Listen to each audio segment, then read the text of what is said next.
Milarepa, História de um Yogi tibetano. Biografia traduzida do original tibetano ou História biográfica de Milarepa, de acordo com a versão inglesa do Lama Kazi Dawa Samdup. Compilação e coordenação W.Y. Evans Wentz. Tradução Mário Muniz Ferreira.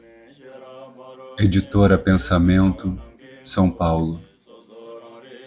Dedico esta biografia de Milarepa àqueles que não se apegam à fé baseado nos livros e na tradição, mas buscam conhecimento por meio da autorrealização.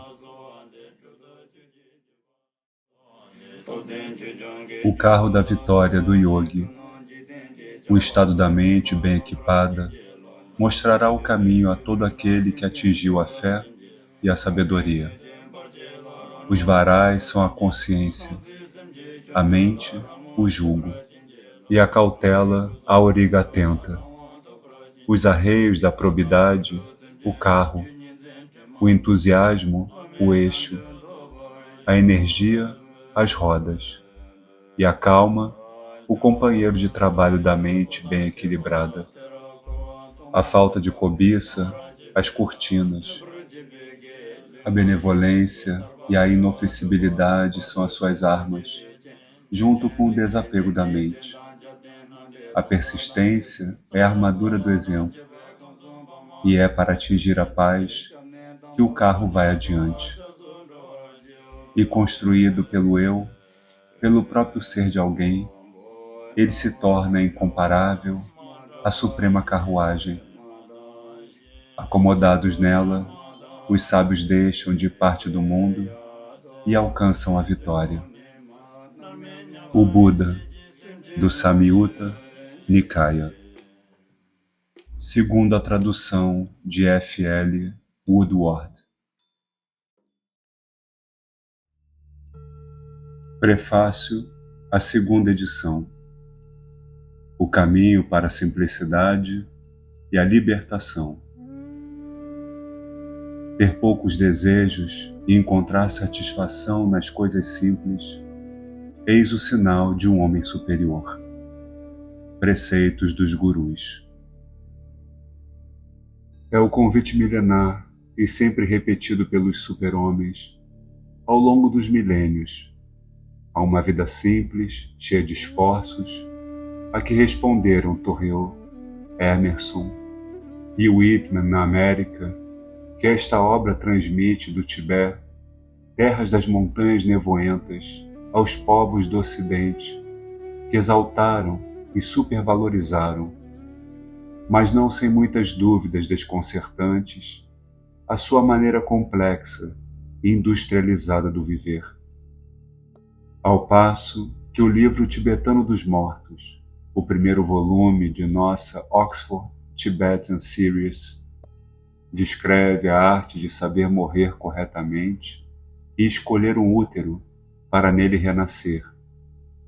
Esta obra, segundo volume da referida série, expõe a arte de governar a vida e de dirigi-la ao objetivo que a tudo transcende, da liberação da existência condicionada. Visto que a vida, a morte e o renascimento são considerados como partes inseparáveis de um processo vital universal pelos seguidores do Buda e pelos devotos de muitos outros credos, o primeiro volume da série é complementar ao segundo, embora constitua um tratado iógico distinto. A primeira edição desta biografia de Milarepa, ilustre santo budista do Tibete, suscitou a redação de muitas cartas de apreço ao editor, enviadas não só por leigos e membros da Sangha, tanto do budismo meridional como do setentrional, mas também por hindus e cristãos, católicos e protestantes, indistintamente. O editor aproveita aqui a oportunidade para agradecer a cada um dos autores das cartas por suas palavras de apreço e de encorajamento. Todos esses correspondentes reconhecem em Milarepa as características universais da santidade, cujo monopólio nenhuma religião pode corretamente reivindicar, e que são comuns aos santos de todas as crenças. Neste sentido, Milarepa pode ser visto como mais um lumiar que auxilia a dispersar as trevas da ignorância que, segundo disse o Senhor, encobrem o mundo. E a mesma observação que se aplica a Abraham Lincoln, ou seja, de que ele não pertence apenas a seu país natal, mas à humanidade toda, quadra com justiça a Jetson Milarepa. Na biografia de Milarepa, mostra-se que o caminho yógico para a transcendência está acima das fórmulas atinentes à salvação cunhadas intelectualmente e está sempre aberto à humanidade toda, independentemente do credo religioso. Na concepção de Milarepa, nenhum dos métodos mundanos de desenvolvimento intelectual é essencial à obtenção da sabedoria. O conhecimento correto não se obtém, segundo ele, pelo estudo dos livros, nem pela declaração de fé. Muitos dos mais sábios e cultos santos do Tibete e da Índia eram iletrados, como se poderá observar no 4º volume da Oxford Tibetan Series, intitulado O Livro Tibetano da Grande Liberação. A esse respeito, o próprio Milarepa apresentou seu testemunho. Acostumado a meditar longamente sobre as secretas verdades escolhidas, esqueci-me de tudo o que se diz nas obras manuscritas e impressas. Acostumado por muito tempo a aplicar toda a nova experiência ao meu próprio crescimento espiritual, esqueci-me dos credos e dos dogmas. Acostumado por muito tempo a conhecer o sentido do indizível, esqueci-me do meio de achar as raízes dos verbos e a fonte das palavras e das frases. É pela autodisciplina da mente, semelhante à maneira como se disciplina um cavalo selvagem, e pela ação de tornar a mente imune às influências obsedantes e yogicamente indesejáveis, emanadas da fantasmagória ilusória do mundo, que Milarepa procurará libertar-nos de nosso presente estado de escravidão ao mundo. E por tal razão, ele fala, em seu canto sobre o cavalo da mente, de como a mente indisciplinada é agarrada pelo laço da unidade de propósito, amarrada ao poste da meditação, alimentada pelos ensinamentos do Guru e descedentada no ribeirão da consciência. O cavalo da mente é domado pelo jovem de intelecto ao largo da extensa planície da felicidade e conduzido ao Budado. Assim como o químico que faz experiências com os elementos da matéria, Milarepa fazia experiências com os elementos da consciência. E nenhum discípulo expôs mais que Milarepa os preceitos de seu grande mestre, o Buda, ao teste da aplicação prática. Devido aos bons resultados de sua prática do budismo, Milarepa é venerado não apenas pelos budistas de todas as escolas, em seu Tibete natal e nos países da Ásia adjacentes ao Tibete, que o consideram como um ser plenamente iluminado, mas também, especialmente depois da publicação de sua biografia no Ocidente, por um número sempre crescente de pessoas que buscam a verdade em todos os continentes.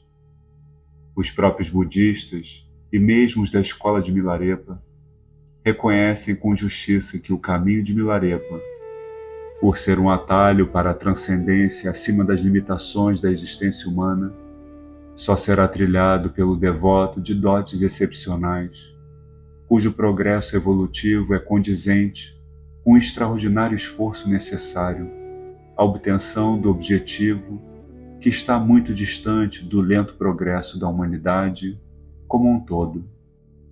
Embora sejam poucos os que têm aptidão espiritual, a resistência física e a disposição para seguir o exemplo de Milarepa, sua descoberta de que o objetivo não é uma miragem, mas pode ser alcançado, é de suprema importância para o resto da humanidade, pois na perspectiva de seus devotos, será encontrada na biografia de Milarepa a coragem necessária para dar os primeiros passos no caminho, não importando qual longo e árduo possa mostrar-se, nem quantas vidas sejam necessárias para que seja atingido o objetivo alcançado por Milarepa numa única existência, graças à sua preparação superior. Embora Milarepa, o santo, nesta época de tecnologia e de utilitarismo, seja encarado com veneração por poucos ou com indiferença crítica por muitos, é antropologicamente necessário reconhecer, como o faz o eminente historiador de Oxford, o professor Arnold J. Toynbee, que os homens que mais fizeram para melhorar a vida do homem na Terra não foram os cientistas com suas maravilhosas e louváveis descobertas, nem os inventores ou técnicos, os líderes da industrialização ou os generais, os reis e os estadistas, mas os profetas e os santos. Quais são, portanto, os maiores benfeitores da presente humanidade? Eu diria Confúcio e Lao Tse, o Buda, os profetas de Israel e de Judá, Zoroastro, Jesus e Maomé e Sócrates. Tais foram os raros frutos das civilizações que se estendem do Pacífico ao Mediterrâneo. Nesses poucos indivíduos, a sabedoria de todas as civilizações conhecidas do passado alcançou o seu ponto máximo. Neles se encontram a coroação e a soma gloriosa dos múltiplos esforços evolutivos das inumeráveis gerações de homens que viveram em nosso planeta ao longo dos milênios das grandes culturas da China, da Índia, da Pérsia, da Síria e do Egito, da Arábia e da Europa, representada pela Grécia. Muito certo é dizer que as obras dos artistas e dos homens de letras sobreviveram aos feitos dos comerciantes, dos soldados e dos políticos. Os poetas e os filósofos têm a palma sobre os historiadores, mas os profetas e os santos superam e sobrevivem a todos eles. Muito mais ao Ocidente do que ao Oriente, onde a simplicidade e a autossuficiência da comunidade aldeã ainda prevalecem largamente. A biografia de Milarepa revelará, talvez de modo chocante, um método de vida diferente do apego às coisas passageiras. Para Milarepa, assim como para muitos outros sábios da Ásia, a autoconquista é melhor do que a conquista do mundo, e a renúncia ao mundo é melhor do que a acumulação de todas as suas riquezas. Os bens materiais que Mahatma Gandhi deixou atrás de si são comparáveis em gênero e valor intrínseco aos deixados por Milarepa. Eles consistiam, sobretudo, em um cajado de madeira, 2 pares de sandália, um relógio à antiga, uma mesinha de escrever, do tipo que é usado quando se está sentado no chão, com um tinteiro, uma caneta e um pouco de papel para escrever. Um par de óculos antiquados, uma esteira para sentar-se em oração ou meditação, alguns livros religiosos, incluindo o Bhagavad Gita, 2 tigelas, 2 colheres e algumas peças de algodão, feitas em casa e utilizadas para cobrir sua nudez. Os principais bens materiais de Milarepa eram um cajado de bambu, um manto e uma túnica, ambos também de algodão caseiro, uma tigela de madeira, uma taça feita de um crânio humano, oriundo de um cemitério, uma pederneira para fazer fogo e uma colher de osso. Embora débil fisicamente, consequência da idade e do alto sacrifício, Gandhi, o santo, abalou, como nenhum exército ou força marítima ou aérea poderiam fazer, o poderoso e materialmente imbatível Império Britânico. De igual maneira, quando uma delegação de altos funcionários do governo instou Milarepa a dirigir-se à presença do rei nepalês, ele, recusando a convocação real, contestou a pretensa supremacia do monarca e declarou-se corajosamente um poderoso rei, senhor de enormes riquezas, e insuperado em grandeza e poder em todos os reinos do mundo. Quando Gandhi foi recebido em audiência pelo rei imperador no palácio de Buckingham, não trajava roupas formais, exigidas, como ensina Milarepa, pelas tolas convenções, mas foi com uma simples tanga de algodão branco tecido em casa, tal como a usada pelos camponeses hindus, que Gandhi se apresentou diante de Sua Majestade no deslumbrante palácio. Quando lhe perguntaram se seus trajes sumários estavam adequados à ocasião, ele respondeu: o rei tinha roupa bastante para nós dois.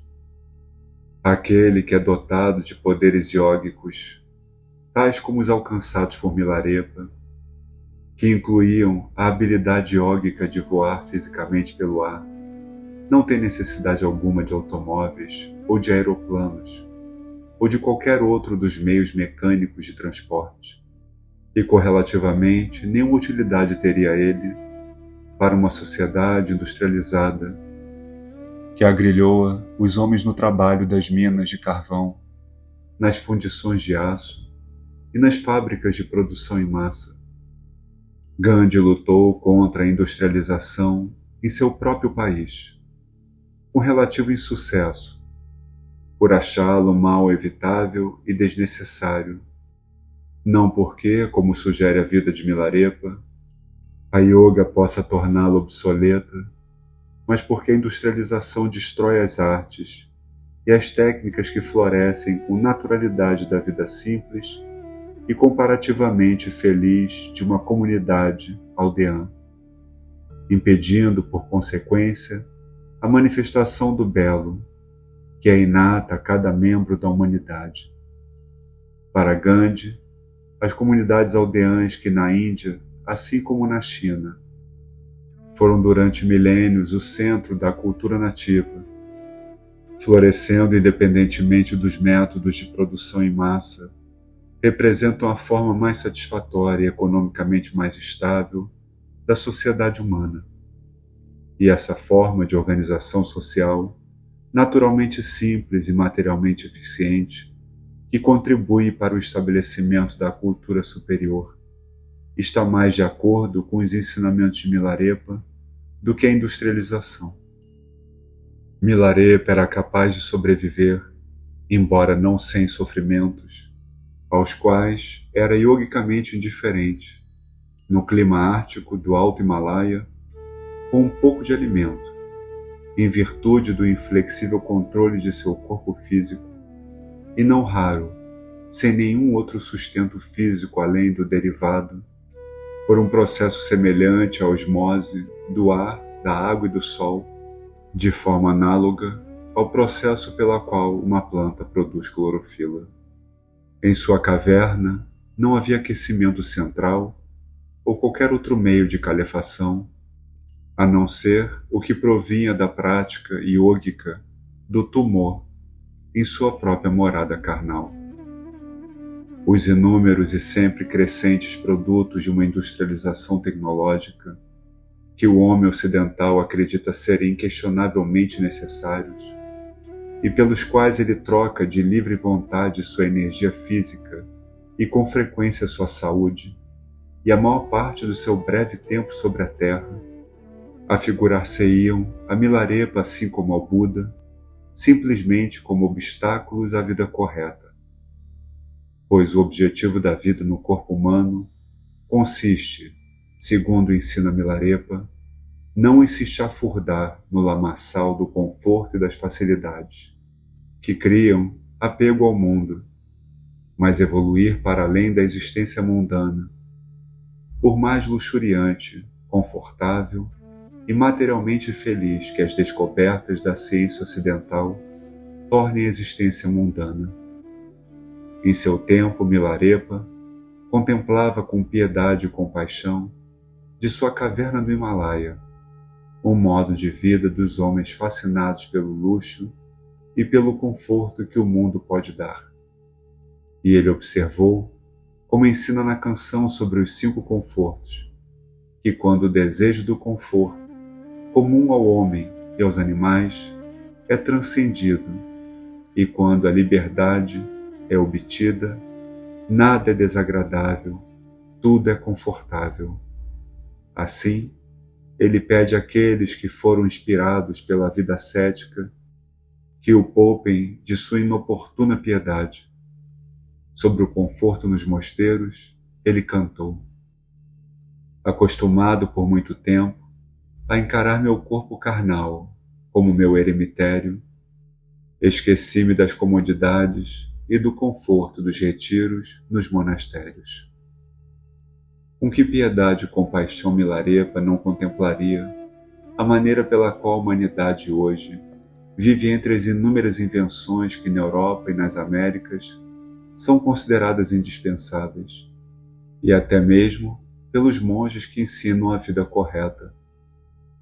Para ele, não é a exploração e a conquista física do mundo pela ciência que realmente importam, mas a conquista do eu e o rompimento de todo o grilhão que acorrenta os homens ao castigo da existência encarnada.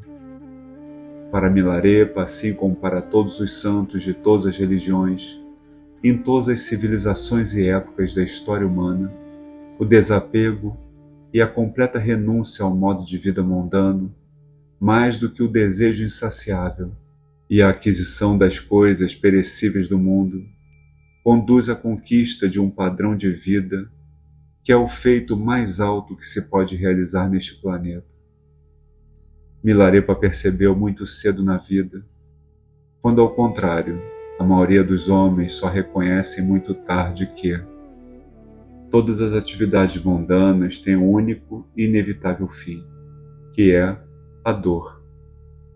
Os ganhos terminam em dispersão, as construções em destruição, os encontros em separação, os nascimentos em morte. Sabendo disso, devemos renunciar de imediato aos ganhos, às acumulações, às construções e aos encontros, e fiéis aos preceitos de um eminente guru, entregarmos-nos à tarefa de alcançar a verdade que não nasce nem morre. Essa é a melhor ciência. E quando se aproximava o seu nirvana, Milarepa deu o seguinte conselho a seus discípulos: a vida é breve e a hora da morte é incerta. Portanto, aplicai-vos à meditação, evitai fazer o mal e adquire o mérito no máximo de vossas capacidades, mesmo ao preço da própria vida. Em suma, a meta pode ser assim formulada: agir de modo que não vos sintais envergonhados e obrigai-vos firmemente a essa norma. Se assim fizerdes, podereis estar certos de que jamais desobedecereis às ordens dos Budas Supremos, apesar de todas as regras conflitantes que podem ser encontradas nas Escrituras. As regras de Milarepa para a vida correta são, por conseguinte, idênticas em essência às que foram enunciadas pelos santos de todas as épocas, na China antiga, na Índia, na Babilônia, no Egito, em Roma e em nossos próprios tempos. São apenas esses poucos indivíduos de todas as épocas e nações, portadores de aptidão evolutiva e da disposição para pôr em prática as regras e harmonizar-se com a irmandade da compaixão e da paz, prestar auxílio à transmissão da tocha da sabedoria de uma geração a outra. Acontece assim que as palavras de Rechung, o fiel discípulo de Milarepa, inscreveu no colofão da versão tibetana original da biografia de Milarepa: o devoto encontrará auxílio espiritual apenas ouvindo, contemplando ou tocando a biografia de Milarepa. Além disso, por meio do estudo e da prática desta biografia, a dinastia dos gurus estará plenamente satisfeita. O guru tibetano Padampa Sanghai, que parece ter florescido à mesma época de Milarepa, e cujos ensinamentos testamentários serão publicados no 4º volume desta série, o livro tibetano da Grande Liberação, aconselhou seus discípulos com as seguintes palavras, que, por serem pessoalmente aplicáveis a todos os leitores deste volume, são aqui apresentadas como o fecho adequado deste prefácio. Tal como o sol que emerge num clarão entre as nuvens, assim é o Dharma. Sabei que aqui brilha esse sol. Usai-o sabiamente, ó povo de Tingre. W. Evans Wentz. San Diego, Califórnia, no Dia de Todos os Santos, de 1950. Prefácio à primeira edição. Na introdução e nas anotações da presente obra, assim como nas do livro tibetano dos mortos, tentei comunicar ao mundo ocidental e assim dar ao público alguns aspectos dos ensinamentos mahayânicos superiores ou transcendentais que me foram entregues para esse propósito pelo tradutor, o falecido Lama Kazi Dawa Samdup, meu guru tibetano. Pelos defeitos que os críticos poderão descobrir em minha transmissão, e não posso ter a esperança de havê-lo expurgado de todos os erros, assumo plena e total responsabilidade. Além da grande dívida que eu, como discípulo, tenho para com aquele que foi o meu preceptor, externo meus agradecimentos aos yogis do Himalaia e da Índia, cujo nome omito a pedido deles, de quem tive a boa sorte durante minhas viagens pela Índia, na condição de estudante, de recolher em primeira mão informações autorizadas a respeito dos mesmos antigos ideais de ascetismo e de renúncia ao mundo que Milarepa, fiel ao seu Guru Supremo, Gautama Buda, havia exposto de modo tão eloquente nesta sua biografia. Tais ideais ainda hoje encontram, felizmente, numerosos adeptos entre hindus, budistas, jainistas, taoístas, sufis islamistas e mesmo cristãos nativos por toda a Ásia. Entre os meus mestres ocidentais, muito devo ao Dr. R.R. Merritt, professor de antropologia social na Universidade de Oxford e membro do Exeter College. Em particular, pelo incentivo que me deu no que toca ao meu trabalho no campo, para mim até então incomum, da pesquisa antropológica, desde a ocasião em que pela primeira vez cheguei a Oxford, em 1907. Agradeço também ao Major W. L. Campbell, aposentado, ex-conselheiro representante do governo britânico no Tibete, no Butão e no Sikkim, que auxiliou o tradutor a aperfeiçoar sua versão da biografia, assim como a todos os que leram esta obra e também ao seu editor. A Monsenhor Jacques Bacot, quero expressar especial agradecimento pelo seu auxílio na transliteração e tradução de nomes próprios tibetanos aqui contidos, e pela orientação de sua interessante e muito esclarecedora tradução francesa do Jetsun Kabun intitulada Le Poète Tibétain Milarepa, Paris, 1925. Muito lhe devo também pelas informações contidas em 2 extensas cartas que me enviou, concernentes às versões e variantes do texto. Ao Dr. F. W. Thomas, professor de sânscrito na Universidade de Oxford, agradeço as sugestões relativas à grafia e à transliteração de palavras orientais. E ao Sr. E.T. Sturdy, tradutor do Narada Sutra, que leu as provas finais da biografia, o meu idêntico reconhecimento. Ao meu colega de Oxford, o Sr. E.S. Bouchier, F.R. Hist, autor de Syria as a Roman Province, A Short Story of Antioch e etc., sou muitíssimo grato pelo auxílio que me prestou, lendo e criticando minha versão da tradução, tanto nos manuscritos como nas provas, facilitando assim a sua publicação numa época em que me foi necessário deixar a Inglaterra e retornar aos meus deveres na Índia. Agradeço igualmente a C.J. Atal Bihari Ghosh, de Calcutá, secretário honorário adjunto, e a Sir John Woodroffe, da Gamanu Sandana Samiti, por terem examinado criticamente o livro à luz do pensamento indiano, em especial do brahmanismo e do tantrismo, assim como ao Sr. Shri Nissanka, de Colombo, Ceilão, por uma colaboração semelhante, mormente no que toca ao budismo meridional. Devo a todos também as anotações que me forneceram.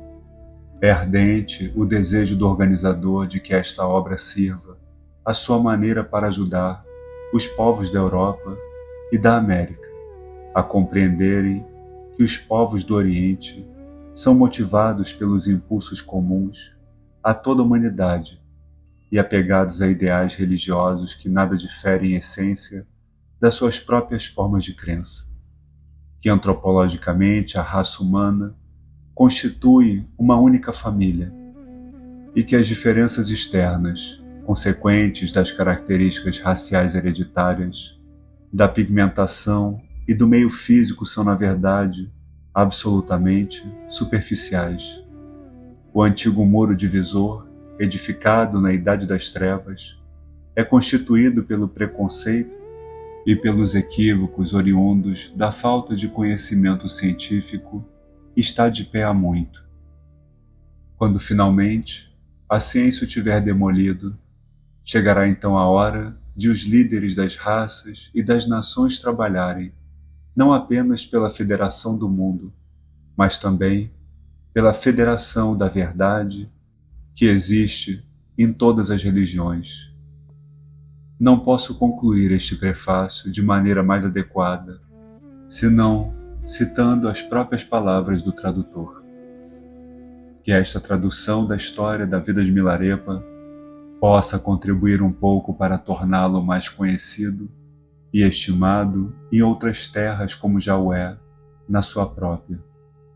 Esse foi o objetivo que me impeliu enquanto trabalhava em minha obra, e que permanece como minha ardente prece enquanto deponho a pena. W.Y.E.W. Jesus College, Oxford, 21 de junho de 1928. Milarepa, eu sou Milarepa, de grande fama, filho direto da memória e da sabedoria. Mesmo assim, sou velho, desamparado e nu. De meus lábios brota uma pequena canção, pois toda a natureza que contemplo é para mim um livro. O bastão de ferro que tenho em mãos guia-me pelo oceano da vida mutável. Sou o senhor da mente e da luz, e mostrando façanhas e milagres, não dependo das divindades terrenas. Milarepa, do Gur Bum, segundo a tradução D.J. Sandberg. Karma. Só os Budas e os Arhants descobriram a minha verdadeira natureza, em sua autêntica essência, e triunfaram sobre mim. Todos os outros seres, porém, vivem sob meu despótico governo. Eu os submeto à morte e os faço viver. Sou a divindade que lhes concede a prosperidade com que regozijam e ocasiono o encadeamento das boas e más ações na humanidade. Deuses imperadores, reis, ricos e pobres, fracos e fortes, nobres e ignóbeis, os espíritos felizes e infelizes que existem neste mundo e nos mundos inferior e superior. A todos esses elevo ou rebaixo aos seus respectivos estados. Humilho o soberbo e exalto o humilde, de acordo com suas várias obras. Por essas razões, sou, de fato, o Deus que governa este universo fenomênico. Da autoproclamação de onipotência do karma. Tradução do Lama Kazi Dawa Samdup. Do que praticamos agora depende nosso futuro. Como a sombra que segue o corpo, assim o karma nos segue. Todos temos, por força, de sentir o gosto do que fizemos. De O Rosário Dourado da História de Padmasambhava, capítulo 9. Tradução do Lama Kazi Dawa Samdup.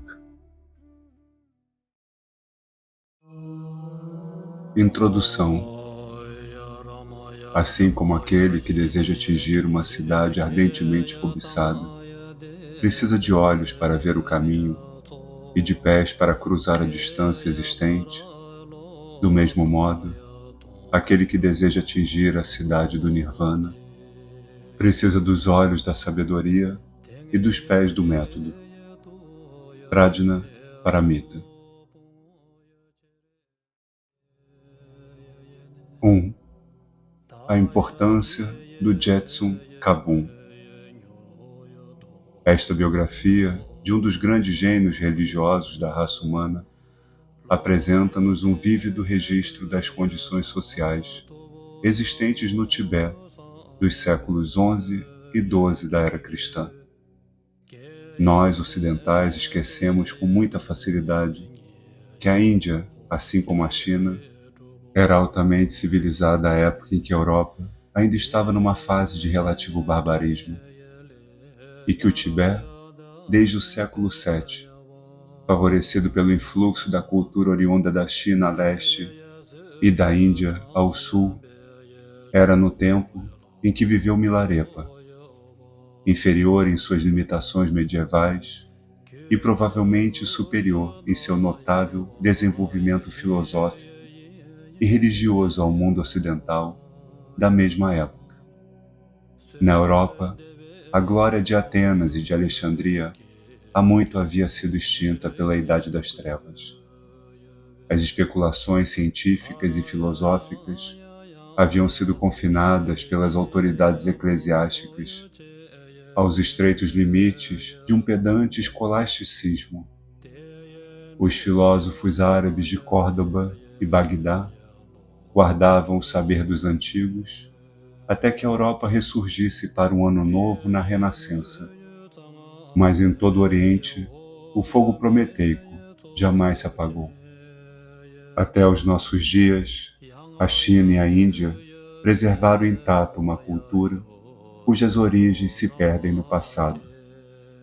As civilizações da Babilônia, do Egito, da Grécia, de Roma floresceram e desapareceram. Mas as da China e da Índia, a despeito dos distúrbios sociais provenientes do contato com o utilitarismo do Ocidente, sobreviveram. E se continuarem a preservar, sua extraordinária virilidade espiritual, poderão muito bem sobreviver à civilização materialista do Ocidente e continuar a conduzir a humanidade para mais perto do ideal superior da conquista do mundo pelo poder divino que existe no homem, e não por sua força animal consumida na selvageria das guerras.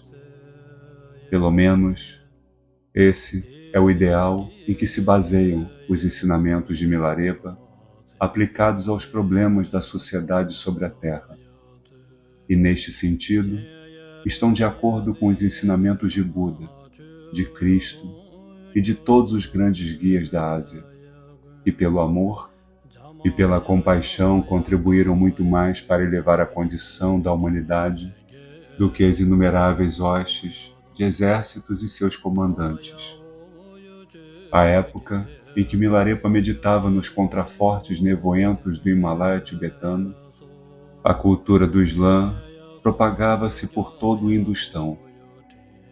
É graças a ele, assim como ao seu mestre Marpa, que empreendeu inúmeras viagens à Índia para recolher manuscritos da tradição indiana e budista, que a herança espiritual da Índia, ameaçada então de ser destruída, foi aplicada às necessidades da sociedade tibetana e preservada até hoje. Na mesma época, a Inglaterra experimentava os efeitos da conquista nórmanda.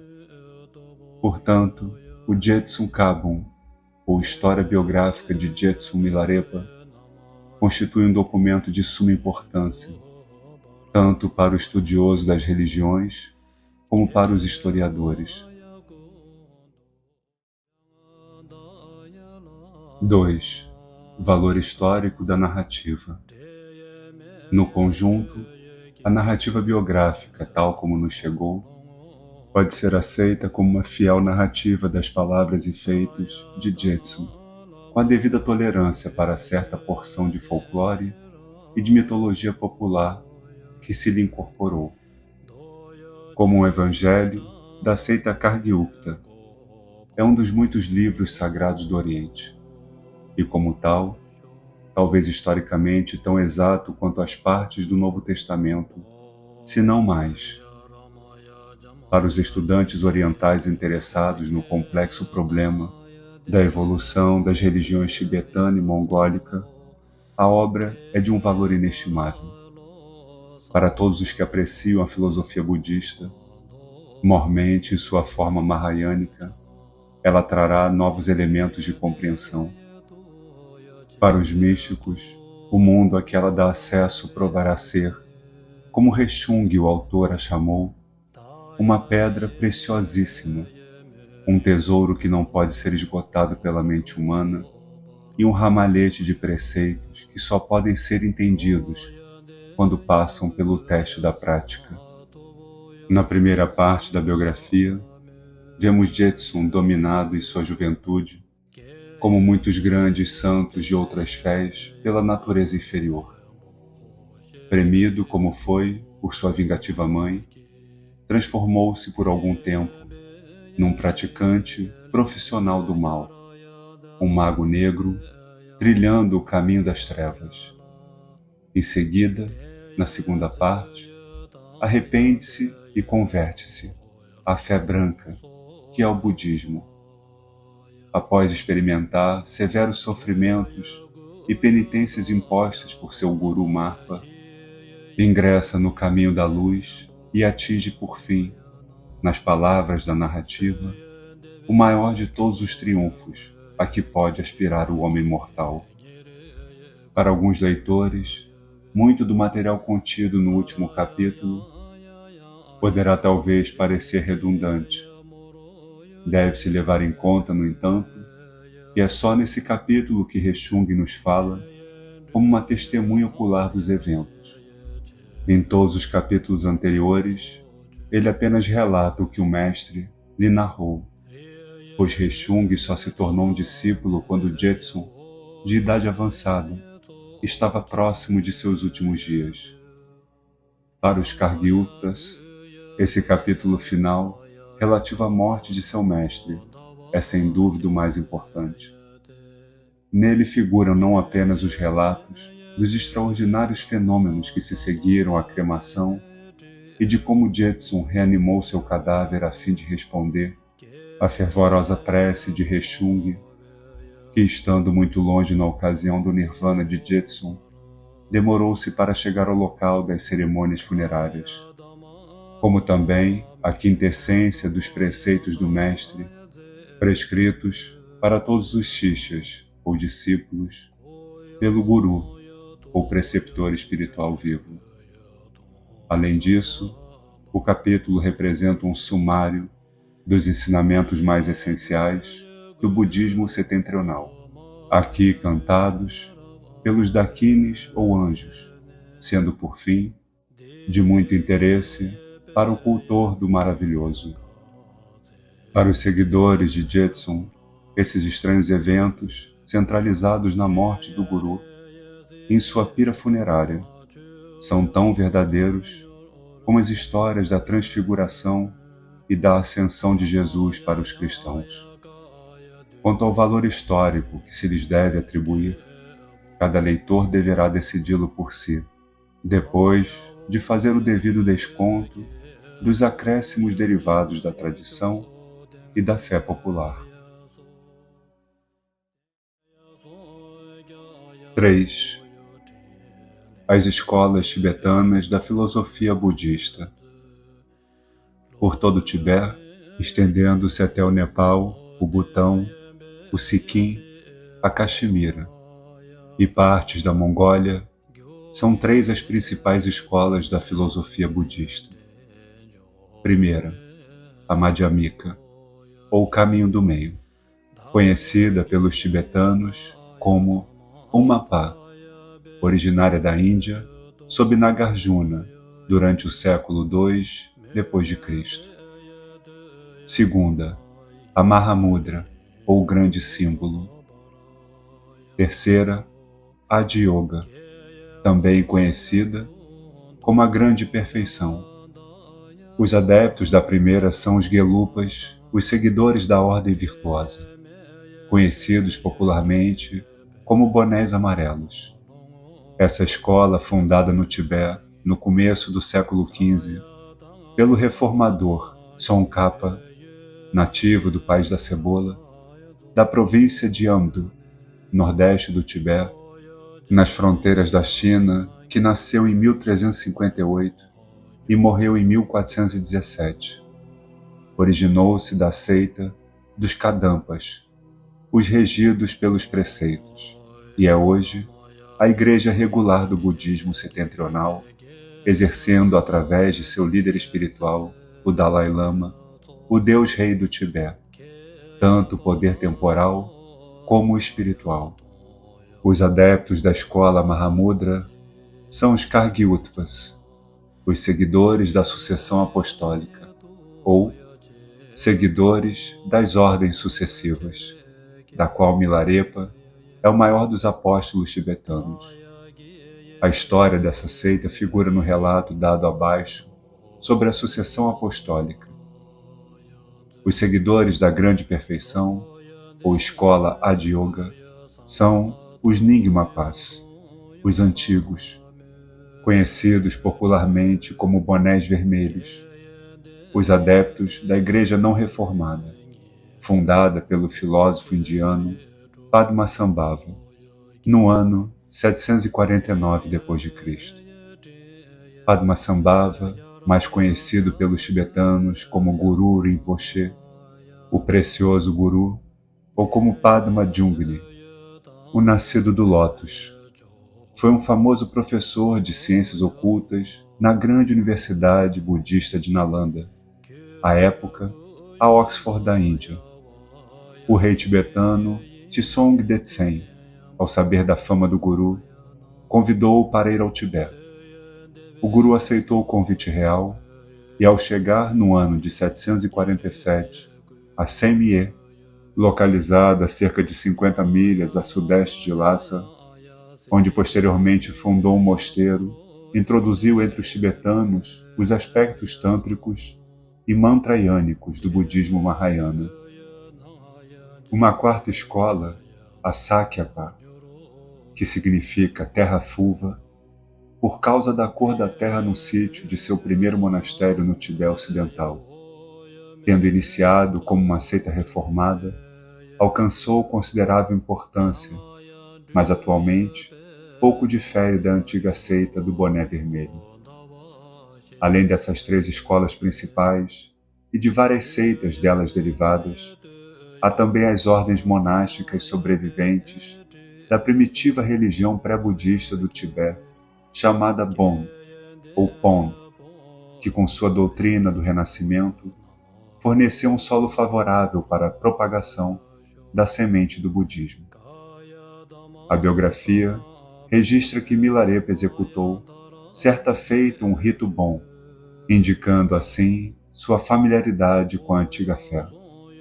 Em outra ocasião, ele derrotou com sua magia a magia de um famoso feiticeiro Bon. Os seguidores de Bon, ao contrário dos bonés amarelos e dos bonés vermelhos, são chamados de bonés pretos, pelo fato de os discípulos de cada uma das escolas trajarem bonés e vestes dessas respectivas cores.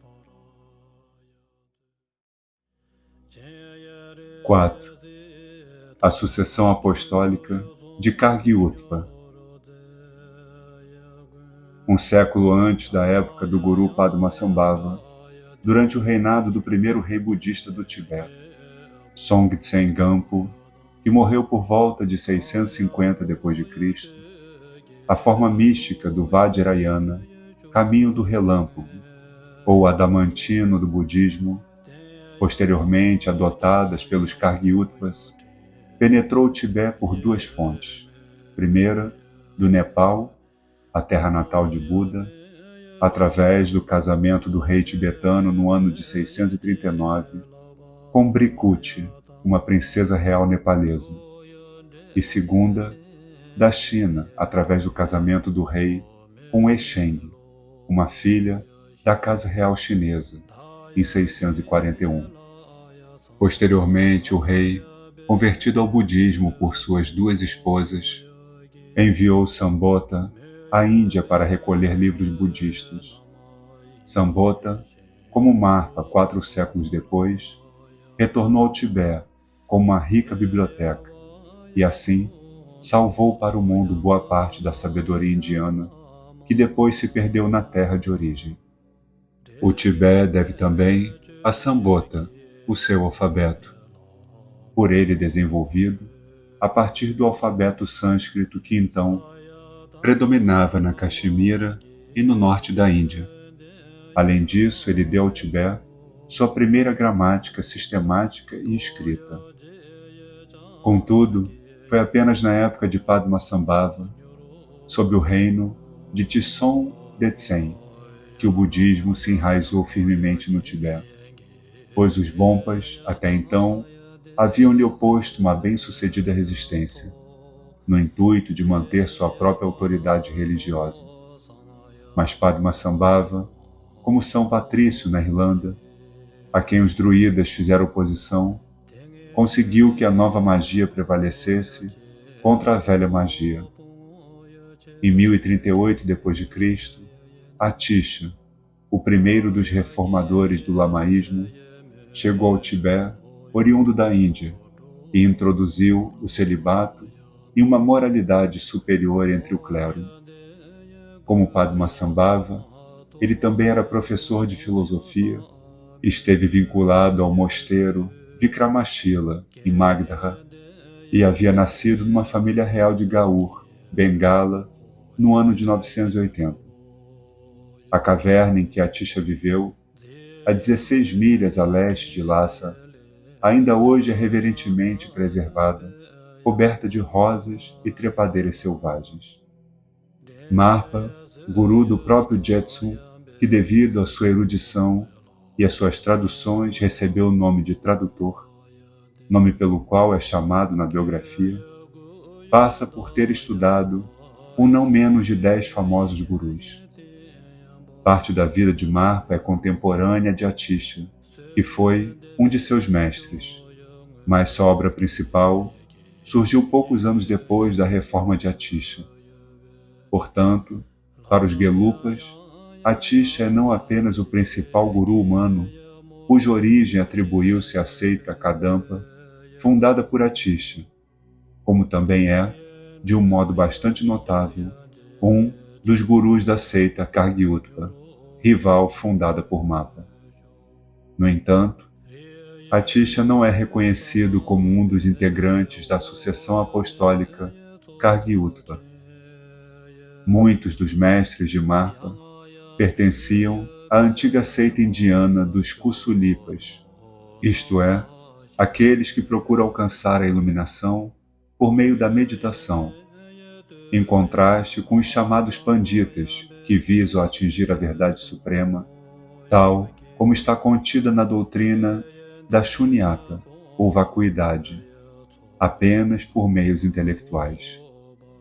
Como Atisha não enfatizou a aplicação prática do budismo por meio do ideal iógico em que os Kusulipas insistiam, coube a um dos grandes gurus, de nome Tilopa ou Telo, tornar-se o primeiro membro da hierarquia Kargyutpa de apóstolos. De acordo com a tradição, Tilopa, que viveu por volta da metade do século X, teve conhecimento da filosofia Mahamudra, base principal da escola Kargyutpa, ouvindo-a do Buda Celestial, Dorje Chan, em sânscrito Vajradhara. Tilopa, por sua vez, comunicou-a oralmente como uma doutrina esotérica, como ainda hoje o é em sua aplicação prática. Ao seu discípulo Naropa, que a transmitiu a Marpa, e este a Milarepa.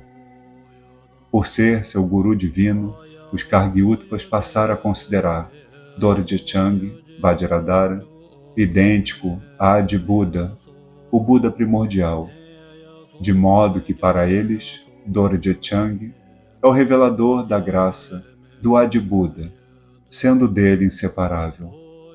Portanto, o segundo na sucessão terrena é Naropa, o terceiro, Marpa, e o quarto, Milarepa.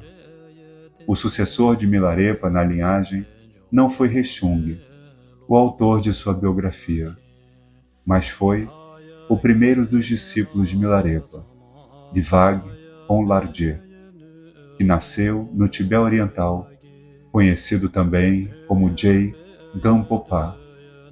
Este segundo nome, que significa o Senhor Gampopa, lhe foi dado porque acreditava ter sido ele uma reencarnação do rei Songtsen Gampo, o primeiro governante budista do Tibete, que morrera 5 séculos antes. Jay Gampopa morreu no ano de 1152, 2 anos depois de ter fundado o mosteiro de Tsurka, sede principal dos Kargyutpas, e desde então a linhagem dos gurus Kargyutpas permaneceu ininterrupta.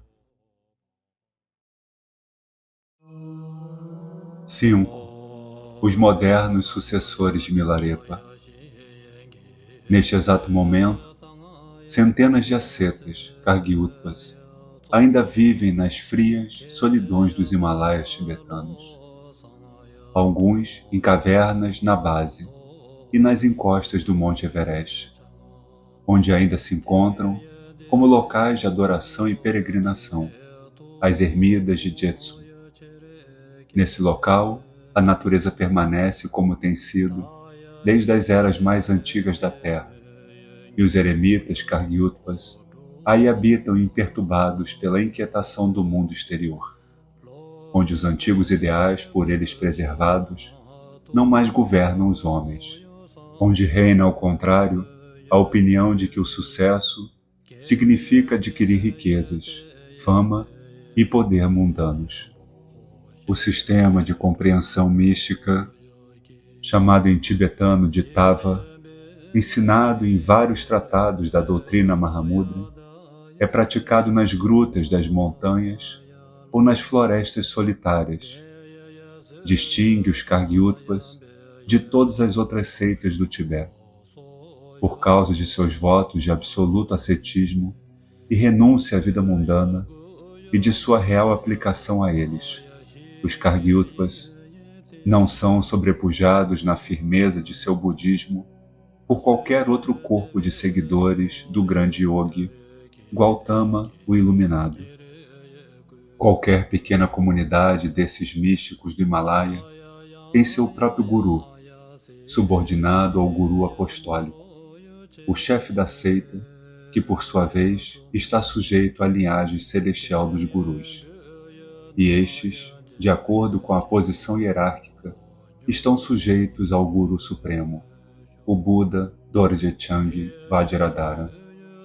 Tal como a eletricidade pode passar de uma estação receptora a outra, da mesma forma, afirmam os Kargyutas, a graça divina, concedida pelos Budas, é transmitida por meio do Buda Dorje Chang Vajradhara à linhagem dos Gurus celestiais, e destes ao Guru apostólico sobre a terra, e dele a cada um dos gurus subordinados, e por eles, através da iniciação mística, a cada um dos neófitos. Como se poderá observar nos hinos de Milarepa, o Guru apostólico sobre a terra é frequentemente saudado como a própria encarnação do Buda Dorje Chang Vajradhara, pois cada apóstolo vivo da sucessão é o portador do poder místico, ou literalmente, o portador do Vajra, o relâmpago espiritual dos deuses, simbolizado pelo cetro lamaico, que é o sentido do nome Dorje Chang Vajradhara.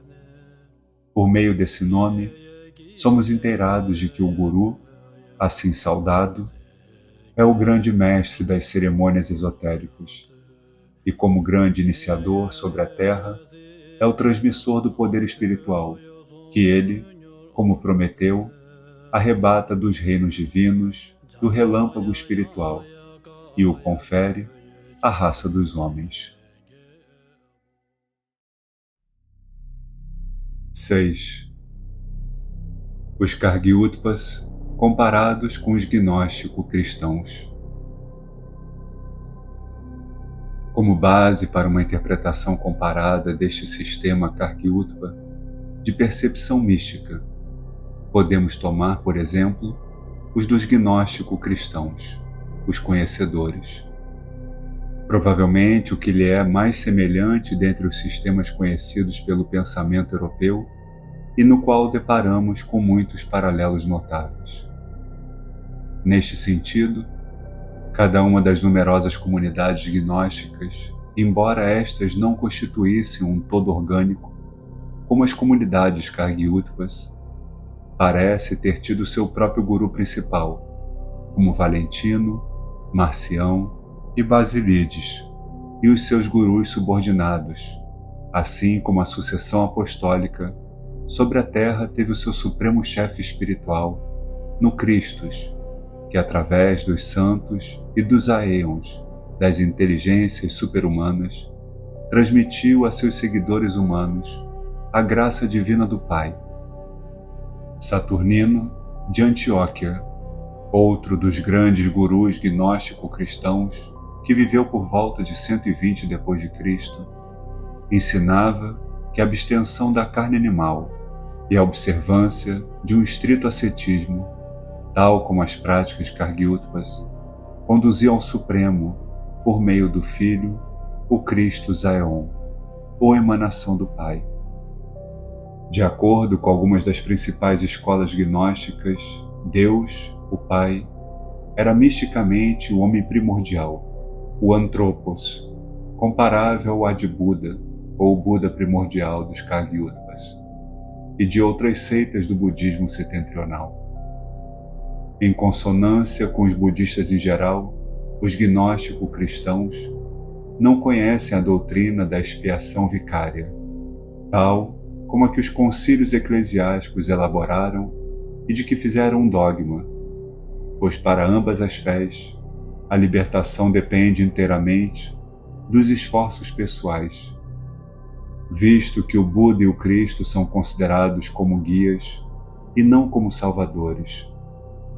Há também uma similaridade entre a cerimônia de iniciação dos gnóstico-cristãos e a dos mahayanistas, bem como na utilização por ambos dos mantras.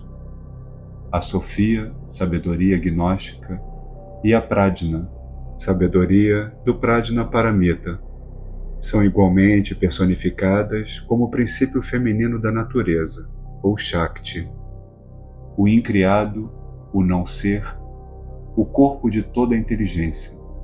A divindade impessoal do gnosticismo cristão pode ser comparada com a vacuidade das escolas mahayânicas, e o pleroma supremo da luz inefável da Pistis Sophia não deixa de ser semelhante ao nirvana sobrenatural.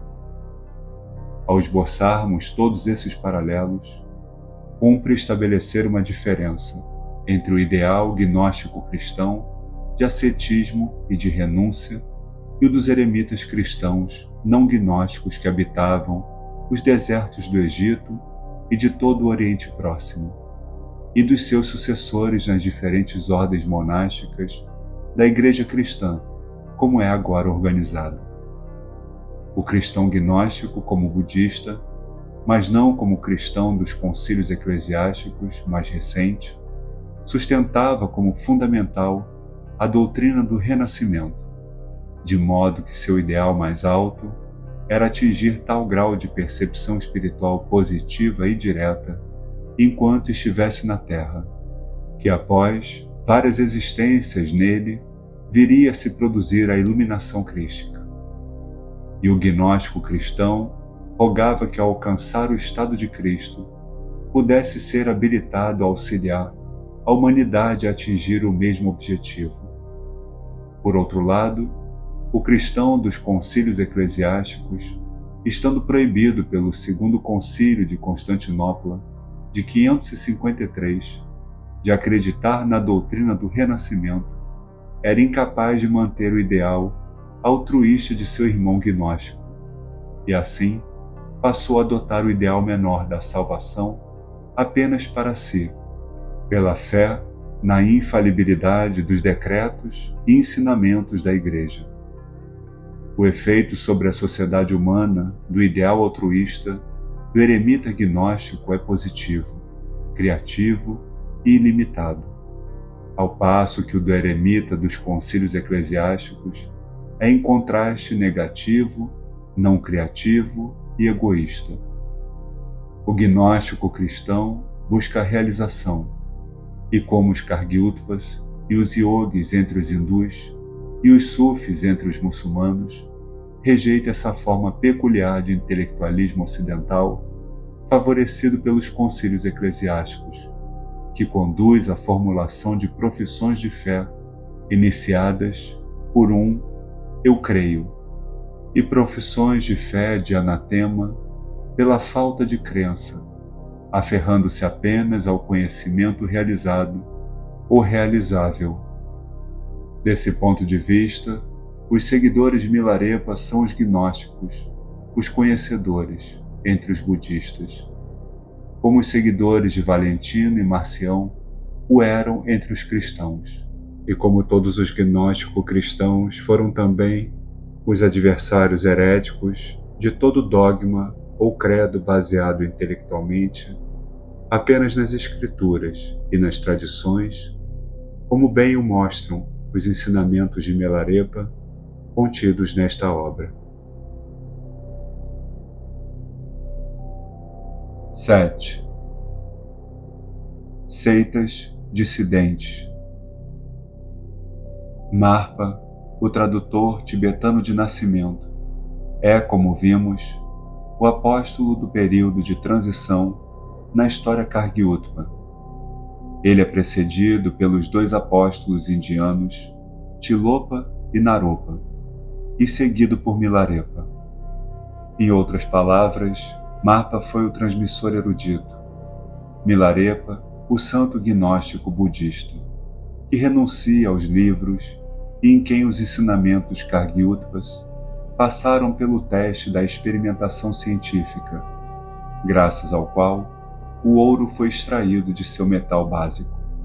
Ao passo que a reforma de Tsongkhapa foi principalmente externa e eclesiástica, e conduziu à aliança entre o budismo e o poder temporal centralizado numa igreja altamente organizada. A reforma de Milarepa foi interna e tendente à purificação da fé. A austeridade das regras de Milarepa, como se podia esperar, era impopular aos seguidores de Marpa, amantes da vida familiar, ao que o próprio Marpa jamais renunciara, e também amantes da pompa do eclesiarquismo. Outros, mais inclinados à magia negra do que à branca, separaram-se de Milarepa. Nasceram assim as 4 principais subseitas dos Kargyutas dissidentes. Primeira, a Karmapa, conhecida pelo nome de seu fundador, Karmapa Ranchung Dorje, pupilo de Divagpolarje, principal discípulo e sucessor apostólico de Milarepa. É a mais importante. Desde sua origem, na última metade do século XII, tem florescido no Tibete e no Sikkim. Segunda, a Dugpa, dragão do relâmpago, referência àqueles que pertencem à escola do dragão do relâmpago. É a segunda em importância. Consiste de 3 ramos: a Dugpa inferior, a Dugpa média e meridional, atualmente a igreja estabelecida do Butão, e a Dugpa superior. Terceira, a Dikungpa, conhecida pelo nome do mosteiro Dikung. E a quarta, Talungpa, conhecida pelo nome do mosteiro Talung. São as outras 2 seitas dissidentes que sobreviveram. Essas seitas diferem uma das outras apenas por terem adotado uma revelação diferente da revelação da seita Nyingma, como um código de adoração demoníaca, relaxando assim a pureza da primitiva prática Kargyuta. Como assinalou com justeza o Dr. Wadwell, muita confusão tem sido causada nos livros europeus devido ao uso incorreto do nome Dugpa, utilizado como sinônimo da seita do boné vermelho, que é, na verdade, a Nyingma. Além do mais, pretender, como certos críticos não tibetanos do Padmasambhava, que todos os bonés vermelhos sejam Dugpas, é igualmente errôneo. É preciso enfatizar também que, a despeito do antagonismo tradicional existente entre as seitas reformadas do boné amarelo e as seitas antigas do boné vermelho de Padmasambhava, os lamas que pertencem às seitas do boné amarelo reconhecem a superioridade dos seus irmãos das diversas seitas do boné vermelho no que toca a todas as questões mais ou menos relacionadas com a magia e as ciências ocultas. A seguinte árvore genealógica das seitas lamaístas, baseadas na que o Dr. Wadwell publicou em seu The Buddhism of Tibet, ajudará a corrigir esses erros. Ademais, ela indica de maneira muito concisa a origem e a interdependência de todas as seitas principais do budismo tibetano e o importante lugar que a seita Kargyuta ocupa entre elas. 9. A defesa do ideal eremita. Para o europeu e o americano comum, acostumados talvez em demasia ao conforto e ao luxo modernos, a vida dos eremitas Kargyutas e de outros iguais a eles, sob os rigores climáticos do gelado Himalaia, trajando apenas uma fina peça de algodão e subsistindo graças a um punhado diário de cevada tostada, suplementado por raízes e ervas, e esporadicamente por um pouco de leite de iaque, trazido por leigos piedosos, libertos de todas as posses mundanas e imperturbados pelas buscas terrenas, pode talvez parecer a consequência de um zelo religioso irracional. Não se deve esquecer, no entanto, que o eremita, por sua vez, encara com profunda compaixão os seus irmãos que estão mergulhados no mundo, e enquanto estes batalham pelas ninharias mundanas, ele reza em sua intenção, suplicando que sua ignorância, avídia, possa ser dissipada e seus pés possam trilhar o caminho da grande libertação. Cheio de piedade, ele contempla a raça humana com os olhos da percepção espiritual, tal como fez o Buda Gautama, e observa a humanidade agrilhoada como escravos acorrentados por seus próprios hábitos, muitos dos quais são de fato indefensáveis. Ele vê seus semelhantes levados por seu karma, resultado de suas ações anteriores, à roda dos 12 nidanas, as causas mutuamente interdependentes da existência sansárica, e impelidos a renascer interminavelmente para recair, a cada vez, vitimados pela dor, pela velhice, pela enfermidade e pela morte.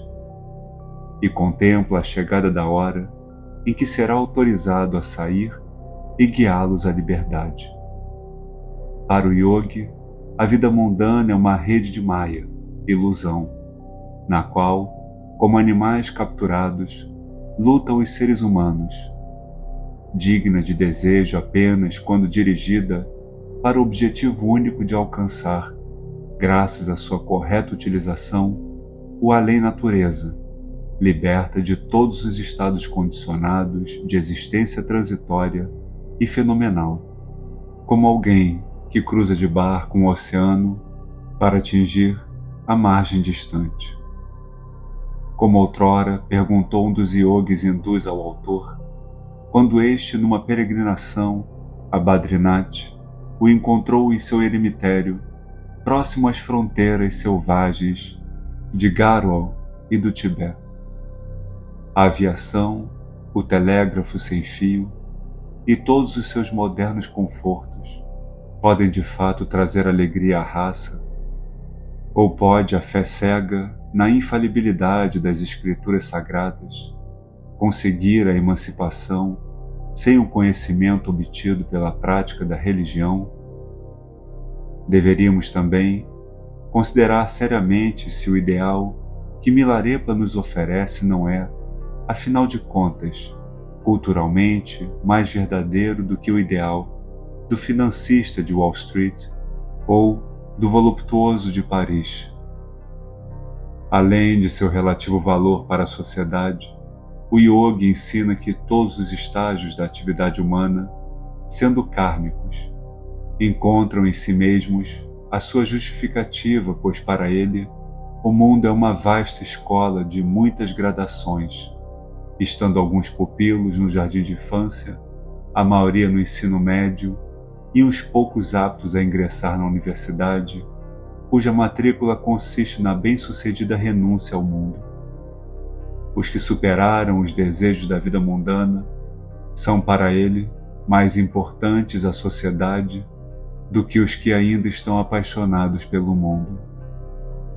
No Gurubum, ou 100.000 canções de Milarepa, está escrito que ao ser convidado à presença real pelo rei de Konkan, Ierang, no Nepal, e Milarepa recusou-se a deixar o eremitério, o mensageiro que lhe entregou o convite lhe fez a seguinte pergunta: quando um yogi, que não passa de um simples homem, é convocado por um rei poderoso, não é conveniente que ele parta e vá prestar homenagem aos pés do rei? Respondeu Milarepa: eu também sou um rei poderoso, mas da roda que gira, e um rei que abunda em riquezas não é mais sábio ou mais poderoso do que eu. E quando os porta-vozes perguntaram onde se achava o seu reino, ele respondeu: ó círculo de oficiais dos reinos do mundo. Se tivesseis servido a um reino como o meu, vós vos teríeis transformado nos mais poderosos dos monarcas, e o poder e a riqueza de todas as coisas jorrariam para vós. Os seres humanos mergulhados na ilusão oriunda da ignorância, a caverna platônica das sombras, e que não se esforçam para conhecer a si mesmos, foram comparados pelo yogi a um peixe num lago, o qual, satisfeito com o lago e com a vida de peixe, não tem nenhum desejo de deixar o mundo da água e viver no ar, ou a um servo numa floresta que prefere continuar a ser um servo, embora lhe ofereçam a chance de se transformar num homem. Deve-se ter igualmente presente, ao se julgar o yogi, que ele afirma ter comprovado, pelo menos para si mesmo, por métodos tão cuidadosos e científicos em seu próprio reino, como os conhecidos nos laboratórios do Ocidente, no reino da ciência física. Que os ideais mundanos não passam de ideais de uma ordem social imatura, de raças que se encontram ainda nos graus inferiores e médios da escola do mundo. Se lhe dão crédito ou não, sua convicção permanece inalterada. Enquanto, como ele pôde assinalar há 5 séculos, os europeus acreditavam que o mundo era chato, ele era na realidade esférico. E hoje, da mesma forma, a aceitação ou a rejeição de sua concepção da vida humana não é capaz de alterar o que quer que ele seja. Já se disse, embora a essa afirmação não se dê muito crédito, que os santos da Europa foram no passado condutores luminosos que desviaram do Ocidente a ira de Deus. Tal crença, de certo modo, é semelhante àquela corrente entre hindus e budistas, de que os grandes rishis foram e são os guardiões da raça humana. Ainda hoje, no Ceilão, o budista ora para que seu próximo nascimento ocorra entre os deuses do Himalaia. Um eremita bengali que renunciou a um vasto patrimônio mundano em Calcutá, na idade de 25 anos, e que desde então havia praticado a yoga por 75 anos, no Alto Himalaia, onde o encontrei, assinalou-me alguns dos montes nevoentos na direção do Monte Kailash, de onde os deuses zelam pelo crescimento espiritual da nossa raça. Embora invisíveis aos olhos dos homens comuns, esses seres, acrescentou ele, visíveis aos videntes e podem ser convocados por aqueles que têm coração puro. E como sentinelas silenciosas, eles contemplam com divina compaixão, desde os baluartes himalaianos da terra, até que a noite do Kali Yuga tenha percorrido a sua longa trajetória e o dia do despertar desponte sobre todas as nações. Milarepa também, como alguém que alcançara admissão na sociedade dos iluminados, conta-nos num de seus hinos, como ele, na qualidade de grande yogi, lança como flechas sobre o mundo bons pensamentos, espargindo graça e poder espiritual, e como estes, recaindo sobre aqueles que são receptivos, imprimem suas bênçãos nos corações humanos. Como de poderosas estações radiofusoras, dinamicamente carregadas com forças mentais, os iluminados irradiam sobre a Terra a espiritualidade vital, que é a única capaz de possibilitar a evolução humana. Assim como o Sol sustém o homem físico, eles sustêm o homem psíquico e possibilitam à humanidade a fuga da rede da existência sansárica. Vinculados como estão na cadeia do ser, à humanidade da Terra e aos iluminados situados além da natureza, eles desempenham entre os homens uma função muito mais importante do que a todos os reis e soberanos. Essa é, em resumo, a crença de que partilha, finalmente, o yogi desenvolvido. O próprio tradutor a sustenta, pois, quando era ainda um jovem no Butão, renunciou à vida mundana e ingressou no eremitério de seu guru, o falecido guru eremita Norbu, nas proximidades de Buxodar, e jamais teria retornado ao mundo se seu pai, que contava então uma avançada idade e precisava de sua ajuda, não lhe tivesse pedido para voltar, casar-se e constituir família. O homem do mundo, em sua tola sabedoria, encara o grande yogi, sentado em silenciosa meditação e em samadhi, nas alturas do Himalaia, como um membro inútil da sociedade, como alguém que fugiu de seus deveres do mundo para conquistar para si mesmo a salvação egoísta. Embora essa crítica possa caber para alguns dos eremitas dos desertos egípcios, ela não se aplica aos eremitas Kargyutvas, nem aos sinceros yogis indianos que o autor encontrou. Em nenhum lugar no curso de suas pesquisas, entre os santos vivos do Himalaia e do Hindustão, o escritor encontrou um genuíno yogi cujo ideal não fosse uma preparação altruísta para o serviço da raça.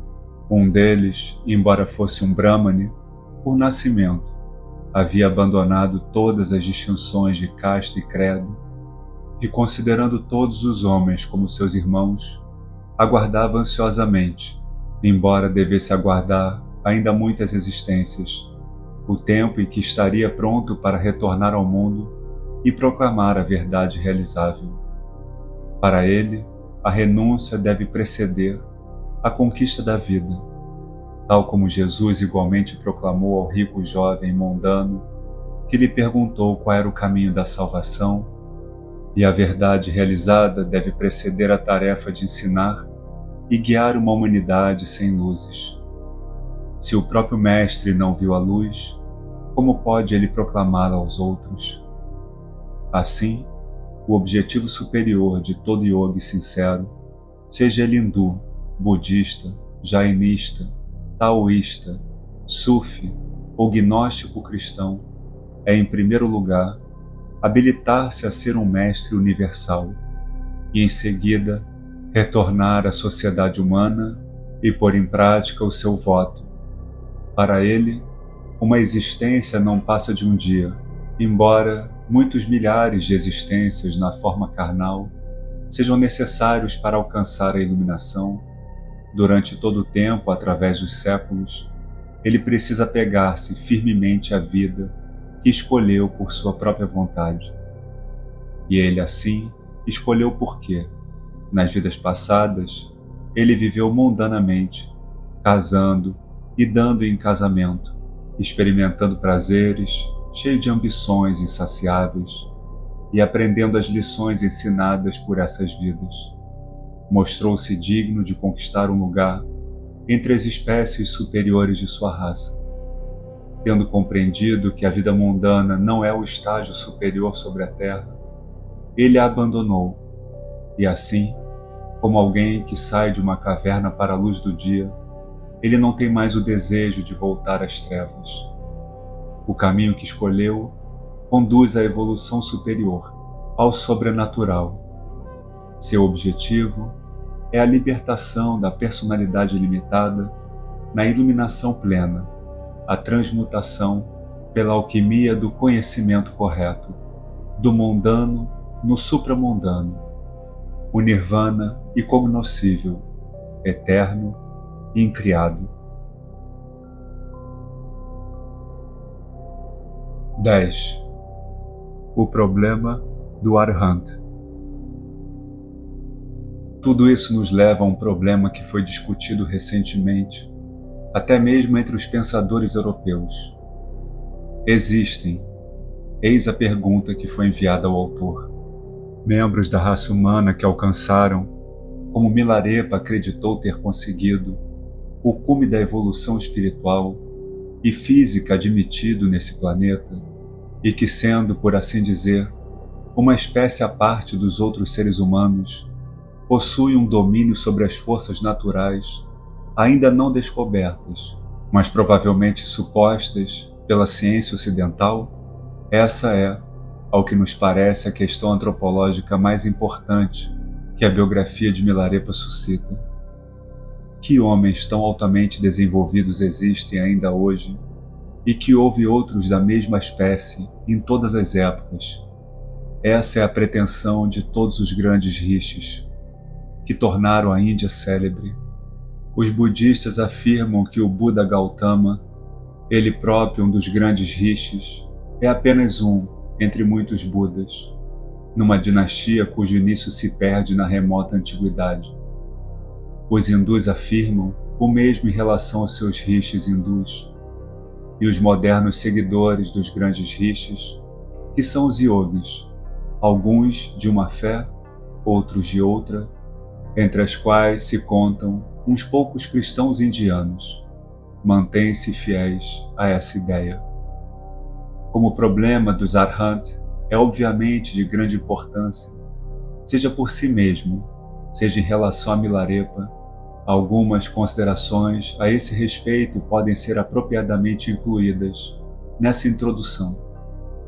Por ser um Arhat definido como um santo perfeito sobre a terra, alguém que alcançou o objetivo da iluminação, ver-se-á de início que um santo eremita, Kagyutpa ou não é necessariamente um Arhat, e pode, aliás, estar tão perto de estado de Arhat quanto um chefe de família comum, podendo formular, no entanto, os seguintes postulados. 1. Prova-se facilmente que existem eremitas no Tibete e nos países adjacentes do Himalaia. 2.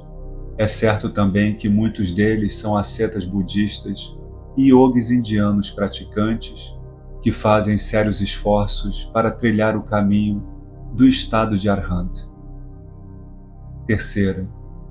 Essa segura evidência sugere que, entre tantos aspirantes, como se poderia talvez razoavelmente esperar, há alguns, muitíssimos poucos, provavelmente não um em 10.000, em avançado estágio de santidade, que atingiram ou quase atingiram o objetivo, tal como Milarepa acredita-se alcançou. Os tibetanos, por seu lado, sustentam que é tão exequível trilhar o caminho ao estado de Arhat até o seu fim, nesta nossa época, como foi nas eras passadas, e como justificativa afirmam que hoje existem entre eles homens que o palmilharam, assim como Milarepa, o seu santo nacional, o fez no século XI.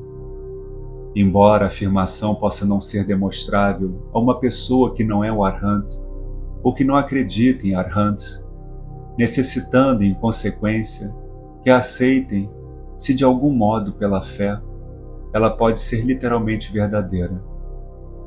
Quantos de nós sabemos por compreensão pessoal que o Sol está a 93 milhões de milhas de distância, ou que qualquer outro fato geralmente aceito pela ciência natural é verdadeiro? Acreditamos em tais fatos pela força de nossa psicologia social e de uma predisposição mental recentemente adquirida. Ter fé nos Arhats parece ser, embora de fato não seja, muito mais difícil. Talvez isso se deva ao fato de nos termos deixado dominar inconscientemente, de modo tão amplo pela fé científica, isto é, pela fé nos fatos físicos, que nos tornamos incapazes de conservar nossa antiga fé ancestral nos fatos que são superfísicos. Não obstante, quanto mais o autor examinou a afirmação tibetana de que existem Arhats, mais se convenceu de que tal reivindicação não deve ser rejeitada superficialmente, como pode ser o caso pelos cristãos ou mesmo pelos budistas meridionais, que provavelmente, por não descobrirem nenhuma evidência de Arhats verdadeiros entre eles, estão inclinados a concluir que não pode existir Arhats em parte alguma, e muito especialmente entre os budistas setentrionais, heréticos e os hindus. Se a aplicação do Sermão da Montanha ou o seguimento da nobre senda óctupla não fossem mais praticáveis, haveria então, como afirmar nossos amigos yogis, boas razões para se manter essa atitude cética do europeu ou do budista meridional. O autor, ao se aventurar em registrar aqui alguns resultados de suas pesquisas na Índia e no Tibete, pesquisas que se estenderam por mais de 5 anos, só pôde naturalmente falar por si mesmo e deixar que suas conclusões sejam tomadas pelo que valem.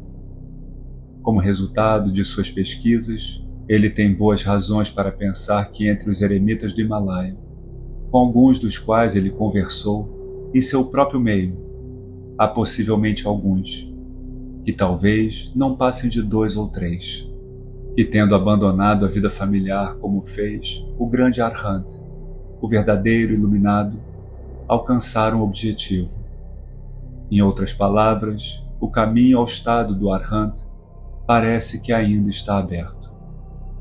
Esses iluminados alcançaram a libertação a partir da ignorância, do anseio pela existência sansárica, da necessidade kármica de nascimento e morte. Na introdução de Reshung, afirma-se o seguinte a propósito de Milarepa. Depois de este ter alcançado a iluminação, ele era alguém que, tendo tido o benefício de mestres santos e virtuosos, acumulou o elixir vital que lhes caía dos lábios e o experimentou por si mesmo na agradável solidão dos refúgios montanhosos, obtendo dessa forma a emancipação das armadilhas da ignorância, de modo que as sementes da experiência e da inspiração neles germinaram e alcançaram pleno desenvolvimento. Ele foi alguém que atingiu aqueles que habitam a cidade da grande emancipação, na qual vivemos indescritível beatitude. Para o místico do Oriente, um Arhat é alguém que alcança a perfeição na Terra apenas depois de muitas existências dedicadas à maior de todas as grandes aventuras.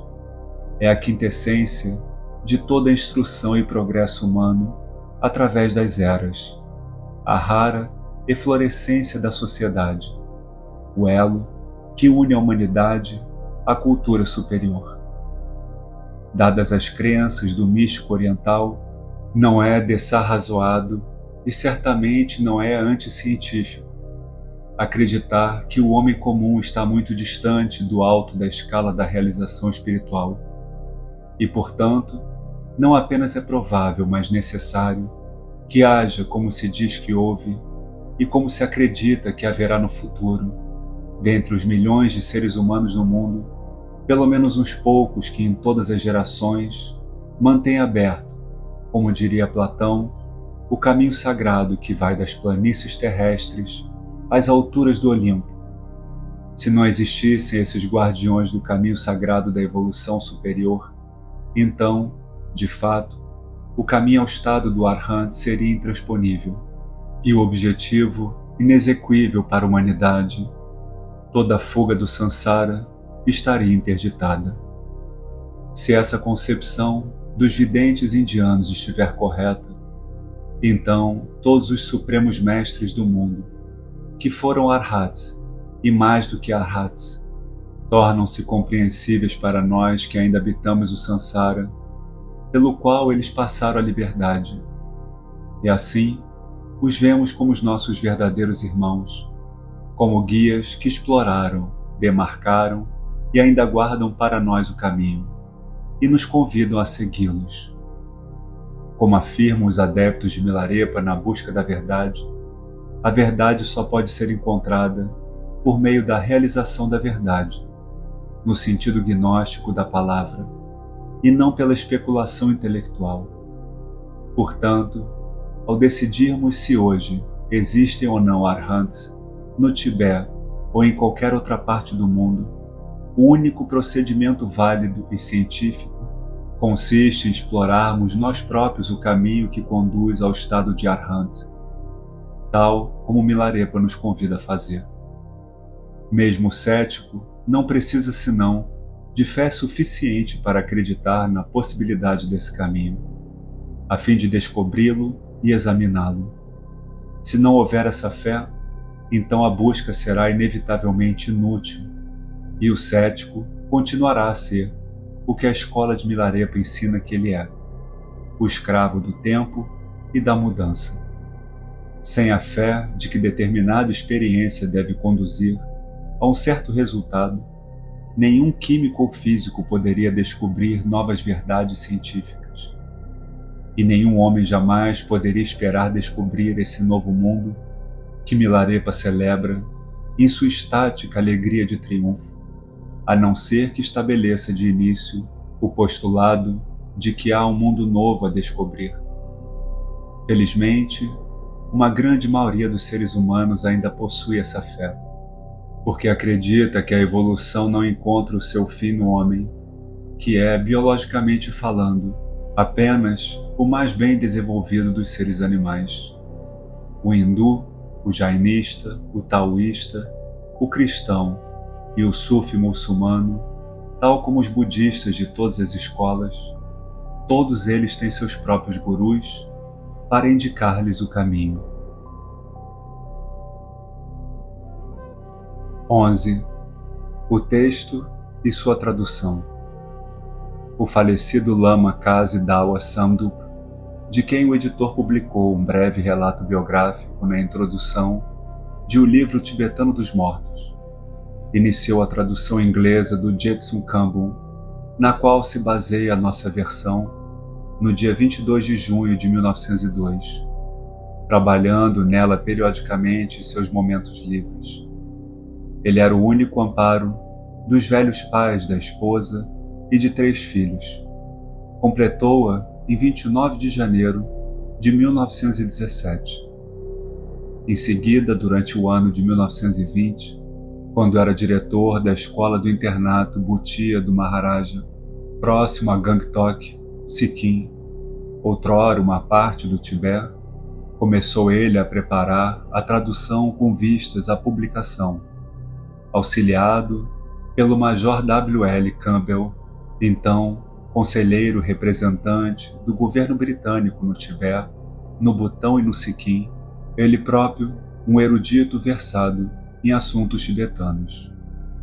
O editor também estava em Gangtok, trabalhando com o Lama na tradução de O Livro Tibetano dos Mortos e de outros tratados religiosos tibetanos, e presenciou os progressos realizados com o Jetsun Kambun.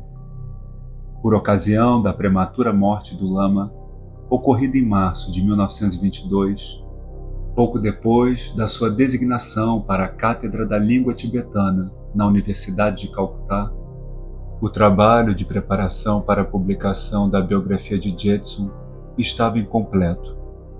Posteriormente, o editor, durante uma visita à casa do falecido Lama, em Kalimpong, além de Darjeeling, no ano de 1924, obteve do filho sobrevivente do Lama a tradução manuscrita original e, no outono do ano seguinte, em Oxford, iniciou a adaptação da tradução aqui apresentada. Esperara sempre o tradutor poder supervisionar a publicação da tradução, e tivesse ele vivido para realizar tal trabalho, todos os erros que possivelmente devem ter se insinuado em nossa versão teriam sem dúvida alguma sido eliminados. Mas em vez de protelar indefinidamente a publicação, o editor considerou mais sábio oferecer ao mundo a tradução na forma em que ela agora é apresentada, embora seguindo fielmente os manuscritos do tradutor. Em sua versão inglesa, o tradutor manteve-se tão fiel ao sentido literal do texto tibetano quanto o permitem os idiomas das 2 línguas, ou quanto é ele compatível com o inglês literário, exceto em algumas poucas passagens, em que, como ele dizia, era preferível traduzir de modo um tanto quanto livre o sentido real envolvido no texto, a verter literalmente termos metafísicos abstrusos e frases que, mesmo que pudessem ser adaptados ao inglês, não conseguiriam comunicar o sentido que um lama iniciado teria delas deduzido no original. Excertos e partes tanto da biografia como das canções ou hinos têm ultimamente surgido aqui e ali em traduções para várias línguas europeias.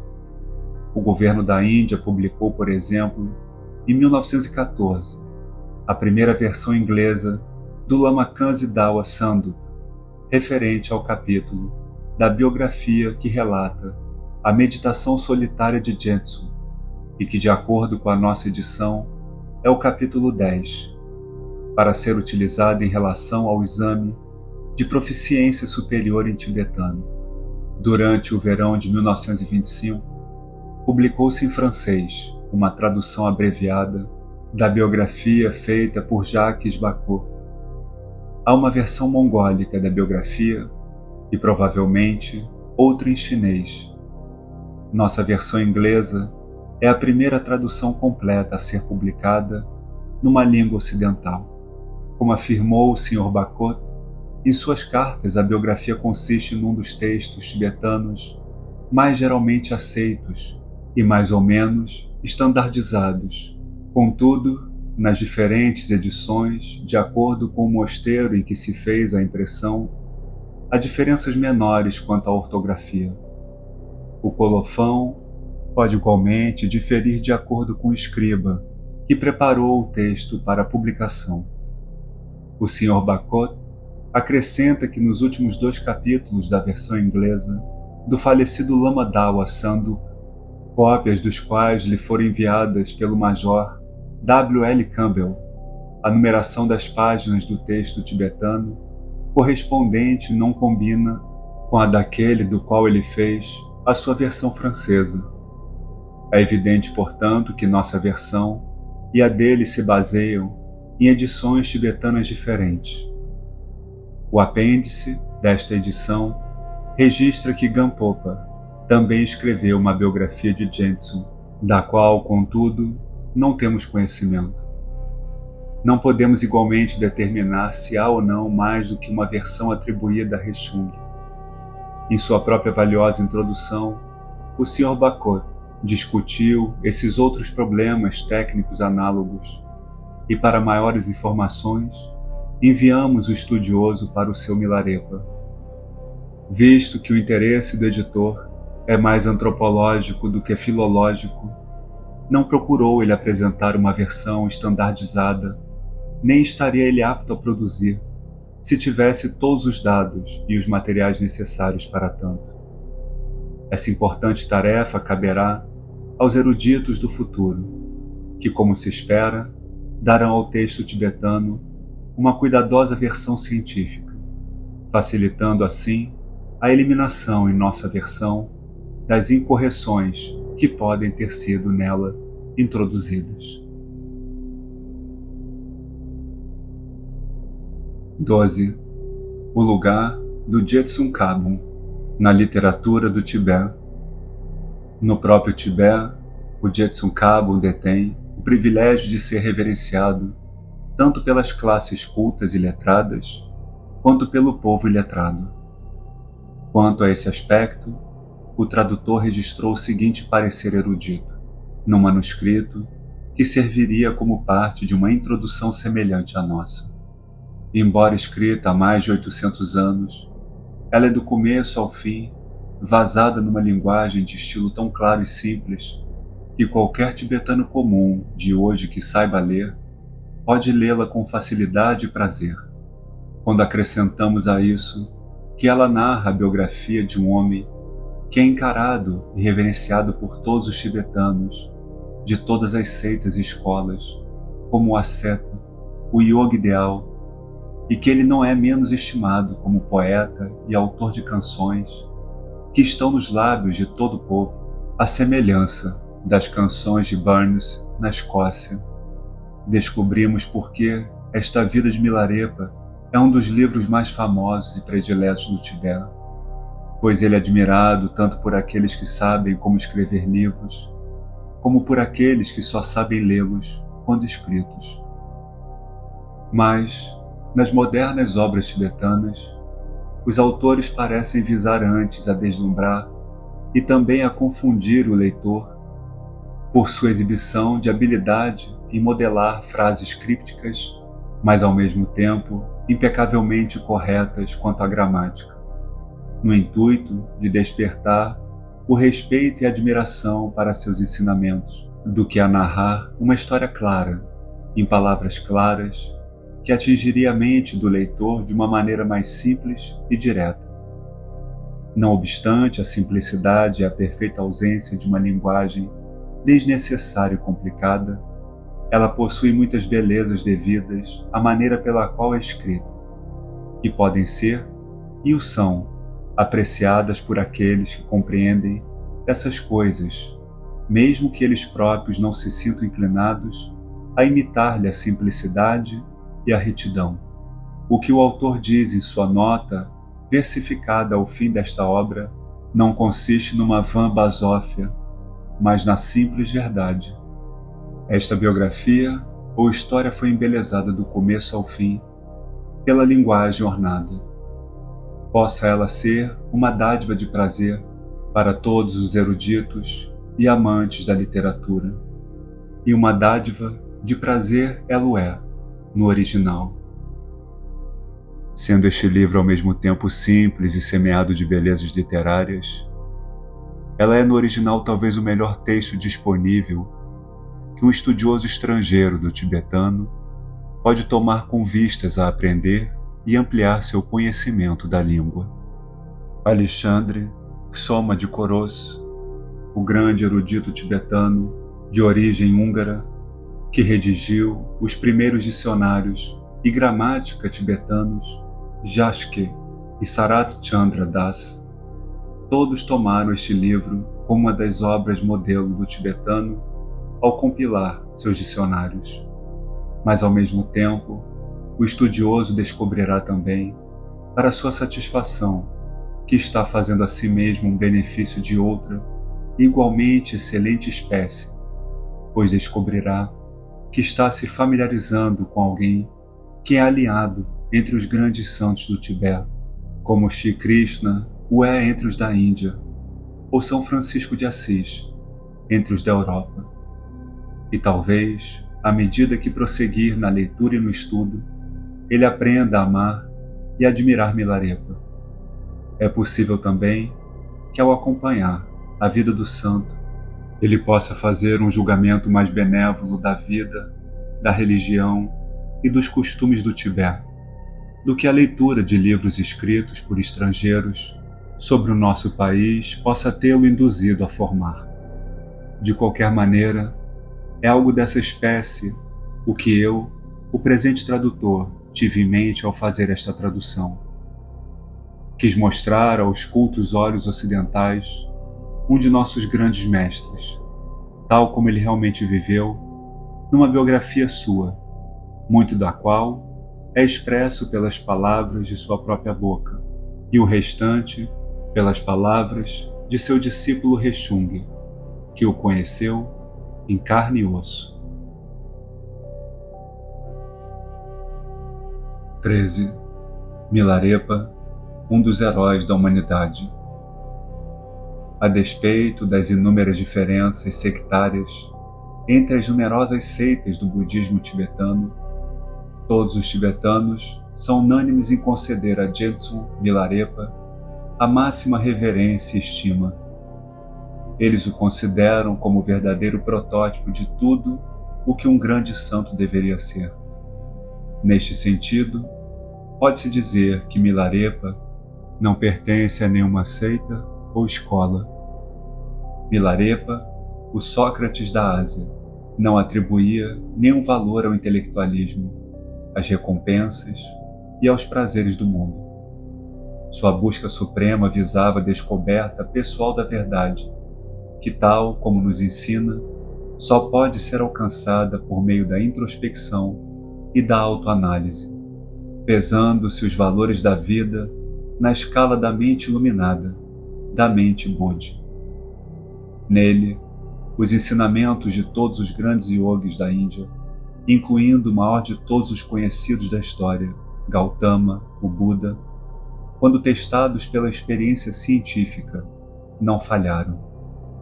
Muitos paralelos também podem ser traçados entre os preceitos de Jetsun, registrados nessa biografia, e os de outro grande mestre da vida, bastando para isso compará-los com o Sermão da Montanha.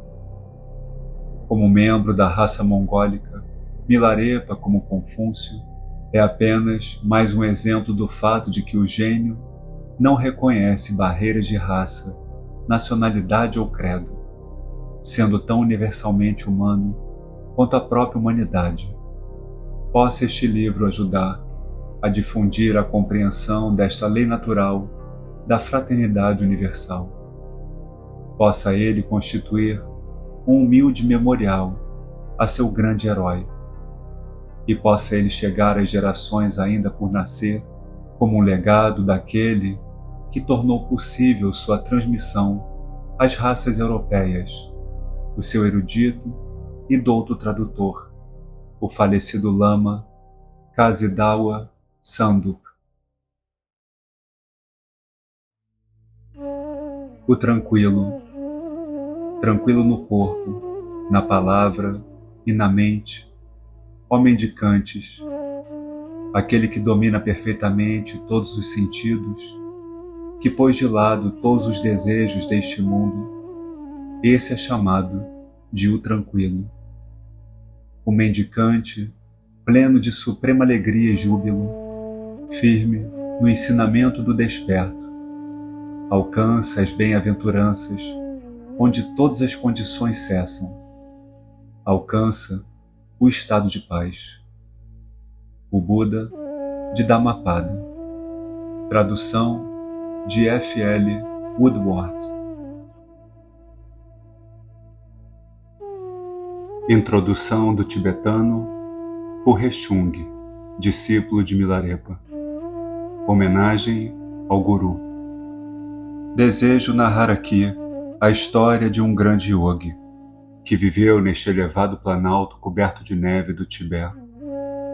Ele foi o homem que desde a sua juventude ficou profundamente impressionado com a natureza transitória e impermanente de todos os estados da existência terrena e com os sofrimentos e infelicidades em que viu todos os seres mergulhados.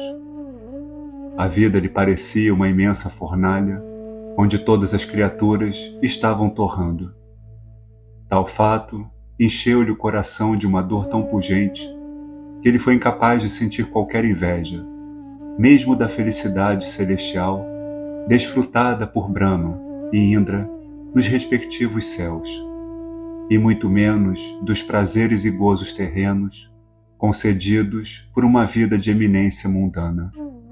Por outro lado, estava tão cativado pela visão da imaculada pureza, pela casta beleza encontrada na descrição do estado da perfeita liberdade e onisciência associadas à obtenção do Nirvana, que pouca importância tinha para ele perder até mesmo a vida na busca idealizada.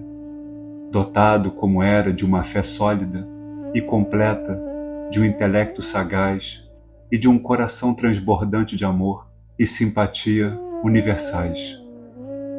Ele foi um homem que, tendo o benefício de santos mestres, armazenou o elixir vital que lhes caía dos lábios e dele provou por si mesmo na agradável solidão dos retiros montanheses, obtendo dessa forma a emancipação dos grilhões da ignorância, de modo que as sementes da experiência e da inspiração nele brotaram e atingiram o seu máximo desenvolvimento.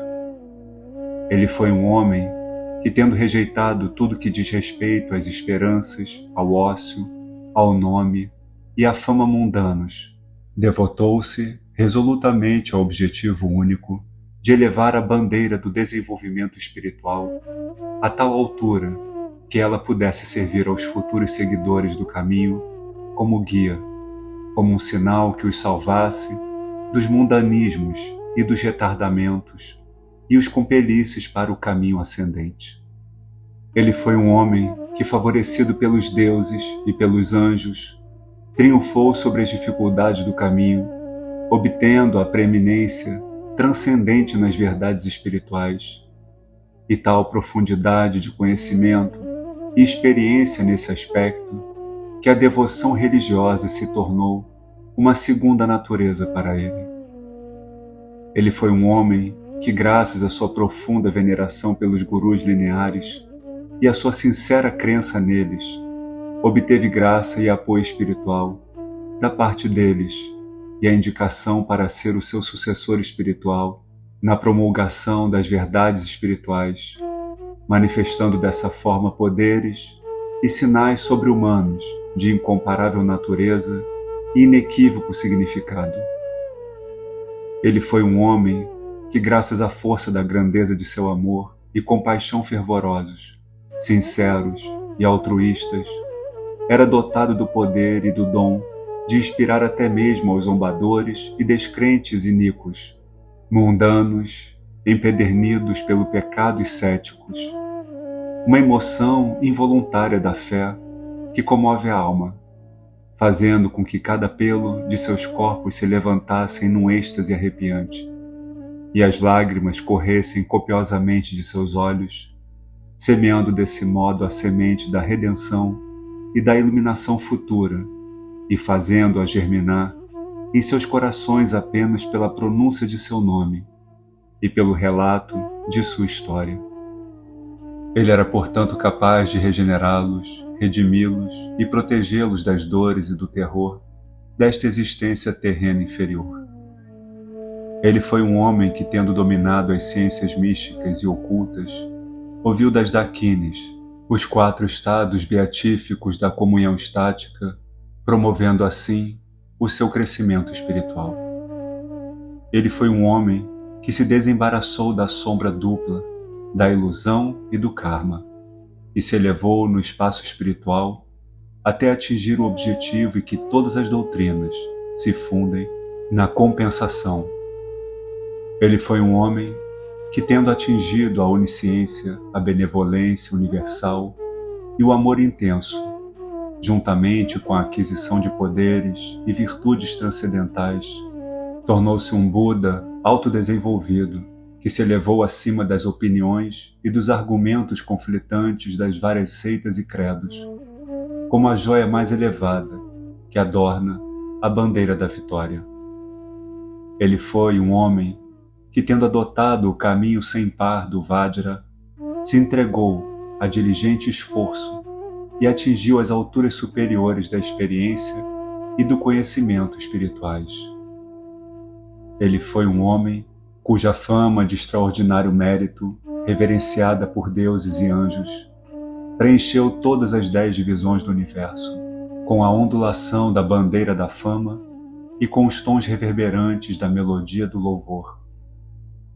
Ele foi um homem cujo corpo físico foi impregnado pela bem-aventurança descendente até a ponta dos pés, e pela bem-aventurança ascendente até o topo da cabeça, onde ambas se fundem na bem-aventurança do fluido lunar. Daí, ricocheteando e correndo nos 3 nervos principais, desenroscando as espirais dos centros nervosos, expandindo por fim os nervos mais diminutos e transformando-os em verdadeiros nervos medianos. Ele foi um homem que era assim capaz de expor fluentemente os sentidos e as ideias contidos nas 12 coleções de sutras e nas 4 escrituras, e traduzi-los em estrofes métricas a serem cantadas nos ritos e no cerimonial do caminho do Vajra. Ele foi um homem que, tendo todas as suas ideias e conceitos amalgamados à causa primordial, eliminou a ilusão da dualidade. Ele foi um homem que, versado na ciência da mente e do intelecto, lia os fenômenos externos como um livro. Ele foi um ser ilimitadamente dotado de graça, onisciência e poder, e capaz de desenvolver e emancipar até mesmo as feras mudas, pregando para elas. Ele foi um ser que ultrapassou a necessidade de observar as regras mundanas, as convenções artificiais e a lisonja, sendo reverentemente cultuado por todos os seres racionais, deuses e homens, com profunda devoção, enquanto permaneceu tranquilo, augusto e atencioso. Ele foi um ser que perseverou com muita diligência na meditação sobre o raro caminho, não ultrapassado, mas antes ultrapassando todos os outros grandes yogis e bodhisattvas de sua época, igualmente abençoados, tornando-se objeto de admiração até mesmo para eles. Como profundo e tonitruante rugido de um leão, ele proclamou a verdade do fato compreensível da ilusoriedade do ego.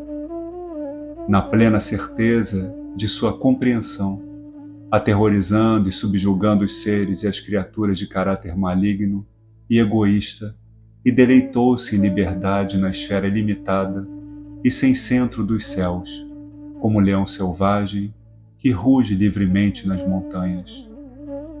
Tendo adquirido pleno poder sobre os estados e as faculdades mentais, superou todos os perigos dos elementos externos e canalizou-os para o proveito e uso próprios. Tendo obtido o conhecimento transcendental no controle da natureza etérica e espiritual da mente, foi capaz de fornecer uma demonstração desse poder voando pelo céu, caminhando, descansando e dormindo suspenso pela levitação no ar.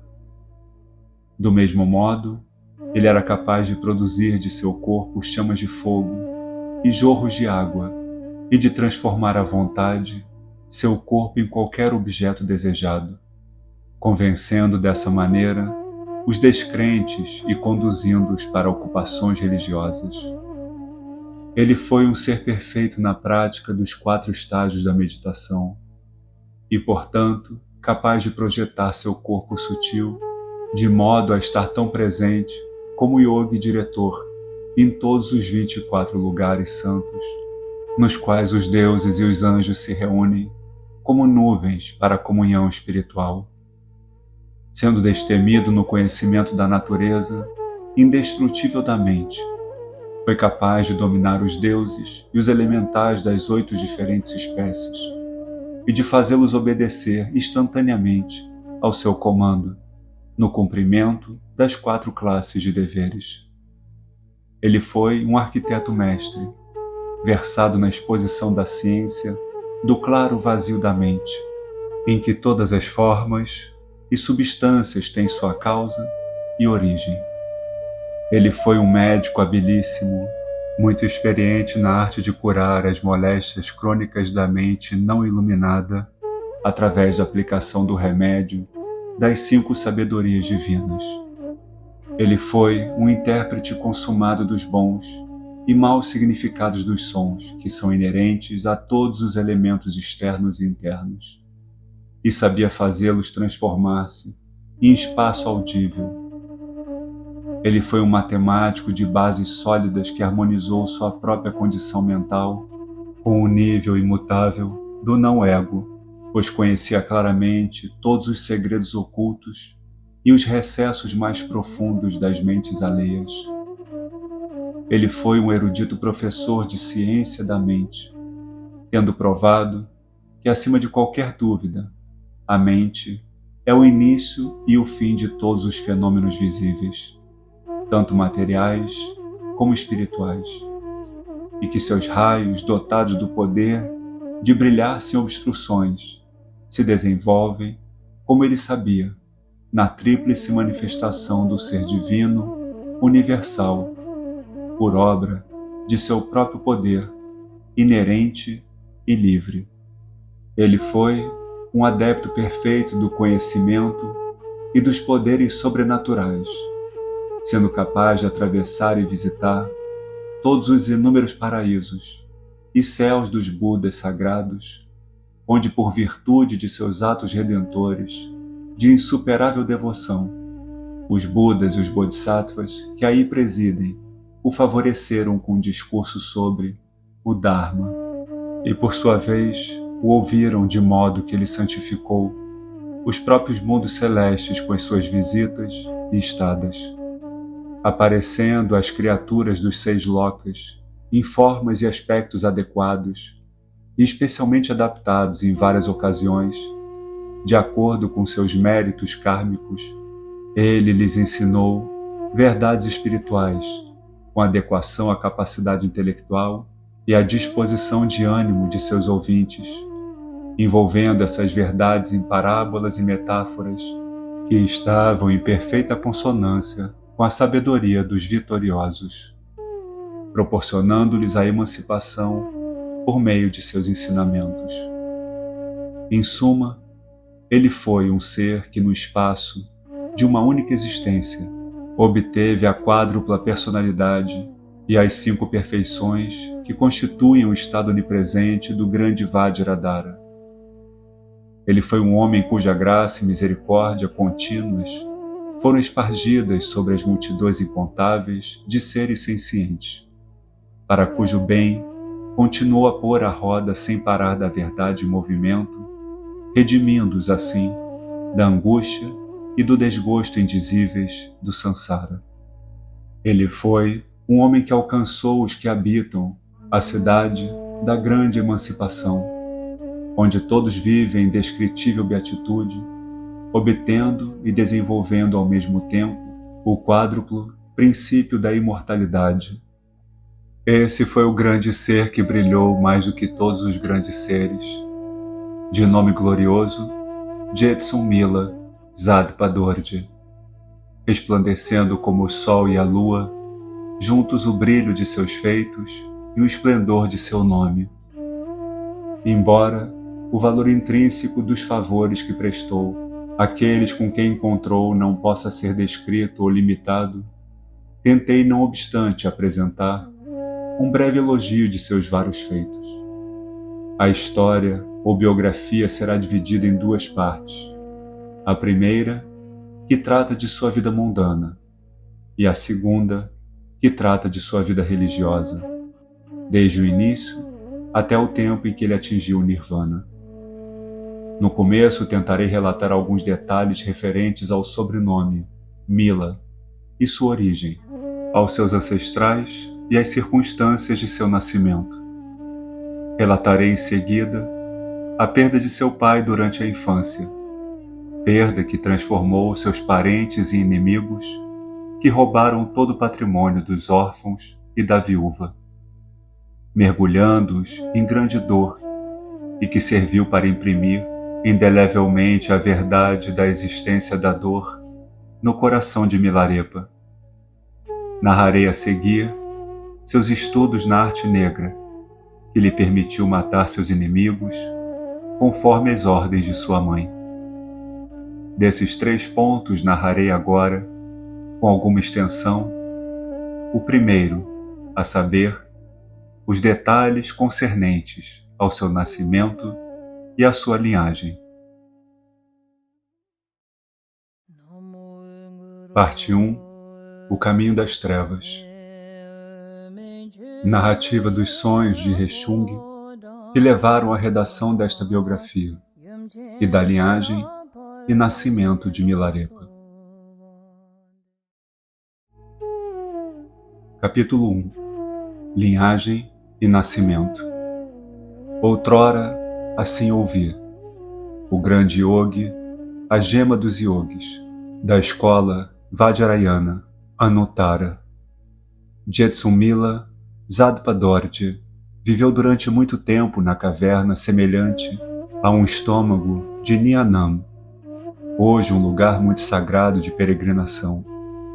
Nesse local encontravam-se os ilustres iluminados Rechung Dorje-Dakpa, Shiva Woodrepa, Nagan Dzon Repa, Seban Repa, Kira Repa, Bri Gon Repa, Lam Gon Repa, Sagaya Kiap Repa, Sham Gon Repa, Dampa Gyapupa e Tompa Shakyaguna.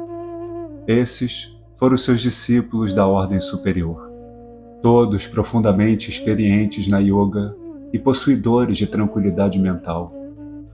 Encontravam-se ainda ali Lesaya Bum e Shendon Dormo, 2 noviças além dos inúmeros crentes leigos de ambos os sexos. Achavam-se também ali as 5 deusas imortais da ordem superior das fadas, que depois evoluíram para anjos, além de numerosos yogis e yoginis altamente dotados, alguns seres humanos alguns super-humanos, possuidores de conquistas superiores. Em meio a essa congregação, Jetsun colocou em movimento a roda do budismo mahayânico. Uma noite, estando Rechung sentado em sua cela meditando, teve ele o seguinte sonho.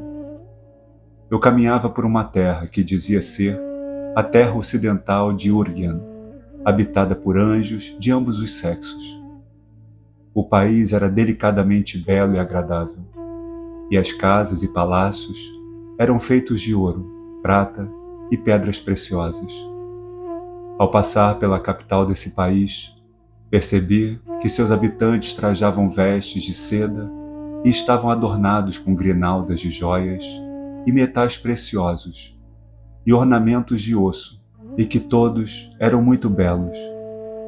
Olhavam-me com semblante sorridente e olhares de aprovação, mas ninguém ousava falar comigo. Entre eles, encontrei uma velha conhecida com quem travara conhecimento no Nepal, na ocasião em que ela era discípula de Tipupa, um de meus gurus. Vestida de vermelho, ela dirigia a congregação e me abordou com palavras de boas-vindas dizendo: Sobrinho, muito me agrada a tua vinda. Conduziu-me em seguida para uma soberba mansão repleta de tesouros, onde muito me regalei. Ela então disse: O Buda Kshobhya está no momento pregando a doutrina nesta terra de Urgyen. Se tu, meu sobrinho, quiseres ouvir sua pregação, obterei dele a permissão para tanto. Eu desejava ardentemente ouvi-lo e respondi: É muita gentileza de tua parte. Acompanhando-a, cheguei ao centro da cidade, onde vi um imenso trono feito de metais e pedras preciosas, e sobre ele sentado, o Buda Kshobhya, muito mais belo e majestoso do que a figura que eu havia imaginado para meditar. Ele pregava o Dharma a uma vasta congregação que parecia tão grande quanto o oceano. Ao ver tudo isso, enchi-me de tal regozijo e beatitude estática que quase desfaleci. Fica aqui, sobrinho, enquanto tento obter a permissão do Buda, disse a senhora. Obtendo-a, de imediato, ela voltou para me conduzir à sagrada presença. E enquanto me aproximava, prestei homenagem ao Buda e recebi a sua bênção.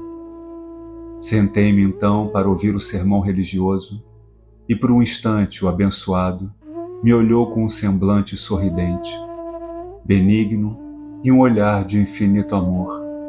O assunto sobre o qual ele pregava era a linhagem, o nascimento, os feitos e os incidentes relacionados com os diversos Budas e Bodhisattvas do passado. A narrativa me inspirou uma profunda fé. Por fim, ele relatou as histórias de Tilopa, Naropa e Marpa, muito mais extensamente do que eu estava acostumado a ouvir de Jetsun, e tais narrativas comunicavam a cada pessoa presente uma profunda admiração, acompanhada de fé.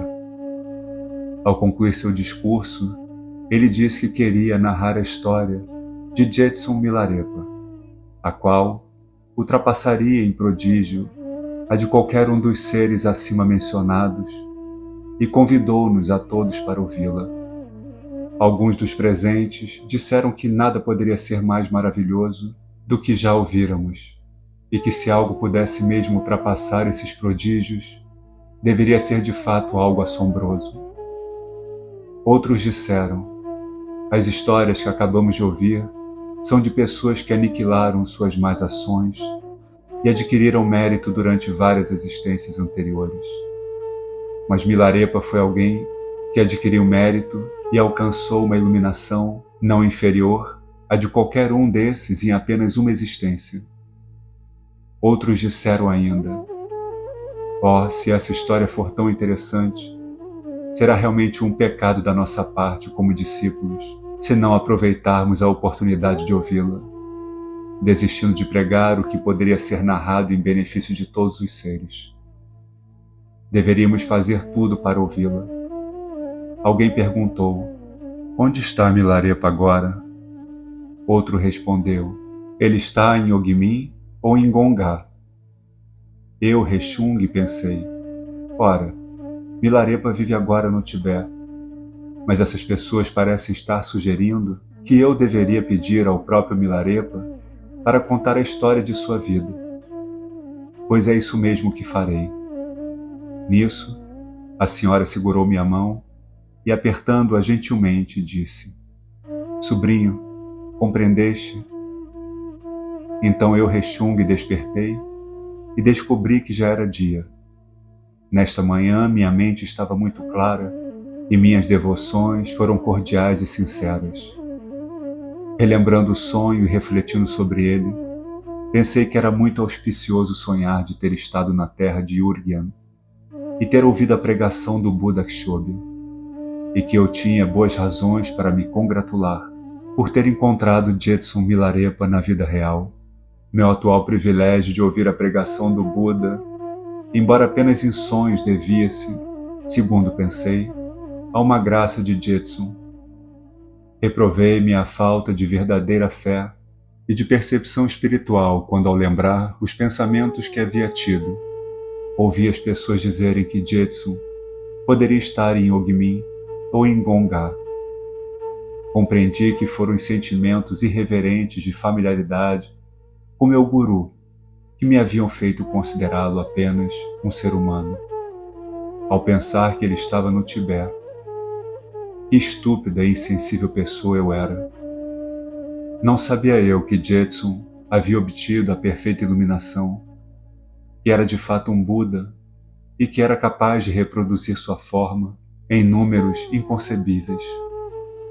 Além disso, onde quer que Jetsun pudesse estar habitando, não se tornava esse lugar igualmente sagrado, tanto quanto Ogmin ou Ningongá.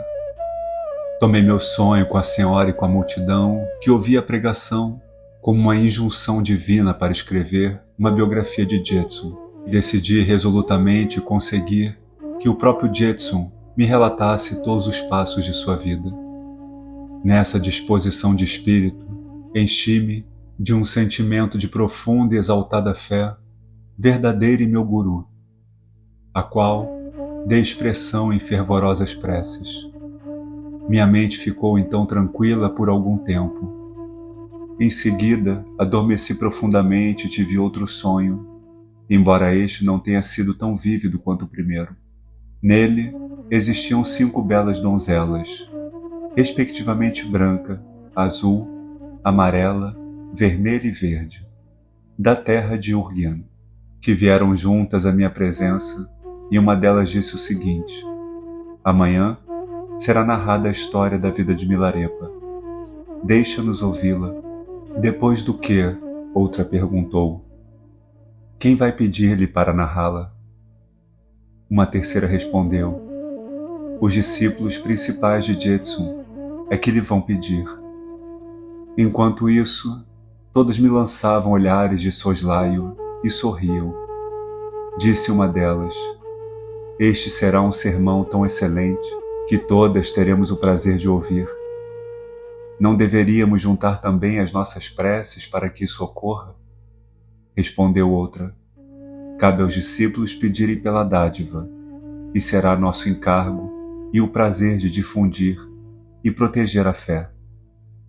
Nisso todas desapareceram, tal qual desaparece o arco-íris. Ao despertar, descobri que o sol já ia alto e compreendi que meu sonho era um sinal das 5 irmãs imortais. Tendo partilhado sua refeição matinal, nesse alegre estado de mente, Rechung buscou a presença de seu guru Jetsun e descobriu que o grupo de discípulos e seguidores já se havia sentado. Rechung então se prostrou em adoração diante de Jetsun e, perguntando-se como se sairia, com o joelho direito no chão e as palmas das mãos juntas, dirigiu-lhe as seguintes palavras: seria do agrado de nosso gracioso Mestre e Senhor obsequiar-nos com um relato dos eventos de sua vida em benefício dos presentes e que servirá como exemplo para os futuros discípulos e seguidores? Os Budas do passado narraram também as histórias de seus 12 grandes feitos e fizeram outros relatos para o bem dos seres sobre a terra que contribuíram para a difusão e a prosperidade geral da fé budista. Tilopa, Naropa, Marpa e muitos outros grandes santos, ao deixarem suas autobiografias, muito auxiliaram o desenvolvimento de seus afortunados seguidores. Do mesmo modo, ó Senhor Jetsun, tua biografia também conduziria grandemente ao desenvolvimento de muitos seres, para cujo benefício rogamos ao nosso Senhor que nos agracie com o relato de sua vida. Assim instado, Jetsun sorriu e disse: ó Rechung, já estás bem familiarizado com a história de minha vida, mas como fazeis esse pedido para proveito dos outros, não vejo mal algum em fazer o que me pedes. Sou do ramo dos Josais, descendente de nobres, do clã de Kyungpo, Águia, e meu nome pessoal é Milarepa. Em minha juventude, realizei alguns feitos negros, em minha maturidade, alguns feitos brancos. Mas agora superei todas as distinções entre o negro e o branco. Tendo cumprido a tarefa principal, sou agora alguém que não precisa lutar por mais nada no futuro. Se me pusesse a descrever com extensão os acontecimentos de minha vida, a narrativa de alguns deles faria as lágrimas correrem, mas ao passo que de outros provocaria hilaridade. Mas como isso seria de pouco proveito, prefiro que permitas a este velho ficar em paz. Rechung levantou-se novamente e, curvando-se, fez a seguinte súplica ao mestre: ó gracioso Senhor, a narrativa do modo como obtiveste as verdades transcendentais e dos grandes sofrimentos e sacrifícios que te custaram para descobri-las, e de como meditaste sobre elas sem cessar, até teres dominado a natureza real da verdade eterna e alcançado o objetivo superior de todo o conhecimento espiritual e do caminho no qual foste capaz de voar para além das redes das forças kármicas e impedir a manifestação do karma futuro. Será muito interessante e de grande proveito a todos os que acalentam esperanças e aspirações semelhantes. Sendo o teu clã o de Kyungpo, Águia, e o teu ramo o dos Josais, descendentes de nobres, como vieste a ser chamado pelo sobrenome de Mila.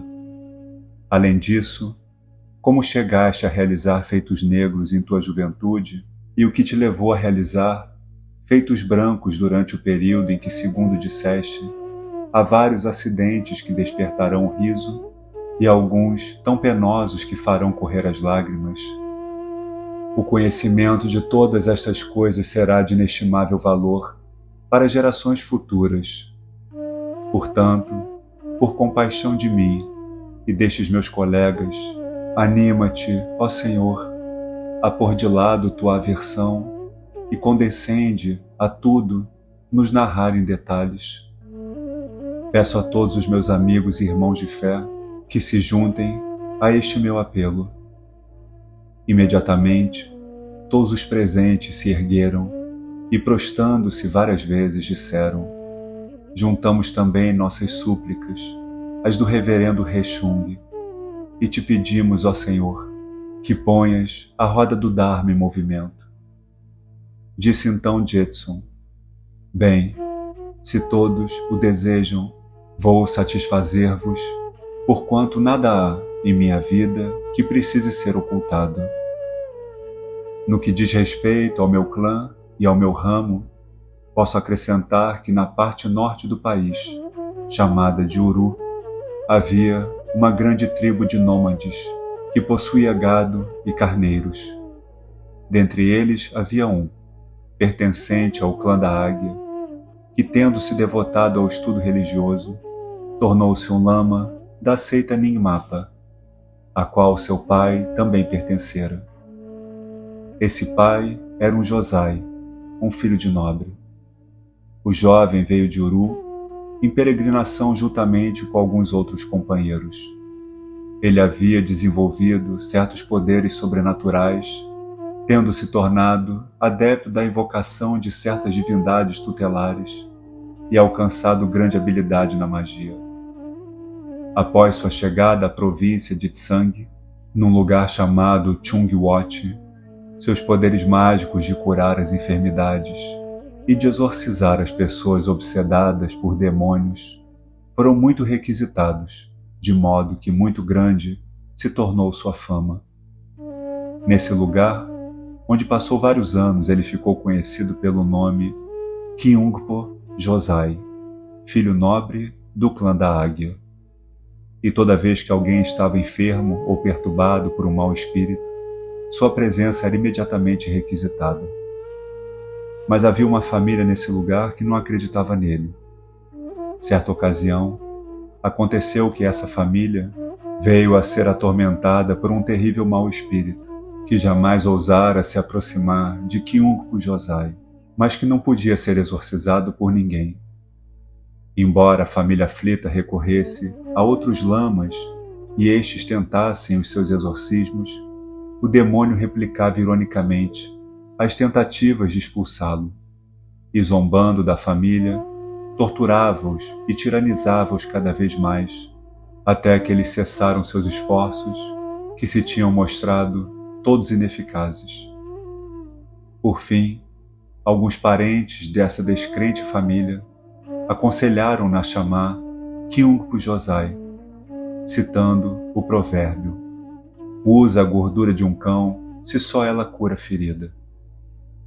O chefe da família disse: sim, façamo-lo vir por todos os meios. Consequentemente, Josai foi convidado e, ao se aproximar do demônio, disse 3 vezes em tom ameaçador: eu, Kyungpo Josai, vim para comer a carne e beber o sangue de todos os demônios. Espera, espera, investindo rapidamente contra ele. O pobre demônio foi tomado de tamanho terror, antes mesmo que Kyungpo Josai estar perto dele, gritou: Apa, ama, Mila, Mila. Ó homem, és meu pai. Ó homem, és minha mãe. Quando Josai se aproximou dele, o demônio disse: Mila, eu jamais me aproximaria do lugar em que estás. Poupa minha vida. Então Josai, tendo feito o demônio jurar que jamais voltaria a afligir quem quer que fosse, permitiu-lhe que partisse. Em seguida, o demônio se achegou a uma família que costumava adorá-lo e lhes disse: Mila, Mila, eu nunca sofri tanto como dessa vez. Ao lhe perguntarem o que lhe havia causado tanto sofrimento, ele respondeu que Kyungpo Josai havia lhe infligido uma dor tão excruciante que quase o matara, e por fim havia lhe arrancado um juramento. Desde então, Josai foi chamado de Mila, como fora de exaltar seus extraordinários poderes mágicos, e assim seus descendentes vieram a ser chamados pelo sobrenome de Mila. Quando viram que o demônio, de fato, não atormentava mais ninguém, todos concluíram que o demônio havia sido morto, ou melhor, havia transmigrado para outra forma de existência. Kyungpo Josai casou-se, então, e teve um filho que, por sua vez, teve 2 filhos. O mais velho deles foi chamado de Mila Dotun Senje, Mila, o leão que ensina os sutras. E o filho mais velho deste veio se chamar, por sua vez, Mila Dorje Senje, Mila, o leão imutável. Desde então, essa família foi notória por ter apenas um sucessor masculino em cada geração. Mila Dorje Senje era um exímio e apaixonado jogador que costumava ganhar vultosas apostas. Ocorreu que havia um homem naquela parte do país que era ainda mais exímio na arte de jogar e que tinha muitos parentes e relações pelo lado paterno. Esse homem procurou Mila Dorje Senje no intuito de testar-lhe a habilidade e o desafiou a uns poucos jogos por pequenas apostas. E jogando com ele, logo obteve uma nítida ideia da força de seu jogo. Nesse dia, o homem jogou como se a própria sorte o estivesse vigiando, e venceu inúmeras partidas de Milador de Sendir. Tal situação tornou-se intolerável para este, que pediu então ao seu oponente uma revanche para o dia seguinte, com o que ele concordou. No dia seguinte, as apostas aumentaram e o astuto homem, para seduzir Dordje, perdeu 3 vezes. Por sua vez, então, ele pediu revanche, com o que Dordje concordou após estabelecer as apostas. Elas consistiam em todas as propriedades que cada um possuía: terras, casas, dinheiro e bens domésticos. Ambos assinaram um compromisso desse teor, a fim de que nenhum deles pudesse fugir de suas obrigações por petição ou rogo. Eles então jogaram com o resultado que poderia ter sido previsto, de ter o adversário de Mila vencido a partida. Os parentes masculinos do homem tomaram, então, posse de todos os bens móveis e imóveis de Milador de Sendir. E os 2 Milas, pai e filho, Dotun Sendir e Dordje Sendir, tiveram que deixar tudo para trás, e vagando na direção da província de Gungtang, no Tibete, junto à fronteira com Nepal, chegaram a um lugar chamado Kyanga-tsa, onde se fixaram. O pai, Dotun Sendir, costumava passar seus dias lendo as escrituras. Ele executava também cerimônias de exorcismo para a prevenção de chuvas de pedra. Preparava encantamentos para a proteção de crianças e fazia muitas outras coisas semelhantes. Em consequência, tornou-se muito popular como um lama que realizava cerimônias.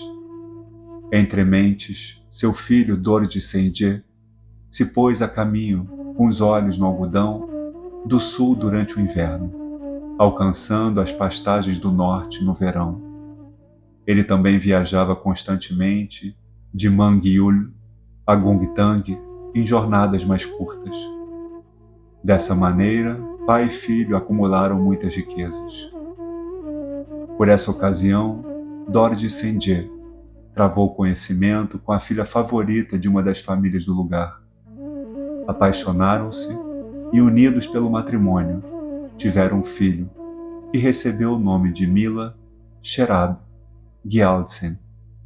Mila, o troféu da sabedoria. Enquanto o menino estava sendo educado, seu avô morreu, e as cerimônias fúnebres foram realizadas com grande pompa. Milador de Sendir, dando continuidade à sua profissão de comerciante, adquiriu mais riqueza do que nunca, pagando um bom preço em ouro e em mercadorias do norte e do sul. Adquiriu um campo fértil de forma triangular, situado nas proximidades de Kyanga-tsa, de um homem chamado Worma, e o chamou de Worma-tsum, Triângulo de Worma. Fazendo fronteira com esse campo, havia um antigo sítio que pertencia a um vizinho, e que ele também adquiriu, nele construindo uma grande casa. Foi em seu 20º aniversário que Mila Sherab Gyaltsen se casou com uma jovem que pertencia a uma boa família do povo de Tsa, da raça real de Niang, chamada Karmoken, Guirlanda Branca. Ela era uma jovem muito bela, inteligente e enérgica, que sabia como tratar os amigos e os inimigos, de acordo com os deveres apropriados, com amor ou com ódio. E assim recebeu o nome de Guirlanda Branca de Niang. Em adição à casa acima mencionada, Milador de Sendir construiu um edifício de 3 andares, com anexos e cozinhas, apoiado sobre 4 colunas e 8 pilares. Era uma das melhores casas de Kyanga-tsa e ficou conhecida como as 4 colunas e os 8 pilares. Nessa casa, ele, sua esposa e o pai viveram opulentamente. Entre mentes, Os antigos parentes de Miladotum Senje, os que viviam em Chungwot, ouviram que ele e o filho estavam prosperando em Tsa. Então, um primo de Milador de Senje, de nome Yungdung Gyaltsen, a bandeira svástica da vitória, juntamente com sua família e uma irmã de nome Kyung Tsa Palden, demonstradora da nobreza dos descendentes das águias, mudou-se daquele lugar e veio para Kyanga Tsa. Dorje, que gostava de seus parentes, acolheu-os em sua chegada com sincero prazer e boa vontade. Ensinou-lhes tudo aquilo que estava ao seu alcance para que pudessem comerciar e eles também puderam acumular muitas riquezas.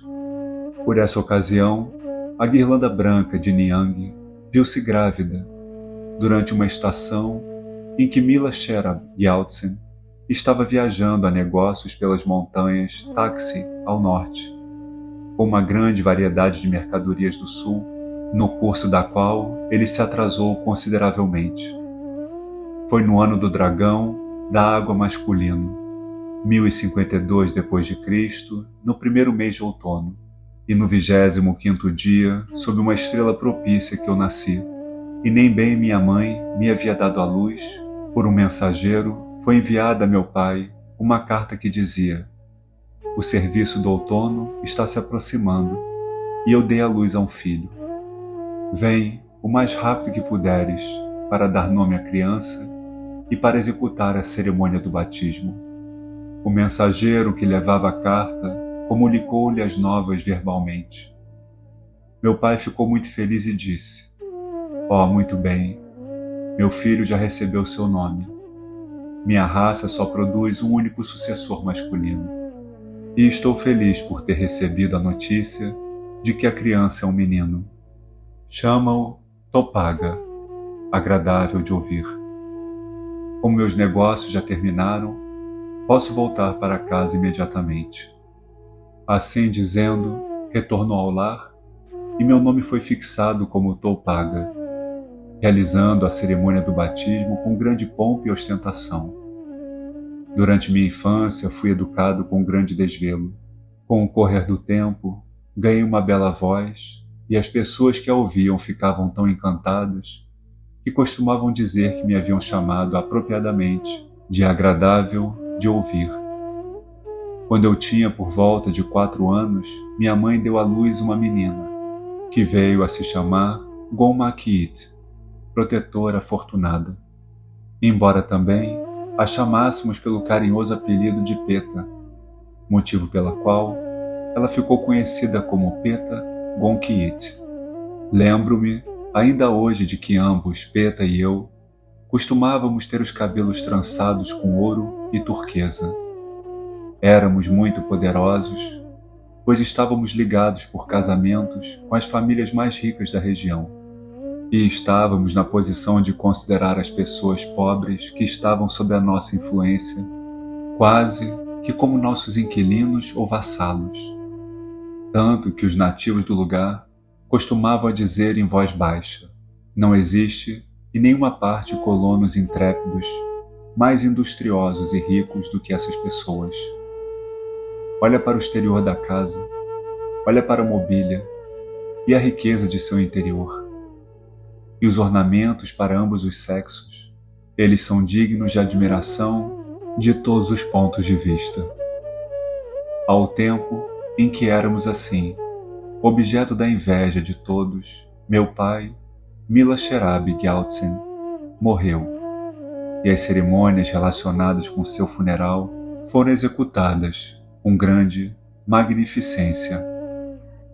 Esta é a primeira parte da história que narra o nascimento de Jetsun.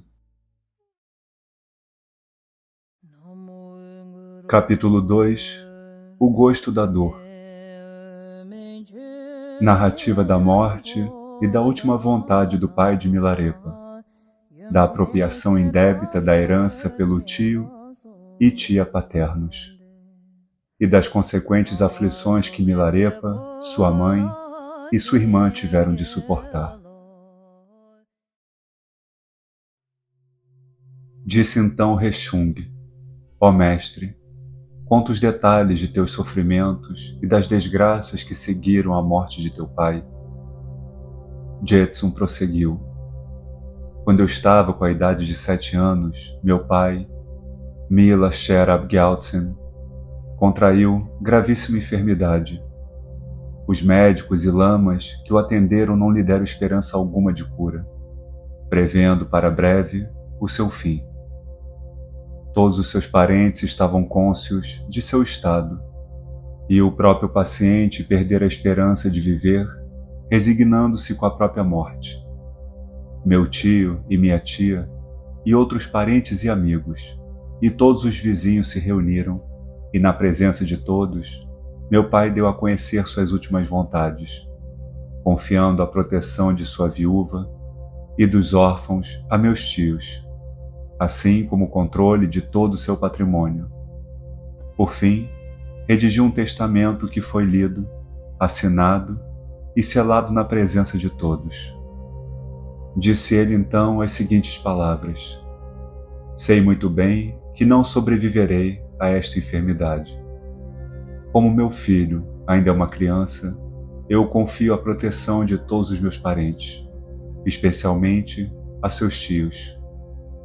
Todos os meus bens, incluindo os rebanhos de gado, ovelhas e pôneis que estão nos pastos das montanhas, meus campos, incluindo o Triângulo de Worma, e vários outros campos menores, minhas vacas, cabras e asnos que estão aqui na casa, meus utensílios domésticos de ouro, prata, cobre e ferro, meus ornamentos pessoais e meu guarda-roupa, minhas turquesas, as sedas e vestes, meus celeiros e, em suma, todos os meus bens, em face dos quais a ninguém preciso invejar, deixo para trás.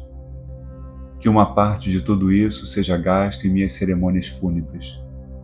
Quanto ao resto, confio a proteção dos bens a todos vós, que aqui estáis reunidos, até a época em que meu filho for capaz de tudo gerir por si mesmo. Confio especialmente esta propriedade à proteção dos tios de meu filho. Quando ele estiver com a idade aprazada, que se case com Zessai, que lhe foi prometido em matrimônio na infância. E quando a noiva tiver sido recebida na casa, que o casal assuma toda a propriedade, governando-a por si mesmo, seguindo o exemplo de seus pais. Mas enquanto meu filho não atingir a idade madura, eu confio tudo a vós, meus parentes, e especialmente a ambos, tio e tia de minhas crianças. Cuidem para que nada sofram. Estais certos de que vos vingarei do reino dos mortos. Ao dizer isto, meu pai expirou. Quando as cerimônias fúnebres de meu pai haviam chegado ao fim, todos os parentes disseram que Guirlanda Branca de Niang assuma ela mesma a propriedade e que cada um de nós, de tempos em tempos, lhe prestemos a ajuda que ela possa necessitar. Mas meu tio e minha tia disseram: podeis dizer o que vos agradar, mas somos os parentes mais próximos e cuidaremos nós mesmos para que a viúva e os órfãos nada sofram.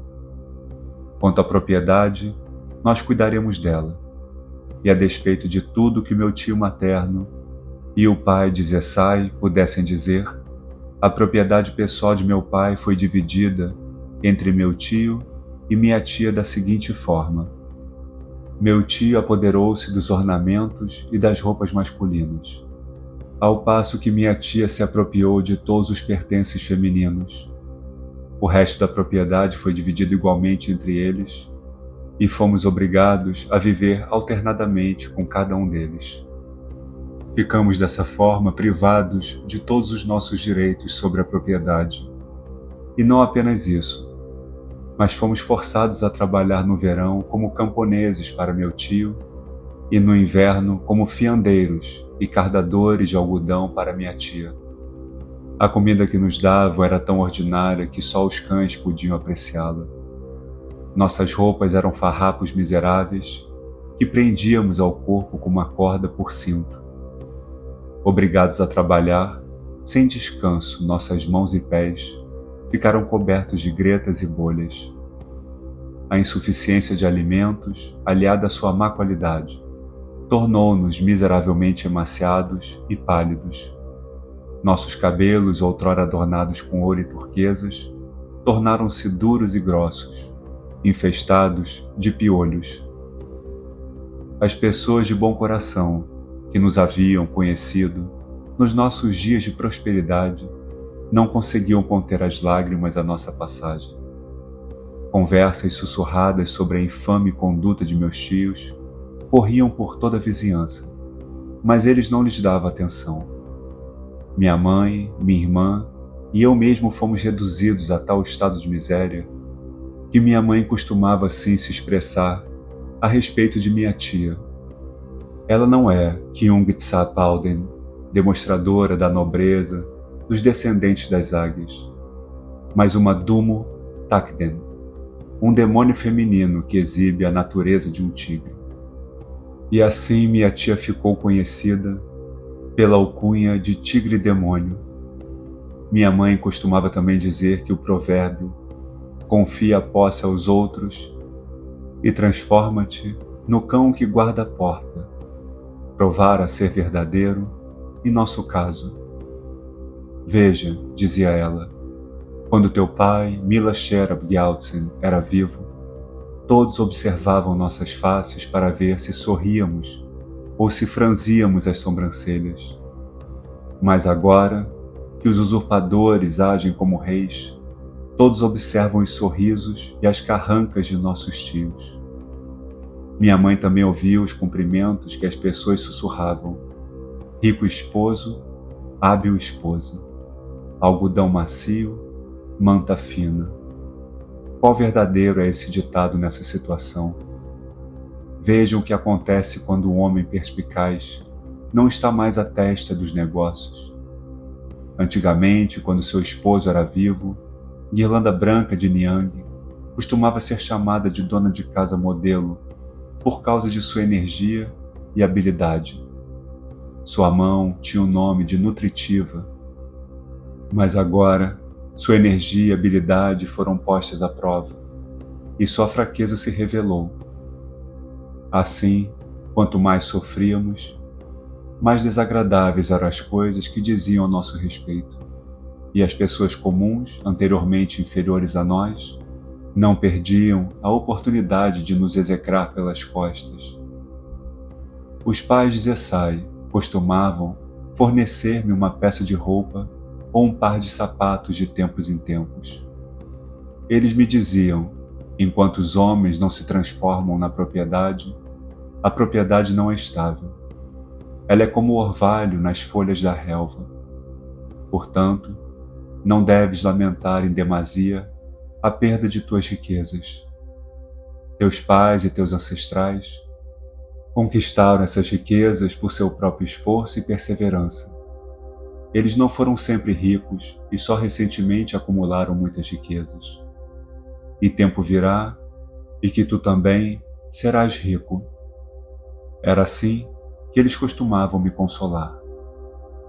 Por volta dos meus 15 anos, minha mãe possuía um pequeno campo chamado Tepi Tenchung, pequeno tapete de penúria, que, embora não tivesse um nome muito auspicioso, produzia uma safra de cereais de muita boa qualidade. Esse campo era cultivado por meu tio materno e sua renda se acumulava. Com parte dela, ele comprava estoques de alimentos e a cevada marrom era transformada em tirang e a borra branca em polvilho. Correram então as novas de que Guirlanda Branca de Niang e seus filhos iriam dar uma festa a fim de recuperar seu patrimônio. Muitos tapetes foram emprestados de todas as partes e se esparramaram sobre o chão de nossa grande casa. À festa foram convidados todos os nossos vizinhos, especialmente aqueles que haviam estado presentes à morte de meu pai e que conheciam suas últimas vontades, e todos os nossos parentes chefiados por meus tios. Meus tios ganharam um carneiro e os outros convidados receberam quartos, pernas, costeletas e costelas, de acordo com sua posição e o grau de parentesco conosco. Serviram-se taças cheias de tirang e o banquete teve início. Minha mãe ergueu-se então no meio da assembleia e disse as seguintes palavras: Peço aos honoráveis hóspedes aqui reunidos que me deixem explicar por que solicitei sua presença. Pois, como reza o ditado, o nascimento de um filho exige uma cerimônia do batismo e a oferta de tirang um discurso.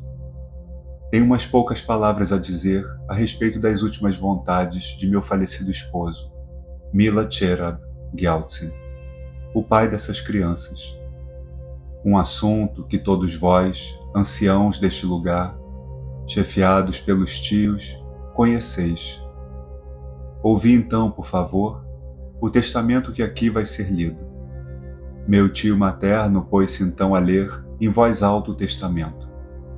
Quando terminou, disse minha mãe: Todos aqui estão a par do testamento oral pronunciado em sua presença por meu falecido esposo, de modo que não vou aborrecê-los repetindo-o. Mas para ir direto ao assunto, nós, mãe e filhos, estamos profundamente agradecidos por tudo o que devemos aos nossos tios e por todo o seu cuidado em nos assistir até o presente. Mas agora que meu filho já é capaz de cuidar sozinho de uma casa, solicito que a propriedade nos seja devolvida. Peço também a todos que lhe propiciem o casamento com Zessai e que ela seja devidamente instalada na casa comum, de acordo com a vontade de meu falecido esposo. Depois que minha mãe falou assim, meu tio e minha tia, embora em desacordo em todos os assuntos, uniram suas forças, pois ambos, de comum acordo, haviam se apropriado indevidamente de meu patrimônio para seu próprio uso. Além disso, eu era filho único, ao passo que meu tio tinha diversos filhos. Meu tio e minha tia, de acordo com um plano para nos defraudar, replicaram: Onde estão os haveres de que falas? Quando Mila Cherab Gyaltsen era vivo, ele nos tomou emprestados as casas, os campos, o gado, os pôneis, o ouro e a prata. Tudo pertencia a nós, e ele nos devolveu os bens apenas na hora de sua morte. Houve, portanto, apenas uma devolução dos bens aos seus verdadeiros proprietários. Onde está qualquer partícula de tua riqueza, uma medida de cevada, um rolo de manteiga, uma peça de tecido, ou mesmo uma cabeça viva de gado? Jamais vimos coisa alguma, e agora tendes a audácia de dizer tal coisa? Quem escreveu esse testamento? Ficai contentes por não deixarmos criaturas miseráveis como vós morrerem de fome. O ditado: antes tentar medir um rio a palmos do que prestar favores a pessoas mais, aplica-se perfeitamente a todos vós. Zombando de nós, eles se levantaram abruptamente, sacudiram as vestes e, batendo os saltos dos sapatos no chão, disseram: Se isso realmente aconteceu, até esta casa em que estamos é nossa. Fora daqui, órfãos ingratos, fora! Nisso bateram em nossas faces com as pontas de suas longas mangas, e tudo o que minha mãe podia dizer era: Ó Mila Cherab Gyaltsen, olha o que temos de suportar. Tu que disseste: eu vos vigiarei dos reinos dos mortos, este é seguramente o momento de fazê-lo. E caindo num acesso de choro histérico, desmaiou. Eu e minha irmã nada mais podíamos fazer do que chorar. Meu tio materno, vendo que meu outro tio tinha muitos filhos, não ousou opor-se a ele. Os outros vizinhos que estavam a nosso favor juntaram suas lágrimas às de minha mãe, dizendo: Pobre viúva, pobres órfãos. Muitos soluçavam, e eram poucos os que não derramavam lágrimas. Meus tios prosseguiram: Vós, requereis nossa riqueza, mas não parece que vos faltem bens, pois fostes capaz de convidar todos os vossos vizinhos e amigos para esse grande banquete. Nada vos devemos, pois nada tomamos de vossas riquezas. Digais o que quiserdes. E mesmo que o tivéssemos feito, nada devolveríamos. Fazei como bem entenderdes, órfãos miseráveis. Se fordes bastante fortes em número, combatei-nos. Se fordes muito poucos, amaldiçoai-nos. Dizendo isto, saíram. Os que estavam do seu lado seguiram-nos. Minha mãe ainda chorava, e só nosso tio materno, e a gente de Zessai, mas uns poucos que estavam do nosso lado, ficaram para consolá-la. Eles continuaram a beber o que sobrara do Tihang, dizendo: "Ó, não chores, isso de nada serve." Propuseram estabelecer uma subscrição para todos os que tinham estado no jantar, oferecendo-se para dar sua parte, e esperando que nossos tios paternos também fossem instados a participar, com uma contribuição pelo menos razoável. Com a soma levantada, propuseram que eu fosse educado em outra cidade. Meu tio materno disse à minha mãe: sim, faça isso, e enviemos o menino para aprender alguma coisa. Quanto a ti e tua filha, vinde morar comigo, enquanto cultivais vossos campos pelo vosso próprio esforço. Devemos fazer tudo o que está ao nosso alcance para envergonhar esses tios. Mas disse minha mãe: visto que não recuperamos nossos próprios bens, não creio ser possível sustentar meus filhos com a riqueza obtida pela caridade alheia. Além disso, não há a menor possibilidade de os tios nos devolverem sequer uma parte de nossos bens. Quanto ao meu filho, ele precisa, é claro, ser educado. Após essa recusa de devolver o que é nosso, os tios farão de tudo o que puderem para nos expor à vergonha de estarmos novamente submetidos a eles. Eles nos tratarão muito pior do que antes, e seremos como um tambor em seu estrado, ou como uma fumaça em voo. Ficaremos aqui, e trabalharemos nosso campo.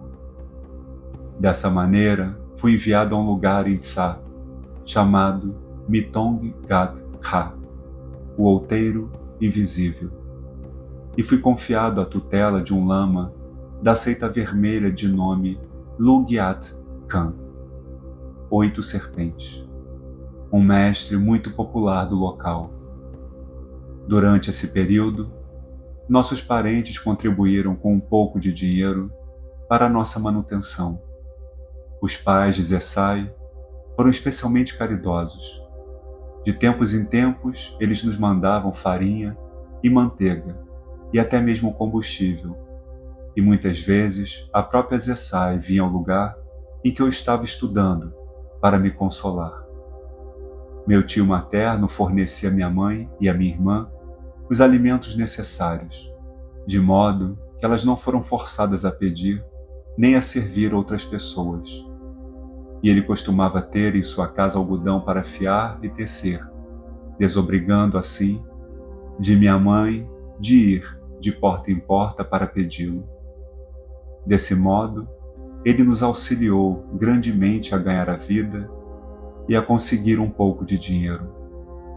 Minha irmã, por sua vez, ao fazer as tarefas de que a incumbiam, graças a um duro trabalho, amealhou algum dinheiro para cuidar de si mesma, na medida em que isso implicava ter ou não dinheiro.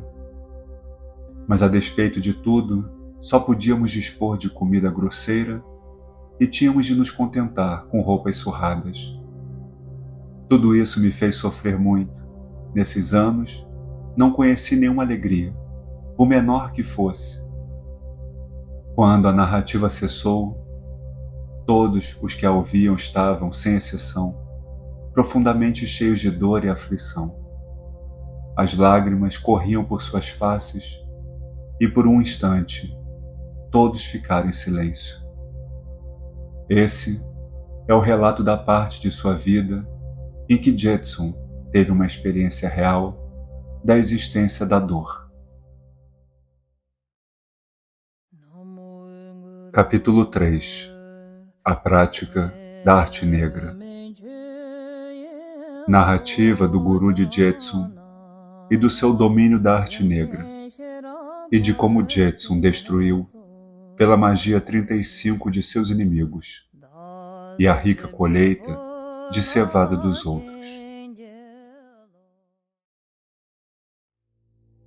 Mais uma vez dirigiu Rechung as seguintes palavras a Jetson. Ó Jetson, tu nos disseste que anteriormente praticaste algumas obras negras. Quais foram essas obras e como foram elas praticadas? Jetson respondeu: pela magia negra e pela produção de tempestades de pedra, acumulei pilhas de demérito. Rechung então perguntou: como chegaste a produzir tais coisas?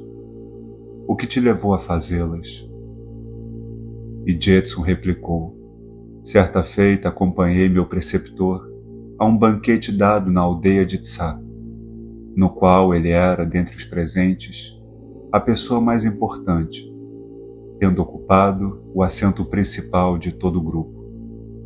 Os convidados deram-lhe muita bebida e, bebendo licor em excesso, ficou num estado de considerável excitação.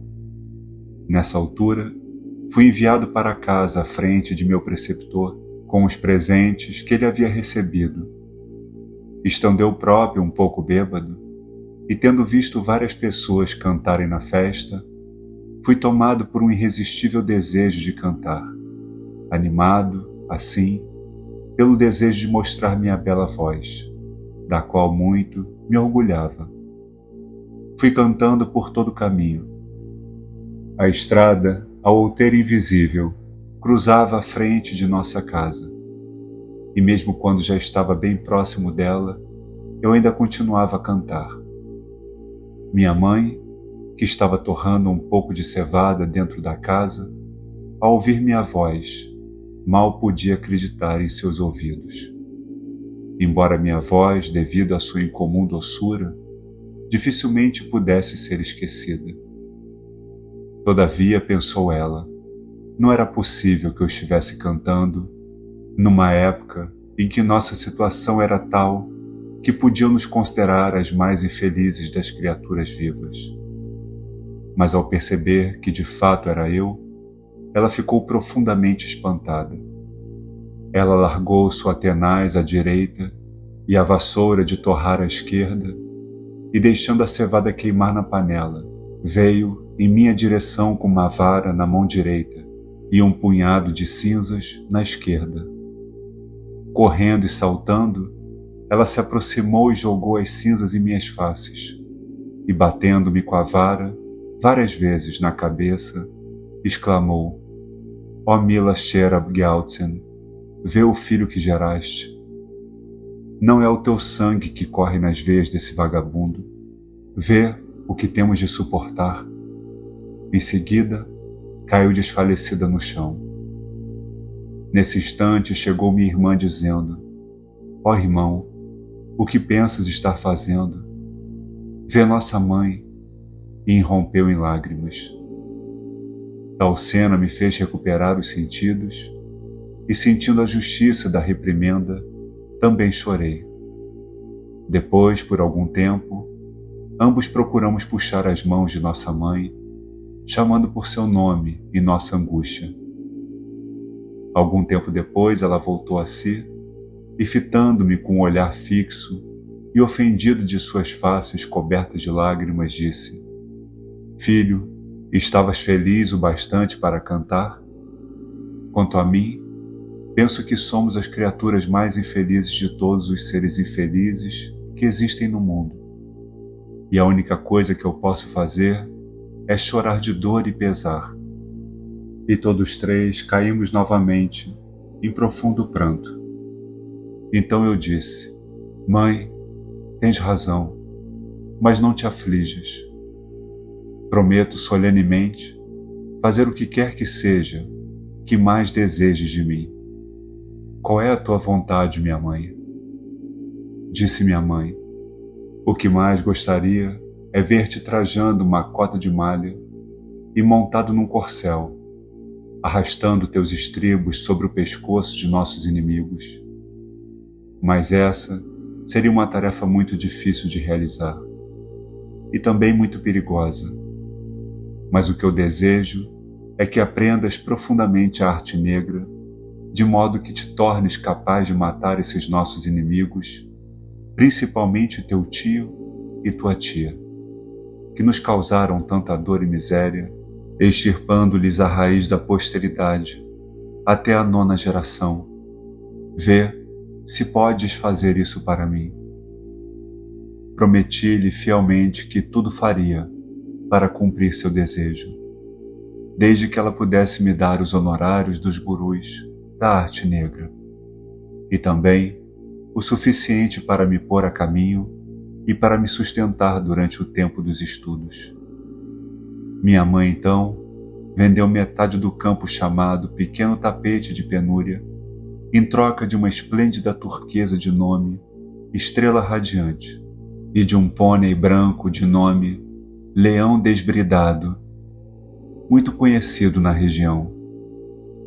Ela também conseguiu juntar 2 fardos de garança para a tintura e 2 fardos de açúcar grosso. O açúcar eu empreguei para satisfazer minhas necessidades presentes e, pondo-nos a caminho, chegamos no devido tempo a Gungtang. Nesse lugar havia uma hospedaria chamada Estalagem do Perfeito, e aí ficamos alguns dias, à espera de companheiros, viajantes que poderiam estar fazendo o mesmo caminho que eu. Logo chegaram Jingar e Dol, nas fronteiras de U e Tsang, 5 filhos favoritos de boas famílias, para aprender alguma coisa tanto de religião como de magia negra. Eu lhes disse que tinha o mesmo objetivo e lhes perguntei se poderia acompanhá-los, com o que concordaram. Eu os acompanhei à parte baixa de Gungtang, e aí os obsequiei com os melhores alimentos e refrescos disponíveis. Entre mentes, minha mãe os chamou de lado e lhes disse: jovens, meu filho não é muito propenso aos estudos e não possui muita perseverança. Por isso, peço-vos que o façam estudar e tornar-se proficiente. E quando retornardes, saberei como mostrar minha gratidão e retribuir vossa gentileza para com ele. Quando os 2 fardos de material para a tintura foram postos sobre o pônei, e quando guardei em segurança a turquesa, pusemo-nos a caminho.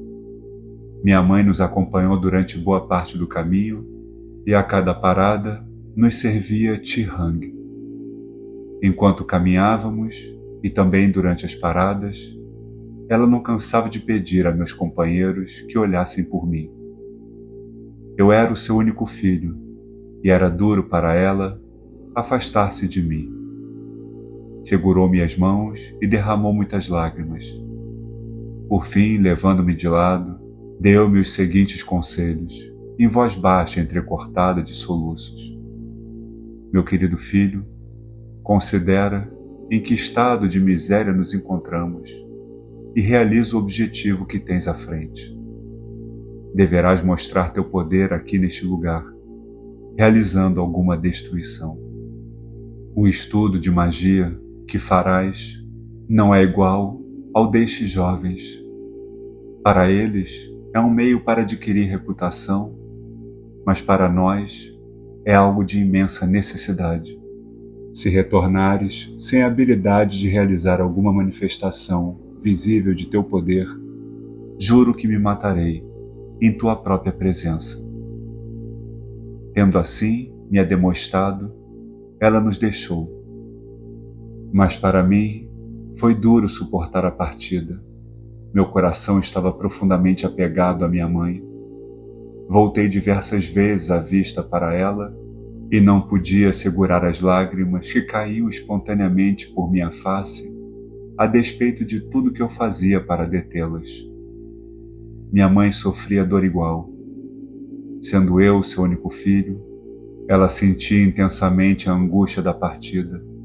Eu podia vê-la me olhar enquanto ainda estávamos à vista, e um desejo quase irresistível de voltar e vê-la mais uma vez me assaltava. Mas por um esforço quase sobre-humano, eu o dominei. Esses últimos eventos fizeram-me ver que essa era uma premonição do que estava por ocorrer. O pressentimento de que eu jamais veria minha mãe com vida novamente. Quando estávamos totalmente fora da vista, minha mãe voltou em prantos para a aldeia.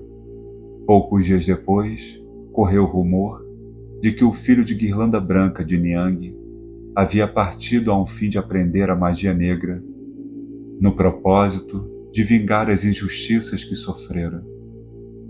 Eu e meus companheiros avançamos pela estrada de Yutsang, até que chegamos a um lugar chamado Yakde, em Tsang Rong. Aí vendi meu pônei e meu material de tintura a um homem de posses e recebi o pagamento em ouro, que tratei de esconder. Cruzando o rio Tsangpo, purificador, dirigimos-nos à província de Yu, chegando a um lugar chamado Tonluk Rakha, redil de ovelhas de Tom, onde encontramos vários lamas provenientes de Yu. Perguntados sobre quem era o adepto mais famoso da arte negra, capaz de produzir morte e destruição da propriedade por meio de tempestades de pedra, um deles respondeu que havia um famoso feiticeiro de nome Lama Yungtung Trogyal, irado e vitorioso mestre do mal, de Nyak, numa aldeia chamada Yarlung Kyorpo, que era afamado por seus feitos na arte de produzir morte e destruição por meio da arte negra, e do qual o próprio Lama informante era um discípulo. Assim, todos nós dirigimos em busca do Lama Yungtung Trogyal. Ao chegarmos a Yarlung Kyorpo e ao encontrarmos o Mago Negro, vi que todos os meus companheiros lhe ofertaram apenas uma parte de seu dinheiro. Mas quanto a mim, ofertei-lhe tudo que eu tinha, todas as minhas peças de ouro e a turquesa, e ademais o meu próprio eu, corpo e vida, rogando-lhe apenas que ele me ensinasse a magia negra para que eu pudesse demonstrar meus feitos de modo inequívoco, operando algum dano àqueles que me haviam roubado o patrimônio. Pedi-lhe, além disso, que me concedesse alimento e roupas até que eu adquirisse a proficiência na arte. O lama sorriu e disse: atenderei ao teu pedido. E assim começamos todos nós os estudos, que contudo não eram de uma espécie realmente efetiva. Aprendemos alguns ramos da magia negra que levam títulos altissonantes, tais como aquele que afirma conceder o poder de unir céu e terra, e também um método de distribuir a morte, e além disso, alguns outros de espécie benéfica. Permanecemos durante quase um ano nesse tipo de estudos, e ao final meus companheiros começaram a pensar em voltar para casa. Como presente de partida, nosso mestre ofereceu a cada um de nós um manto de fino tecido de lã, tecido na província de Yu. Mas eu estava muito longe de me sentir satisfeito. Eu pensava que a ciência mágica que havíamos aprendido até então dificilmente poderia produzir qualquer efeito real em minha aldeia. E eu sabia que se não fosse capaz de fazer algo extraordinário, minha mãe certamente se mataria na minha presença, de modo que eu não podia pensar em voltar para casa. Observando minha relutância, meus companheiros perguntaram se eu não desejava regressar. Repliquei que eu ainda não havia aprendido coisa alguma ao que responderam: o que recebemos é mais do que suficiente. Tudo agora depende da nossa aplicação e perseverança. Devemos seguir esses métodos. Nosso mestre nos diz que ele não nos pode ensinar nada melhor, e nós sabemos que isso é verdade. Contudo, se desejas ficar, então faze isso e vê se consegues aprender um pouco mais. Em seguida, eles se prostraram diante do mestre e, oferecendo-lhe os presentes que consideravam adequados, puseram-se no caminho de volta. Colocando o manto que o mestre me dera, acompanhei-os por uma distância de um passeio matinal, até vê-los desaparecer, e então, despedindo-me deles, retornei à casa de meu mestre. No caminho, recolhi na prega de minha roupa uma boa quantidade de estrume que se achava na estrada. Como meu mestre tinha um belo jardim, cavei um buraco no terreno e aí enterrei o adubo.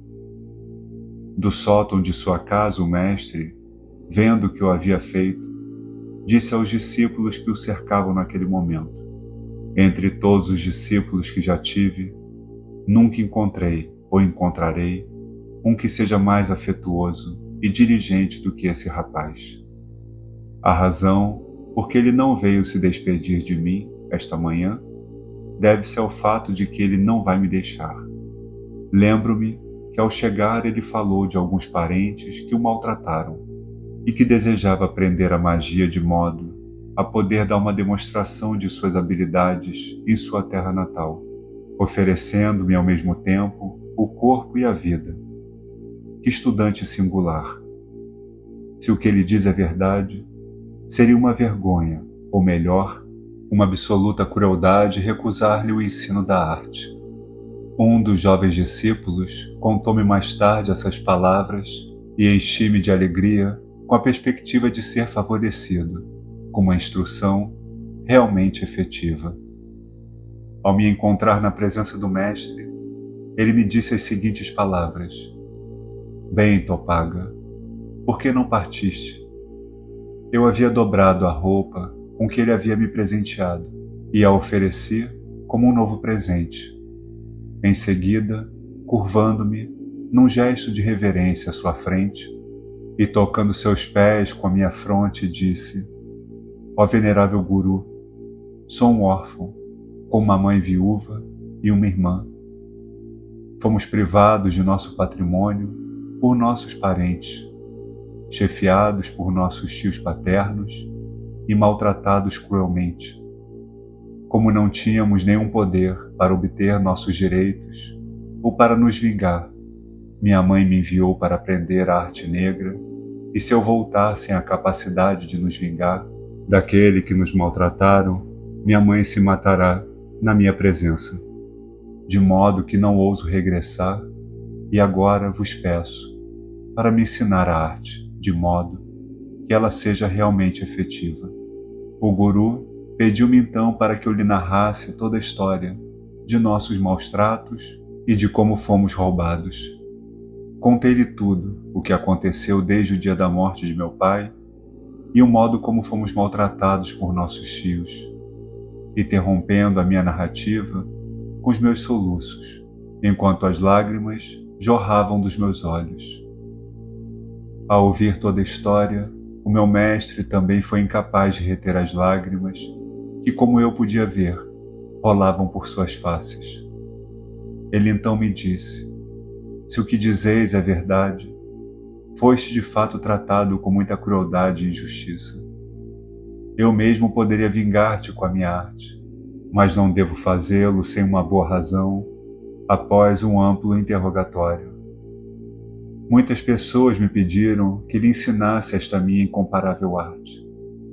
Quantidades ilimitadas de ouro e de turquesa da província de Ingari, sedas e pacotes de chá de can e amdo, cereais, manteiga e fardos de peças de lã das províncias de U e Tsang, gado e pôneis aos milhares das províncias de Dzaiu, Tagpo e Kongpo me foram ofertadas em troca dessa arte. Mas ninguém ainda me ofereceu como tu o corpo e a vida, de modo que investigarei o teu caso. Meu mestre tinha um discípulo que era mais rápido do que um cavalo e mais forte do que um elefante. Esse discípulo foi enviado à minha terra natal com a incumbência de colher informações sobre os fatos de meu caso. E poucos dias depois, ele voltou com a informação de que todas as minhas afirmações eram perfeitamente corretas e que parecia apenas um ato de justiça conceder-me a arte. Disse-me então o guru: eu te recusei a arte no início porque temia que pudesses utilizá-la estupidamente, sem ter um bom motivo para o seu emprego. Mas agora que estou convencido de tua honestidade, vou ensinar-te toda a arte. Deverás, porém, aprendê-la em outro lugar. Outrora, eu possuía uma peça muito destrutiva de magia negra, chamada Zadong Marnak, basilisco púrpura, potente o bastante para paralisar e matar, que ensinei a Kulung Yonton Gyatso, oceano da virtude de Kulung, de Nub Kulung, no vale de Tsangpo. Ele era um médico e também um tantrista. Ele conhecia a arte de suscitar tempestades de pedra e de guiá-las com a ponta dos dedos. Arte essa que me ensinou. Juramos então fraternidade um ao outro e combinamos que todo aquele que o procurasse para aprender a arte de suscitar tempestades deveria ser enviado para mim, ao passo que aqueles que me procurassem para aprender a arte de causar a morte deveriam ser enviados a ele, com as minhas recomendações. Deverás, portanto, procurá-lo para aprender a arte que desejas. Depois, ele me presenteou e ao seu filho mais velho, de nome Dharma Wang Chuk, jovem poderoso, com um saco de comestíveis e com presentes que consistiam em finos trajes de lã, e tendo também recebido dele uma carta de recomendação atada por uma fita, pusemo-nos a caminho e no devido tempo chegamos a Nub Kulung, no vale de Tsangpo. Cada um de nós deu-lhe de presente uma peça de fina roupa de lã e apresentou-lhe a carta. Relatando novamente todos os eventos, pedi-lhe que pudesse ser favorecido com a instrução na arte. Kulung Yonton Gyatso disse: meu amigo é fiel e mantém suas promessas. Dar-te-ei sem dúvida a instrução que desejas. Constrói uma sólida cela, que não possa ser facilmente derrubada com as mãos, na base daquele contraforte, e apontou o local indicado. Ela deverá ter 3 pavimentos e mais um andar, acima dos 3, que deverá ser construído com vigas sólidas, estreitamente unidas. Nos ângulos externos, deverá ser coberta com pedras da largura do corpo de um iaque. Ela deverá ser tão bem construída que ninguém será capaz de descobrir-lhe a entrada ou de forçar-lhe a abertura. Ele então deu-me as necessárias instruções da prática da magia. Após eu ter praticado as instruções durante 7 dias, meu mestre me chamou e disse: normalmente, 7 dias são suficientes para produzir resultados, e eles deverão também bastar no presente caso. Mas como eu estava muito distante do país em que eu desejava operar, pedi-lhe que me concedesse outros 7 dias, e o pedido foi aceito. Na noite do 14º dia, meu mestre me chamou novamente e disse: esta noite, na base de teu altar, o círculo de oferendas, verás o signo de teu sucesso e a realização de teus desejos. E de fato, na mesma noite, as divindades tutelares fizeram a sua aparição, trazendo consigo as cabeças e os corações ensanguentados de 35 pessoas, e empilhando os troféus, disseram: Não são esses os objetos de teus desejos, pelos quais nos chamas sem cessar nesses últimos dias? Na manhã seguinte, meu mestre me chamou novamente e disse que havia mais 2 pessoas que deveriam ser sacrificadas, perguntando-me se eu desejava ou não matá-las. Roguei que fossem poupadas, com o propósito de me vangloriar e de citá-las no futuro como exemplos do meu poder. Por essa razão, meus 2 piores inimigos, meu tio e minha tia, foram poupados da destruição geral. Ofereci minhas homenagens às divindades kármicas e tutelares e deixei meu retiro. O lugar dessa cela ainda hoje pode ser visto em Kulung. Chegamos agora à fase prática da realização de minha vingança, por meio da arte negra. Se quiserdes saber como ela revelou-se aos outros, ela ocorreu assim. O filho mais velho de meu tio paterno estava prestes a se casar, e todos os que se bandearam para o lado de meu tio paterno haviam sido convidados para o banquete nupcial. Estavam também presentes na casa os outros filhos desse tio, a noiva e as mesmas pessoas que mais nos haviam maltratado. 35 pessoas ao todo. Alguns dos convidados, dos quais muitos estiveram entre os que se inclinavam para o nosso lado, se dirigiam ao banquete, conversando entre si e diziam: essas pessoas agem exatamente de acordo com o provérbio. Confia aos outros a posse de tua casa e dela serás expulso. Mesmo que os esforços de Topaga para a vingança por meio de magia negra não tiverem resultado, já é tempo de o efeito do karma os alcançar.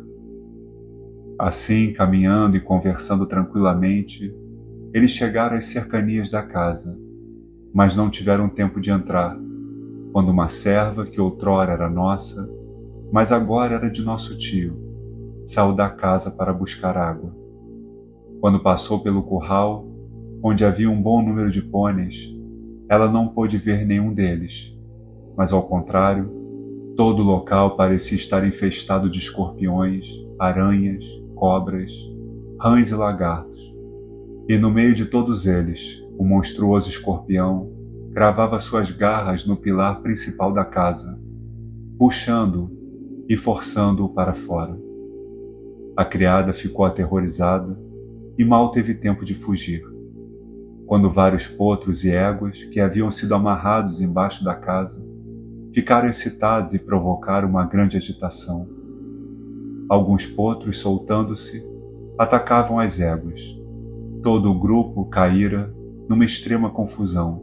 Os potros relinchavam e as éguas escoiceavam, até que um deles investiu contra o pilar principal com tal força que este quebrou e caiu, e toda a casa veio abaixo com um tremendo estrondo. Ao todo, morreram 35 pessoas, entre elas a noiva e todos os filhos de meu tio. Nuvens de fumaça e poeira escureceram o céu. Os corpos de homens, mulheres, crianças e pôneis enchiam as ruínas. Um lamento de partir o coração brotou dos que estavam fora da casa e foi ouvido por minha irmã, que ao ver o que havia acontecido, correu até sua mãe, gritando: ó mãe, vem ver, a casa de nosso tio caiu e muitas pessoas foram mortas. Minha mãe levantou-se e foi ver o que acontecera, duvidando bastante que aquilo realmente pudesse ser verdade. Mas ao ver a casa caída coberta de nuvens de poeira, e ao ouvir os gritos lamentosos e pungentes que enchiam o ar, ela foi tomada de espanto, mas também de uma cruel alegria. Colocando alguns farrapos na ponta de uma longa vara e levantando-a como uma bandeira, ela gritou: glória suprema aos mestres e aos deuses. Ó parentes, vede agora se Mila Sherab Gyaltsen gerou ou não um filho digno, e se eu me vinguei ou não. Embora eu tenha sido obrigada a comer alimentos ordinários e a vestir farrapos. Vede se isso não é bem digno dos nossos sacrifícios. Vede se o desafio do tio paterno teve ou não uma resposta. Ele que disse: lutai se fordes fortes, e amaldiçoai se fordes fracos. A maldição dos fracos fez agora muito mais do que a força de muitos seria capaz de fazer. Vede os seres humanos em cima e os animais embaixo. Vede os tesouros e as provisões arruinadas. Que adorável visão o meu filho pôs diante de meus olhos, para abençoar minha velhice. Feliz estou por estar viva e gozar de tal cena. Oxalá todos os outros momentos de minha vida fossem iguais a esse, de triunfante alegria. Lançando exclamações como essas, minha mãe se deleitou com um cruel espetáculo, ouvida por todos os vizinhos. Alguns deles disseram que ela estava certa, outros que estava indo longe demais, que era suficiente ter conseguido sua vingança e que não deveria dar vazão a tal excesso de malignidade. As novas da alegria de minha mãe chegaram aos ouvidos das pessoas que haviam perdido seus parentes na catástrofe, e elas começaram a dizer: ela não só foi a causa da desgraça, mas deu vazão ao seu triunfo maligno numa linguagem que é inadmissível. Vamos torturá-la e arrancar-lhe o perverso coração. Os mais velhos e os mais prudentes disseram: que vantagem teremos matando-a, visto que seu filho poderá fazer a mesma coisa novamente e matar-nos a todos. Cacemos o filhote primeiro e o matemos no ato. Depois, poderemos fazer o que quisermos com a mãe. Todos concordaram. Meu tio paterno, ao ouvir o plano, disse: ai, não tenho mais filhos ou filhas para perder. A morte será bem-vinda. E saiu disposto a matar minha mãe imediatamente. Mas os vizinhos o seguraram e disseram: ouve, foi por termos te apoiado que essa calamidade caiu sobre nossas cabeças. Tu és a causa principal, e agora estás novamente pronto a fazer algo da mesma espécie. Se não te sujeitares ao plano de ação que traçamos, de primeiro buscar o filho e depois matar a mãe, iremos brigar, pois estamos dispostos a te desobedecer neste assunto. Meu tio não teve então outra escolha, senão submeter-se a eles. Entre mentes, eles maquinaram um plano contra a minha vida e acharam que era mais adequado enviar algumas pessoas para me procurar e matar. Quando rumores de seu plano chegaram aos ouvidos de meu tio materno, procurando minha mãe, ele censurou-a severamente por sua temeridade. Tua imprudência, disse ele, só pôs em perigo tua vida e a de teu filho. Os vizinhos estão conspirando contra ti. Que benefício tiveste em dar vazão à tua alegria maligna daquela maneira? Não foi suficiente a destruição que os atingiu? E assim, ele a repreendeu por muito tempo. Minha mãe apenas chorava e dizia: ó meu querido irmão e tio de meus filhos, compreendo a justiça e o bom senso de tua reprimenda, mas põe-te em meu lugar e pensa no que tive de suportar. A propriedade, grande e extensa como era, roubada de mim por fraude, e eu sujeito às indignidades e aos maus tratos. Poderia algum mortal evitar os sentimentos que tive? Respondeu meu tio: tens alguma razão por teu lado, mas temo por ti. Olha as portas, feche-as bem, os assassinos podem chegar. Assim que ele partiu, minha mãe cerrou cuidadosamente as portas e sentou-se para pensar no que deveria fazer em seguida. A serva que escapara da catástrofe, suspeitando da trama contra nós e incapaz de suportar a ideia de que os órfãos de sua querida ex-patroa e de seu falecido senhor fossem massacrados, enviou uma mensagem secreta informando minha mãe da conspiração e exortando a avisar-me do perigo que corria. Minha mãe, compreendendo que por algum tempo, pelo menos, sua vida estava a salvo, decidiu o que fazer. Vendeu parte que ainda lhe restava de seu campo, o pequeno tapete de penúria, obtendo por ele 7 peças de ouro. Mas vendo que não havia ninguém no lugar em que ela pudesse confiar o encargo de me entregar o ouro, e sendo incapaz de encontrar um mensageiro confiável em qualquer outra parte, decidiu ela própria me entregar as 7 peças, assim como me advertir sobre o perigo iminente. Contudo, por sorte, um peregrino originário de U, que estivera em peregrinação pelos lugares sagrados do Nepal e que voltava à sua casa, bateu-lhe à porta para pedir esmolas. Ela o convidou para entrar e, fazendo-lhe habilidosamente muitas perguntas a respeito de sua casa e de outros assuntos, descobriu que ele seria a pessoa adequada, a quem poderia confiar uma mensagem para mim.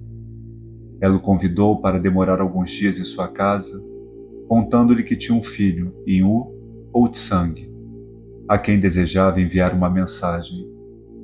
Durante o tempo em que ele lá ficou, ela o tratou da melhor maneira que podia e procurou dar-lhe o máximo de conforto. Acendendo uma candeia e dirigindo uma prece às divindades invocadas e adoradas por mim, ela lhes pediu que lhe dessem um sinal se sua mensagem seria ou não entregue, em segurança, e se seus desejos seriam realizados. Caso ela devesse ter sucesso, então a lâmpada, assim, ela pedia, deveria continuar a queimar por longo tempo. Mas se seu plano não conseguisse êxito, então a lâmpada deveria apagar-se rapidamente. Ocorreu que a lâmpada continuou a queimar por um dia e uma noite. Certa de que sua mensagem não se perderia, ela deu ao peregrino algumas peças de couro curtido para servir de sola às suas botas surradas e lhe pediu que as colocasse quando delas tivesse necessidade. O peregrino tinha uma velha capa de lã e minha mãe, oferecendo-se para remendar-lhe os rasgões e os buracos, pegou-a, pôs-lhe um grande remendo no forro e, sem que o seu dono soubesse, escondeu as 7 peças de ouro no remendo. Costurou sobre ele outro remendo de cor negra e de forma quadrada e ornamentou com uma estrela cuidadosamente trabalhada em grosso bordado branco. Ao fazer isso, prendeu as 7 peças de ouro, costurando-as em toda a volta, de modo a desenhar um grupo de 6 estrelas, uma em cada ângulo da grande estrela circundante e uma ao centro, mas todas menos proeminentes que a grande estrela. Ela entregou então ao peregrino uma carta selada que ele deveria me entregar e, ofertando-lhe um gentil presente, encarregou-o de me passar a carta em segurança. Quando o peregrino devoto partiu, minha mãe, desejando inculcar medo na mente de seus vizinhos, instruiu minha irmã, Peta, a dizer a algumas pessoas que o peregrino havia trazido uma carta minha. A carta, que naturalmente era um simulacro, dizia o seguinte: espero que minha mãe e minha irmã estejam bem e que tenham visto os resultados de meus poderes mágicos. Terá alguém ousado intimidar-vos ou procurado maltratar-vos? Se de fato o tiverem feito, só tendes de me enviar o nome da tal pessoa e o de sua família, juntamente com as causas de seu comportamento, e eu simplesmente o aniquilarei. Posso fazê-lo com facilidade. É, aliás, mais fácil para mim matar uma pessoa que dar graça às refeições. Matarei não apenas 1, 2 ou 3 pessoas, mas cortarei pela raiz gerações inteiras até a 9ª geração. Se toda a aldeia vos tratar mal, dizei-mo e eu simplesmente devastarei toda a região, não deixando nenhum traço de sua existência. Vivo aqui com muito conforto. Não vos preocupeis comigo. Passo os meus dias estudando a arte. Essa carta foi assinada e selada de modo a parecer que provinha de minha parte, e foi mostrada a todos os que sabíamos estar do nosso lado, e por fim foi entregue ao nosso tio materno, para que pudesse ser exibida a todos. Esse estratagema teve o efeito esperado de fazer as pessoas iradas abandonarem o seu plano de recorrer a meios desesperados. Elas se reuniram e induziram meu tio paterno a devolver o campo chamado Triângulo de Orma, meu patrimônio, à minha mãe. Entre mentes, o peregrino mensageiro foi de lugar em lugar, perguntando sobre o meu paradeiro, e sabendo que eu estava em Nubkulung, foi até lá. Descobriu-me, contou-me as novas a respeito do bem-estar de minha mãe e de minha irmã, e me entregou a carta de minha mãe, parte da qual dizia o seguinte: meu querido filho Topaga, espero que estejas bem de saúde. Estou muito satisfeita contigo. Provaste ser digno do nome de teu pai, o nobre Mila Sherab Gyaltsen, e meus desejos foram realizados.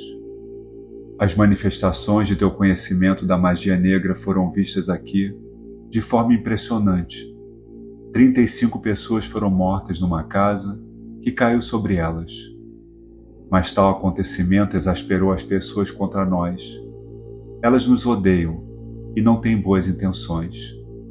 Peço-te agora para lançar uma terrível tempestade de pedra. Ouvi que há 9 diferentes espécies de tais tempestades. Lança uma sobre eles. Isso completará a satisfação de tua velha mãe. As pessoas aqui conspiram contra as nossas vidas. Elas falam enviar alguns homens para matar-te e depois de ti, a mim. Portanto, para a segurança de ambos, cuida-te bem. Se te faltarem os meios, procura um vale voltado para o norte, eclipsado por uma nuvem negra e iluminado pelas estrelas chamadas Mindok, as Pleiades. Aí encontrarás 7 de nossos parentes. Pede-lhes e obterás o que desejares no que concerne às provisões. Se não conseguires descobrir o vale, saibas que o peregrino devoto que leva presente vive nesse vale. Nada fale sobre isso a quem quer que seja. Era de fato um enigma. Eu não conseguia descobrir o significado da carta. Meu desejo de retornar e ver minha mãe era muito grande. Eu tinha pouco dinheiro e precisava dele urgentemente, mas não sabia onde esses parentes viviam. Nada sabia do vale. Minhas faces se encheram de lágrimas. Interroguei o peregrino a respeito dos parentes, que ele, conforme dizia a carta, deveria conhecer. Perguntei-lhe quem eram e onde viviam. Perguntei-lhe também onde ele vivia. Ele me respondeu que pertencia a Ngari Bungtang. Quando lhe perguntei sobre o paradeiro de meus parentes, mencionados na carta, e também sobre ele e suas viagens, disse-me que havia estado em muitos lugares, mas não sabia onde morava nenhum de meus parentes, nem tinha qualquer informação a respeito deles. Ele era nativo de U. Pedi-lhe para esperar um momento até eu voltar. Saí e mostrei a carta a meu guru, contando-lhe ao mesmo tempo as novas que obtivera de viva voz do mensageiro. Meu guru deu uma olhadela na carta e disse: Topaga, tens ao que parece uma mãe muito vingativa. Tantas pessoas morreram e, no entanto, ela te pede que suscites tempestades de pedra. Que parentes tens no norte? Nunca soube que os tivesse, repliquei. E a carta tem palavras muito obscuras. Interroguei o peregrino, mas ele nada sabe sobre esses parentes. A esposa de meu guru era uma mulher dotada de uma inteligência sobrenatural, sendo a encarnação de uma Dakini. Ela leu a carta e me ordenou que chamasse o peregrino. Fiz o que me pediram. Ela preparou um bom fogo, serviu tirang e fez o peregrino tirar o manto que vestia. Então, Assumindo um ar brincalhão, ela pôs o manto às costas e, pavoneando-se para cima e para baixo no quarto, disse: Felizes as pessoas que conseguem ir a toda parte vestindo apenas com esse manto. Depois dançou um pouco e saiu do quarto com o manto nas costas. Ganhando o sótão da casa, ela descosturou o remendo, retirou as peças de ouro, refez o remendo como antes e, ao voltar à sala, devolveu o manto ao peregrino. Deu-lhe em seguida algum dinheiro e o enviou para outro quarto. Vendo o peregrino alojado em segurança, a mulher me chamou e disse: Topaga, teu mestre te pede que vá vê-lo. Indo ao seu encontro, ela me deu as 7 peças de ouro. Ao lhe perguntar onde havia encontrado o ouro, ela respondeu que fora no manto do peregrino e prosseguiu: Topaga, deves ter uma mãe muito astuta. O vale voltado para o norte era o manto do peregrino, pois assim como o sol não brilha num vale voltado para o norte, assim também o manto do peregrino não pode ser atravessado pelos raios do sol. A nuvem negra referia-se ao remendo negro quadrado. A constelação era o bordado sobre o remendo, e os 7 parentes referiam-se às 7 peças de ouro. Sua observação ambígua de que não devias fazer nenhuma pergunta, exceto ao peregrino, referia-se ao fato de que o peregrino estava trajado com um manto, e a própria observação visava a dirigir tua atenção para a sua pessoa, que devias analisar. Meu mestre ficou grandemente reconhecido e disse: Vós, mulheres, sois proverbialmente atiladas e argutas, e isso é uma boa prova do que digo. Do total que me chegou às mãos, dei ao peregrino 1/10 de uma peça, o que muito o agradou. Ofereci também à mulher 7/10, e ao meu mestre dei 3 peças, em troca do aprendizado da arte de suscitar tempestades de pedra, conforme o desejo de minha mãe. Para o conhecimento do encanto da tempestade, ele, por sua vez, me remeteu ao primeiro guru, o Lama Yungtung Drogyal, provido com a carta e a fita necessários, que recomendavam a realização do meu desejo. Retornei Yarlung Kyorpo. Ao encontrar meu primeiro guru, apresentei-lhe a carta e a fita enviados por Kulung Yontung Gyatso e lhe ofertei as 3 peças de ouro que ainda me restavam. Ele me perguntou sobre os meus sucessos nos estudos anteriores. Disse-lhe que eu tinha tido muito êxito, que 35 pessoas haviam sido mortas e que eu recebera uma carta pedindo uma praga de tempestade e que assim lhe pedia para realizar o meu desejo. Muito bem, disse ele, e imediatamente me comunicou o encanto, ordenando-me que completasse as cerimônias correlatas numa velha e escondida cela de um eremitério. Ao cabo de 7 dias, vi as nuvens se reunindo na cela e lançando chispas, e ouvi o rugir de um trovão. Pensei então que poderia dirigir o curso de uma tempestade de pedra com meu dedo, com que o meu mestre concordou, dizendo: Agora és capaz de suscitar tempestades de pedra.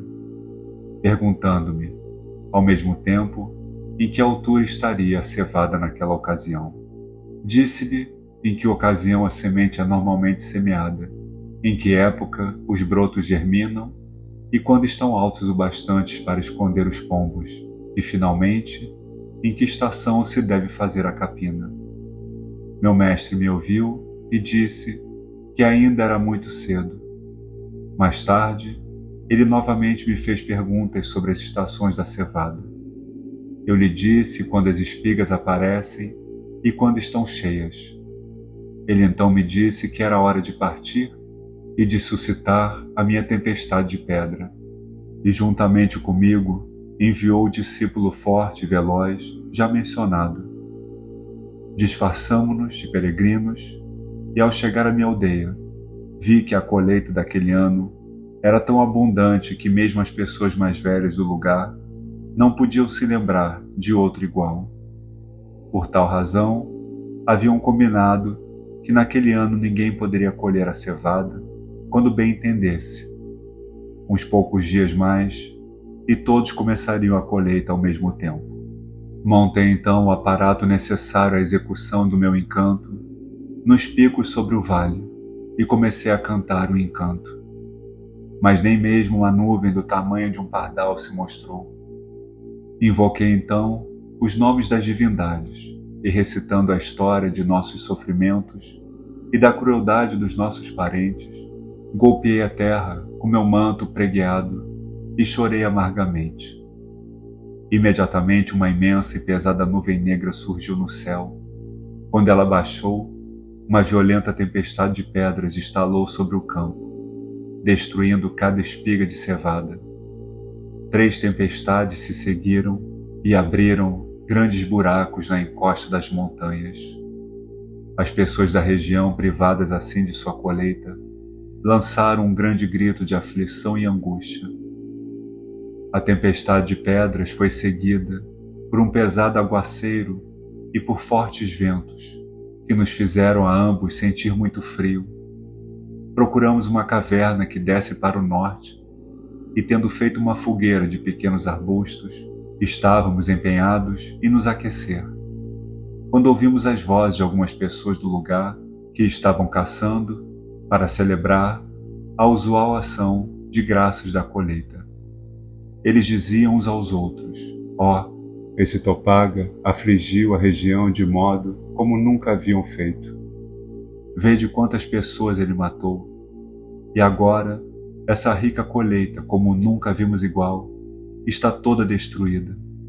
Se ele caísse em nossas mãos, neste momento, cortá-lo em pedaços e dividir sua carne em bocados, com o sangue pingando em gotas, não bastaria para satisfazer nossa vingança. Enquanto assim falavam, passaram bem à frente de nossa caverna, e uma das pessoas mais velhas disse: silêncio, falem baixo. Vejo fumaça na caverna colar. Não sabemos o que possa ser. Um dos jovens disse: com certeza, deve ser Topaga. Ele não deve nos ter visto. Vamos correr para a aldeia e reunir mais homens para cercá-lo e matá-lo, pois do contrário, ele fará mais danos à aldeia. Assim dizendo, voltar à aldeia, disse então meu companheiro: foge primeiro, que eu representarei teu papel e os enganarei. Combinamos de nos encontrar na 4ª noite, na hospedaria de Tingre. Sabendo qual veloz e forte ele era, não tive receio em deixá-lo. E quanto mais eu desejava ver minha mãe, mais eu tinha de esquecer meus desejos. Por causa de meus inimigos, eu tinha de fugir o mais rápido possível e rodear pelo passo de Nianam. No caminho fui mordido por um cachorro, o que me atrasou um pouco e me impediu de chegar a In no tempo aprazado. Entre mentes, meu companheiro havia sido cercado, mas fugira através da própria linha daqueles que procuravam matá-lo, enganando-os, correndo velozmente quando eles se aproximavam e caminhando lentamente quando estavam muito distantes, conseguiu desnorteá-los. Quando eles começaram a atirar-lhe flechas e lanças, ele respondeu arremessando uma grande pedra sobre eles, dizendo ao mesmo tempo: cuidado, patifes, destruirei por meios mágicos todo aquele que eu julgar meu inimigo. Não tenho motivos para sentir o prazer de ter matado tantas pessoas antes de vocês, como se deleita o meu coração. Além disso, destruí toda essa rica colheita anual de modo tão completo que não restou um grão de milho para colher. Não é isso esplêndido? No futuro, se não tratarem adequadamente minha mãe e minha irmã, lançarei uma maldição sobre suas montanhas e uma praga sobre seus vales, e tornarei os que restarem de vós estéreis e malditos até a 9ª geração. transformarei essa região num deserto desolado. Vejam se não sou capaz. E enquanto caminhava dizendo tais palavras, seus perseguidores ficaram aterrorizados e começaram a dizer uns aos outros: foste tu que causaste isso. E assim por diante, e todos retornaram. Ocorreu que meu companheiro, tendo chegado antes de mim a Tingre, perguntou ao estalajadeiro se um peregrino que correspondia à minha descrição havia chegado a In. O estalajadeiro respondeu não e acrescentou: vós, peregrinos, não tendes objeção alguma em beber quando a oportunidade se vos oferece. Se prosseguires a viagem, descobrirás uma festa de casamento, onde será bem recebido. Se não tens uma tigela, eu te darei a minha, e poderás utilizá-la. Quereis ir? Meu companheiro disse naturalmente que sim, e pegou a tigela, que era tão grande quanto a cabeça de um shinge, funda e vazia, informe e rústica. Com tal objeto nas mãos, ele se dirigiu à casa do banquete, onde eu já estava, sentado em uma das fileiras de trás. Meu companheiro se aproximou e me perguntou: por que não chegaste ao lugar combinado mais cedo? Respondi: eu estava pedindo esmolas uma manhã, quando um cachorro me mordeu a perna, e isso me atrasou. Ele disse: não faz mal. E assim, nos pusemos a caminho. Quando chegamos a Yurlung Kyorpo, disse o nosso guru: tivestes ambos êxito e boa sorte. Como não era possível que alguém o alcançasse antes de nós e o informasse, ficamos espantados e perguntamos: quem vos contou? Ninguém nos ultrapassou para vir vos informar. Ele respondeu que as divindades haviam surgido à sua frente, com um semblante que irradiavam luz, como a lua cheia, e que ele já havia realizado as devidas cerimônias de agradecimento. No conjunto, ele parecia grandemente satisfeito. Foi dessa forma que cometi ações negras, vingando as injustiças que os meus inimigos me haviam feito, lutando com eles até a morte. Essa foi a primeira ação feita por Jetsun, a ação mundana de destruir seus inimigos. A vida no caminho. Observei tudo o que ele disse e deixei o mundo, e todas as suas preocupações para trás, e me pus a seguir os caminhos que ele apontava, e a compreender a vida no caminho, fadada a um grande destino. Agora, todas as minhas dores foram cortadas, arrancadas, extirpadas para sempre, já que posso entender e perceber a base sobre a qual eram construídas as minhas misérias. Vasiti, um bhikkhuni, Salmos dos primeiros budistas. Segundo a tradução de Rhys David. Parte 2. O caminho da luz. Introdução. Aqui se narram as ações que o levaram a atingir o estado perfeito do Budado, e que são as seguintes. Primeira, a ação de seu arrependimento e de sua sincera busca de um guru talentoso e realizado para guiá-lo ao Nirvana. Segunda, a ação de sua resoluta aquiescência em cumprir todas as ordens de seu guru, uma vez encontrado, a despeito das dores, da angústia e do desânimo de que fosse acometido, para poder expiar seus pecados. Terceira, a ação de obter as verdades que lhe proporcionaram o desenvolvimento espiritual e a emancipação final. Quarta, a ação de meditar sob a tutela pessoal de seu guru, a partir da qual os renovos da experiência e do conhecimento começaram a crescer. Quinta, dado que as verdades começaram a tomar seu próprio curso de desenvolvimento, a ação de obter as verdades finais ocultas e sussurradas ao ouvido, quando levado por uma instrução recebida num sonho, ele deixou o seu guru.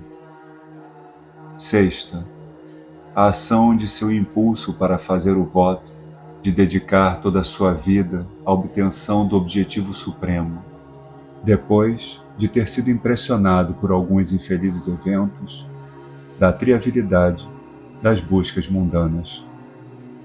Sétima, a ação de realizar as ordens de seu guru por uma aplicação imperturbada, a devoção ascética num lugar totalmente recluso, no topo de uma montanha, muito distante dos centros humanos, rejeitando todos os pensamentos de fama mundana, com infinita energia e infatigável perseverança.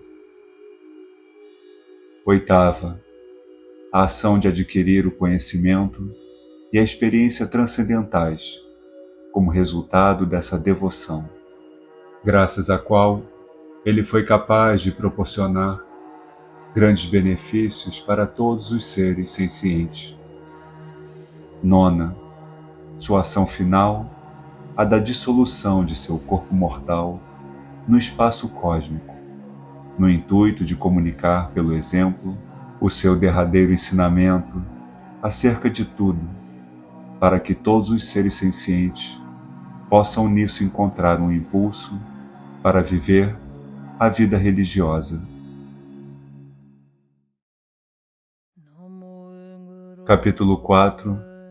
A busca do Dharma sagrado. Narrativa de como Jetsun abandonou seu guru da arte negra e de como Jetsun encontrou seu guru da verdadeira doutrina. Marpa, o tradutor. Disse Rechung: ó mestre, fizeste menção de alguns feitos brancos por ti executados, que naturalmente devem significar devoção ao Dharma sagrado. Como e por que foste levado a buscar a religião, e como chegaste a encontrá-la? Disse Jetsun: arrependi-me profundamente da destruição e dos danos que executara pela feitiçaria, na matança de tantos inimigos e na produção de tempestades de pedra. Eu desejava tanto a religião que esquecia de comer. De dia, desejava estar sentado enquanto caminhava, e caminhar quando estava sentado. De noite era incapaz de dormir. Eu estava cheio de remorso e arrependimento, e, no entanto, não podia me resolver a pedir a meu mestre que me permitisse adotar uma vida religiosa. Assim continuei a servi-lo, mas durante todo o tempo desejava sinceramente uma oportunidade para pedir-lhe permissão para partir e aprender a sagrada doutrina. Por essa ocasião, um rico e devoto patrono leigo de meu mestre caiu seriamente doente e meu mestre foi chamado com urgência para cuidar do enfermo. 3 dias depois, meu mestre retornou com a fisionomia triste e abatida. Perguntei-lhe a razão, e ele respondeu: qual transitórios são todos os estados da existência? Na noite passada, aquele excelente homem morreu, e só posso lamentar profundamente a sua perda. Compreendo a miséria de toda a existência mundana.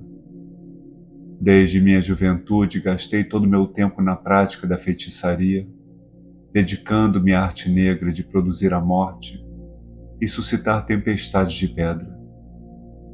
E tu também, meu filho, desde a tua juventude, te dedicaste a essa arte pecaminosa e já conseguiste uma boa quantidade de mau karma, que recairá todo pesadamente sobre mim, visto que sou responsável pelo que fizeste. Perguntei-lhe se não era verdade que todos os seres sencientes mortos por obra da feitiçaria não eram de alguma maneira salvos e enviados a estados superiores de existência. Ele replicou: compreendo que todos os seres sencientes possuem um raio do eterno e que podemos trabalhar por sua salvação e desenvolvimento. Também conheço os rituais que se devem praticar para esse fim, mas tudo depende de uma verdadeira compreensão do sentido do ritual, assim como do significado das palavras empregadas. Não me sinto, contudo, seguro de que este conhecimento superficial poderá resistir à prova de um perigo real. Desejo por isso me devotar agora a essa profunda doutrina que permanecerá firme e sólida em face de tudo que possa constituir perigo.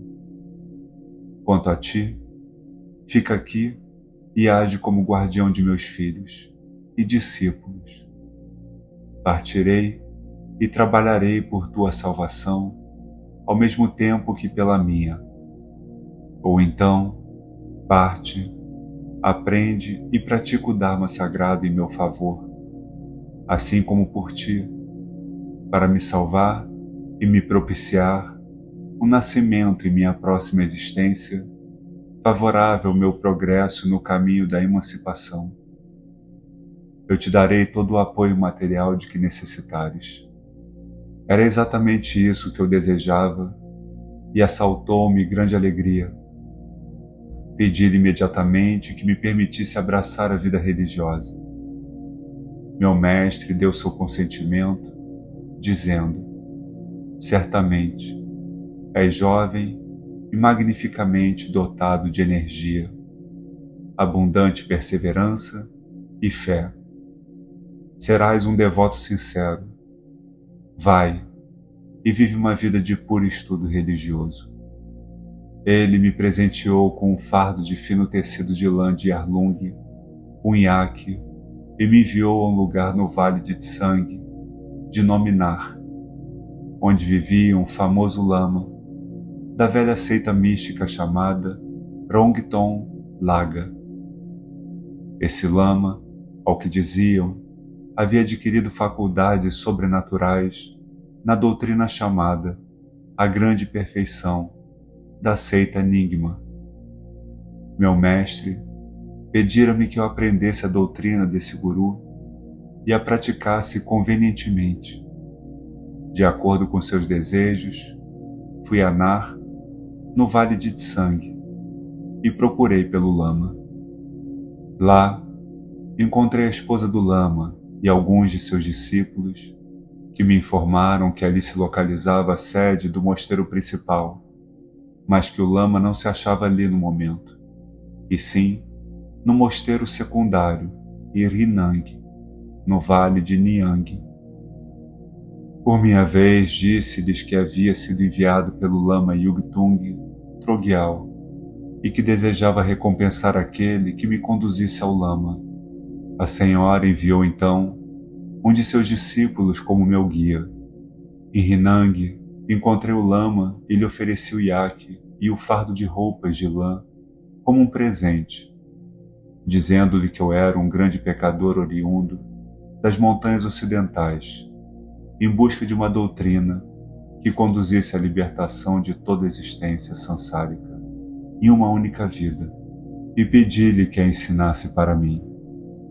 O lama disse: minha doutrina, chamada a Grande Perfeição, é a própria perfeição.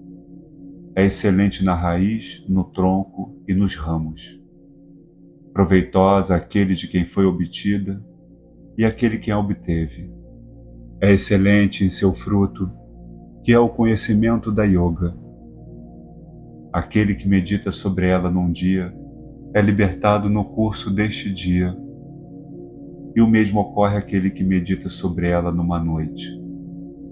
Aos dotados, aqueles a quem o karma favorece, a mera audição da doutrina é suficiente para lhes propiciar a libertação.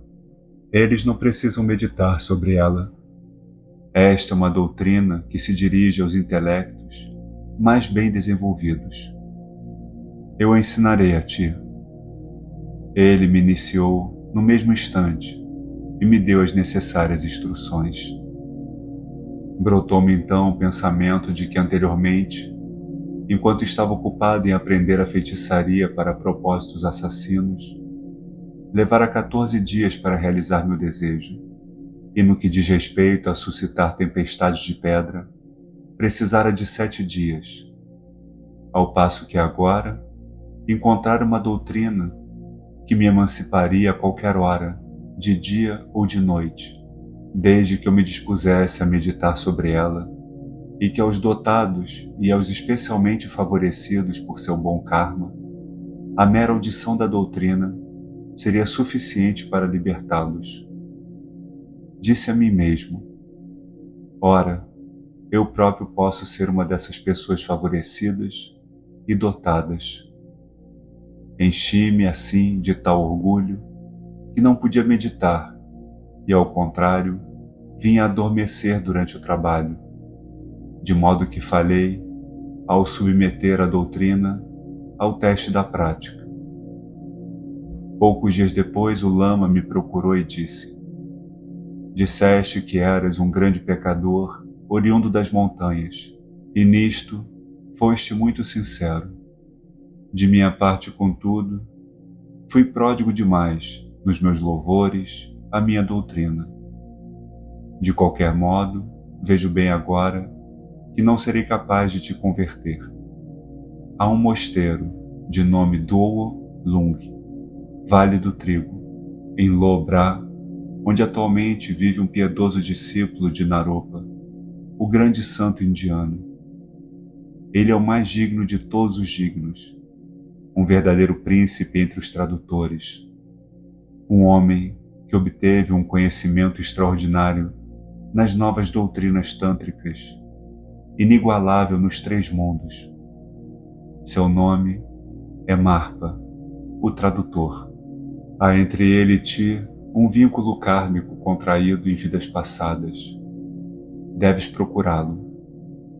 Ao ouvir o nome de Marpa, o tradutor, minha mente se encheu de inexprimível sentimento de alegria e um arrepio percorreu todo o meu corpo, eriçando todos os meus pelos, enquanto as lágrimas jorraram de meus olhos. Tão forte foi o sentimento de fé que em mim despertou.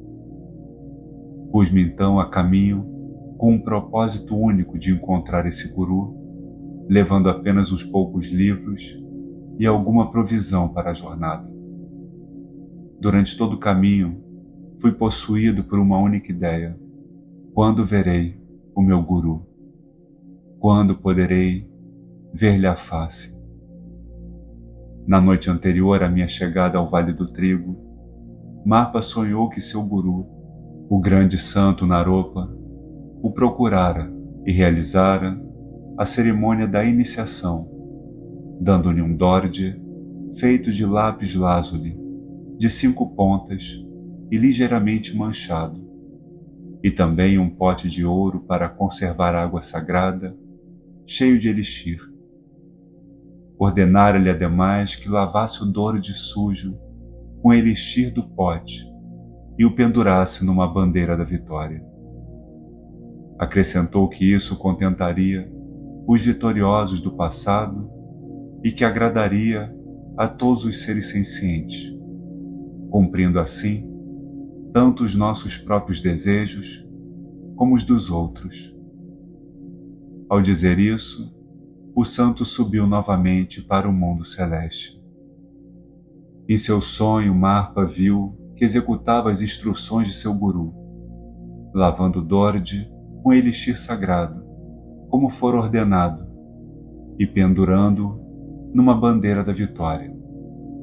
O dorde irradiou então um fulgor tão brilhante que invadiu todos os mundos com a sua luz, e recaindo sobre os seres sencientes que vivem nos 6 locas, dispersou todas as suas aflições e tristezas, enchendo-os, ao contrário, de uma beatitude maculada pela dor, de modo que, em seu regozijo, todos olharam para Marpa e sua bandeira da vitória, com transbordante fé e reverência, alguns venerando, outros cantando hinos e ainda outros fazendo oferendas.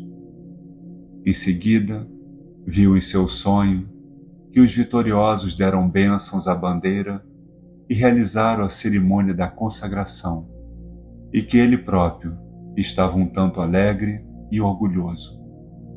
Então despertou, sentindo-se muito feliz.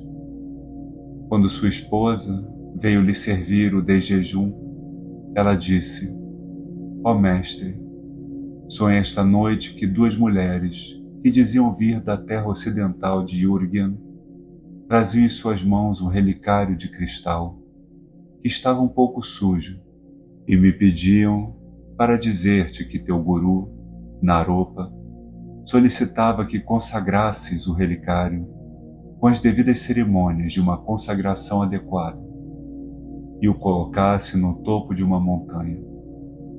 E tu dizias que ele já havia sido abençoado pelo grande santo Naropa, mas que todas as ordens dele deviam ser obedecidas, e, portanto, lavaste o relicário com água sagrada das urnas, realizaste a cerimônia de consagração e o colocaste no topo de uma montanha. Ele, então, emitiu uma luz brilhante como o sol e a lua, e, ademais, reproduziu vários outros relicários similares, que depois, no topo das montanhas vizinhas, e duas formas femininas agiam como guardiãs. O que isso significa? Embora interiormente feliz com a coincidência de propósitos de ambos os sonhos, Marpa disse apenas: Não conheço o sentido de sonhos que não têm causa. Vou pegar a estrada para arar o campo. Veste-te, disse a esposa, mas tem tantos lavradores que trabalham para ti. O que dirão as pessoas se tu, um grande lama, trabalhar nos campos como um lavrador comum? Isto causará grande escândalo. Fique em casa, por favor, não vás. Mas a despeito de todos os seus pedidos, Marpa foi ao campo, dizendo apenas: Dá-me uma boa quantidade de tirang. A esposa trouxe uma jarra e lhe entregou. Mas ele disse: Isto basta apenas para mim. Traz um pouco mais para os visitantes.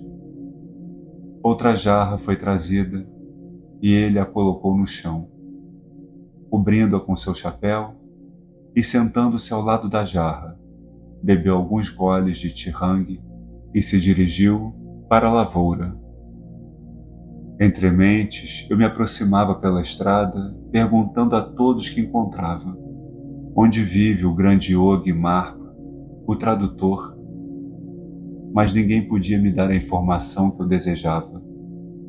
Perguntei a outra pessoa mais, e ela me disse que um homem, de nome Marpa, vivia nas cercanias, mas que não havia ninguém ali que tivesse um título tão elevado quanto de grande yogi Marpa, o tradutor.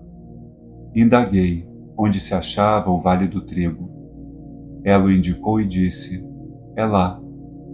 Perguntei-lhe quem vivia nesse lugar, e ela respondeu que era uma pessoa de nome Marpa. Ele não tem outro nome? Perguntei. Ao que ela retrucou que algumas pessoas o chamavam também de Lama Marpa. Isso dissipou minhas dúvidas, e soube então que essa devia ser a residência do Marpa, que buscava. Perguntei o nome da cordilheira em que me achava, e fui informado de que seu nome era Tirolan Gang, Cordilheira do Dharma. Pensei comigo mesmo que era um bom augúrio ter visto pela primeira vez a morada de meu guru dessa cordilheira. Não obstante, enquanto seguia pela estrada, continuava ainda a perguntar por Marpa. Encontrei alguns pastores e lhes fiz a mesma pergunta. O mais velho deles respondeu que eles não conheciam ninguém com esse nome. Mas um rapaz, de fisionomia esperta, bem vestido e bem adornado, de cabelos untados e bem penteados, disse: Deves estar procurando meu pai e senhor, que costumava fazer comércio de ouro em nossa casa, e que foi e voltou da Índia com muitos rolos de papel. Se é ele quem procuras, ele está lavrando seu campo hoje, coisa que nunca fez antes. Ponderei que essa bem poderia ser a pessoa que eu buscava, mas muito duvidei de que um grande tradutor pudesse ser encontrado na lavoura. Assim pensando, caminhava pela estrada, quando encontrei um lama de sólida estatura, um tanto propenso à obesidade, de olhos grandes, mas de aparência muito digna. Estava lavrando a terra. No instante que meus olhos caíram sobre ele, fui invadido por um sentimento de inexprimível beatitude estática, com o que perdi toda a consciência de onde estava. Quando voltei a mim, disse: Ó reverendo Senhor, onde vive neste lugar o piedoso discípulo do famoso santo Naropa, de nome Marpa, o tradutor? Por um momento, o lama me observou da cabeça aos pés e então perguntou: De onde vens? O que quereis? Respondi que eu era um grande pecador, originário das montanhas de Tissangue, e que ao ouvir a fama do conhecimento e da sabedoria de Marpa, o tradutor, me decidira a procurá-lo para aprender a verdadeira doutrina no propósito de obter a libertação. A isso replicou o lama: Muito bem, eu te darei uma apresentação para ele se terminares de lavrar este pedaço de terra, tirando, ao mesmo tempo, o tirangue debaixo do chapéu e oferecendo-o a mim para beber, com que fiquei muito revigorado. Ele me encarregou de lavrar o campo e se retirou. Terminei o tirangue e então lavrei o campo com vontade. Pouco tempo depois, o rapaz que eu vira entre os pastores e que me havia dado a informação desejada veio me chamar. Eu estava muito feliz e lhe disse: O lama conseguiu uma apresentação para mim, de modo que vou terminar a lavra deste pedaço de terra para ele. E me pus ao trabalho e completei a porção que ainda restava por fazer. Como esse campo me ajudou a ser apresentado ao meu guru, ele depois foi chamado de Campo da Ajuda.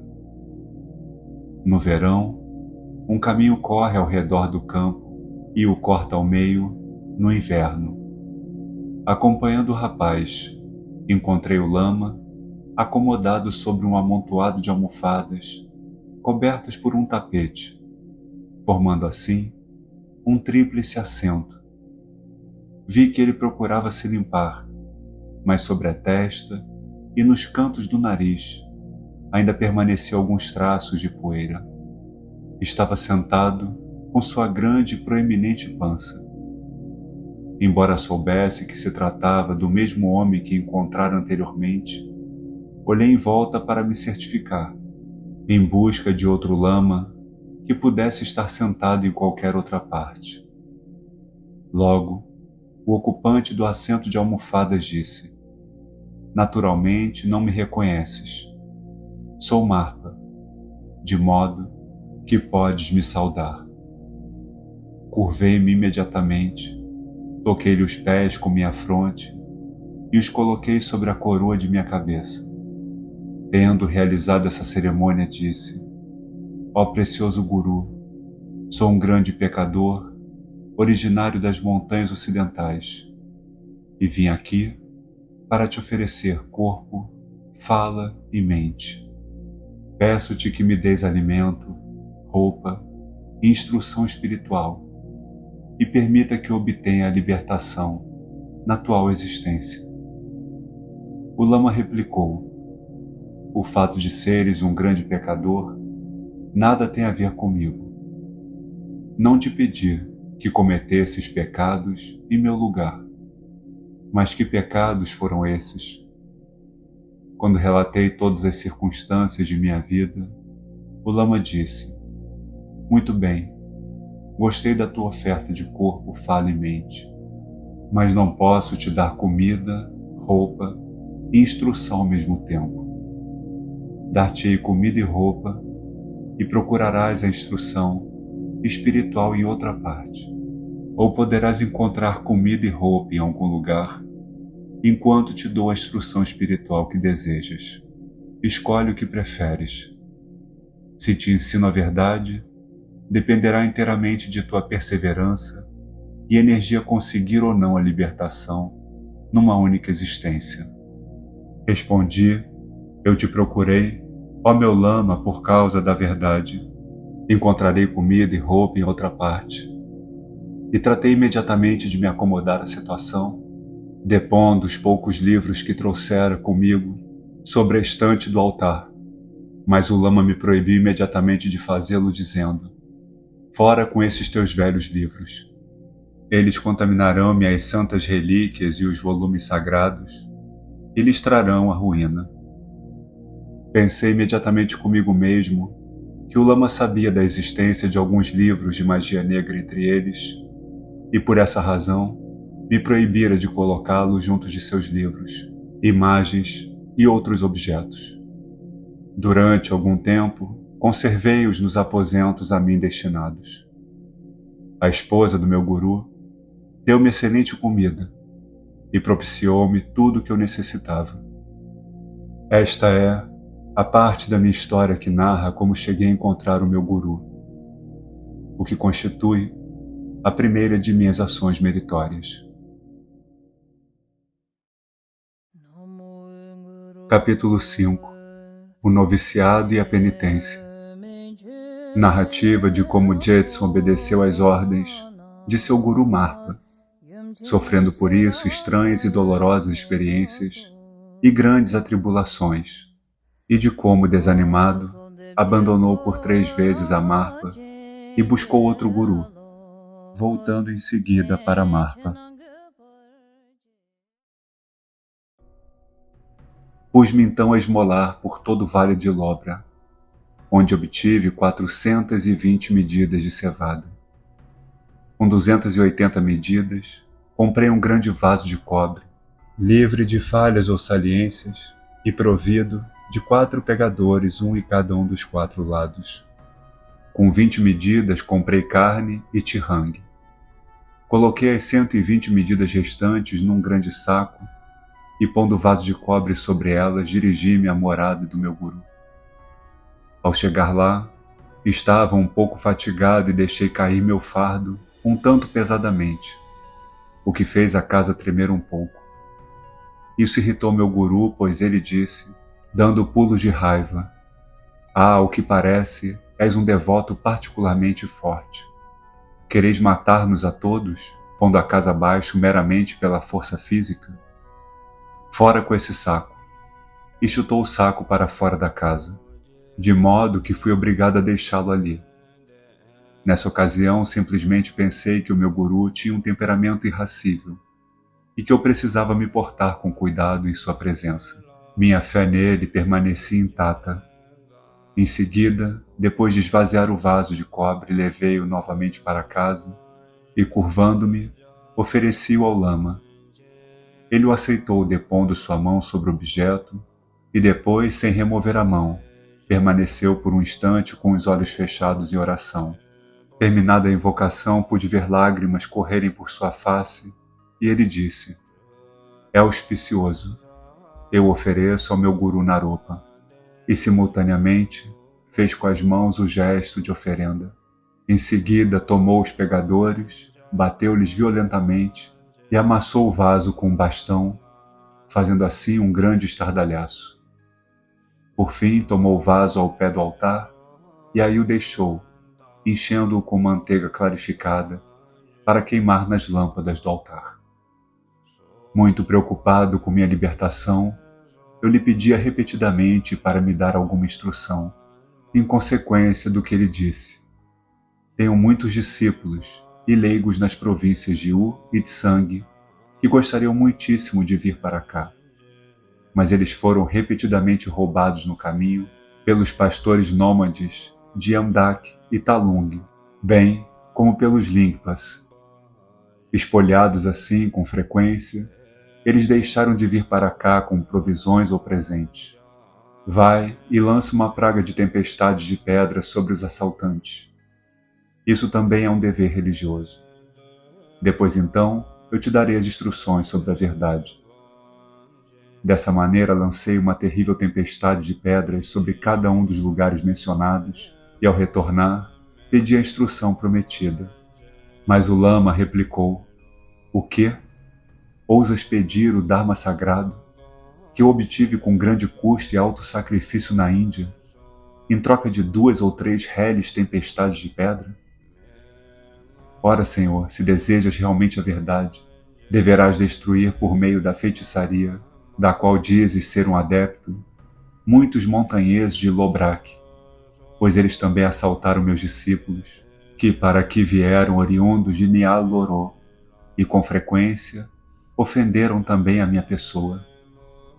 Se conseguires realizar alguma destruição como prova de teu poder mágico, eu te ensinarei as verdades místicas, comunicadas a mim por meu reverendo guru, o grande Pandit Naropa.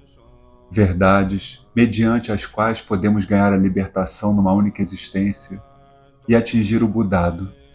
Fiz novamente o que me era ordenado, e com efeito da maldição que lancei sobre os montanheses de Lobrak, surgiu entre eles uma rixa violenta, e nas lutas muitos deles foram mortos. A visão da carnificina, no entanto, me lançou em profundo remorso e angústia.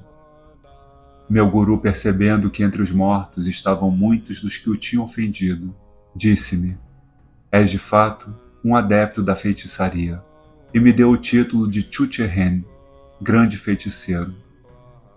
Quando lhe pedi novamente as verdades salvadoras, ele disse: "Aham, devo eu te dar as verdades sagradas que eu trouxe da Índia com grande dificuldade, gastando todos os meus bens materiais em ouro para obtê-las, verdades que ainda exalam o alento sagrado dos seres angélicos que as emitiram, e tudo isso em troca de teus feitos malignos? Ora, Senhor, isso seria uma grande pilheria que a todos faria rir. Houvesse alguém disposto a me salvar, e ele te mataria por tal presunção. Agora, Senhor, deveras reparar todos os danos que causaste às colheitas dos pastores e restaurar a vida dos mortos de Lobrak. Se puderes fazer isto, muito bem, eu te ensinarei as verdades. Se não fores capaz, será melhor não voltares à minha presença." E ralhou comigo quase como se quisesse me bater. Quanto a mim, mergulhei em profundo desespero e chorei amargamente, ao passo que a esposa do lama procurava me confortar. Na manhã seguinte, o lama foi gentil bastante para vir até mim e dizer: "Temo que tenha sido um pouco duro contigo ontem à tarde, mas não te aborreças. Tem paciência e aguarda, e terás os ensinamentos. Tu me parece uma pessoa muito hábil. Eu gostaria que construísse uma casa para meu filho, Dharma Dodai, o jovem, o buquê dos sutras. Quando a tiveres terminado, não apenas te ensinarei as verdades, como também te darei todo o alimento e as roupas necessárias para o período de teu estudo." Mas perguntei o que me acontecerá se ao intervalo eu morrer sem a libertação. Ele respondeu: "Prometo-te que não morrerás sem a libertação no intervalo. Minha doutrina não se ressente de promessas definidas. Portanto, quando tiveres uma considerável dose de energia e perseverança, poderás jubilar sem nenhum obstáculo, obtendo a libertação numa só existência ou não. Minha seita não é igual às outras seitas, pois nela se acham mais emanações das ondas da graça divina e uma revelação espiritual mais direta do que qualquer outra. Consolado e regozijado com essas promessas confortadoras, pedi imediatamente ao lama o plano da casa a ser construída. Ora, ao me pedir para fazer essa obra, o lama, como percebi depois, tinha 3 objetivos em mente. Em primeiro lugar, não tendo sido incluído numa reunião de juramento por seus parentes masculinos em certo lugar de importância estratégica, uma vez que fora acordado que nenhuma fortaleza poderia ser construída ali. Ele desejava construir uma casa nesse local, pois a região era muito cobiçada, por ser segura e de difícil acesso, e fechada para sempre àqueles que haviam prestado juramento. Em segundo lugar, ele desejava fazer com que eu espiasse minhas más ações. E em terceiro e último lugar, ele desejava enganar os parentes acima mencionados, para que lhe permitissem construir sua casa no lugar que desejava. Ele recorreu ao seguinte estratagema: levou-me a uma cordilheira voltada para o oriente e, assinalando um determinado lugar, desenhou uma estrutura circular e ordenou que eu começasse a construção no local indicado, o que fiz imediatamente. Quando eu já havia construído metade da edificação, ele me disse, ao me dar as ordens anteriormente, não havia considerado convenientemente o assunto e que eu deveria parar a construção, demoli-la e levá-la ao lugar de onde retirar a terra e as pedras utilizadas. Quando cumpri essa ordem, o lama, que me parecia estar embriagado, levou-me a uma cordilheira voltada para o ocidente e ordenando-me que construísse outra casa nesse lugar. Após descrever um projeto em forma de crescente, retirou-se. Quando eu já construíra metade da casa, o lama retornou enquanto eu estava trabalhando e disse que eu devia parar a obra e recolocar a argila e as pedras nos lugares de onde as retirara. Obedeci novamente às suas ordens. O lama, uma vez mais, levou-me a outra cordilheira, esta voltada para o setentrião, e me disse o seguinte: meu grande feiticeiro, eu estava um pouco bêbado quando te pedi para ergueres uma casa, e por isso te dei uma ordem errada. Foi tudo um engano, mas agora edifico uma casa, realmente bela neste lugar. Ousei observar que se tratava de uma grande despesa para ele, e de um grande problema para mim construir e demolir uma casa depois da outra. Pedi-lhe para ponderar o assunto e depois me dar suas ordens. Ele disse: não estou bêbado hoje e pensei bastante no assunto. A morada de um místico tântrico deve ser triangular. Então, constrói uma casa com essa forma. Esta não será demolida. Tratei então de construir uma casa triangular. Quando eu já havia construído uma terça parte dela, o lama apareceu novamente e disse: quem te deu ordem para construir uma casa como essa? Respondi: ora, é a casa para o teu reverendo filho, e foste tu quem deste a ordem. Não me lembro em absoluto de tê-lo feito, disse ele, mas se é como dizes, então deve ter sido numa hora em que eu não estava na posse de meus sentidos, ou devia estar completamente louco. Mas acrescentei: temendo que algo como isso pudesse ocorrer, ousei solicitar-te uma cuidadosa consideração do assunto, e então me fizeste o favor de me assegurar que havia ponderado sobre o pedido e que esta casa não seria demolida. E parecias então estar em perfeito estado mental. O lama replicou: que testemunho tens do que falas? O quê? Queres destruir a mim e aos meus por meio da feitiçaria? Ou o quê? Impingindo-nos essa construção triangular, que se assemelha a um triângulo mágico? Ora, meu jovem, eu não te roubei o teu patrimônio. Além disso, se desejas mesmo receber a instrução religiosa, a própria forma dessa casa bastará para colocar as divindades locais contra ti. Demole-a imediatamente e devolve as pedras e a argila ao local de onde as retiraste. Depois, dar-te-ei a instrução que desejas, ou então não poderás ir. E o lama se retirou aparentemente muito zangado. Essa cena causou-me profunda aflição, mas não havia remédio para ela. Eu precisava da verdade e não tive outra escolha, senão demolir a casa triangular, como demoli as outras, e fazer o que me for ordenado com os materiais. Dessa vez havia uma grande ferida em minhas costas, entre os ombros e a espinha, mas não ousei mostrá-la ao lama, temendo que ele ficasse muito descontente se eu o fizesse. Não me animei também a mostrá-la à sua mulher, com medo de que ela pensasse que eu procurava fazer-lhe ver o quanto estava trabalhando para eles. Guardei minhas dores para mim e apenas lhe pedi que me ajudasse a rogar ao lama que concedesse a prometida instrução. A mulher dirigiu-se gentilmente ao marido e disse: Meu senhor, teus incomuns encargos estão esgotando a vida desse pobre jovem. Tem piedade dele e dá-lhe alguma instrução. O lama respondeu: Prepara rapidamente um bom jantar e traz o jovem à minha presença. A mulher preparou a comida e me fez entrar.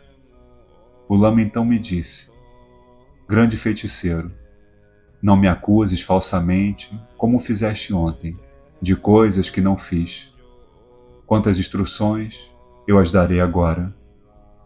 E me comunicou as 4 fórmulas dos refúgios, com as preces, as instruções e os votos. E acrescentou: Estas são as chamadas instruções religiosas temporais. Mas se buscas as instruções religiosas não temporais, ou as verdades místicas, deverás fazer tais e tais coisas a fim de merecê-las. E passou a recitar uma breve história da vida de seu guru Naropa, terminando com as seguintes palavras: Mas dificilmente conseguirás atingir um ideal tão elevado. Temo que será muito difícil para ti. Ao ouvir isso, brotou nas profundidades de meu coração uma fé tão profunda que não consegui reprimir as lágrimas. E internamente resolvi fazer o que quer que fosse que o lama me ordenasse. Alguns dias depois, o lama me convidou para caminhar com ele. No curso de nosso passeio, chegamos ao local anteriormente mencionado, onde os tios e os primos do lama haviam concordado em não fazer construções e que era agora guardado por eles. O lama fez aí uma parada e disse: Deves agora construir neste local uma casa quadrangular, de 9 andares, provida de um sótão ornamental. Esta casa não será demolida. Depois que a terminares, ensinar-te-ei as verdades que desejas e dar-te-ei sustento, comida e roupa enquanto estiveres em retiro, realizando a sadhana, meditação. Arrisquei-me nesse momento a sugerir que chamássemos sua esposa, a quem eu costumava chamar de Mãe Reverenda, para testemunhar suas palavras, com que ele concordou. Fui chamar a Mãe Reverenda, enquanto o lama se ocupava em desenhar o plano da casa. Então, na presença de ambos, disse: Até agora construí 3 casas e depois demoli cada uma delas. No caso da primeira, o lama disse que não havia considerado devidamente o assunto.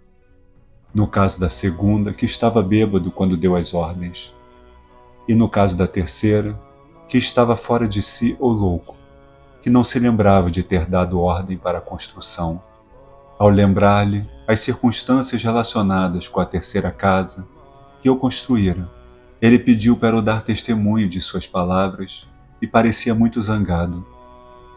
Agora ele me ordena que construa outra casa, de modo que te peço, Mãe Reverenda, que testemunhes a presente ordem. A senhora replicou: Eu posso, é claro, testemunhar, mas teu guru, o Pai Reverendo, é tão imperativo que não nos dará ouvidos. Além disso, o Pai Reverendo está fazendo coisas absolutamente incomuns. Essas construções são desnecessárias. É um trabalho inútil fazer-te construir essas casas apenas para pô-las abaixo em seguida. Além do mais, esta terra não é nossa por direito, mas fechada e guardada por todos os parentes do guru, visto ser o local onde fizeram um voto conjunto. Mas o Pai Reverendo não dará atenção a uma voz tão fraca quanto a minha. Poderei apenas me expor ao perigo da disputa. Dirigindo-se à esposa, disse o lama: Faze apenas o que te pediram para fazer, ou seja, servir de testemunha, e volta para casa e me deixa ver o desempenho de minha parte no negócio. Não deveis fazer perguntas que ninguém te autorizou a fazer. Comecei a assentar a fundação do edifício quadrangular e depois me pus a erguê-lo. Mas em Gongdung Shudor, de Zung, Surton Wanggai, de Dou, e Meton Tsompo, de Tsangrong, todos discípulos adiantados de meu guru, haviam, por brincadeira, rolado até aquele lugar uma grande pedra redonda. Como ela era de bom tamanho, eu a utilizei como cantoneira, bem acima das fundações, perto da entrada, e já havia levantado o segundo pavimento, quando Marpa veio visitar meu local de trabalho. Depois de inspecionar minuciosamente a construção, apontou a pedra que havia sido trazida por seus 3 discípulos adiantados e disse: Grande feiticeiro, de onde tiraste essa pedra? Respondi: Reverendo Senhor, ela foi trazida por brincadeira por teus 3 discípulos principais. Oh, era aquela, disse ele. Bem, não precisas para a tua construção dessa pedra. Retira-a e leve-a de volta. Lembrei-lhe de sua promessa de não demolir mais aquela construção.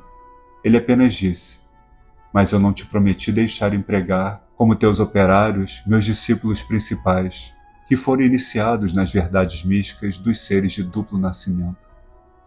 Além disso, não estou te ordenando para demolir todo edifício, mas apenas que retires essa pedra rolada pelos meus discípulos e que a devolvas ao seu lugar de origem. Assim, uma vez mais, tive de demolir de cima a baixo uma parede que havia levantado. Agarrando a pedra, levei-a de volta. Assim que o lama viu que eu havia cumprido sua ordem, voltou e disse: Agora podes pegar a mesma pedra e colocá-la no mesmo lugar da construção. Empregando a força de 3 homens, consegui agarrá-la e pô-la no mesmo lugar como antes. Essa pedra foi depois chamada de Pedra do Gigante, em testemunho da incomum força física que precisei empregar para removê-la. Enquanto estava ocupado em assentar as fundações do edifício na terra proibida, os que me viam diziam entre si: Parece que Marpa pensa realmente em construir neste contraforte. Não faríamos bem em impedi-lo? Mas outros diziam: Marpa está fora de si. Ele acolheu um forte noviço, oriundo das montanhas, e possuído pela mania das construções, mantém o pobre rapaz ocupado o tempo todo em construir casas de padrões proibidos sobre as cordilheiras, nos contrafortes e nos outeiros das redondezas. Então, quando as construções estavam pela metade, ele fazia o jovem demoli-las novamente e levar todo o material de volta. Com certeza ele fará a mesma coisa neste caso. Mas se não o fizer, teremos muito tempo para detê-lo. Vamos esperar e ver. Contudo, eles logo viram que aquela casa não seria demolida e que as obras continuavam. Depois, quando o 7º pavimento ficou pronto e outra ferida havia nascido em meu corpo perto da cintura, os parentes de Marpa disseram uns aos outros: Ele não mandou demolir esta construção. A demolição das outras foi apenas uma estratagema para nos enganar e evitar a nossa objeção no início à construção desta. Vamos demoli-la agora. E com esse propósito reuniram-se em uma força. Mas o lama criou, por meios mágicos, um grande exército de tropas armadas que permaneceu tanto no interior como no exterior da casa. Os pretensos atacantes encheram-se de pavor. Um olhava para o outro e perguntava: onde Marpa, o tradutor, teria conseguido reunir tropa tão numerosa? E não ousaram medir forças com semelhante exército. Ao contrário, cada um prestou homenagem e reservado a Marpa, e depois todos se tornaram seus seguidores. Nessa ocasião, Meton Tsompo, de Tsangrong, veio a receber a grande iniciação na Demchog Mandala. Minha mãe reverenda, esposa de meu guru, disse-me então: é chegada a hora de também tu tentares obter a iniciação. Vamos fazer a tentativa. Eu também pensava que, tendo conseguido erigir aquele edifício apenas com as mãos e empregando apenas pedras do tamanho da cabeça de uma cabra, uma cesta para as pedras, um cântaro de água e uma pá de argila sem a ajuda de ninguém, devia merecer alguma consideração e me senti seguro de que a iniciação me seria concedida. Assim, curvando-me, tomei assento entre os candidatos à iniciação. Ao me ver entre eles, o lama perguntou: "Grande feiticeiro, o que tens a oferecer?" Respondi: "Senhor, tu me prometeste que ao ser completada a construção da casa de teu reverendo filho, eu seria agraciado com a iniciação e com as instruções. Portanto, peço-te agora que me concedas a iniciação." Nisso o lama exclamou: "Que presunção, que impertinência! Apenas porque juntaste uns poucos côncavos de lama, eu de fato devo te revelar a tradição sagrada que só obtive na Índia, ao custo de grandes sacrifícios pessoais? Se puderes pagar os honorários da iniciação, muito bem, paga. Se não podes, retira-te desse círculo místico." E me bateu e, agarrando-me pelos cabelos, me expulsou. Desejei estar morto, ou que pudesse morrer ali mesmo imediatamente. Chorei durante toda aquela noite. Então a esposa do lama me procurou e disse: "Não podemos entender o lama. Ele diz que trouxe a doutrina sagrada da Índia para esta terra em benefício de todos os seres sencientes, e que, como regra, ensinaria e pregaria até mesmo na presença de um cão que pudesse ouvi-lo, para o bem dele. Portanto, não percas a fé nele." Assim, tentava a boa mulher me consolar. Na manhã seguinte, o próprio lama me procurou e disse: "Grande feiticeiro, deves parar de trabalhar na casa que estás construindo e começar outro edifício de 12 pilares, com uma sala e uma capela para servir de anexo ao edifício principal. Quando tiveres terminado, eu te darei as instruções." Uma vez mais, assentei as fundações de um edifício. Durante todo o tempo, a esposa do lama continuava a me dar diariamente excelente comida e condimentos, bem como um pouco de tirang, e me consolava e dava-me bons conselhos. Quando estava prestes a terminar o anexo, Turtson Wanggai, de Dol, chegou para receber a grande iniciação na mandala do esotérico. Disse-me a esposa do lama: "Desta vez, de qualquer maneira, conseguiremos obter tua iniciação." Ela me deu um rolo de manteiga, uma peça de tecido de lã e um pequeno vaso de cobre e me levou a tomar assento entre os xixas que estavam prestes a receber a iniciação. O lama, ao me ver, disse: "Grande feiticeiro, tens os honorários da iniciação que te permitam tomar assento entre os noviços?" Apresentei meu rolo de manteiga, o tecido de lã, o vaso de cobre e disse que aquelas eram as minhas oferendas. O lama replicou que aqueles objetos já lhe pertenciam, uma vez que lhe haviam sido entregues como honorários de iniciação por outros, e que eles não serviam e que eu devia trazer algo que me pertencesse ou deixar o círculo místico dos que deveriam ser iniciados. E se levantou, parecendo muito irado, e me expulsou aos chutes, fazendo-me ter desejos de afundar na terra. Veio-me então o seguinte pensamento: visto que causei a morte de tantas pessoas por meio da feitiçaria e destruí inúmeras colheitas com tempestades de pedra, tudo que estou sofrendo agora é o resultado kármico dessas más ações. Ou então, pensei assim: o lama deve ter percebido algo em mim que me impede de receber e praticar a doutrina. Ou ainda, perguntei-me, será que o lama não me vê com simpatia e estima? Seja como for, pensei comigo mesmo: sem religião, a vida de um homem não é digna de ser vivida. E comecei a pensar em cometer suicídio.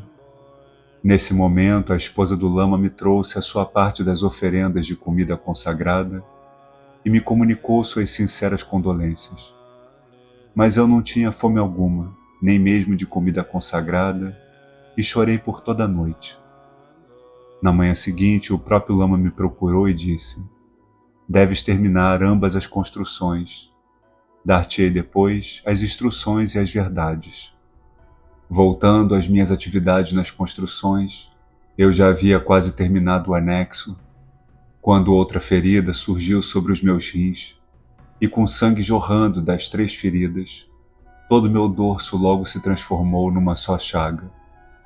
Eu a mostrei à minha mãe reverenda, e lembrando-lhe a promessa do lama de me dar as instruções, pedi-lhe para rogar por mim junto a ele, a fim de convencê-lo a me dar as verdades pelas quais ansiava.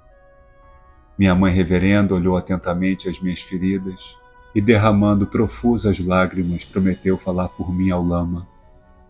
Ela o procurou e disse: o grande feiticeiro trabalhou tanto que suas mãos e pernas estão feridas e machucadas. E em seu dorso há 3 feridas, das quais jorram sangue e pus. Já ouvi falar de pôneis e asnos mortos de feridas, e vi alguns também, mas nunca ouvi falar antes de um ser humano morto de feridas. Muito menos vi algum. Que desgraça será para ti se as pessoas souberem o que se passa aqui. Tu, que és um lama tão respeitado e honrado, sendo tão cruel. Deverias ter um pouco de piedade do rapaz. Além disso, tu lhe prometeste dar as instruções que ele tanto deseja, depois de completada a construção. O lama respondeu: de fato, eu disse isso. Eu lhe prometi que quando o edifício de 9 andares estivesse pronto, eu lhe daria as instruções. Mas onde estão os 9 andares? Ele já os terminou? Mas insistiu minha mediadora. Ele construiu um anexo cujo tamanho excede em muito o do edifício. Muitas palavras e pouco trabalho, como diz o provérbio, retrucou o lama. Quando ele completar o 9º pavimento, eu lhe darei as instruções. Não antes. Mas as costas dele estão realmente cobertas de feridas? Ó Pai reverendo, teu despotismo te impede de ver isso. De outro modo, como poderias não ter percebido que ele não apenas tem as costas feridas, mas que todo ele é uma só chaga? Ao dizer tais palavras de modo muito severo, ela deixou o lama, mas este a chamou dizendo-lhe: traze então, rapaz. Fui vê-lo muito esperançoso de que ele por fim me desse as instruções, mas ao contrário ele apenas me ordenou que lhe mostrasse meu dorso ferido. Ao fazê-lo, ele observou atentamente e disse: isso não é nada comparado com os sofrimentos e atribulações que o excelso Santo Naropa teve de suportar. Ele suportou em seu próprio corpo 12 sofrimentos maiores e 12 sofrimentos menores, no total de 24. Eu próprio não poupei minhas riquezas, tampouco considerei a segurança de meu corpo, mas sacrificando a ambos de bom grado, servia e seguia meu mestre Naropa. Se estás realmente em busca da verdade, não te gabes de teus serviços, mas continua esperando com paciência e trabalhando duramente, até que tua tarefa esteja inteiramente terminada. Mais uma vez, minhas esperanças caíram por terra. O lama então, dando a seu manto a forma de uma almofada, mostrou-me como os pôneis e os asnos eram acolchoados quando sofriam de feridas no dorso, e me aconselhou a fazer o mesmo. Quando lhe perguntei qual seria a utilidade de uma almofada, quando meu dorso era uma única chaga, ele disse calmamente que a almofada impediria a entrada de terra na ferida e o seu agravamento, acrescentando que eu deveria continuar a carregar argila e pedras. Refletindo comigo mesmo que essa era a vontade de meu guru, senti que deveria obedecer às suas ordens. Recolhi meus fardos, ajeitei-os sobre mim e fui trabalhar. O lama, ao ver que eu estava fazendo, disse interiormente: digno de louvor é esse nobre Shishya, que obedece de bom grado às ordens de seu guru, derramando secretamente lágrimas de alegria ao perceber a minha sinceridade e a fé que eu nutria por ele. Por fim, como as feridas se agravassem mais e mais, sofri tantas dores que não pude mais trabalhar. Pedi então à esposa do lama que outra vez intercedesse em meu favor, para que eu pudesse obter as verdades. Mas mesmo que isso fosse recusado, eu pedia permissão para repousar até que estivesse apto a voltar ao trabalho. Ela assim o fez, Mas o lama apenas disse: ele só terá as instruções depois de terminar as construções, mas tem permissão para descansar caso não consiga trabalhar, já que ninguém o pode ajudar. De qualquer modo, que ele trabalhe o tanto que lhe for possível. Minha reverenda mãe permitiu-me assim descansar e curar minhas feridas.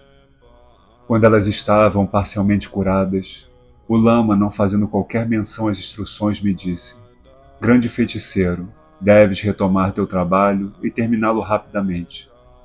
Eu estava pronto para cumprir o ordenado quando minha reverenda mãe me disse em particular: façamos algo para que ele te dê os ensinamentos. Após termos deliberado juntos, decidimos que eu deveria sair com todos os meus bens terrenos, meus livros e etc. E também com um pequeno saco de farinha de cevada, amarrado às costas. E então, quando eu estivesse naquele ponto da estrada, onde eu seria visível e audível pelo lama, do local onde habitualmente ele se sentava, eu deveria dizer a ela: ó, deixe-me ir, deixe-me ir. O estratagema visava simular que eu estava fugindo e que ela me detinha, dizendo: não vais, não vais, tudo farei para que obtenhas dele as instruções. Quando essa pequena cena foi representada ao alcance dos olhos e dos ouvidos do lama, ele perguntou: da Mema, sem egoísmo, que comédia é essa que ambos estão representando? Sua esposa replicou: o grande feiticeiro disse que veio de um país muito distante, a fim de obter de ti, seu guru, o conhecimento das verdades salvadoras. Contudo, em lugar de obtê-las, ele apenas conseguiu despertar tua irritação e ganhar um bom número de pancadas.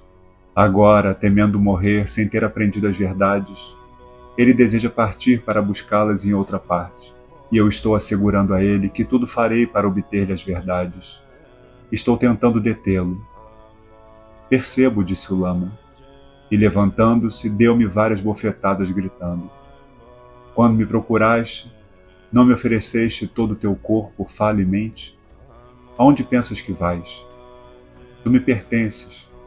Se eu quisesse, eu cortaria teu corpo em centenas de pedaços, e ninguém poderia me impedir.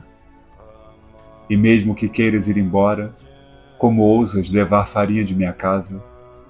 Nisso jogou-me ao solo e deu-me uma violenta surra. Depois, devolveu o saco de farinha à casa. Fiquei com o coração partido de uma dor tão grande como a de uma mãe que perde o seu único filho. Mas ao mesmo tempo fiquei admirado pela imponente dignidade do lama e temeroso por pensar que todo o ocorrido proviera de minha trama com a esposa dele. Eu nada mais podia fazer senão voltar e chorar. Minha reverenda mãe disse que era evidente que o lama não atenderia o meu pedido das verdades por nenhuma de nossas preces, súplicas, estratagemas e congêneres. Mas fica tranquilo, disse ela, ele sem dúvida as concederá no final. Entre mentes, ousarei ensinar-te alguma coisa. E ela gentilmente me ensinou o método ou sistema de meditação sobre dor de Pamo, que muito apaziguou os desejos de meu coração, embora eu não tenha atingido todas as dádivas da realização do conhecimento. Mas fiquei deveras grato à minha reverenda mãe pelo que havia recebido. Pensei que, sendo ela a esposa do meu guru, as verdades que recebera me ajudariam a extirpar minhas más ações. Procurei mostrar-lhe minha gratidão, fazendo pequenos serviços para o seu bem-estar, tais como construir um banco para servir-lhe de assento quando ordenhasse as vacas no verão, e outro para usar quando estivesse torrando cevadas no quintal, à frente de sua casa. Por esse tempo comecei seriamente a pensar em procurar outro guru. Mas meditando sobre o assunto, cheguei à conclusão de que o meu guru de então era o único a possuir a doutrina pela qual eu poderia obter a perfeita emancipação nesta mesma existência. Vi também que se eu não obtivesse a emancipação nessa existência, as más ações que cometera seriam suficientes para me arrojar num dos infernos.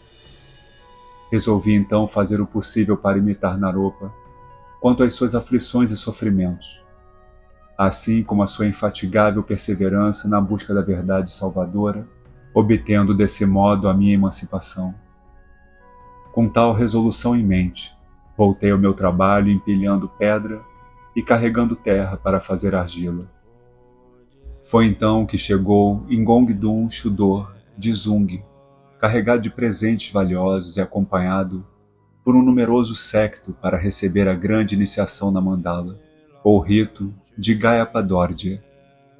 Disse-me a esposa do lama: se o reverendo pai ainda está insatisfeito com a grande devoção e obediência que mostraste ao construir essas casas apenas com as mãos, e se tu precisas ter algumas oferendas pecuniárias para os honorários da iniciação, vamos dar-lhe algo para assegurar a tua participação nessa cerimônia. Oferece-lhe isto e receba a iniciação. Se ele objetar, eu juntarei as minhas súplicas às tuas. Assim dizendo, ela pôs em minhas mãos uma valiosa turquesa, de profundo tom azul, que era de sua propriedade pessoal. Eu fui e, oferecendo essa pedra como meu honorário de iniciação, tomei assento entre os que deveriam participar da cerimônia. O lama pegou a turquesa e, girando-a, examinando-a cuidadosamente, disse afinal: grande feiticeiro, onde conseguiste essa turquesa? Respondi: a reverenda mãe me deu. Ele sorriu e disse: chama a Damema aqui. Quando a reverenda mãe entrou, ele disse: Damema, como conseguimos esta turquesa? Ela se prostrou várias vezes diante dele e respondeu: reverendo pai, esta turquesa não é de nossa propriedade comum. É uma peça de minha propriedade que meus parentes me deram por ocasião de nosso casamento. Sabendo que eras de temperamento irado, eles temiam que pudéssemos brigar, de modo que a turquesa me foi dada para servir como provisão no caso de uma eventual separação nossa, e desde então a tenho mantido em segredo como peça de propriedade inteiramente minha. Mas notando quão ansioso está este pobre rapaz para obter a doutrina, e eu não podendo ajudá-lo comunicando-lhe as instruções, aceita, eu te peço, esta turquesa e dá-lhe a iniciação. Ele já sofreu bastante por ter sido expulso 7 vezes do círculo sagrado. Deixa-me pedir-te que tenhas piedade dele. E vós também, meus filhos, Ingongdum, e vós outros, eu vos peço, juntai vossas preces à minha. Ao terminar, ela novamente se prostrou várias vezes diante do lama. Conhecendo o temperamento do lama, Ingongdum e os outros nada ousaram dizer, mas simplesmente se levantaram e fizeram uma reverência repetindo: sim, seja como pede a nossa reverenda mãe. Mas o lama, com a turquesa em seu colar, disse apenas: Damema, tua insensatez quase me fez perder esta valiosa turquesa. Ela poderia estar completamente perdida. Não sejas tola, eu te peço. Como tu me pertences por completo, a turquesa também é minha. Grande feiticeiro, se tiveres uma propriedade que seja realmente tua, poderás trazê-la, e eu te darei iniciação. Esta turquesa é de minha propriedade.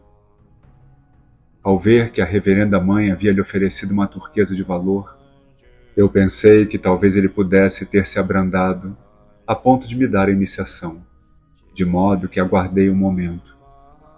Nisso o lama perdeu a calma, levantou-se e com aparente raiva berrou: impertinente, por que não saíste quando te ordenei? Que direito tens de permanecer na minha presença? Em seguida, com força extraordinária, jogou-me ao chão com o rosto para baixo. Depois, agarrando-me, jogou-me de costas com grande violência.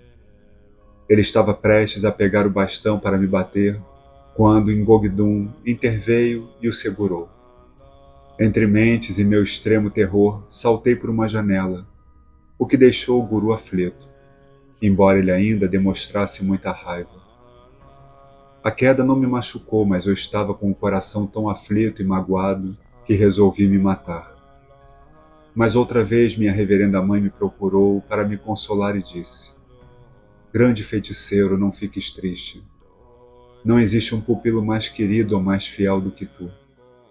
Se depois de tudo quiseres partir e procurar outro guru, eu te darei as dádivas e os meios necessários para as tuas despesas. Assim, ela procurava me consolar, ficando comigo e chorando por toda a noite, e negligenciando seu dever de presenciar e assistir às devoções vespertinas do lama. Na manhã seguinte, o lama me chamou à sua presença. Eu fui na esperança de que ele dessa vez realizasse as minhas mais ardentes vontades. Perguntou se a sua recusa de me iniciar no dia anterior havia quebrado minha fé nele ou se me havia inspirado alguma raiva. Respondi: minha fé em ti não se quebrou, pois compreendi que foram os meus grandes pecados que me impediram de participar da cerimônia. E estou cheio de remorsos. Ao dizer isso, desfiz-me em lágrimas, mas ele me ordenou que parasse. Que razão tens para me censurar dessa forma? Quando me retirei, senti como se meu coração estivesse partido. Parecia que um perfeito furacão arrancava-lhe as raízes. Pensei no ouro que possuíra na época em que trilhava minha carreira de pecador e deplorei o fato que me privara dele quando desejava trilhar o caminho da virtude. Oh, como desejei que tivesse apenas metade do que já possuíra. Eu me sentia pronto para receber a iniciação e a doutrina, mas sem ouro percebi que o lama não me daria nenhuma nem outra. Eu precisava ter algo para presenteá-lo, mesmo que devesse buscar a doutrina em outra parte. Nada poderia ser feito sem ouro. Não possuindo riqueza mundana alguma, eu morreria sem a emancipação, tendo falhado na obtenção da doutrina salvadora. Para mim, seria melhor terminar com a vida imediatamente do que continuar a viver sem a emancipação. O que eu deveria fazer? Oh, o que eu deveria fazer? Devia empregar-me como servo de algum homem rico e, economizando meus salários, reunir bastante ouro a fim de pagar os honorários da iniciação e me manter durante o período de penitência e meditação? Ou deveria voltar para casa e ver minha mãe?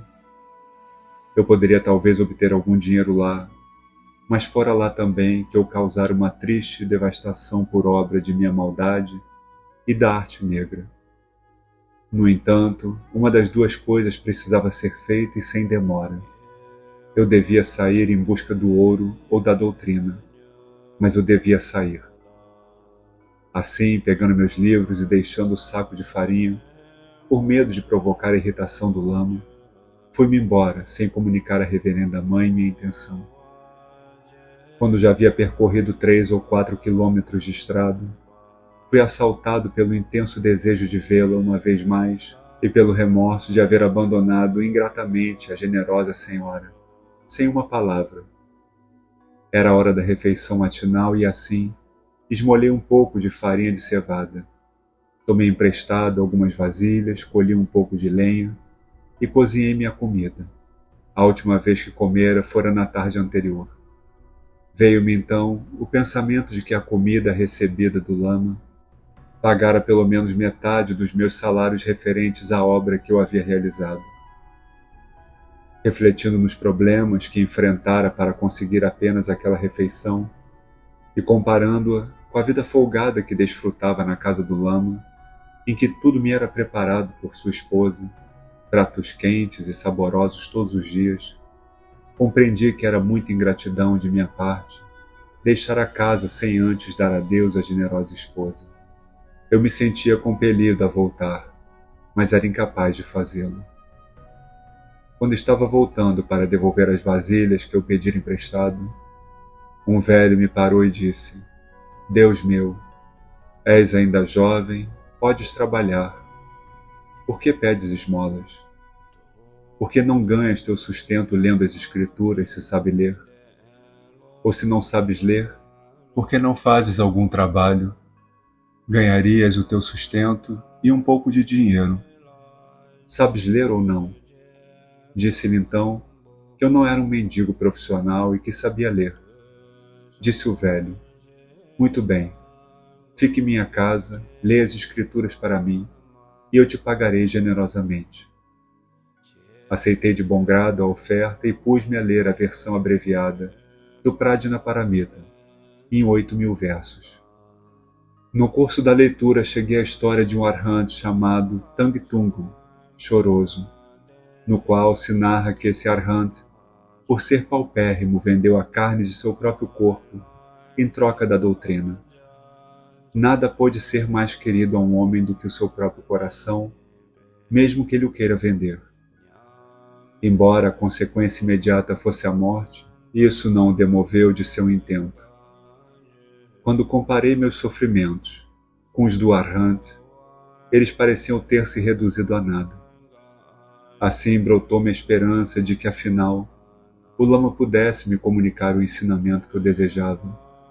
E mesmo que ele não o faça, refleti, a reverenda mãe não me prometeu ajuda para encontrar outro guru?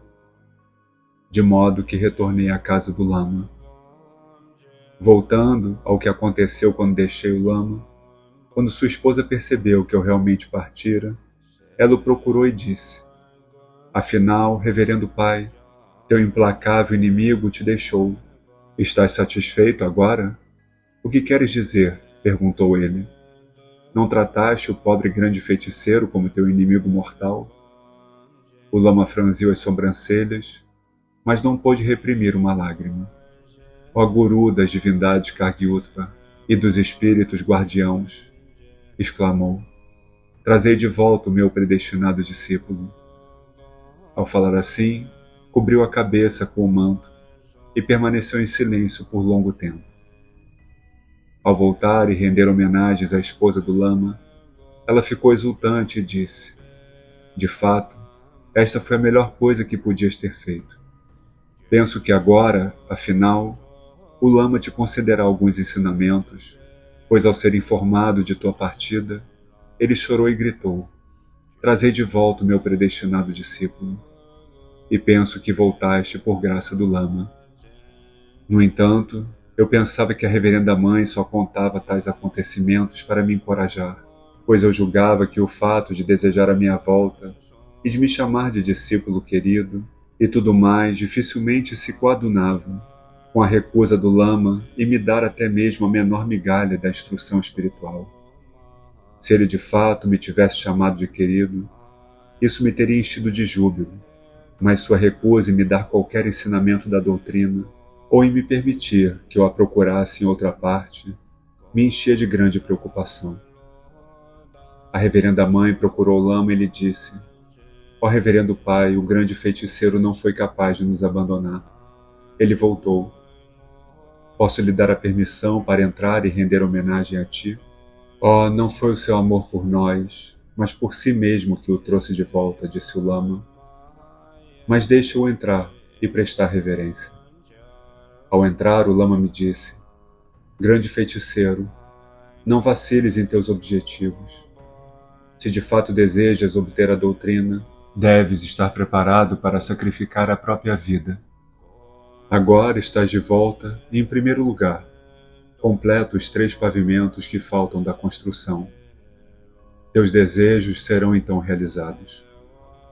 Mas se pensas de outro modo, bem, eu apenas lanço a comida sobre ti, e és livre para ir sempre que desejares.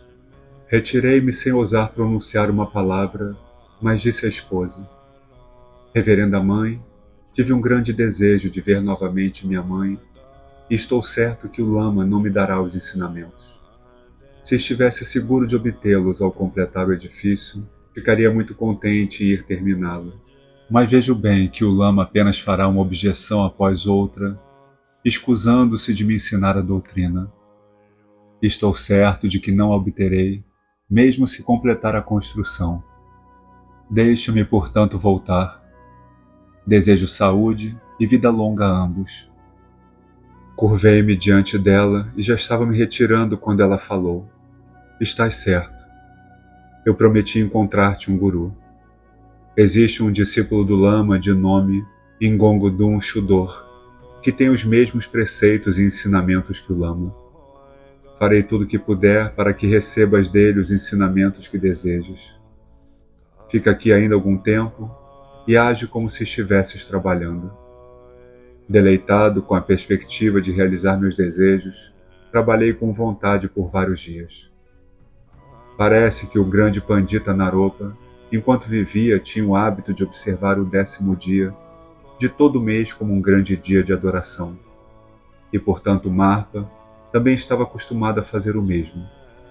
Por ocasião de uma dessas celebrações, a reverenda senhora armou uma estratagema às suas custas da seguinte maneira: 3 grandes vasilhas, cada uma com 20 medidas de tirano, haviam sido fermentadas para a cerimônia.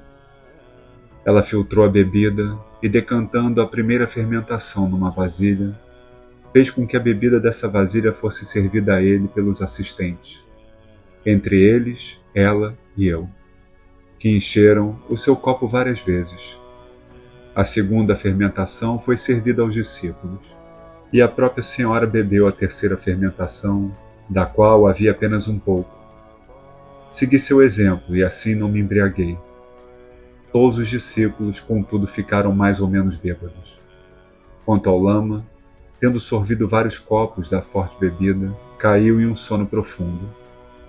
Enquanto dormia, sua esposa retirou de seu quarto alguns objetos, inclusive as guirlandas e o rosário de rubis de Naropa.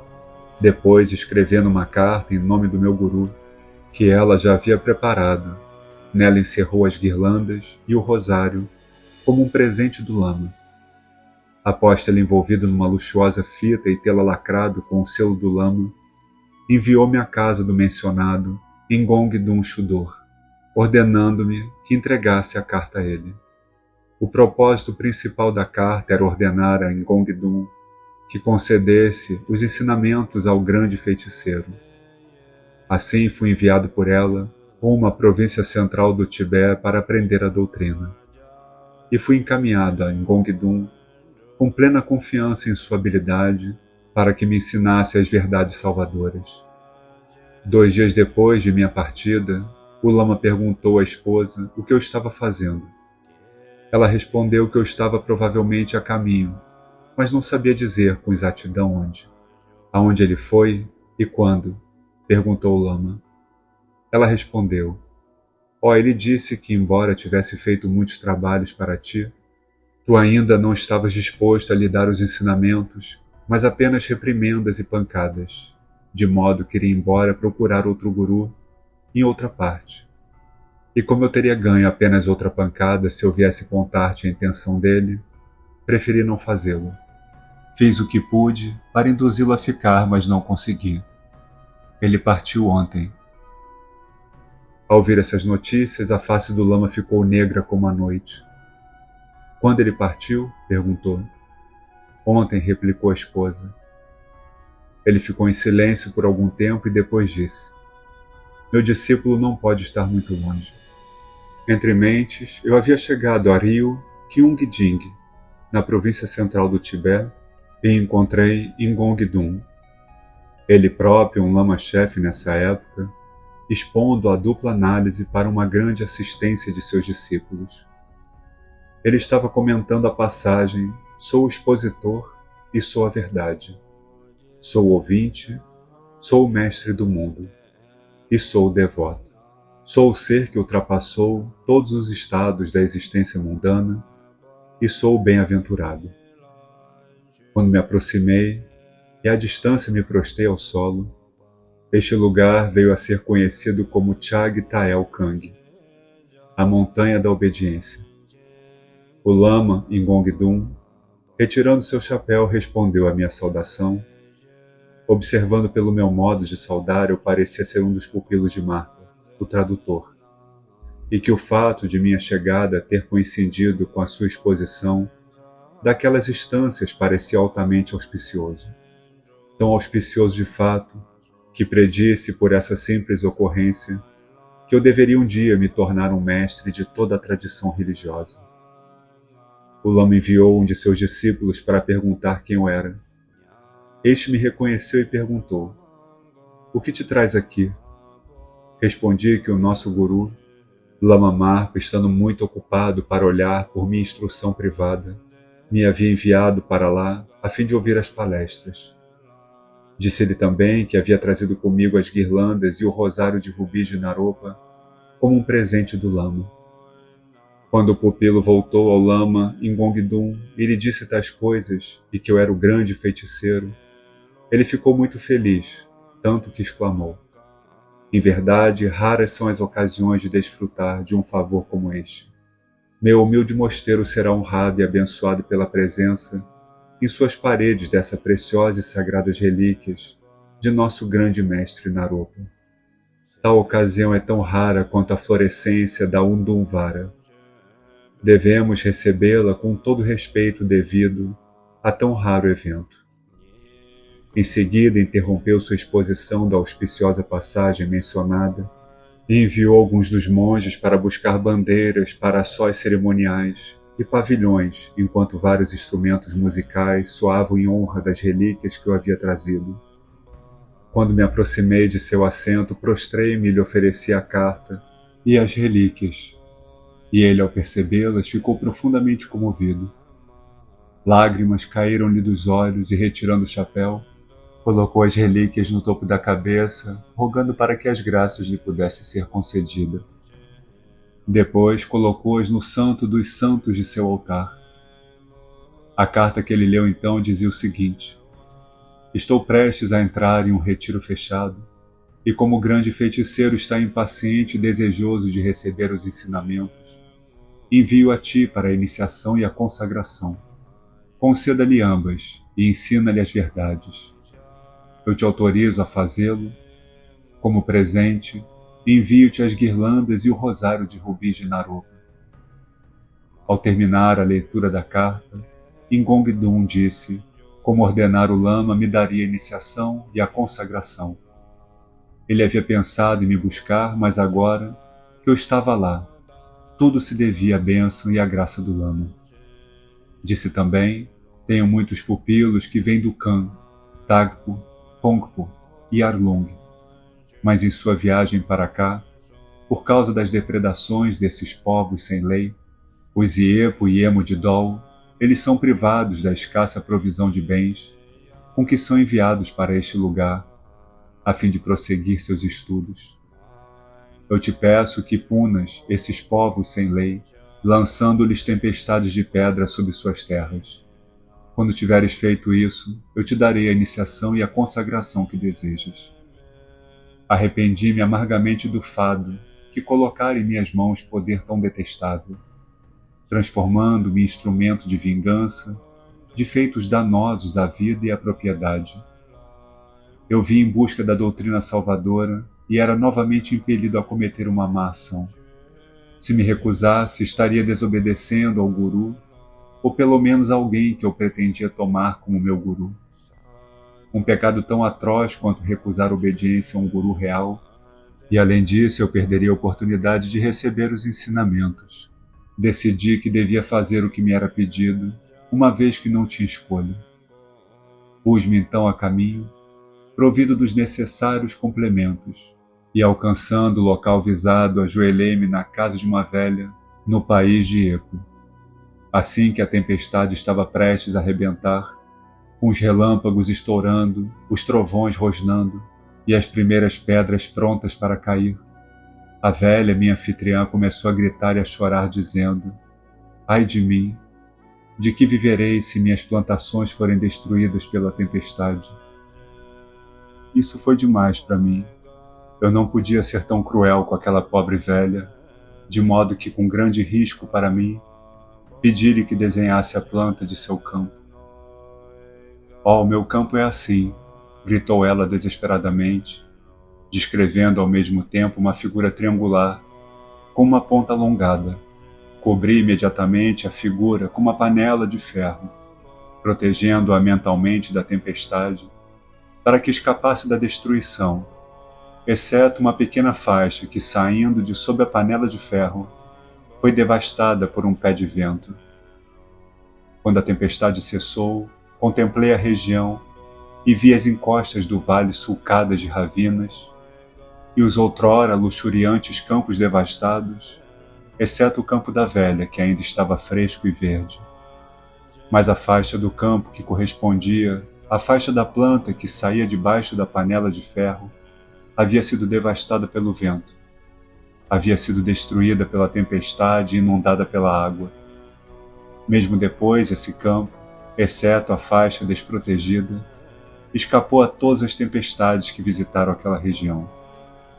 E assim a velha foi isentada do pagamento da taxa de tempestades sobre todo o campo, exceto aquela faixa. Ao retornar para meu novo guru, encontrei um velho pastor e seu filho que haviam perdido seus rebanhos na inundação. Por meio deles, mandei um aviso às pessoas da região, ordenando-lhes que parassem de maltratar e roubar os discípulos e os seguidores do Lama Gongpa, sob a pena de serem visitados constantemente por tempestades de pedra semelhantes, revelando-lhes assim que havia causado a destruição.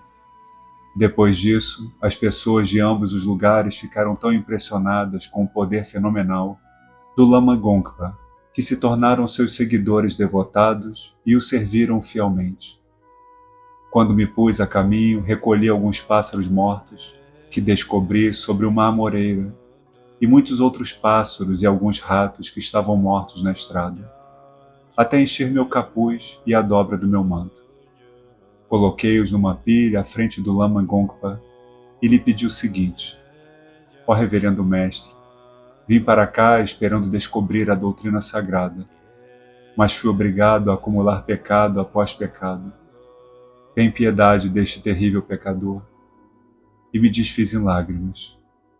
O Lama replicou: não te desespereis. Não há motivo para este teu medo abjeto. Nós, os seguidores de Naropa e Maitri, possuímos as verdades que podem salvar, ao piscar de um olho, o maior de todos os pecadores. Assim, com uma única pedra lançada por uma funda, serve para matar uma centena de pássaros simultaneamente.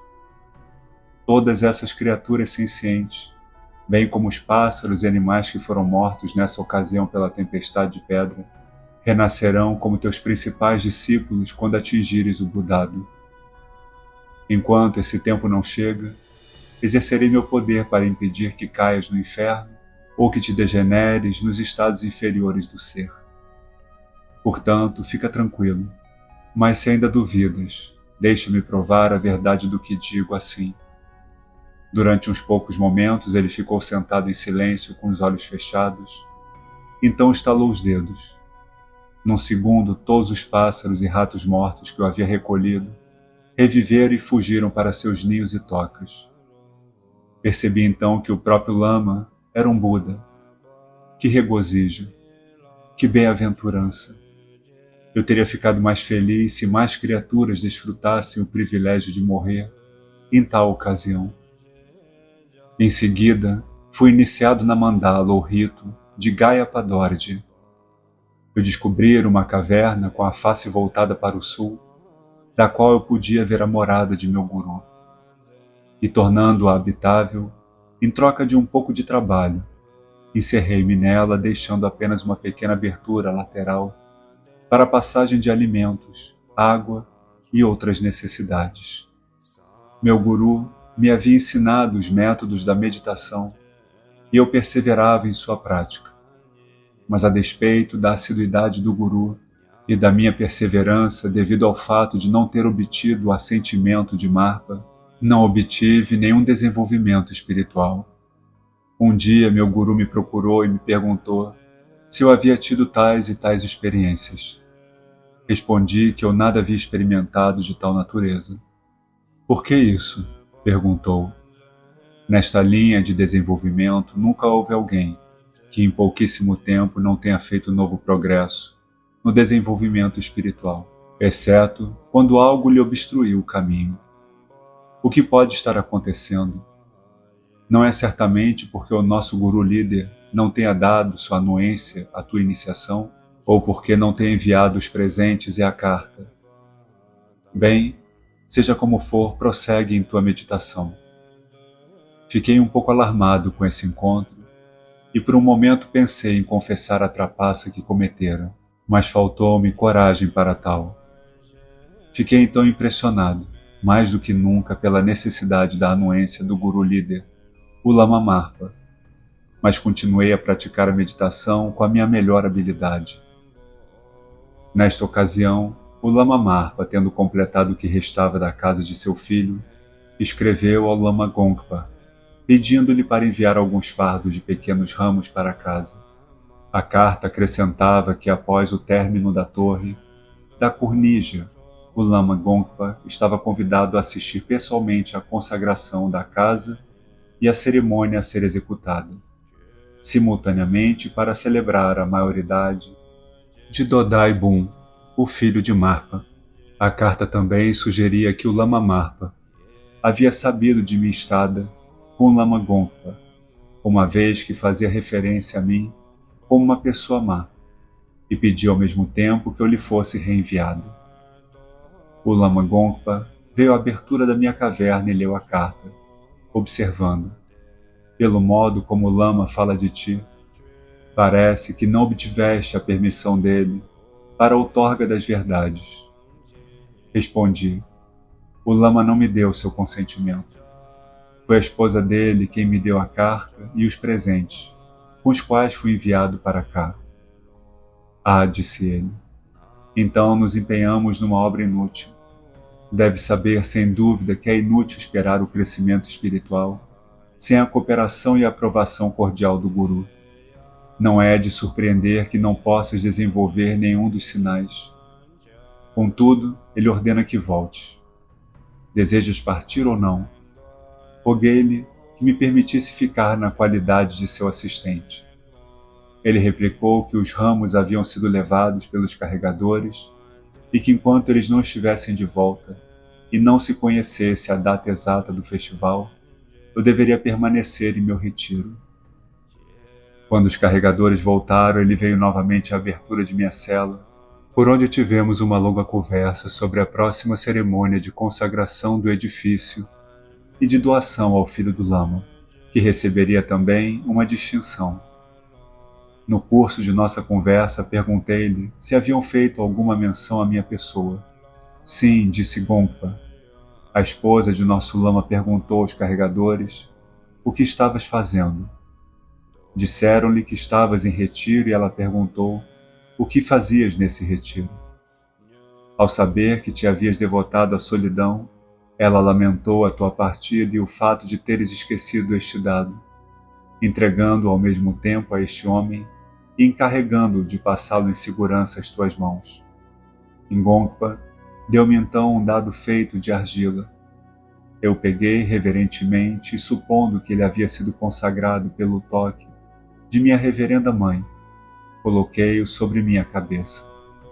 Quando ele me deixou, fui tomado pelo desejo de jogar o dado e brincar com ele, mas depois de algum tempo ocorreu-me a ideia de que eu jamais havia manifestado qualquer fraqueza pelo jogo de dados na presença da senhora e perguntei-me qual teria sido a sua intenção em me enviar uma coisa que havia contribuído para o empobrecimento de alguns de meus ancestrais. Não seria uma maneira de mostrar que eu era um objeto de desrespeito para ela? Esse pensamento me deixou furioso. Com raiva, joguei o dado no chão, com tal força que ele se partiu e revelou um pequeno rolo de papel oculto em seu interior. Eu peguei e li sua mensagem, que dizia o seguinte: Filho, teu guru está agora disposto a conceder-te a necessária iniciação e as escrituras. Vem, pois, com o Lama Gongpa. Essas eram novas tão bem-vindas para mim que eu realmente saltei em minha pequena caverna e dancei de pura alegria.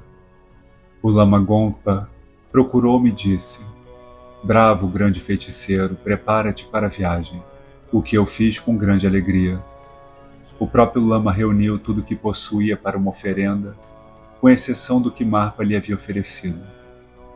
Essas posses consistiam em imagens, livros, relíquias, ouro, turquesas, tecidos, seda, baixelas, vasilhas, animais de criação, e assim por diante.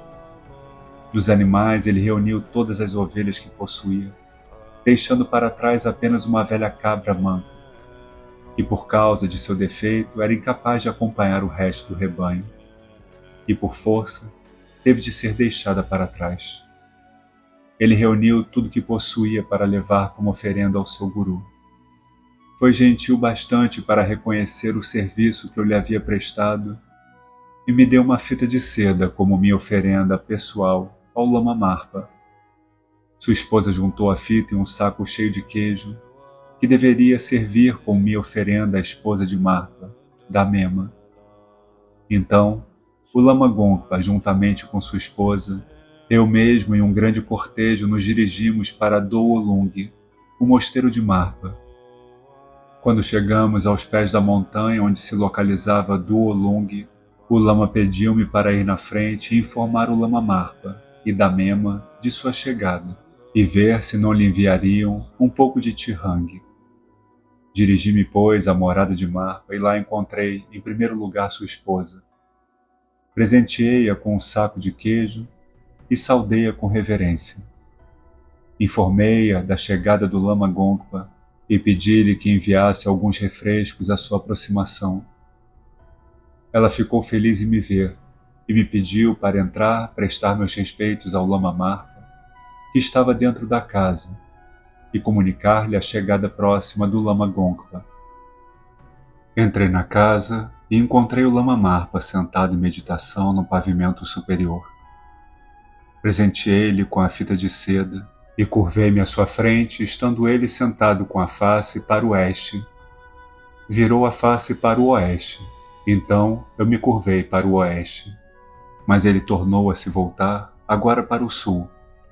Disse-lhe eu então: Reverendo Guru, embora por desagrado te recuses a aceitar minha obediência, o Lama Gongpa está vindo para cá com todos os seus bens de imagens, livros, ouro, turquesas e gado, para oferecer-te.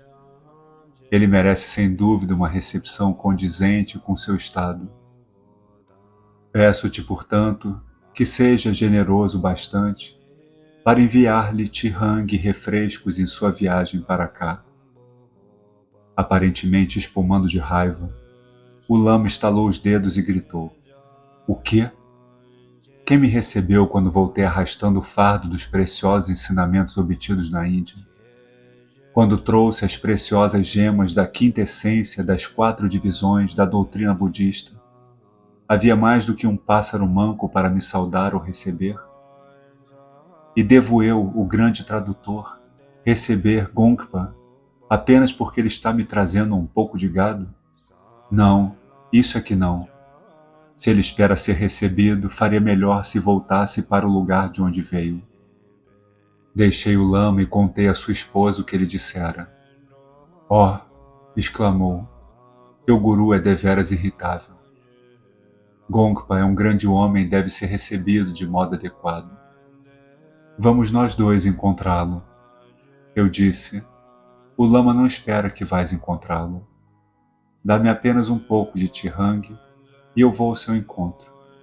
Não, eu vou encontrá-lo, disse ela, e ordenando a alguns discípulos que trouxessem uma generosa quantidade de tirang, foi receber pessoalmente o Lama Gongpa.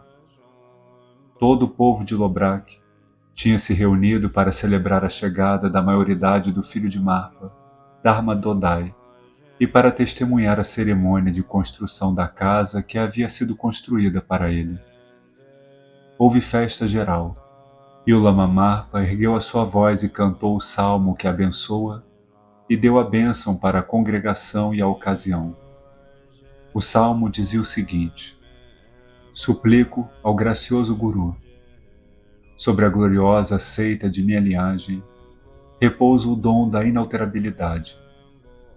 Possa a bênção desse dom aqui pousar. Sobre o curto caminho de minhas profundas verdades, repousa o dom da infalibilidade.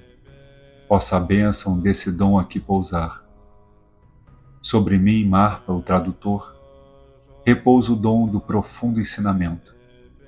Possa a bênção desse dom aqui pousar.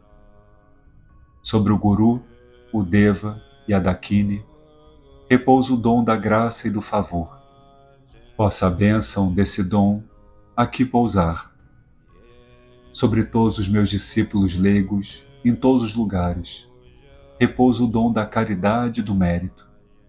Possa a bênção desse dom aqui pousar. Sobre todos os feitos e ações puras, repousa o dom da caridade e do mérito. Possa essa bênção desse dom aqui pousar. Sobre os bons e os maus espíritos deste mundo transitório repousa o dom do grande mérito ou da grande punição. Possa a bênção desse dom aqui pousar. Sobre estes lamas e estes leigos aqui reunidos repousa o dom do júbilo e dos bons desejos. Possa a bênção desse dom aqui pousar.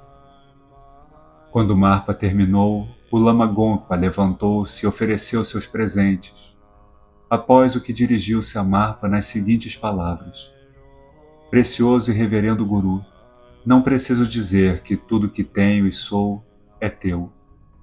Nesta ocasião, contudo, peço permissão para anunciar-te que tudo que possuo, exceto uma velha cabra manca e velha demais para acompanhar o resto do rebanho, que por isto teve de ser deixada para trás, foi trazido para cá como uma oferenda para ti, em troca do que eu te peço, que derrames sobre mim teu eterno e devotado Shishya, as iniciações mais preciosas e as verdades místicas mais profundas, e, acima de tudo, os pergaminhos que contêm as verdades esotéricas, que só devem ser murmuradas ao ouvido. Assim dizendo, prostou-se diante do jubiloso Marpa, que falou as seguintes palavras: Bem, se é assim, eu, por minha vez, devo te informar que as verdades e as escrituras que possuo estão entre as mais raras e as mais eficazes. Elas pertencem, sobretudo, à classe de verdades chamadas de atalho do caminho imutável, por meio do qual é possível atingir o Nirvana nesta mesma existência sem que se espere por incontáveis idades. Tais são as virtudes inexcedíveis dessas verdades. Mas há mais. As verdades contidas nos pergaminhos de que falaste são acompanhadas de condições muito estritas, que derivam das ordens do Guru. Portanto, mesmo que tragas a última cabra, a despeito de seu defeito e de sua velhice, a aquisição dessa escritura será motivo de alguma dificuldade. Quanto às outras, já as recebeste. Essa última exigência provocou uma cordial risada em todos os presentes, mas o Lama Gongpa perguntou gravemente se, quando a velha cabra fosse trazida, ele lhe daria a escritura que desejava. Ao que Marpa respondeu: Sim, se fores tu mesmo a ir buscá-la. A assembleia terminou assim nesse dia, e na manhã seguinte o próprio Lama Gongpa foi apanhar a cabra manca e, ao trazê-la às suas costas, ofereceu a Marpa, que, muito contente, disse: Um seguidor realmente devoto e fiel das verdades místicas deveria ser como tu. Na verdade, pouco uso posso fazer dessa velha cabra manca. Eu só a pedi a fim de ilustrar a grandeza e o valor das verdades religiosas. Ele então prometeu ao Lama Gongpa que o iniciaria nas várias verdades e mandalas místicas, e pouco tempo depois fez o que prometera. Um dia depois, durante um banquete oferecido a alguns de seus discípulos dos lugares mais distantes e aos membros de sua própria família, o Lama Marpa sentou-se com um longo bastão ao seu lado, olhando furiosamente para o Lama Gongpa, que era um dos presentes. Alguns momentos depois, apontando-lhe o dedo, disse: Ngongdum Shudor, que explicações tens a dar para o fato de teres conferido a iniciação e as verdades a essa má pessoa Topaga? E enquanto falava, lançava olhares ao bastão. O Lama Gongpa ficou aterrorizado. Precioso Guru, gaguejou. Foste tu que me ordenaste por documento selado a iniciar Topaga. Juntamente com a carta, enviaste a guirlanda e o rosário de rubis de Naropa como testemunho da sua autenticidade, e obedeci à tua ordem. Nada tenho a me reprovar nesse caso.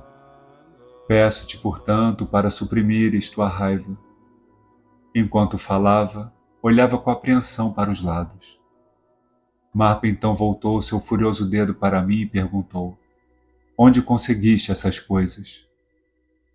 Senti dessa vez como se o meu coração estivesse saltando de meu corpo, e me encontrava em tal estado de terror que mal podia falar. Tremendo, balbuciei que fora a reverenda mãe que as dera. Nisso, Marpa saltou abruptamente de seu lugar e correu para sua esposa, aparentando ter o propósito de surrá-la com bastão. Mas ela, com medo de que isso ocorresse, havia tomado alguma distância dele. Ela correu para a capela e fechou a porta. O lama fez várias tentativas para abri-la, mas não o conseguindo, voltou e retornou seu assento dizendo: Tu, Ngongdum Shudor, que fizeste algo que não te fora pedido, eu te ordeno que vás e me tragas imediatamente a guirlanda e o rosário de Naropa. Ao dizer isso, escondeu a cabeça no manto e assim permaneceu.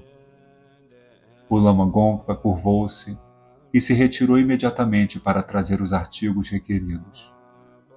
Assim que saiu, eu, que fugira da presença de Marpa ao mesmo tempo que sua esposa, vi-o de um canto onde eu me sentara chorando. Eu lhe pedi que me levasse consigo. Mas ele disse: se eu te levar novamente sem a expressa ordem do guru, o resultado será apenas uma cena semelhante, que será penosa para ambos. Fica aqui por enquanto. Se o nosso guru se recusar a ser gentil contigo, farei o que puder para te ajudar. Respondi então: por causa de meus muitos pecados, não causei sofrimentos apenas a mim mesmo, mas envolvi a ti e a minha reverenda mãe no quinhão de meus problemas. Perdi todas as esperanças de obter a doutrina nesta vida. Dia após dia, só consigo acumular um pecado depois do outro. Seria muito melhor se eu encurtasse esta vida.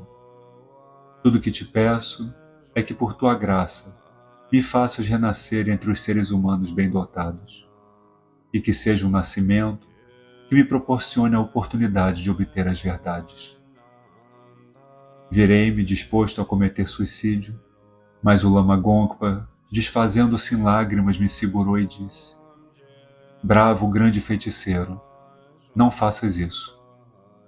Nossa doutrina mística, que é a essência e o significado último das injunções do sagrado conquistador, declara que todos os nossos vários princípios e faculdades corporais são divinos. Se ousarmos dar fim à sua presente carreira antes de seu período natural de dissolução, incorreremos no pecado de matar o divino em nós mesmos e deveremos sofrer a devida punição por isso. Não existe pecado maior do que o suicídio. Nos sutras também está dito que o suicídio é um pecado abominável. Compreende isto e abandona todos os pensamentos de autoaniquilação. Ademais, nosso guru poderá ainda ser convencido a te conceder as verdades. Mas mesmo que ele não o faça, encontrarás sem dúvida alguém que o fará. Assim procurou Gongpa me confortar. Outros discípulos também simpatizaram comigo e alguns procuraram descobrir se Marpa se encontrava num estado de ânimo que permitisse ser interrogado em segurança. E outros se sentaram ao meu lado tentando me dar consolo. Mas ou meu coração era feito de ferro, ou então chegara o momento de seu rompimento. Tão agudos eram os meus sofrimentos. Foi porque eu cometera terríveis e pecaminosas ações na primeira parte de minha vida que eu agora sofria aquelas excruciantes, indescritíveis torturas no início de minha busca por uma fé e uma doutrina para me emancipar. Ao ouvir essa narrativa, nenhum dos presentes foi capaz de segurar as lágrimas de simpatia pelo narrador, e alguns houve que desmaiaram pelo excesso de emoção. Esta é a história da segunda ação meritória de Milarepa, que trata do seu castigo e da sua purificação do mal por meio de sofrimento e atribulações, tanto corporais como mentais. Sobre meus filhos e xixas espirituais aqui reunidos, repousa o dom da fé constante e verdadeira. Possa a bênção desse dom aqui pousar.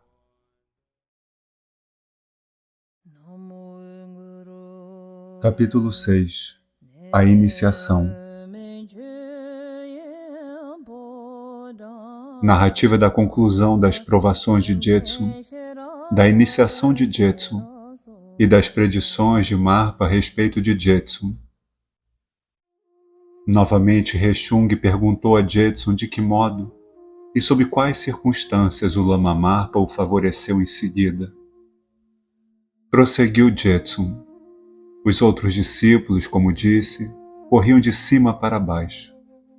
Depois de um momento, Marpa recobrou seu humor, tornando-se muito brando, e disse: que Damema seja trazida à minha presença. Assim que a foram chamar, ele perguntou: onde estão Gongdun Shudo e os outros discípulos? Disse alguém: havias ordenado que Gongdun trouxesse de volta as guirlandas e o rosário de Naropa. E ele assim procurou fazer, mas ao encontrar o grande feiticeiro quando saía, pôs-se a consolá-lo o que faz até agora. E o ocorrido foi relatado em detalhes a Marpa. Nisto seus olhos se encheram de lágrimas e ele disse: é necessário que os discípulos das verdades místicas ajam assim. E ele fez exatamente o que se esperava. Tenho pena de meus discípulos. Chamem-nos. Um dos discípulos procurou o Lama Gongpa e lhe disse: nosso lama está agora brando e me enviou para chamar-te. Deplorei por isso minha má sorte e invejei o grupo de seres afortunados que desfrutavam da graça e do favor do Guru. Quanto a mim, pobre miserável, disse eu, sou excluído do convívio do Guru, mesmo quando ele está brando, pois até a minha presença o irrita e consegue apenas irritação e pancadas para mim. E então chorei amargamente. Lama Gongpa ficou comigo e pediu ao mesmo discípulo que relatasse o meu caso ao Guru, a fim de obter dele a permissão para que eu pudesse me aproximar, acrescentando: se eu não ficar aqui, este jovem desesperado poderá cometer algum ato irrefletido.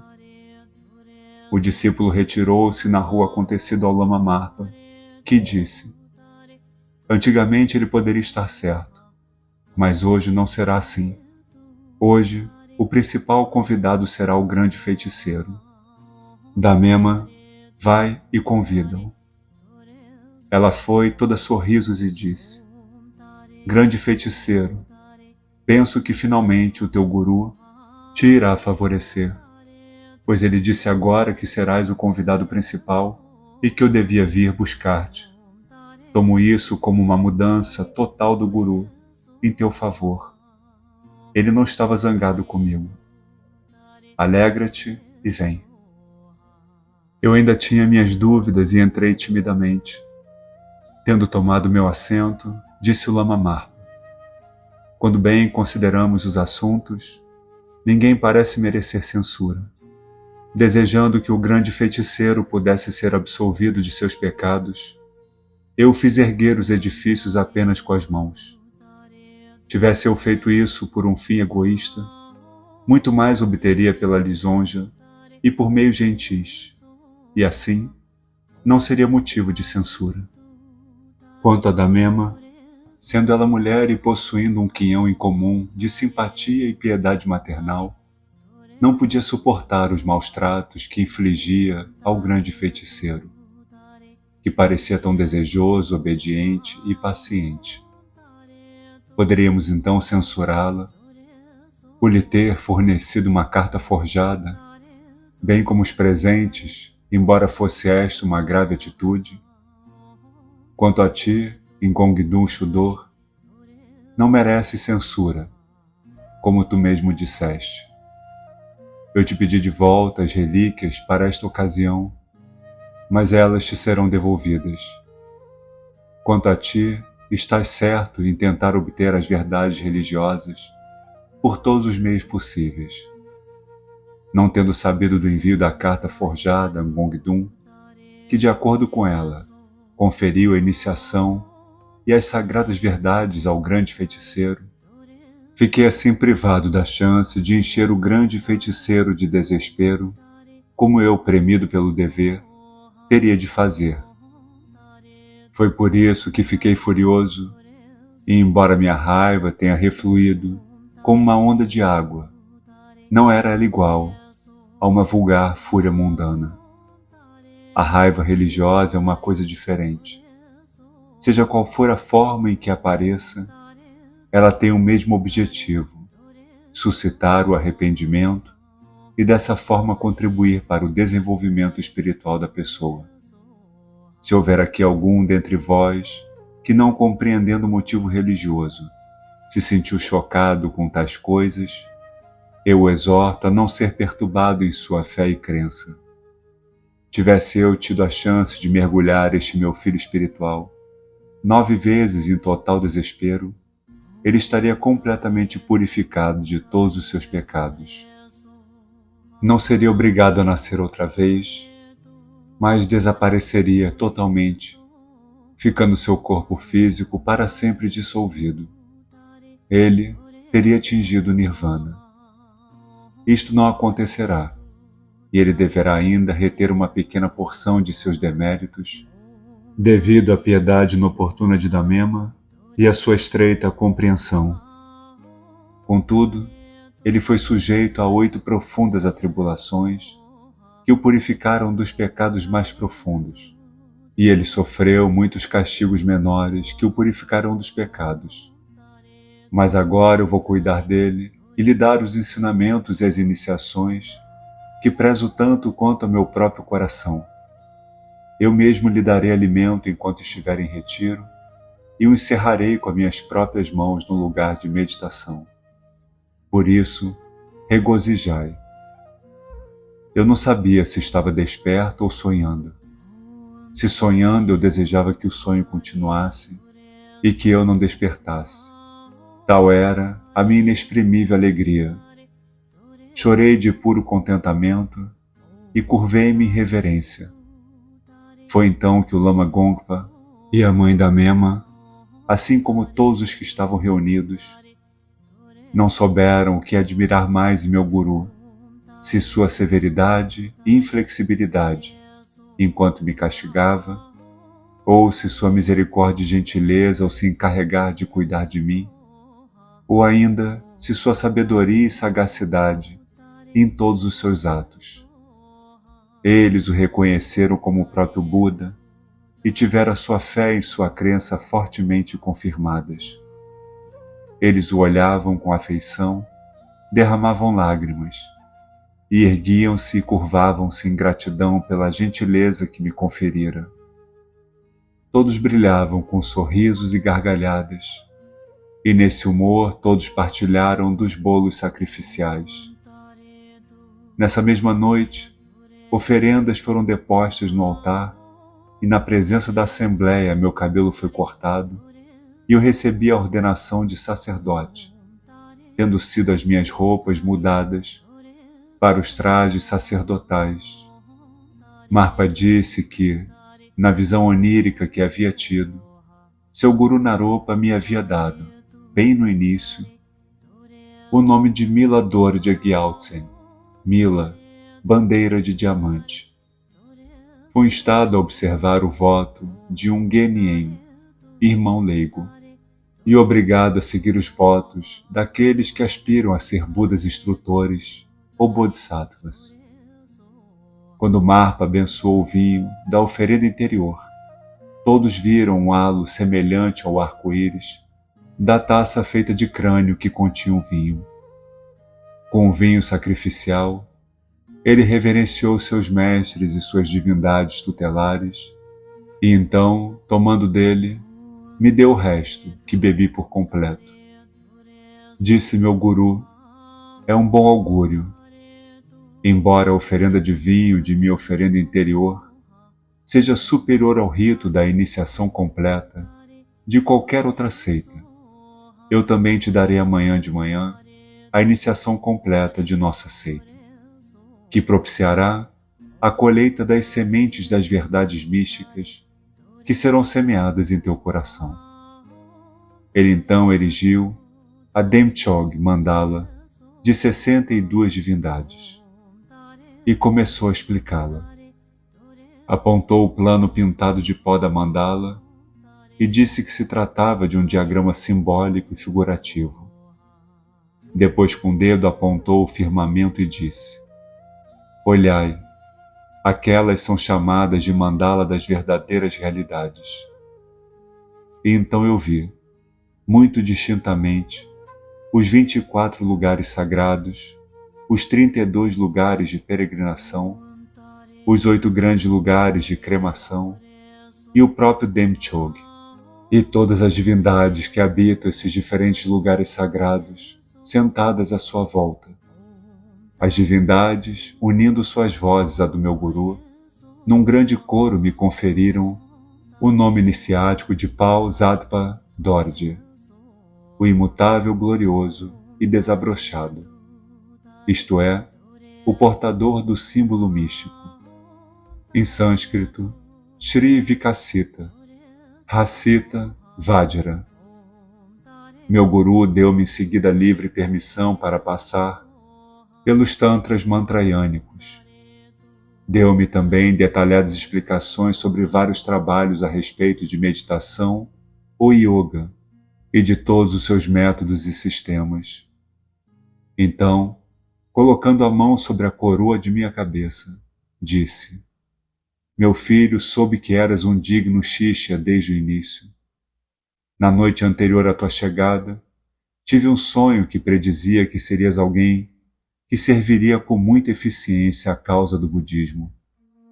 Minha Damema teve um sonho similar, que confirmou o meu. Acima de tudo, ambos os sonhos que mostravam um templo que deveria ser guardado por uma fêmea prediziam que a divindade guardiã de teu ensinamento seria uma Dakini. Portanto, és um Shishya que meu guru e minha deusa guardiã me concederam como uma dádiva. Por ser assim, eu fui ao teu encontro sob o pretexto de arar o meu campo. O fato de teres bebido o tirang que te dei e de teres arado o campo por inteiro predisseram que serias um digno Shishya, capaz de absorver todas as verdades espirituais que eu tinha para te comunicar. Além disso, a tua oferta de vasilha de cobre com 4 pegadores predisse o fato de eu ter 4 famosos discípulos.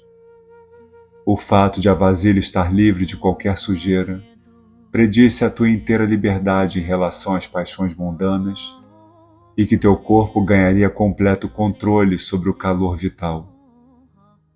A oferta de tua vasilha vazia predisse que quando meditasses aqui sofrerias a pobreza. Mas para que possas jubilar plenamente em tua velhice e para que teus seguidores e discípulos possam ser saciados pelo elixir das verdades espirituais, enchi tua vasilha de manteiga derretida para as lâmpadas do altar. A fim de tornar teu nome famoso, toquei as campainhas o mais alto possível. E foi no propósito de limpar-te de teus pecados que te fiz trabalhar tão duro nas 4 casas. As casas simbolizam a natureza dos 4 tipos de ação, a saber, a pacífica, a poderosa, a fascinante e a austera. Procurei deliberadamente encher teu coração de amargo arrependimento e de sofrimentos, prestes a desesperar, tratando-te ignominiosamente. E tu, suportando todas essas provas com paciência e humildade, sem a menor mudança em tua fé em mim, terás como resultado discípulos cheios de fé, energia, inteligência e generosa compaixão, dotados de todas as qualificações essenciais a dignos Shastas. Eles serão desprovidos de anseios carnais e mundanos, pacientes, tenazes e cuidadosos no tempo de sua meditação. Por fim, eles serão abençoados com a realização da sabedoria e serão repletos de graça e verdade, de modo que cada um deles será um lama perfeito, e essa hierarquia da seita Kargyutpa se tornará tão eminente e notável quanto a lua cheia. Portanto, jubilai. Foi assim que meu guru me encorajou, louvou e alegrou, e dessa forma tiveram início os meus dias felizes. Esta é a terceira ação meritória, a ação de obter a iniciação e a verdade que eu buscara com tanta ansiedade. Capítulo 7. A orientação pessoal do Guru. Narrativas dos frutos da meditação e do estudo de Jetsun, da última viagem de Marpa à Índia, do sonho profético de Jetsun e de sua interpretação por Marpa, e das incumbências especiais de Marpa a cada um de seus 4 discípulos principais.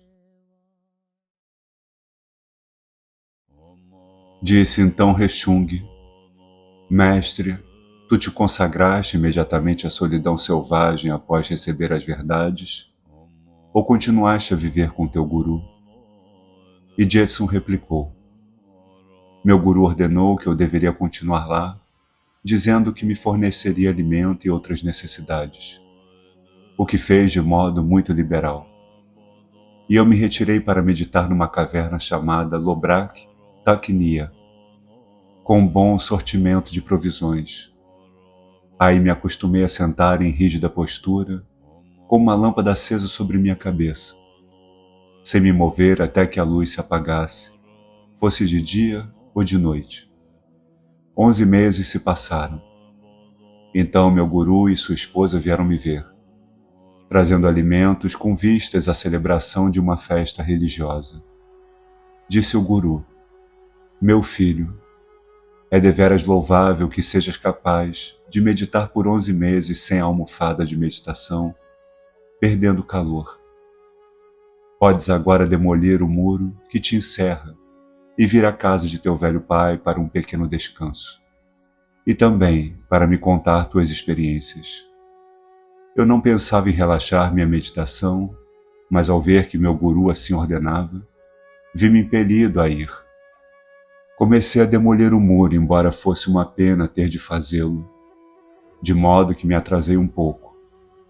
Por isso, a mulher do guru se aproximou e me perguntou: Filho, não vens? Reluto em demolir o muro, respondi. Ela replicou: nunca penses nisso. Sabes que os profundos augúrios místicos são muito importantes. Além disso, o temperamento do lama é muito instável, e se ocorrer qualquer mau augúrio por causa desse atraso, nada poderemos fazer. Portanto, eu te ajudarei a demolir o muro e a sair rapidamente. Nisso ela o derrubou, e eu saí sentindo-me inteiramente perplexo. Disse o meu guru: enquanto nós, pai e filho, estivermos ocupados com alguns rituais relativos a esta meditação, prepara da Mema a comida.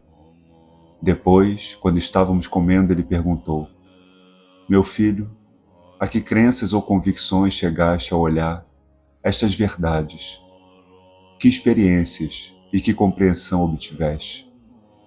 E acrescentou: Lembra-te e as contas para mim. Assim, com profunda e sincera humildade, ajoelhei-me juntando as palmas das mãos, com lágrima nos olhos. Cantei de improviso um hino de louvor ao meu guru, oferecendo-lhe a cétupla adoração, como um prelúdio à narrativa de minhas experiências e convicções. Primeira, aos olhos impuros daqueles a quem buscas libertar, tu te manifestas em múltiplas formas. Mas aos teus seguidores que foram purificados, tu, Senhor, surges como um ser perfeito, obediência a ti.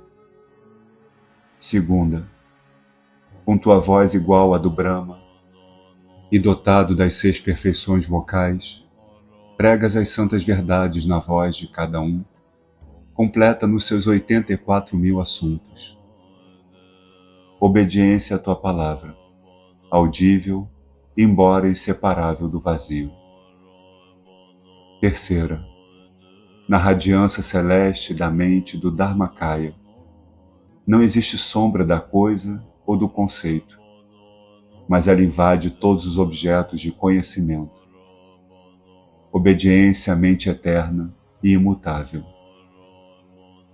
Quarta, no palácio sagrado dos puros reinos espirituais, tu, pessoa ilusória, embora imutável e desprendida, tu, Mãe Divina dos Budas, passado, presente e futuro. Ó grande Mãe da Mema, curvo-me ante os teus pés. Quinta, ó Guru, a teus filhos espirituais, aos teus discípulos que obedecem à tua palavra, a cada um deles, com todos os seus seguidores, presto humilde e sincera homenagem. Sexta, o que quer que haja em todos os sistemas dos diversos mundos, para servir como oferenda nos ritos divinos, eu te ofereço, junto com minha própria forma carnal, possa eu me livrar, purificado de todos os meus pecados. Sétima, nos méritos obtidos por outros, encontro alegria. Portanto, põe a roda da verdade em movimento, eu peço. Enquanto o lago rodopiante do ser não for enchido, ó nobre Guru, não partas do mundo. Dedico todos os méritos deste hino à causa do bem universal. Tendo cantado este hino de 7 instâncias como um prelúdio, prossegui. És inseparável do próprio Dorje Chang, ó meu Guru, com tua consorte e tua progenie, em virtude de teus feitos justos e meritórios, e do poder das ondas da graça que procedem de tua infinita bondade e da tua generosidade imperturbável, eu, teu vassalo, assimilei um pequeno conhecimento na esfera da compreensão, que peço para depor à tua presença. Por causa do imutável estado de quietude da verdade eterna, ouve-me por um instante. Compreendi que este meu corpo, tal como expõe os 12 Nidanas, é produto da ignorância composto de carne e sangue, animado pelo poder perceptivo da consciência. Aos afortunados que anelam pela emancipação, o corpo pode ser o grande recipiente por meio do qual poderão obter a liberdade e os dons. Mas aos afortunados que apenas pecam, ele poderá ser um guia para os estados inferiores e miseráveis da existência. Nossa vida é a marca divisória, de onde podem tomar um caminho ascendente ou descendente. Nosso momento atual é um tempo muito precioso, em que cada um de nós deverá decidir, de uma maneira ou de outra, se abraça o bem ou o mal. Compreendi que este é o objetivo principal de nosso presente período de vida. Aqui, novamente, apegando-me a Ti, ó poderoso Senhor e Salvador dos seres sencientes como eu, espero cruzar este oceano de existência mundana, a fonte de todas as aflições e sofrimentos, da qual é tão difícil escapar. Mas para fazê-lo é necessário, a meu ver, em primeiro lugar, encontrar refúgio na Trindade preciosa e observar e adotar com espírito sincero as regras prescritas. Vejo que aqui também o Guru é a fonte principal e a encarnação de todo bem e felicidade que podem me caber. Por isso, compreendo a suprema necessidade de obedecer às ordens do Guru e de manter minha fé firme e inabalável. Após tal compreensão, a profunda meditação sobre a dificuldade de se obter o dom precioso de um nascimento humano, livre e bem dotado, sobre a incerteza do exato momento da morte, sobre o efeito das ações pessoais e sobre as misérias do ser sansárico, não pode deixar de nos impelir a desejar a liberdade e a emancipação de toda a existência sansárica. Para obter tal liberdade e emancipação, devemos nos agarrar ao apoio do nobre e óctuplo caminho, único pelo qual um ser senciente pode alcançar essa libertação. Então, no degrau desse caminho podemos passar, através de etapas, aos caminhos superiores, observando durante todo o tempo os votos próprios, de modo tão cuidadoso como se eles fossem os nossos próprios olhos, reconstruindo-os ou remendando-os, se eles se tornarem ao final danificados. Compreendi que aquele que visa a sua paz individual e a sua alegria adota o caminho inferior, o Hinayana. Mas aquele que desde o começo devota o mérito de seu amor e de sua compaixão à causa dos outros, este pertence, como creio, ao caminho superior, o Mahayana. Para deixar o caminho inferior e adentrar no caminho superior, é necessário obter uma clara compreensão das aspirações individuais, tal como expõe o insuperado caminho imutável, o Vajrayana. Além disso, para se obter uma clara compreensão do objetivo final, é essencial que se tenha um guru consumado, que conheça todos os ramos das 4 espécies de ritos iniciáticos, sem o menor equívoco ou dúvida a seu respeito. Só ele poderá tornar o objetivo final completamente explícito para um Shishya. A cerimônia de iniciação confere o poder de dominar os pensamentos abstrusos e profundos relativos ao objetivo final.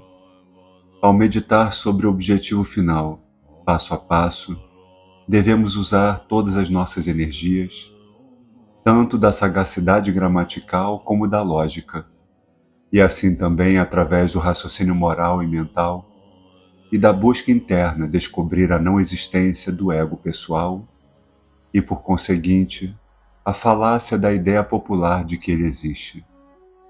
Ao compreender a não existência do eu pessoal, a mente deve manter-se na quietude. Quando for capaz, por vários métodos, de pôr a mente em tal estado, como resultado de uma variedade de causas, todos os pensamentos, ideias e cognições cessam. A mente passa da consciência dos objetos ao estado da tranquilidade perfeita, de sorte que os dias, os meses e os anos passam sem que a pessoa perceba, devendo os outros lhe assinalarem a passagem do tempo. Esse estado chama-se Shinai, repouso tranquilo, não por se submeter ao estado de total esquecimento e inconsciência dos objetos, mas exercitando o intelecto ou a faculdade da consciência nesse estado, atinge-se o claro estado estático da consciência aquietada. Embora exista tal estado, que pode ser chamado de estado de superconsciência, Lag-Tong, os indivíduos ou as entidades do ego, na medida em que persistem em sê-lo, são incapazes de vivenciá-lo. Acredito que só obtém a experiência quando alcançamos o primeiro estado super-humano, no caminho ao Budado. Trilhamos assim, por meio do processo mental e da visualização, o caminho. As visões das formas das divindades sobre as quais meditamos são apenas os sinais que acompanham a perseverança na meditação. Não têm valor intrínseco em si mesmas. Em suma, um vívido estado de quietude mental, acompanhado de energia e um agudo poder de análise, por um intelecto claro e inquisitivo, são os requisitos indispensáveis. Como os degraus mais baixos de uma escada, eles são absolutamente necessários para permitir a ascensão.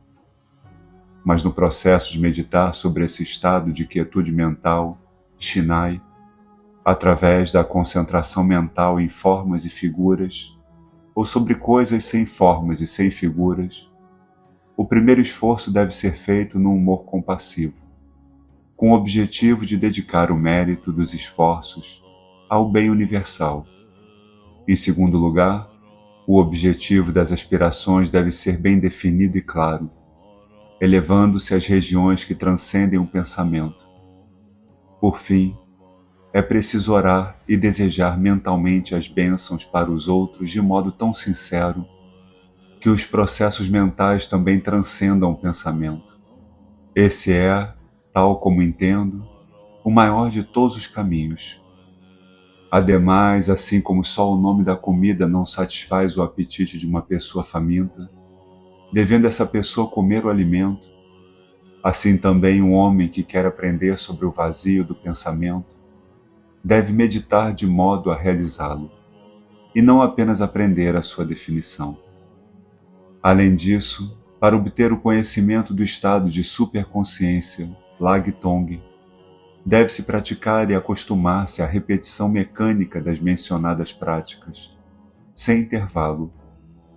Em resumo, o hábito da contemplação do vazio, do equilíbrio, do indescritível e do incognoscível forma os 4 diferentes estágios dos 4 graus de iniciação, passos graduados no objetivo último do místico Vajrayana, ou caminho imutável.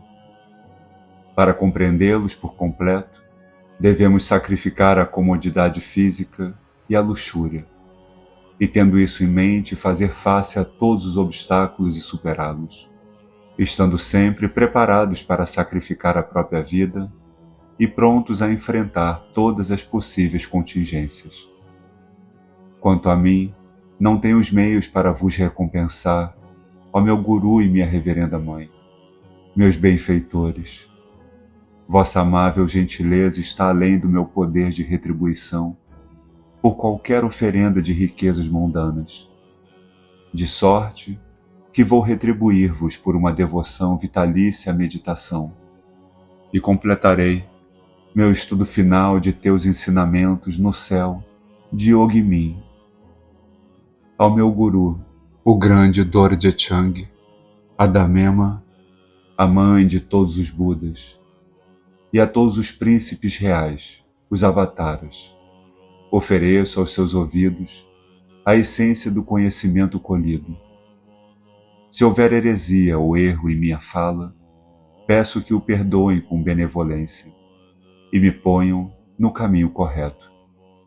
Senhor, do orbe solar de tua graça, brilham os fulgurantes raios de luz, e abrem-se as pétalas do lótus de meu coração.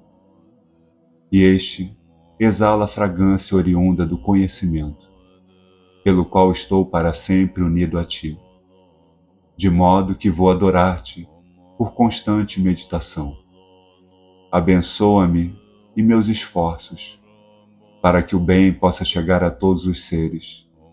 Por fim, peço perdão também por toda a dissipação dos mundos.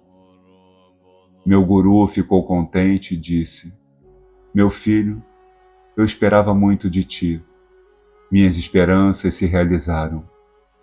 Em seguida disse à esposa: eu sabia que meu filho tinha vontade e inteligência para vencer. Ambos estavam muito satisfeitos e conversamos sobre assuntos religiosos por longo tempo. Mas meu Guru e sua esposa me deram permissão para sair e retomei minhas meditações no retiro. Por essa ocasião, meu Guru, que estava em viagem pastoral nas aldeias setentrionais de Uru, realizava certa feita uma cerimônia religiosa numa das casas de Marpa, quando teve uma visão. Nela, as Dakinis surgiam e o lembravam de algumas sugestões enigmáticas de seu Guru, Naropa, as quais, quando formuladas, lhe tinham parecido incompreensíveis, e foram exatamente essas sugestões que as Dakinis interpretaram e explicaram. Como resultado, ele se dirigiu à Índia para ver Naropa. Então, certa noite, alguns dias depois de meu Guru ter retornado ao Vale do Trigo, sonhei que uma mulher de cor azul escuro, vestida de sedas e belamente enfeitada, com os 6 ornamentos de osso, tendo sobrancelhas e cílios dourados, surgiu e me disse: filho, graças à tua contínua aplicação à meditação, obtiveste as verdades do grande símbolo, que te permitirão atingir o Nirvana. Obtiveste também as 6 doutrinas, mas falta-te o precioso ensinamento do Drong Jug, graças ao qual poderás atingir o Budado no instante e que deves obter. Pensei no sonho e concluí que a mulher era uma Dakini, visto que tinha toda a aparência de uma. No entanto, eu não sabia se a visão era uma intimação das Dakinis para algum próximo evento ou uma tentação de Mara. De qualquer modo, eu estava firmemente convencido de que o meu Guru, a encarnação dos Budas passados, presentes e futuros, certamente me poderia dizê-lo, uma vez que nada havia que não soubesse. Especialmente, no que toca ao conhecimento, eu sabia que sua compreensão abarcava toda a extensão do conhecimento, desde as sagradas verdades acima mencionadas, por meio das quais se obtém o nirvana, até a ciência de remendar louças de barro quebradas. E se ele tomasse meu sonho como uma revelação premonitória, eu deveria obter o Drong Jug. De sorte que saltei o muro rebocado de argila e fui procurar o meu guru.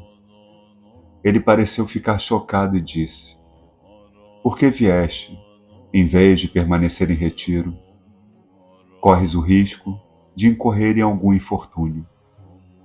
Eu lhe contei o meu sonho e lhe disse que procurava descobrir se se tratava de uma revelação ou de uma tentação. Caso fosse a primeira, eu lhe pedia para que me concedesse a ciência revelada. Ele ficou em silêncio por algum tempo e então disse: "Sim, essa foi uma revelação das Dakinis. Quando eu estava prestes a retornar da Índia, meu guru, o Pandit Naropa, falou desse mesmo Drong Jug, mas eu não me lembro de tê-lo obtido. Olharei todos os meus manuscritos indianos e procurarei por ele." Assim, passamos ambos um dia e uma noite rebuscando toda a coleção de manuscritos à procura do Drong Jug. Mas embora tivéssemos encontrado vários tratados sobre Pouá, não descobrimos uma única carta sobre Drong Jug. Disse-me então o guru: "Ah, o sonho que eu tive em Uru do Norte é igualmente um sinal que me dirige a obter essa mesma obra sobre Drong Jug. Além disso, não sei de outras obras onde poderia obtê-lo. Portanto, irei à Índia a fim de encontrá-lo." A despeito dos pedidos e das súplicas, apresentando a sua idade como um obstáculo para tão cansativa viagem, meu guru estava resolvido a empreendê-la. Seus discípulos contribuíram liberalmente para as despesas da viagem e, convertidas as oferendas num punhado de ouro, com isso ele se pôs a caminho da Índia, onde chegou exatamente na época do desaparecimento de Naropa. Ele havia decidido sacrificar a própria vida na tentativa de obter um encontro com seu guru, e vários sinais e augúrios foram por ele interpretados como indícios de bom êxito e da realização da sua vontade. Procurando seu guru com ardentes orações, ele por fim o encontrou numa selva e, levando-o ao mosteiro de Pulahari, pediu-lhe a ciência do Drong Jug. Perguntou o santo Naropa a Marpa: "Tu não a reuniste ou não recebeste a revelação?" Respondeu Marpa: "Eu não a recolhi, nem obtive pessoalmente a revelação. Tenho um discípulo de nome Topaga, a quem a revelação foi concedida, e foi por essa razão que vim." "Excelente", disse Naropa. "Existem na abençoada terra do Tibete alguns brilhantes espíritos como o sol que iluminam os picos das montanhas." Conta-se que Naropa, juntando as mãos numa prece, cantou o seguinte hino: "Nas sombrias regiões do norte, como o sol que ilumina os picos das montanhas, reside aquele que se chama Topaga. Obediência a esse grande ser." Então Naropa fechou os olhos reverentemente e inclinou 3 vezes a cabeça na direção do Tibete, e todos os picos das montanhas indianas e todas as árvores também se inclinaram 3 vezes na direção do Tibete. Conta-se que até hoje os picos das montanhas e as copas das árvores em torno de Pulahari se inclinam para o Tibete. Tendo transmitido todo o Tantra murmurado ao ouvido das Dakinis, o santo Naropa interpretou certos augúrios como prenúncios de futuros eventos. O modo da reverência de Marpa, por exemplo, prenunciou uma ausência de filhos para ele, mas predisse a continuidade perpétua da hierarquia por meu intermédio. E depois de Marpa ter retornado ao Tibete, ele perdeu seu filho Dharma Dodai, assim como havia sido predito na cerimônia premonitória de sua reverência. No aniversário da morte de seu filho, após o término da cerimônia comemorativa, quando Marpa se sentou em meio à assembleia de todos os seus discípulos, estes se dirigiam a ele em uníssono, expondo-lhe a sua avançada idade e a infeliz perda de seu abençoado filho, que era a própria encarnação dos Budas do passado, do presente e do futuro, e que, se tivesse ele vivido, constituir-se-ia num digno sucessor. Disseram eles: devemos, em primeiro lugar, considerar o melhor método para tornar a nossa hierarquia Kargyutpa tão duradoura e eminente quanto possível. Pedimos-te também que tenhas a bondade de dar instruções especiais a cada um de nós, teus xixas, no que respeita aos ramos particulares da doutrina que cada um deverá adotar e as linhas particulares de prática que cada um deverá seguir. Disse o Guru: eu, o discípulo espiritual do grande Pandit Naropa, confio nas instruções ocultas por augúrios e sonhos. A hierarquia Kargyutpa tem as bênçãos do santo Naropa. Ide, meus principais xixas, aguardai vossos sonhos e contai-os a mim. Assim fazendo, os discípulos principais concentraram suas mentes e seus sonhos e relataram os resultados. Todos ou quase todos foram mais ou menos bons, mas nenhum deles continha revelações sobre o futuro da hierarquia.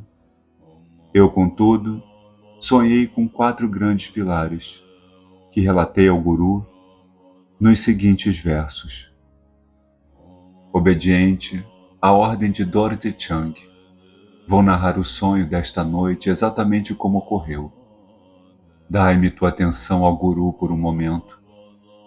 Nas amplas regiões do norte do mundo, sonhei que havia uma grande montanha, cujo pico tocava o próprio céu. Em torno desse pico giravam o sol e a lua, e seus raios iluminavam o céu acima. A base da montanha cobria a terra. De seus quadrantes fluíam 4 correntes perenes aplacando a sede de todos os seres sencientes. Suas águas caíam no oceano profundo e em suas costas floresciam variegadas flores. Tal era o sentido geral de meu sonho que ao meu Guru, o Buda Eterno, eu narrei. A leste dessa gloriosa montanha havia um alto pilar com que sonhei. No topo do pilar esbravejava um leão. A juba do leão era luxuriante. Suas 4 patas arranhavam a montanha e seus olhos olhavam para o céu. Então, sobre as montanhas, o leão rugiu. Isto ao meu Guru, o Buda Eterno, eu narrei. Ao sul da montanha havia um alto pilar. No topo do pilar, uma poderosa tigresa rugia. As listras da tigresa eram belas. As listras internas eram tríplices e arrojadas. As 4 patas arranhavam as selvas, e seus olhos olhavam para o céu. Então a tigresa rugiu por entre as selvas, e chegou aos bosques e à planície. Isto ao meu Guru, o Buda Eterno, eu narrei.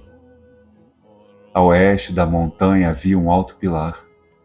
Sobre o topo do pilar voava uma águia.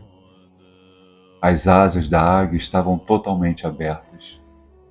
O bico da águia arranhava os céus. Os olhos da águia contemplavam as alturas. Então ela voou para cima, no céu azul. Isto ao meu Guru, o Buda Eterno, eu narrei. Ao norte da montanha havia outro pilar. Sobre o topo do pilar pairava um negro abutre. As asas do abutre estavam abertas. E sobre uma rocha pousava o seu ninho, no qual eu vi pousado um filhote. E o céu estava repleto de aves menores.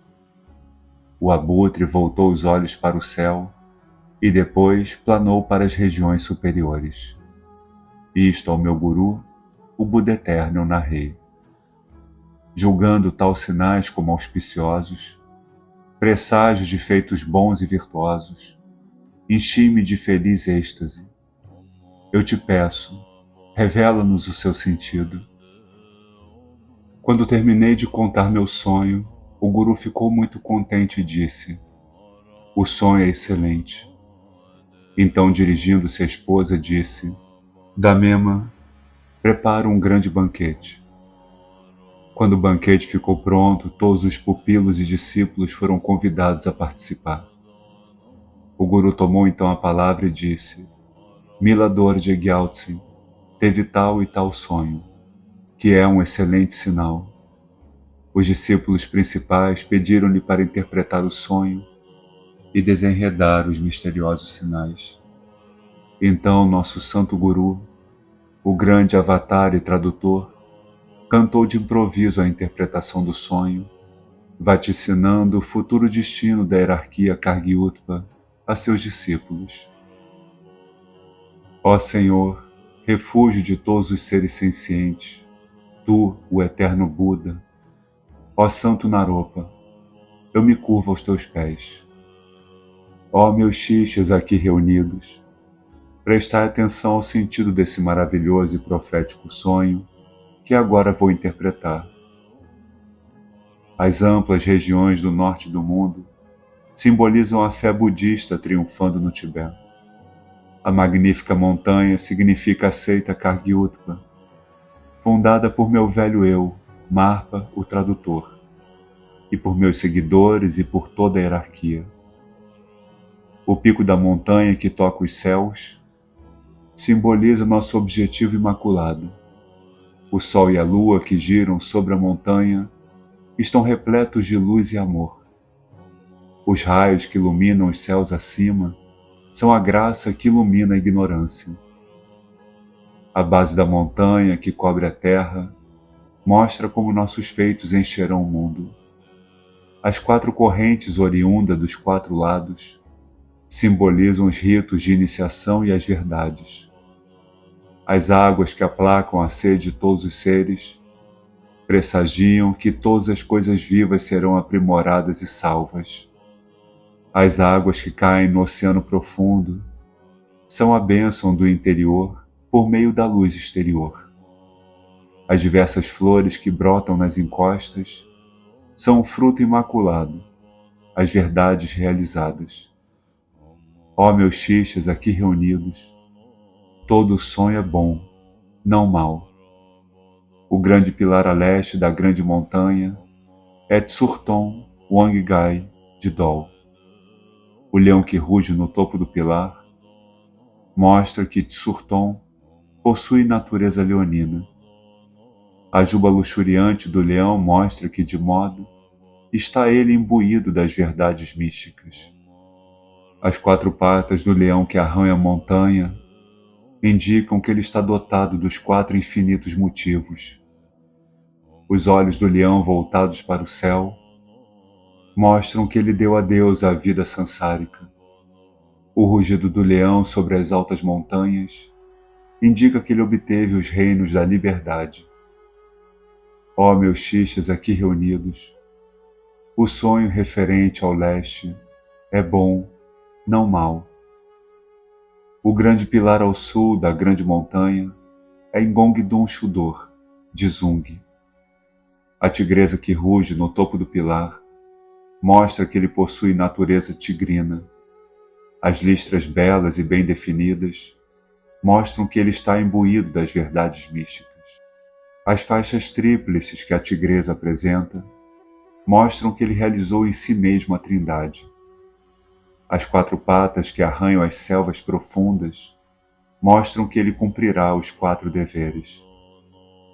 Os olhos da tigresa voltados para o céu mostram que ele deu a Deus a vida sansárica. A tigresa que ruge livremente pelas selvas mostra que ele atingiu a salvação. A tigresa que atravessa os bosques e a planície mostram que sua hierarquia prosseguirá através de sua progênie. Ó meus xixes aqui reunidos, o sonho relativo ao sul é bom, não mau. O grande pilar a oeste da grande montanha é Meton Tsompo, de Titsan Rong. A águia que voa acima do topo do pilar mostra que ele possui uma natureza aquilina. As asas da águia, totalmente abertas, mostram que ele está imbuído das verdades místicas. O bico da águia que arranha o céu mostra que ele ultrapassou as armadilhas da meditação. Os olhos da águia voltados para o céu mostram que ele deu adeus à vida sansárica. O voo da águia no céu azul mostra que ele passou aos reinos da liberdade. Ó meus xixas aqui reunidos, o sonho relativo ao leste é bom, não mau. O grande pilar ao norte da montanha é Milarepa de Gungtang. O abutre que voa acima do topo do pilar mostra que ele possui uma natureza vulturina. As asas do abutre, totalmente abertas, mostram que ele está imbuído das verdades místicas. O ninho do abutre, pousado numa rocha, mostra que sua vida é tão dura quanto a rocha. O nascimento de um novo abutre mostra que ele terá um filho espiritual imaculado. Os pássaros pequenos que enchem os céus mostram a difusão da seita Kargyutpa. O abutre que contempla o céu mostra que ele deu adeus à vida sansárica. O voo do abutre nas altas regiões mostra que ele atingiu os reinos da liberdade. Ó meus xixas aqui reunidos, o sonho relativo ao norte é excelente. O dever de minha vida está cumprido. Meu manto agora recai sobre vós. E se minhas palavras forem proféticas, então a hierarquia Kargyutpa alcançará a preeminência e um glorioso crescimento. Tendo o Guru pronunciado essas proféticas palavras, cada um dos xixas ficou cheio de alegria. Ele então lhes abriu seus tesouros de livros e os rolos religiosos das verdades e ciências místicas. De dia, ele lhes deu instruções por meio de exposições, palestras e sermões. À noite, encorajou-os à meditação. Assim, todos fizeram bons progressos no desenvolvimento espiritual. Certa noite, durante um rito iniciático especial de texto-mãe, o lama pensava ter descoberto, com a ajuda de sua clarividência, quais linhas particulares de estudo e de verdades eram as mais adequadas a cada um de seus 4 principais discípulos, de modo que lhes pôde dar os textos das Escrituras que lhes seriam mais úteis. Resolveu então observar os augúrios da aurora. Na alvorada do dia seguinte, ele olhou para todos os principais discípulos com a sua visão clarividente. Ele viu Ngongdum Shudor de Zung, ocupado em explicar e elucidar os rituais de Gayapa Dorje. Surton Wanggai de Dol ocupava-se em meditar sobre o Pouá, transferência do princípio da consciência. Meton Tsompo de Tsan Rong ocupava-se em meditar sobre Odsal, luz clara. E eu próprio fui visto meditando sobre Tummo, a ciência de gerar o calor vital. Assim compreendeu ele ocultamente a aptidão inata de cada um de seus principais discípulos para dominar determinada linha de estudo, que viria a ser a mais proveitosa para cada um deles, e na qual ele os deveria iniciar. Desse modo, ele conferiu a cada um de nós os seus últimos e melhores ensinamentos.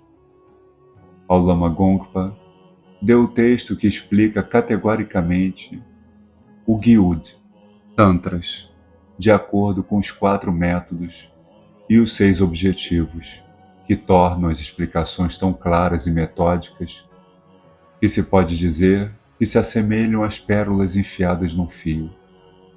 Ele deu também os 6 ornamentos, a colher sacrificial e o rosário de rubis, que eram originalmente de Naropa.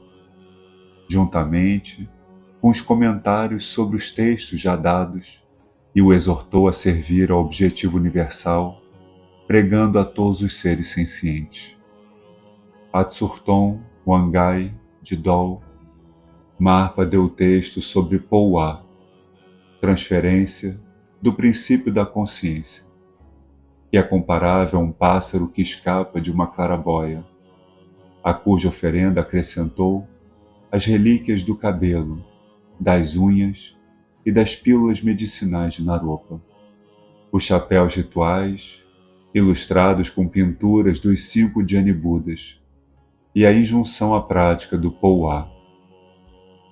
A Meton Tsompo de Tsanrong, ele deu um texto sobre Odsal, luz clara, a qual é semelhante a uma lâmpada acesa que ilumina as trevas da noite.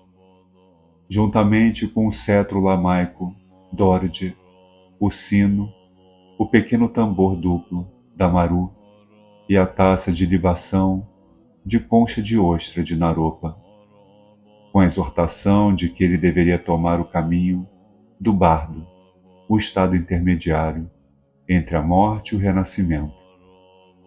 A mim, Marpa deu o texto sobre Tumor, a ciência de gerar o calor vital, que é semelhante a um feixe flamejante, juntamente com o chapéu de Maitri e a veste de Naropa, e me ordenou que meditasse em vários retiros, nos picos das montanhas, nas cavernas e nos desertos. Então, diante de uma vasta assembleia de discípulos, Marpa, dirigindo-se em especial aos 4 discípulos nomeados, disse: Dei a cada um de vós os textos e os ramos da verdade, com os quais encontrareis grandes benefícios, e vaticino que esses mesmos ensinamentos se adaptarão perfeitamente aos seguidores de cada um de vós. Perdi meu filho, Dodai Bum. Por isso confio a vós todo o volume de meus textos e relíquias sagradas da seita Kargyutpa. Oxalá possai mostrar-vos devotos guardiões da fé, para que ela floresça e se expanda. Em seguida, 3 dos principais discípulos partiram, cada qual para o seu país. A mim ele disse: Quanto a ti, fica mais alguns anos comigo. Tenho muitos outros ensinamentos e iniciações para te dar. Além disso, tua compreensão desenvolver-se-á adequadamente na presença de teu guru. Assim, de acordo com a ordem de Marpa, fechei-me em retiro na Zangpug, caverna de cobre, uma caverna profetizada por Naropa. O guru e sua esposa sempre me enviavam uma porção do alimento que utilizavam assim como uma parte das oferendas de toda cerimônia religiosa, por menor que fosse, por eles celebrada. Desse modo, passei o meu tempo em jubilosa meditação, desenvolvendo a minha compreensão na presença de meu guru por alguns anos, até que os brotos da sabedoria espiritual germinaram em meu coração. Tal é a 4ª ação meritória de Milarepa. Capítulo 8. A separação do Guru. Narrativa de como Jetsun, guiado por um sonho, deixou seu eremitério e, dirigindo-se ao seu Guru, obteve permissão para visitar Tsa, o local de nascimento de Jetsun, das instruções e conselhos finais do Guru, da dolorosa separação e de como Jetsun alcançou Tsa.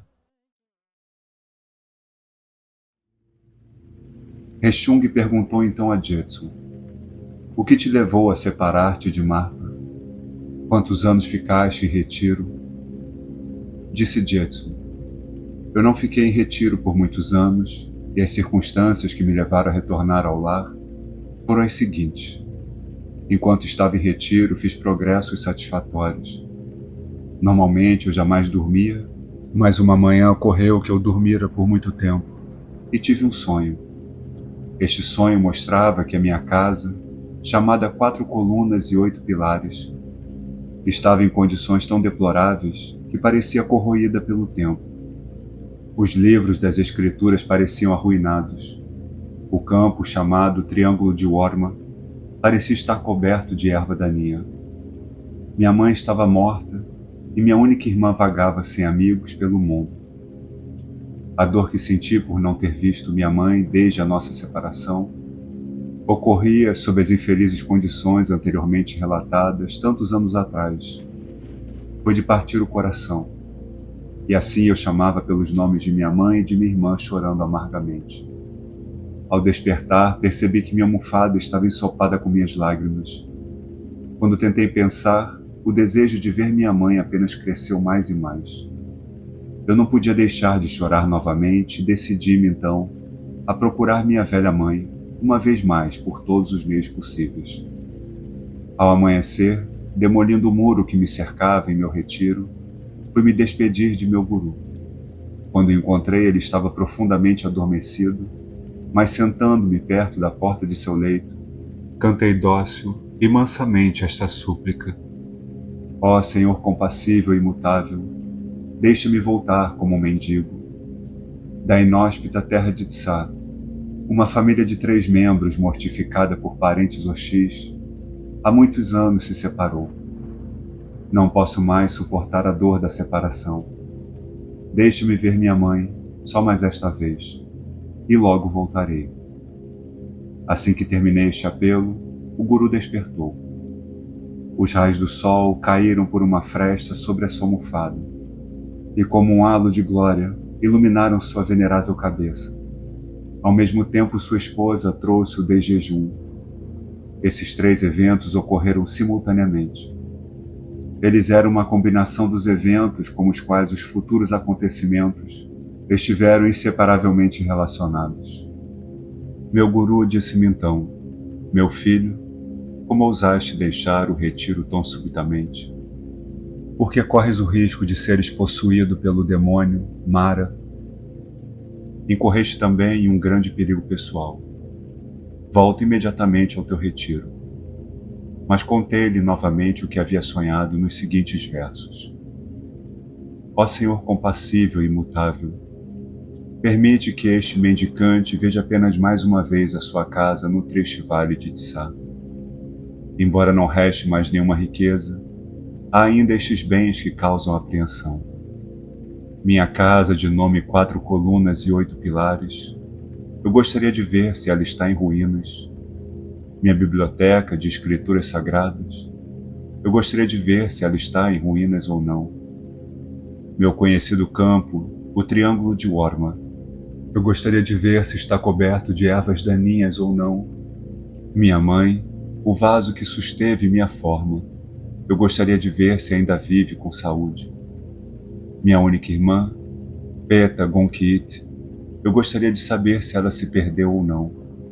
Minha Zessai, que me foi dada em casamento na juventude, eu gostaria de saber se ela está pronta para casar. Meu vizinho e meu tio, Yung Gyal, eu gostaria de ver se ainda vive. Minha cruel tia, o tigre demônio, eu gostaria de ver se já morreu ou não. Meu pastor familiar, Pungchog Labun, eu gostaria de saber se ele vive ou não. E mais do que tudo, minha querida e velha mãe, desejo vê-la ansiosamente. A angústia tornou-se agora intolerável. Portanto eu te peço, ó Senhor, deixe-me ir só esta vez, e logo voltarei. Replicou então o guru: meu filho, quando vieste aqui pela primeira vez, disseste que não tinhas nenhum motivo para suspirar por teus parentes ou por tua casa. Mas agora suspiras por muitas coisas. Mesmo que vás, não é provável que encontres tua mãe com vida, e quanto aos outros, não podes esperar encontrar qualquer um deles com boa saúde. Passastes muitos anos em U e Tsang, e ficaste aqui também por um bom tempo. Mas se desejas ir, eu te dou a permissão.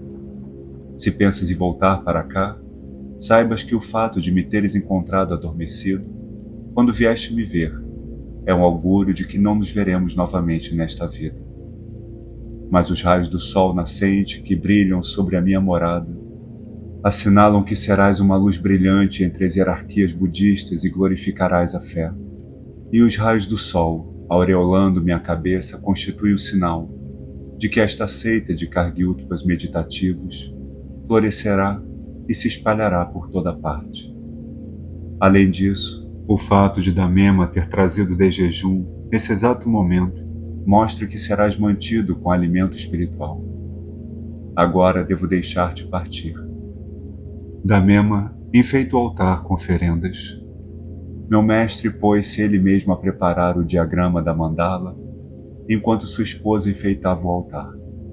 Depois, tendo-me concedido as últimas e supremas iniciações, os mistérios dos símbolos do sonho e os tantras sussurrados na orelha do Shisha pelo guru, disse: presta atenção, só a ti eu concedo estes textos, mistérios e iniciações, pois que assim o ordenou meu senhor Naropa. Tu, por tua vez, os passarás aos discípulos que as divindades indicarem.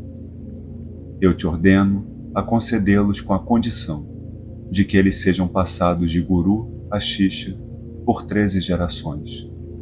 Se essas verdades forem reveladas por vaidades mundanas ou por adulação, as divindades mostrarão seu desagrado e terrível será o efeito.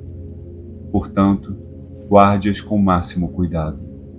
Se qualquer Shisha manifestar uma aptidão inata para receber essas verdades, faze com que as receba, mesmo que ele não possa apresentar qualquer riqueza mundana como oferenda.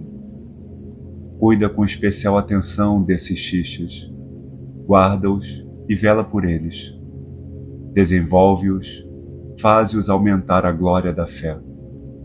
O método adotado por Tilopa ao disciplinar Naropa e por mim ao te converter não será adequado aos seres degenerados no futuro, que serão acanhados de coração e incapazes de entender a mais sublime das verdades. Por isso, tem cuidado ao adotar esse método de instrução. Na Índia existem 9 textos dessa espécie, que, embora em condições um tanto mais luminosas do que estes, estão às vezes vinculados a eles. Eu te dei 4 desses textos, mas há ainda 5 a serem obtidos na Índia.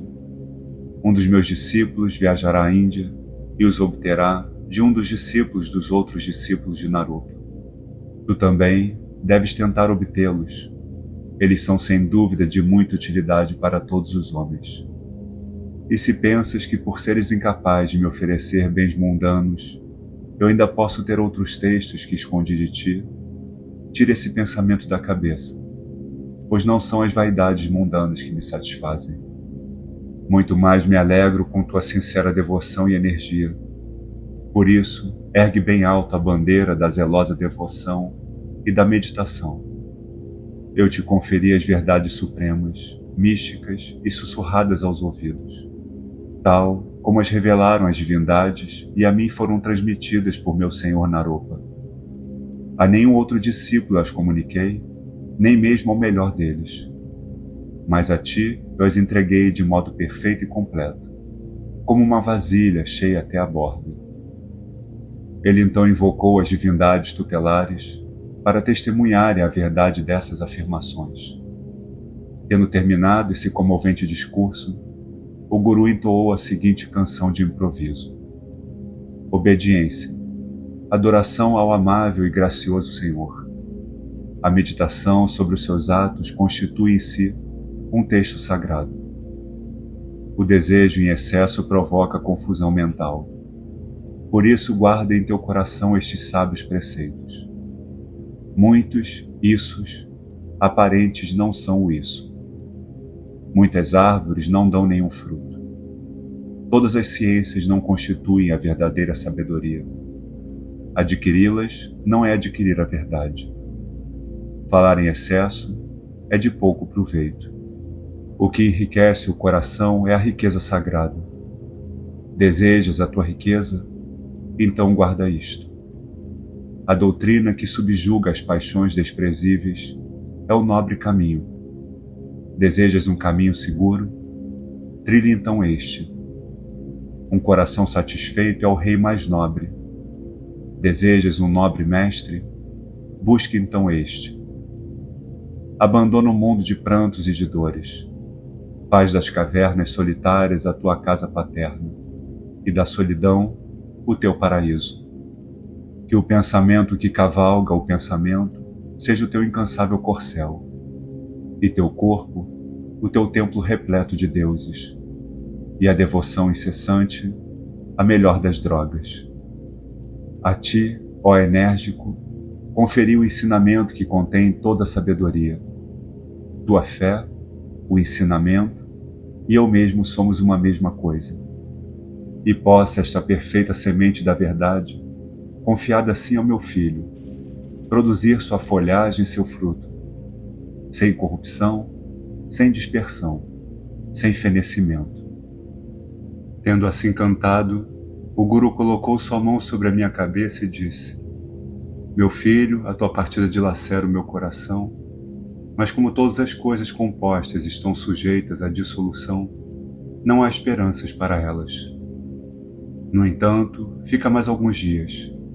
Examina os teus textos e, se encontrares ambiguidade neles, esclarece-os. Obedeci, e durante esta permanência minhas dúvidas no tocante aos textos foram esclarecidas. Então o Guru ordenou que sua esposa enfeitasse o altar com oferendas para uma cerimônia, o que ela fez em grande escala, depondo oferendas para as divindades tutelares, bolos sacrificiais para as daquines e um esplêndido banquete para a Irmandade. Durante a assembleia, meu Guru se mostrou na forma de Gayapadordya e também em várias outras formas divinas, com diversos utensílios associados a essas divindades, tais como dórdias, sinos, rodas, gemas, lótus, espadas e todos os outros. Ele também mostrou as letras mântricas místicas Om, A, Hum, em diferentes cores.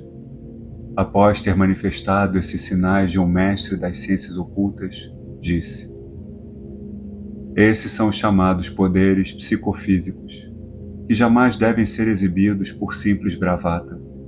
Eu os exibi como meu presente de partida para ti, Milarepa. Vi assim que meu Guru era tão infalível quanto o próprio Buda. Muito me alegrei por isso e resolvi imitá-lo e obter os poderes ocultos de igual natureza. Perguntou-me então o Guru: Filho, tu vistes e acreditas? Respondi: Sim, ó Senhor Guru. É impossível não acreditar. Eu te imitarei em devoção até obter esses poderes. Ele respondeu: Muito bem, meu filho. Estás agora pronto para partir, pois te mostrei a natureza ilusória de todas as coisas existentes. Compreende este fato buscando refúgio nos recessos montanhosos, nas cavernas solitárias e na solidão dos desertos. Dentre os recessos montanhosos, aquele conhecido como Gyalgi Shrilá, Santa Montanha das Gloriosas Solidões, foi abençoado pelos pés de muitos grandes santos e yogis indianos. Ao passo que o pico Tissé, Monte Kailasha, foi mencionado pelo próprio Senhor Buda como a grande montanha, a morada de James Shoghi, Shambhara, e como um local apropriado para meditação. Deveis meditar aí. O Lapti Kang é o mais sagrado de todos os 24 locais de peregrinação, sendo o Godavari das Escrituras. E Rio Palbar e Olmokangra, no Nepal, são mencionados no Lalita Vistara. Medita aí. Shubha, em Drim, é um local consagrado às daquines.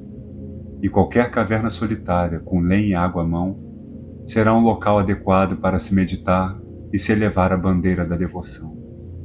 Devikot e Tsari, próximos um do outro, ficam a leste, mas ainda não chegou o tempo de sua abertura. Um discípulo de tua sucessão abrirá esses sagrados locais de peregrinação e os guardará. Deverás devotar toda a tua vida à meditação habitando esses locais mencionados. Se o fizeres seriamente, satisfarás teu Guru e recompensarás a amabilidade e o amor de teu Pai, servindo desse modo a causa do bem universal.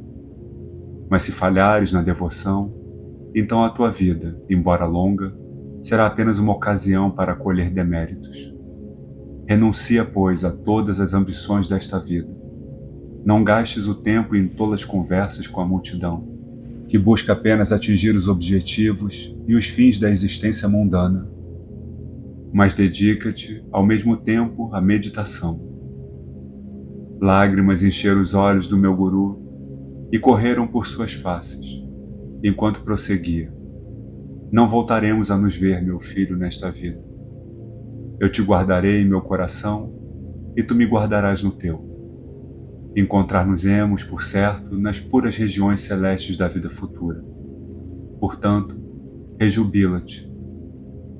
Em alguns períodos de tuas devoções, prevejo que serás assaltado por um grande perigo físico.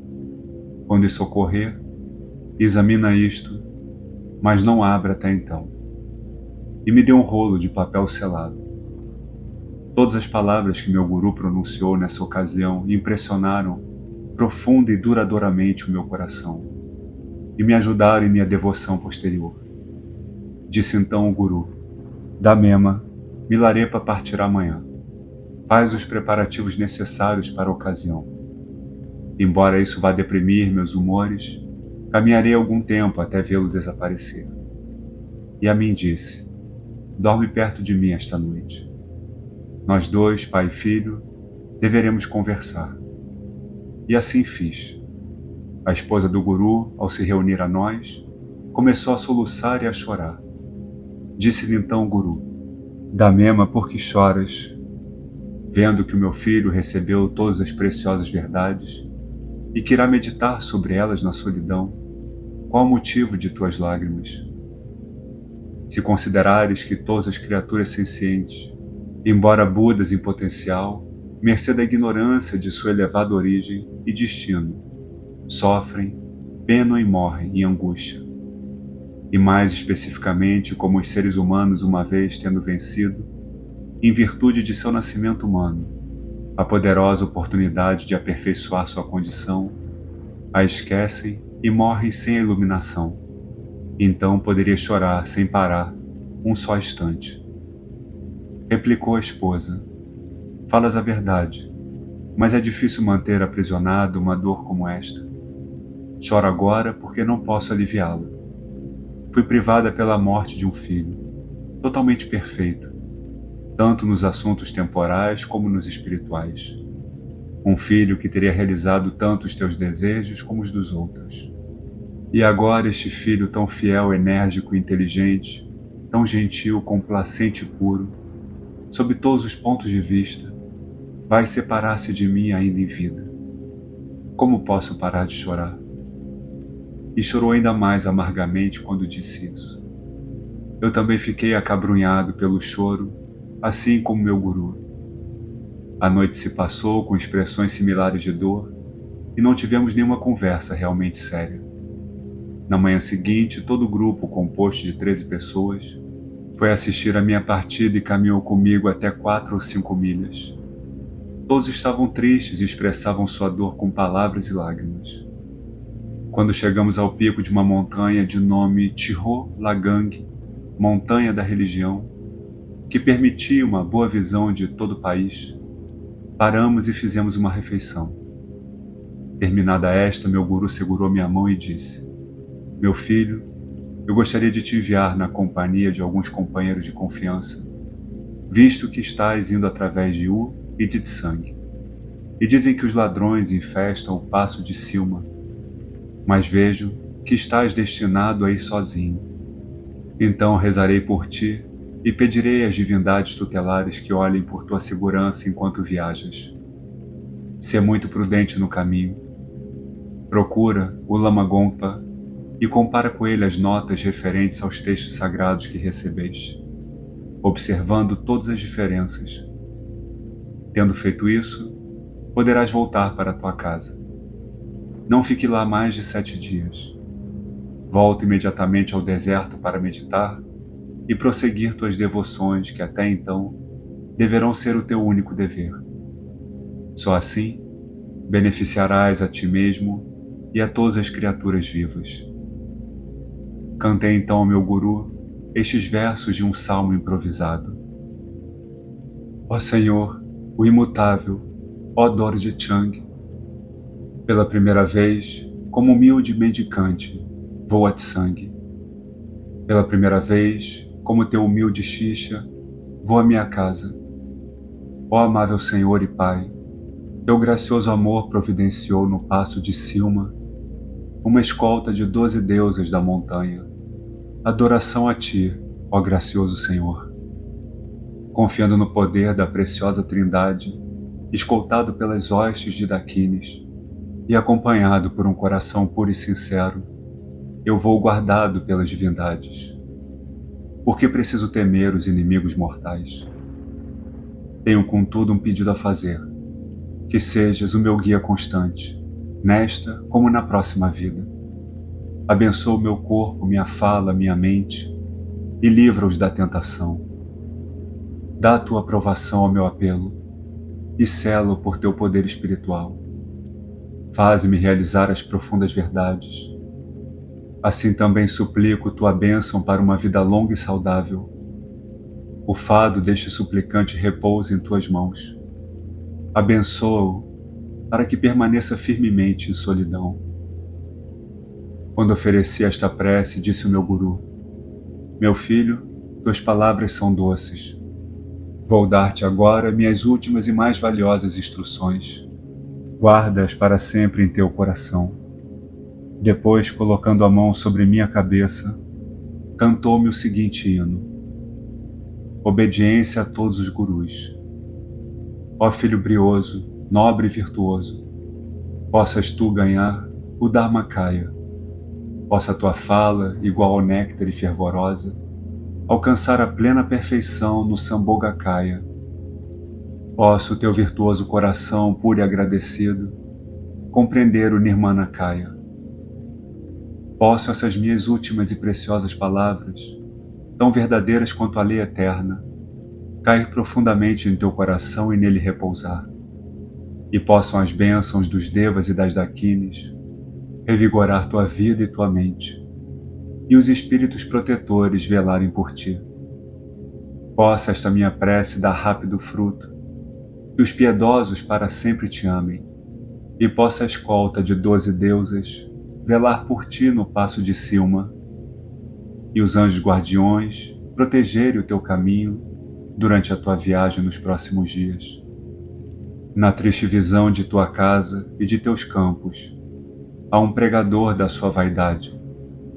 Entre tua irmã, tua tia, teus amigos e teus parentes, há um tutor que espalhará ternos sonhos de laços familiares. Entre as solidões das cavernas, há um mercado no qual podes trocar esta vida rodopiante pela beatitude eterna.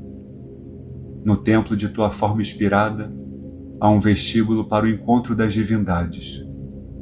No banquete sadio de sopa de urtiga, há um néctar que agrada aos deuses. No sistema científico dos teus textos há uma safra que produz preciosos frutos. No ódio e no desrespeito que te espero em casa, há um incentivo à imediata devoção. No fechado confinamento da solidão, imperturbado pelo barulho de homens e cães, há a dádiva de ganhar rapidamente o Cid. Na liberdade da independência, há a bênção celeste de um coração tranquilo. Numa região imaculada sobre um templo sagrado, há a agradável expectativa de sucesso. Na sinceridade da fé piedosa, há a virtude que nasce do esforço zeloso. No sagrado jardim da obediência, há a mina de todo sucesso. Nas verdades vitais reveladas pelas Dakines, há a fronteira entre Sansara e o Nirvana.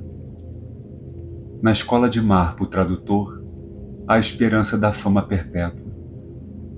No zelo e energia de Milarepa, há um pilar da fé budista. No ser que sustém esse pilar, possam aí repousar as bênçãos da nobre sucessão. As bênçãos dos santos Kargyutpas, as bênçãos das divinas deidades, Temchog, Gayapadord, Sangdu, as bênçãos das nobres verdades, as bênçãos das verdades vitais reveladas pelas Dakinis, as bênçãos das graciosas Dakinis, as bênçãos dos habitantes das três moradas, as bênçãos dos nobres guardiães da fé, as bênçãos da Mãe Kali, as bênçãos dos nobres irmãos na fé. Que recaiam bênçãos sobre teus esforços, nascidos da obediência, e bênçãos sobre os teus seguidores da linhagem, e possam as minhas bênçãos ser infalíveis. Guarda estes meus conselhos finais em teu coração e realiza-os. Tendo assim cantado, Marpa encheu-se de grande alegria. Então a reverenda mãe, a esposa de meu guru, me presenteou com ricas oferendas, que incluíam roupas, botas e provisões, dizendo: meu filho, estes são os poucos artigos em sinal das minhas lembranças. São os meus últimos presentes, meu filho. Desejo-te uma feliz viagem e que possamos nos encontrar no abençoado e sagrado paraíso de Yurgin. Não esqueça esses últimos presentes espirituais e esta sincera prece de tua mãe, que agora vou dizer. E dando-me um crânio humano cheio de vinho de oferenda, cantou o seguinte hino: obediência aos pés do gracioso Marpa. Ó meu paciente filho tão enérgico, constante e sofredor. Ó filho de grande destino, bebe profundamente o néctar da sabedoria divina de teu guru. Em perfeita paz e segurança, põe-te a caminho, e que possamos nos encontrar como amigos no futuro, no abençoado reino sagrado. Não te esqueças de teus pais espirituais. Reza sempre para eles. Devora tudo que puderes dos confortadores textos sagrados e dos sermões profundos.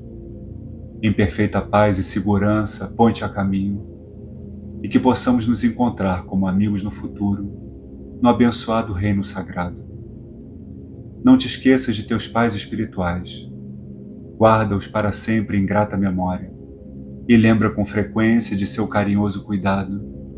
Veste o candete hálito dos anjos, com teu traje puro e macio, em perfeita paz e segurança, põe-te a caminho, e que possamos nos encontrar como amigos no futuro, no abençoado reino sagrado.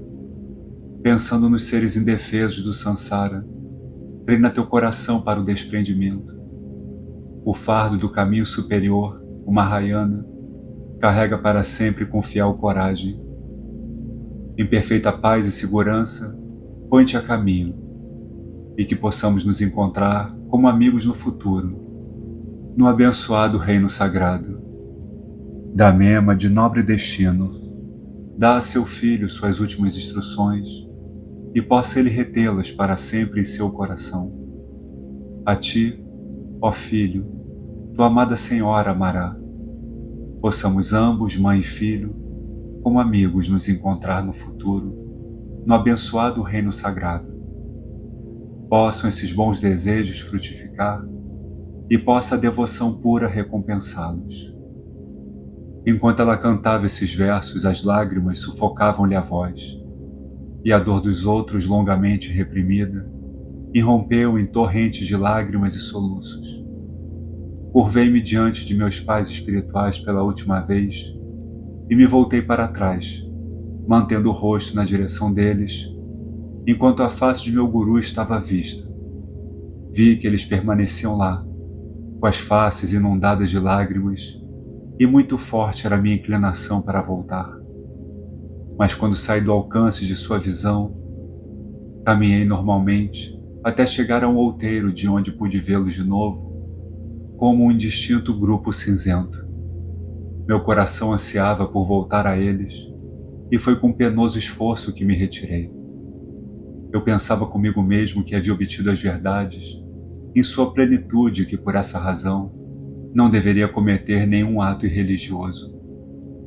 Quanto ao meu guru, eu sempre poderia meditar sobre ele como se ele estivesse aureolado sobre o topo de minha cabeça, enquanto eu estivesse vivo.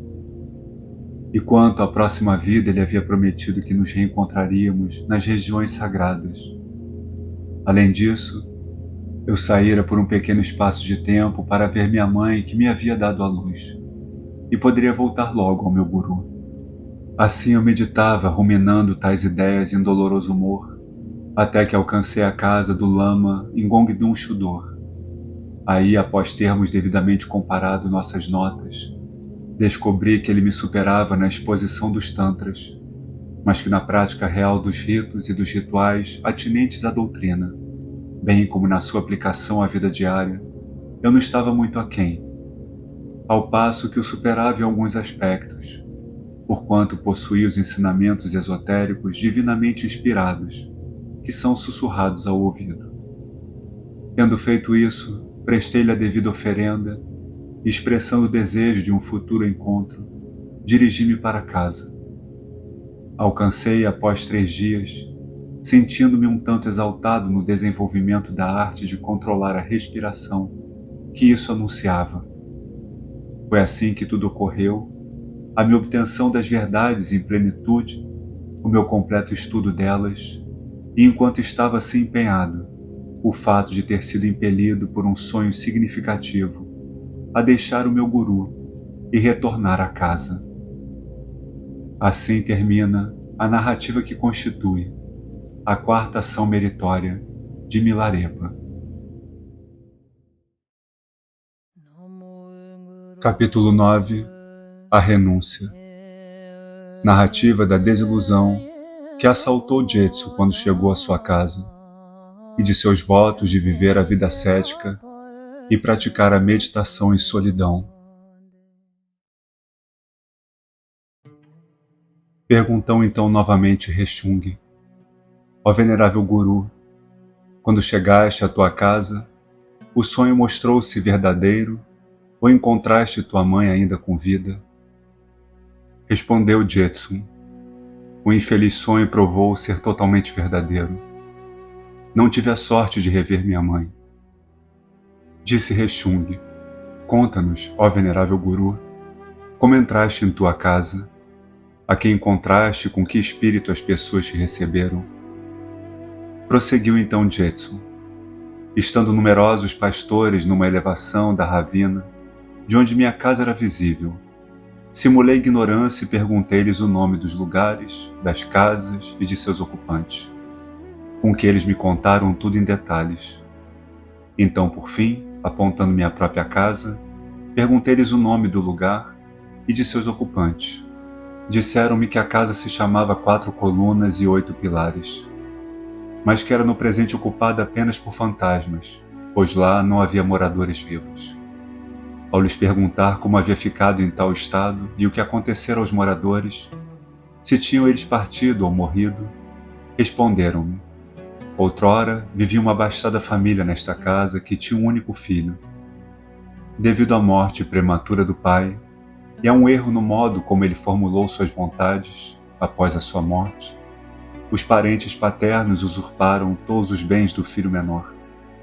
Quando o filho atingiu a maioridade, pediu a reintegração de seus bens, mas como não a conseguiu, recorreu à magia negra, lançando maldições e tempestades de pedra sobre esta região, causou muitos danos. Temos agora tanto medo de suas divindades tutelares que nenhum de nós ousa sequer olhar para aquela direção a fim de não importuná-las. Por essa razão, a casa abriga o cadáver da mãe do filho único e alguns maus espíritos.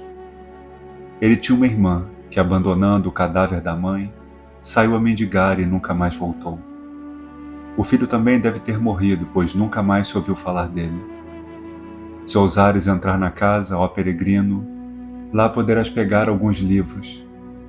Perguntei ao meu interlocutor em que época tudo isso ocorrera, e ele me disse que já se passavam 8 anos desde a época da morte da mãe.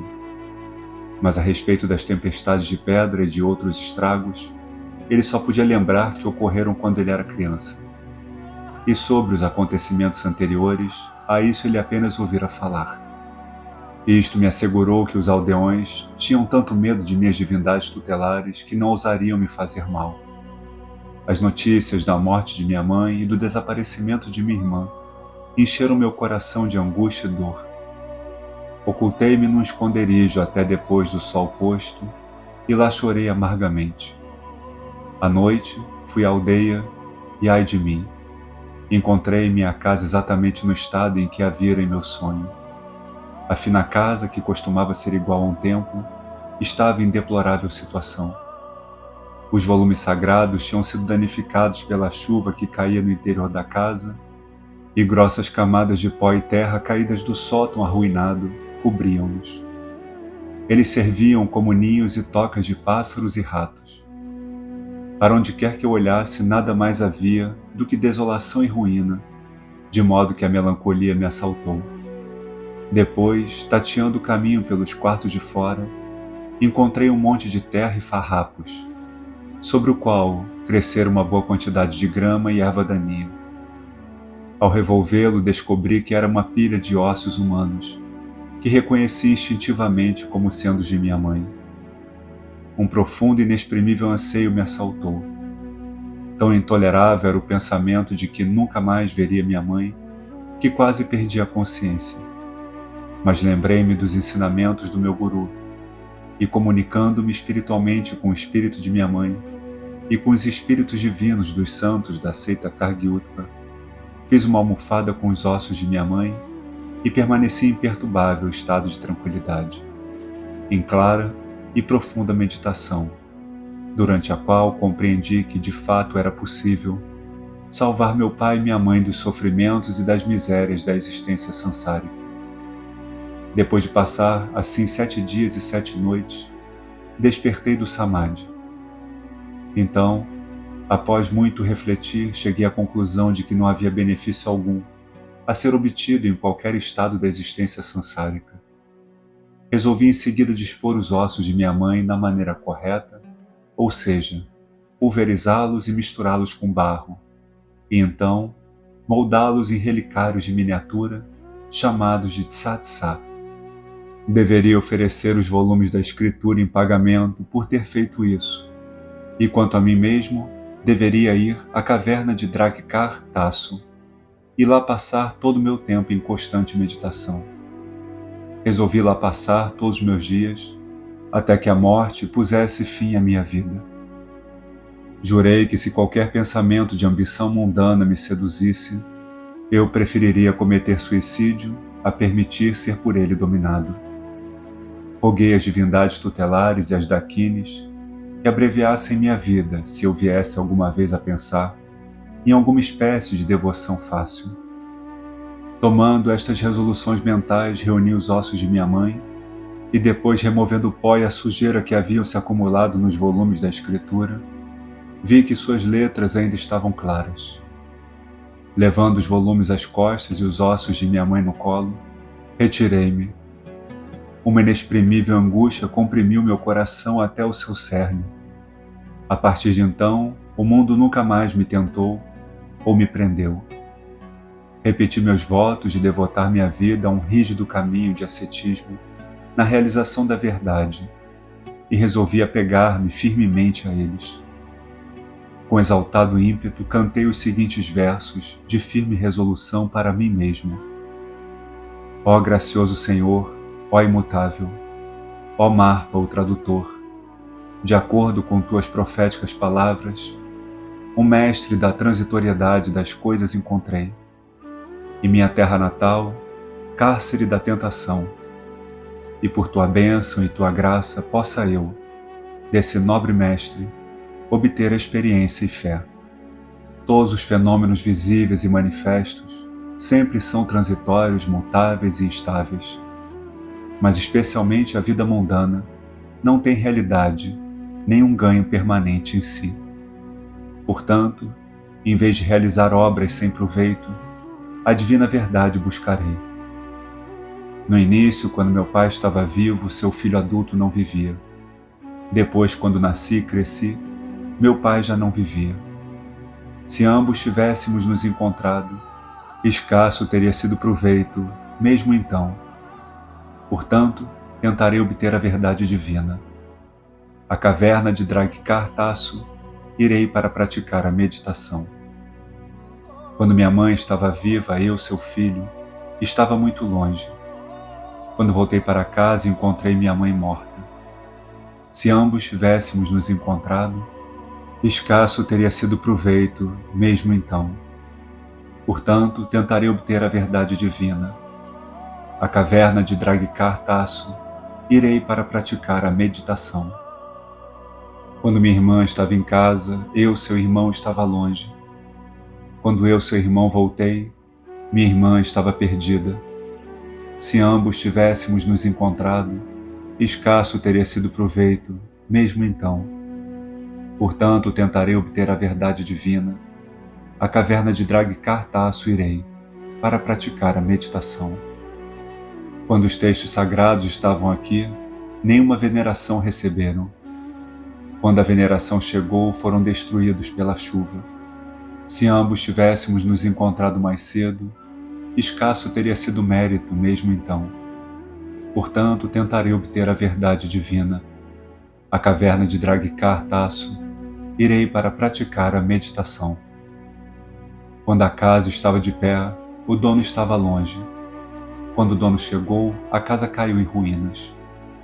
Se ambos tivéssemos ficado juntos, escasso teria sido o proveito mesmo então. Portanto, tentarei obter a verdade divina. A caverna de Dragkar-Tasso, irei para praticar a meditação. Quando o campo era fértil, o agricultor estava longe. Quando o agricultor chegou, o campo ficou repleto de erva daninha. Se ambos tivéssemos ficado juntos, escasso teria sido o proveito mesmo então. Portanto, tentarei obter a verdade divina. A caverna de Dragkar-Tasso, irei para praticar a meditação. Terra e casas natais e todos os bens, sei que não passais de coisas vazias. Qualquer insensato poderá possuí-los. Quanto a mim, devoto, vou alcançar a verdade eterna. Ó gracioso Pai Marpa, o tradutor, possa eu ter êxito na meditação solitária. Tendo cantado assim, estas estrofes, metade canção, metade hino, num ímpeto de zelo religioso, dirigi-me em primeiro lugar à casa de meu antigo tutor. Descobri que estava morto, mas seu filho estava vivo. Ofereci-lhe então os volumes, pedindo-lhe para depositar os tixás dos ossos de minha mãe. Ele tinha medo. Disse-me que se aceitasse os livros, minhas divindades tutelares assombrariam sua casa, mas prometeu gentilmente depositar os tixás para mim. Quando lhe disse que minhas divindades tutelares não o assombrariam, ele consentiu em recebê-los, dizendo: assim seja. Em seguida começou a fazer os tixás com a minha ajuda. Terminada a disposição, presenciei a execução dos ritos consagratórios. Depois, tendo depositado os ossos dentro de uma estupa, relicário, eu me preparava para partir quando o filho de meu tutor sugeriu que eu ficasse por alguns dias para conversar sobre os velhos tempos, dizendo que tudo faria para me agradar. Mas eu lhe disse que precisava me dedicar imediatamente à meditação e não tinha tempo para conversas. Ele insistiu, no entanto, para que eu ficasse ao menos uma noite com ele, o que lhe permitiria me oferecer uma pequena provisão para servir durante as minhas devoções. Concordei e ele, continuando a conversa, disse: em tua juventude, destruíste teus inimigos pela magia negra. Agora, em tua maturidade, te tornaste um devoto religioso. Isto é de fato admirável. Com certeza, no futuro te tornarás um santo. Que gurus buscaste e que textos espirituais obtiveste? Ele me fez essas perguntas com grande interesse e, em resposta, disse-lhe que havia obtido a doutrina da grande perfeição e lhe contei como havia encontrado Marpa. Ele me felicitou e sugeriu que eu deveria restaurar a minha casa, desposar Zessai e me instalar como um lama Nyingma. Eu lhe disse que Marpa havia casado no propósito de servir aos outros, mas que se eu pretendesse imitá-lo sem possuir sua pureza de propósitos e seu poder espiritual, eu me assemelharia a rã que imitou o boi, o que certamente terminaria por me precipitar no abismo da destruição. E acrescentei: Tenho a convicção de que nada desejo, exceto uma vida de meditação e devoção, pois não tenho prazer na vida mundana. Viver como eremita na solidão e devotar toda a minha vida à meditação constituem a essência das ordens de meu guru.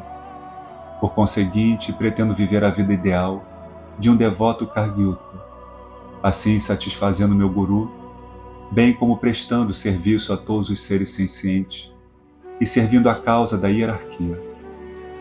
Desta forma, resgatarei meus pais da existência sansárica e por fim beneficiarei a mim mesmo. Nada sei se não meditar e, portanto, não posso realizar qualquer outra coisa, nem aspiro a qualquer outra. Além disso, após ter visto as tristes ruínas da casa e os restos da propriedade que meus falecidos pais possuíam, imprimiu-se indelevelmente em meu coração a ideia de que as aspirações mundanas são indignas e o ardente desejo de devotar a minha vida à meditação se acendeu.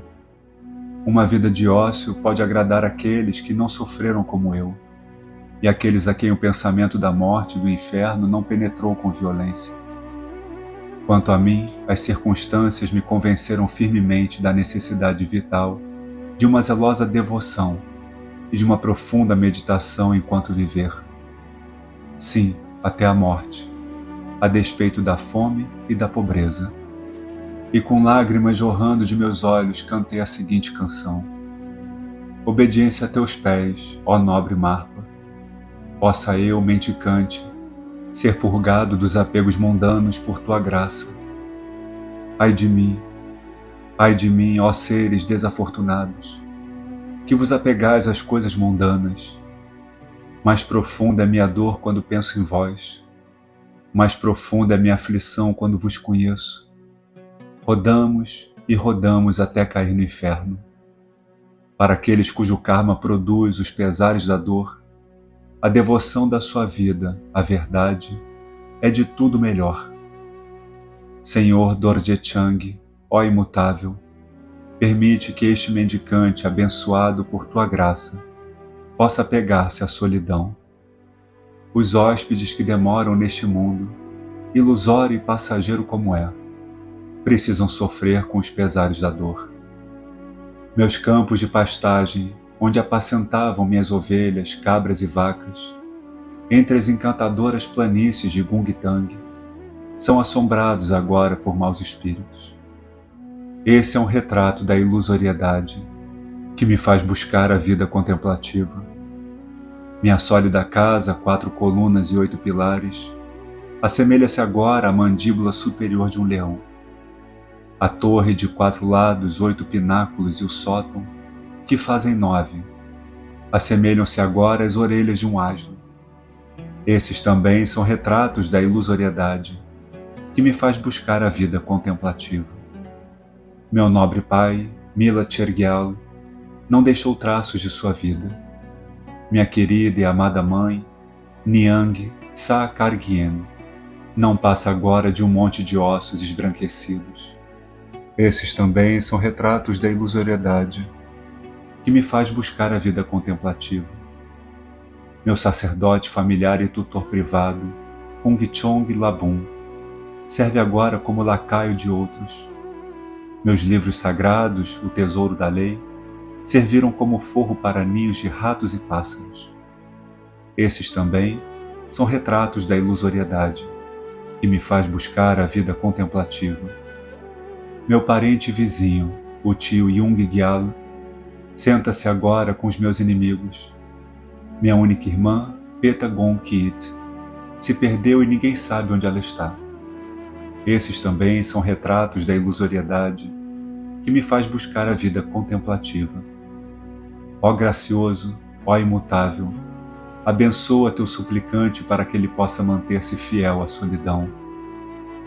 Ao terminar de cantar essa melancólica canção, meu anfitrião suspirou e disse: excelente, estás certo. E sua esposa derramou copiosas lágrimas.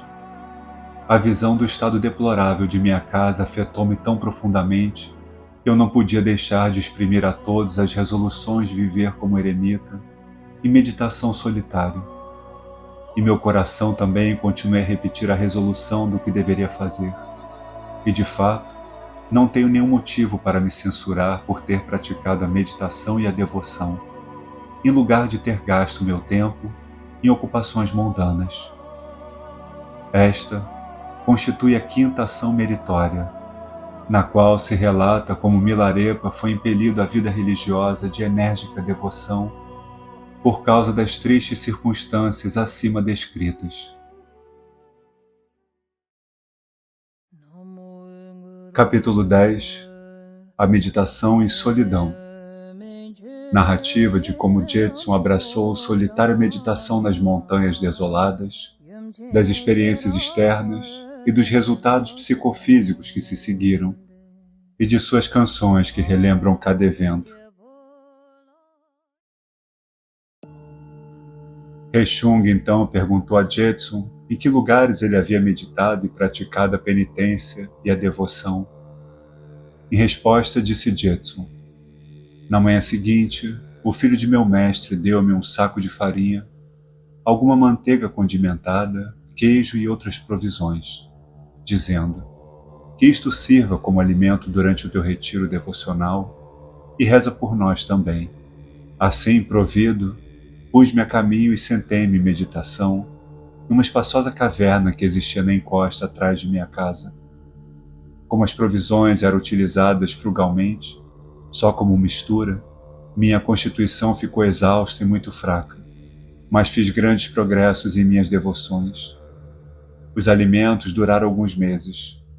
Quando tudo terminou, eu não podia mais continuar sem provisões.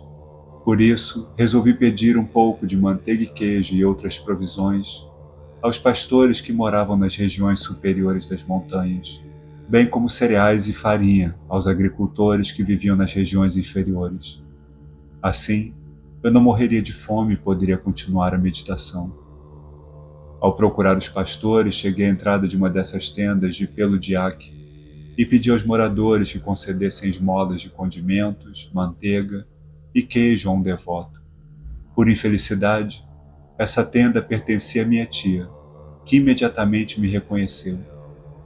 Irritada, ela soltou os seus cães, que afastei com um bastão e com pedras. Por isso saiu ela própria, armada de um porrete, gritando: ó desgraça de um nobre pai, traidor de teus parentes, destruidor de tua própria terra, por que vieste para cá? Pensar que o teu nobre pai tivesse gerado um filho como tu. Dizendo isso, ela me surrou com todas as suas forças. Procurei fugir, mas estando fraco por causa da falta de comida, tropecei em uma pedra e caí num lago e quase morri. Ela, contudo, continuou em fúria. Ergui-me o quanto podia e, apoiando meu corpo contra o meu cajado, cantei a seguinte canção para minha tia: aos pés de meu generoso pai Marpa eu me curvo. Na infeliz casa, no melancólico retiro de Tsá, 3 infelizes, uma triste mãe e 2 órfãos, se dispersaram como as ervilhas batidas pela vara. Foste vós ou não a causa disso? Refleti, ó tio e tia. Enquanto eu, como mendigo, errava mundo afora, minha mãe morreu, por forte juramento de pobreza. E esmolando comida e roupa, minha irmã se perdeu. Incapaz de destruir o desejo de revê-las, a esta prisão minha própria terra eu voltei. Para sempre afastado de mim, minha adorada mãe esteve. Por causa das aflições, minha irmã se perdeu. Assim foi o meu coração transpassado de profunda angústia. Essas misérias e aflições que sofremos, devem-se elas a vós ou não, nossos parentes?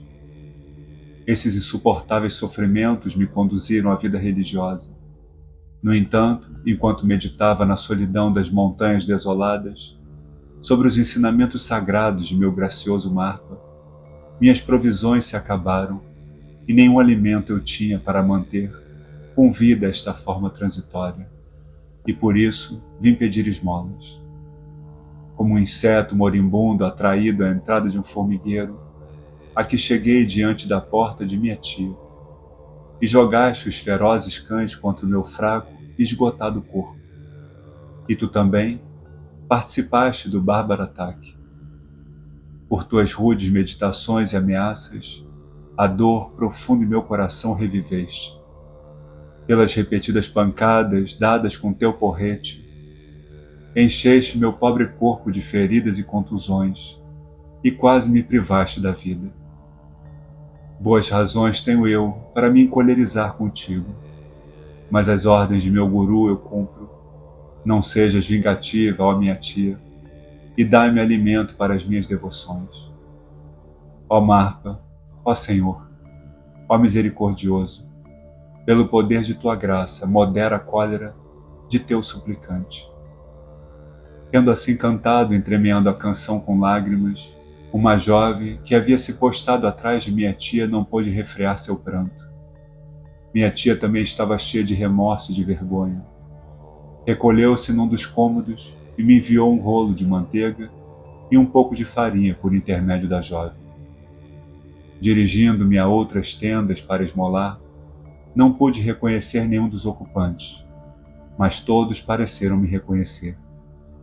Olhando-me fixamente, deram-me uma generosa quantidade de esmolas, com as quais retornei à minha caverna.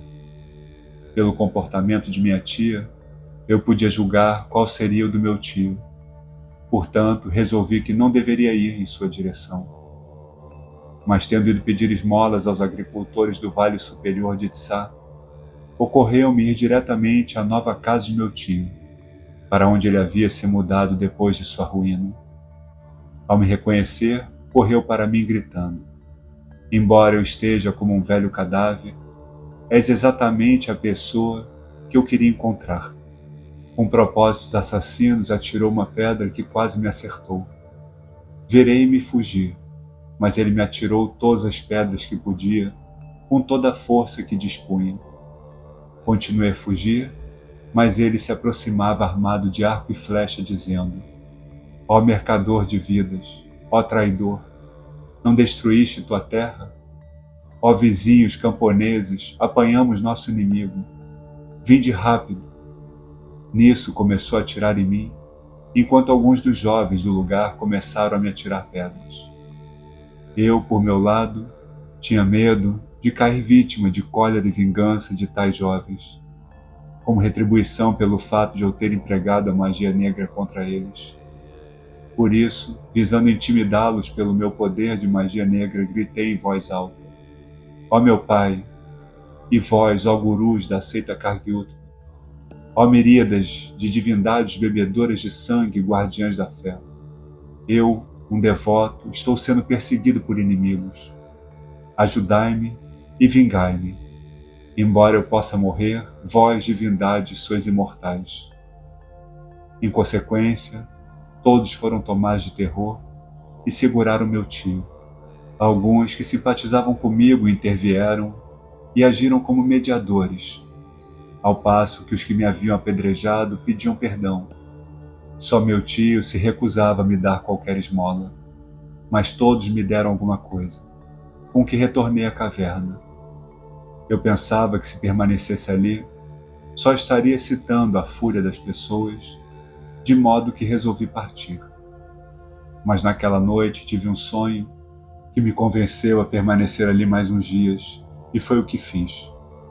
Zessai, a quem eu fora prometido em minha infância, sabendo que eu estava lá, veio ao meu encontro com delicados alimentos e bebida.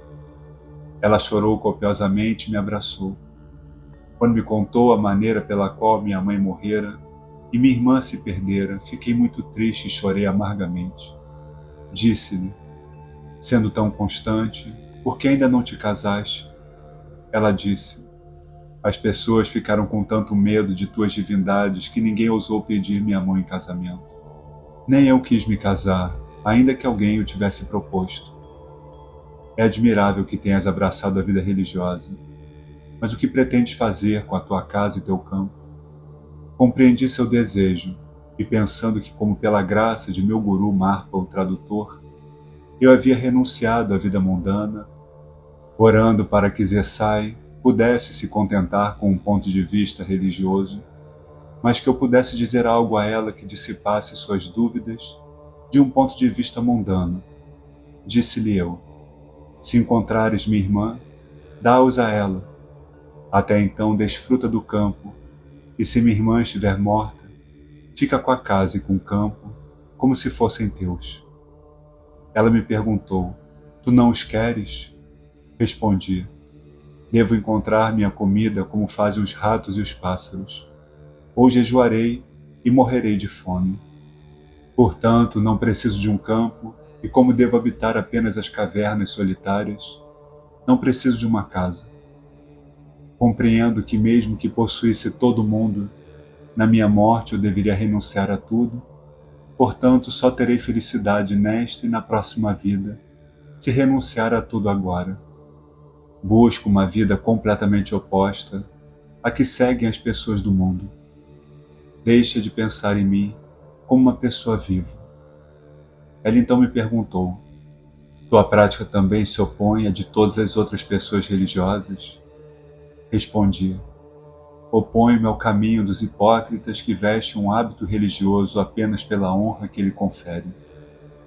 Sendo o objetivo deles apenas adquirir riquezas, fama e grandeza, e guardavam de memória o conteúdo de 1 ou 2 volumes, e que tendo fortes sentimentos partidários lutam pela vitória do seu próprio partido e pela derrota do partido oposto. Mas quanto àqueles que são devotos sinceros, embora sejam de seitas e credos diferentes, se seus princípios não são iguais aos mencionados, então não pode haver discordância entre o objetivo de um ou outro. Portanto, não posso me opor a nenhum deles. Em geral, se eles não forem tão sinceros quanto eu, então eles devem naturalmente opor-se ao meu credo.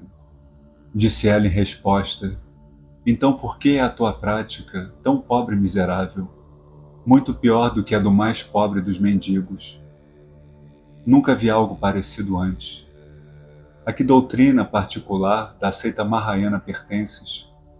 Disse-lhe que era ao credo superior da Mahayana, que se chamava o caminho da autoabnegação total, cujo propósito é o de atingir o Budado numa única existência, e que para alcançar o Budado devemos espalhar os fins e os objetivos desta vida ao vento. Disse ela, de fato vejo que a prática da tua doutrina, comparada à prática da doutrina deles, é completamente oposta. E pelo que eu ouvi e vi de ti, parece que a prática do Dharma não é um assunto muito fácil, sendo o caminho dos outros mais fácil de se trilhar. Respondi, o yogi que ainda mantém apego ao mundo não atingirá o meu ideal de um sincero devoto. Sou da opinião de que mesmo os sinceros buscadores da verdade, que ainda se apegam ao manto amarelo, retêm um pequeno amor à fama e à honra mundanas. E mesmo que não tenham, não obstante estou convencido de que há entre eles e eu uma grande diferença no que concerne à rapidez e à eficácia para se alcançar o Budado. Contudo, não compreenderás isto por enquanto. Portanto, se pensas que podes, deves te devotar à vida religiosa. Mas se te sentes incapaz para a tarefa, então deves assumir a casa e o campo como já te disse, e farás melhor voltando ao lar. Ela replicou, não posso aceitar a casa e o campo que deves dar à tua irmã. Gostaria de ser uma devota, mas um devoto como és eu não posso ser. Tendo assim falado, ela se retirou. Minha tia, ao saber que eu não me importava com a casa nem com o campo, começou a pensar que, como eu professava a determinação de cumprir as ordens de meu guru, bem poderia ela obtê-los para si.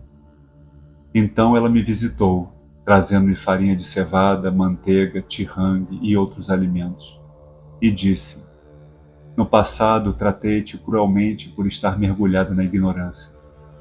Mas como tu, meu sobrinho, és uma pessoa religiosa, deves me perdoar. Se me permitires, cultivarei o teu campo e te darei alimentos.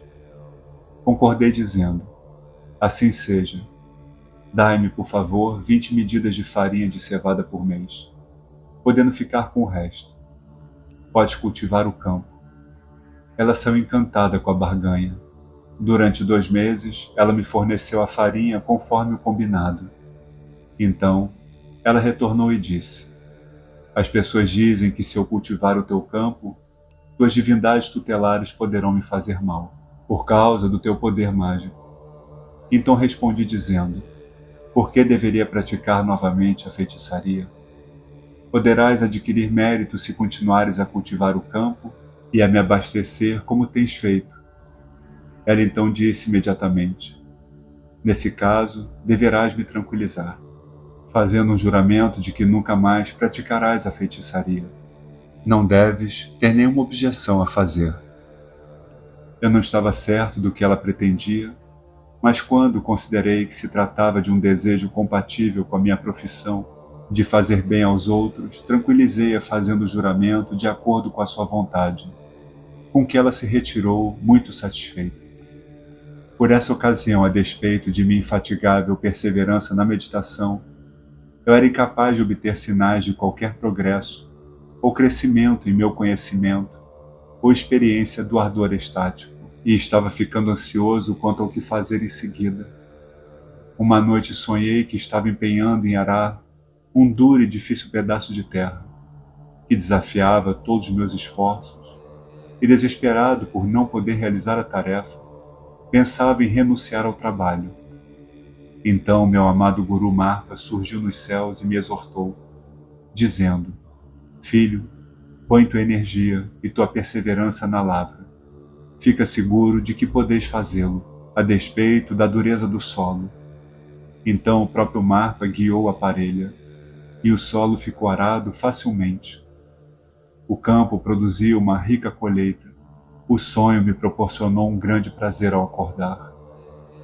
Desse modo, despertou-me a ideia de que os sonhos, sendo reproduções ilusórias de nossos próprios pensamentos, não são considerados reais mesmo pelos campônios estúpidos e ignorantes, e que eu, quando permitia que um sonho afetasse assim o meu humor, devia ser mais estúpido do que o maior de todos os tolos.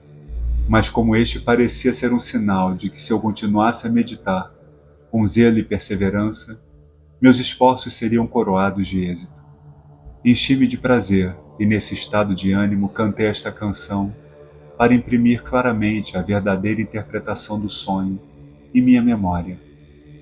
Eu te suplico, ó gracioso Senhor, permita que este mendicante possa manter-se fiel com êxito à solidão.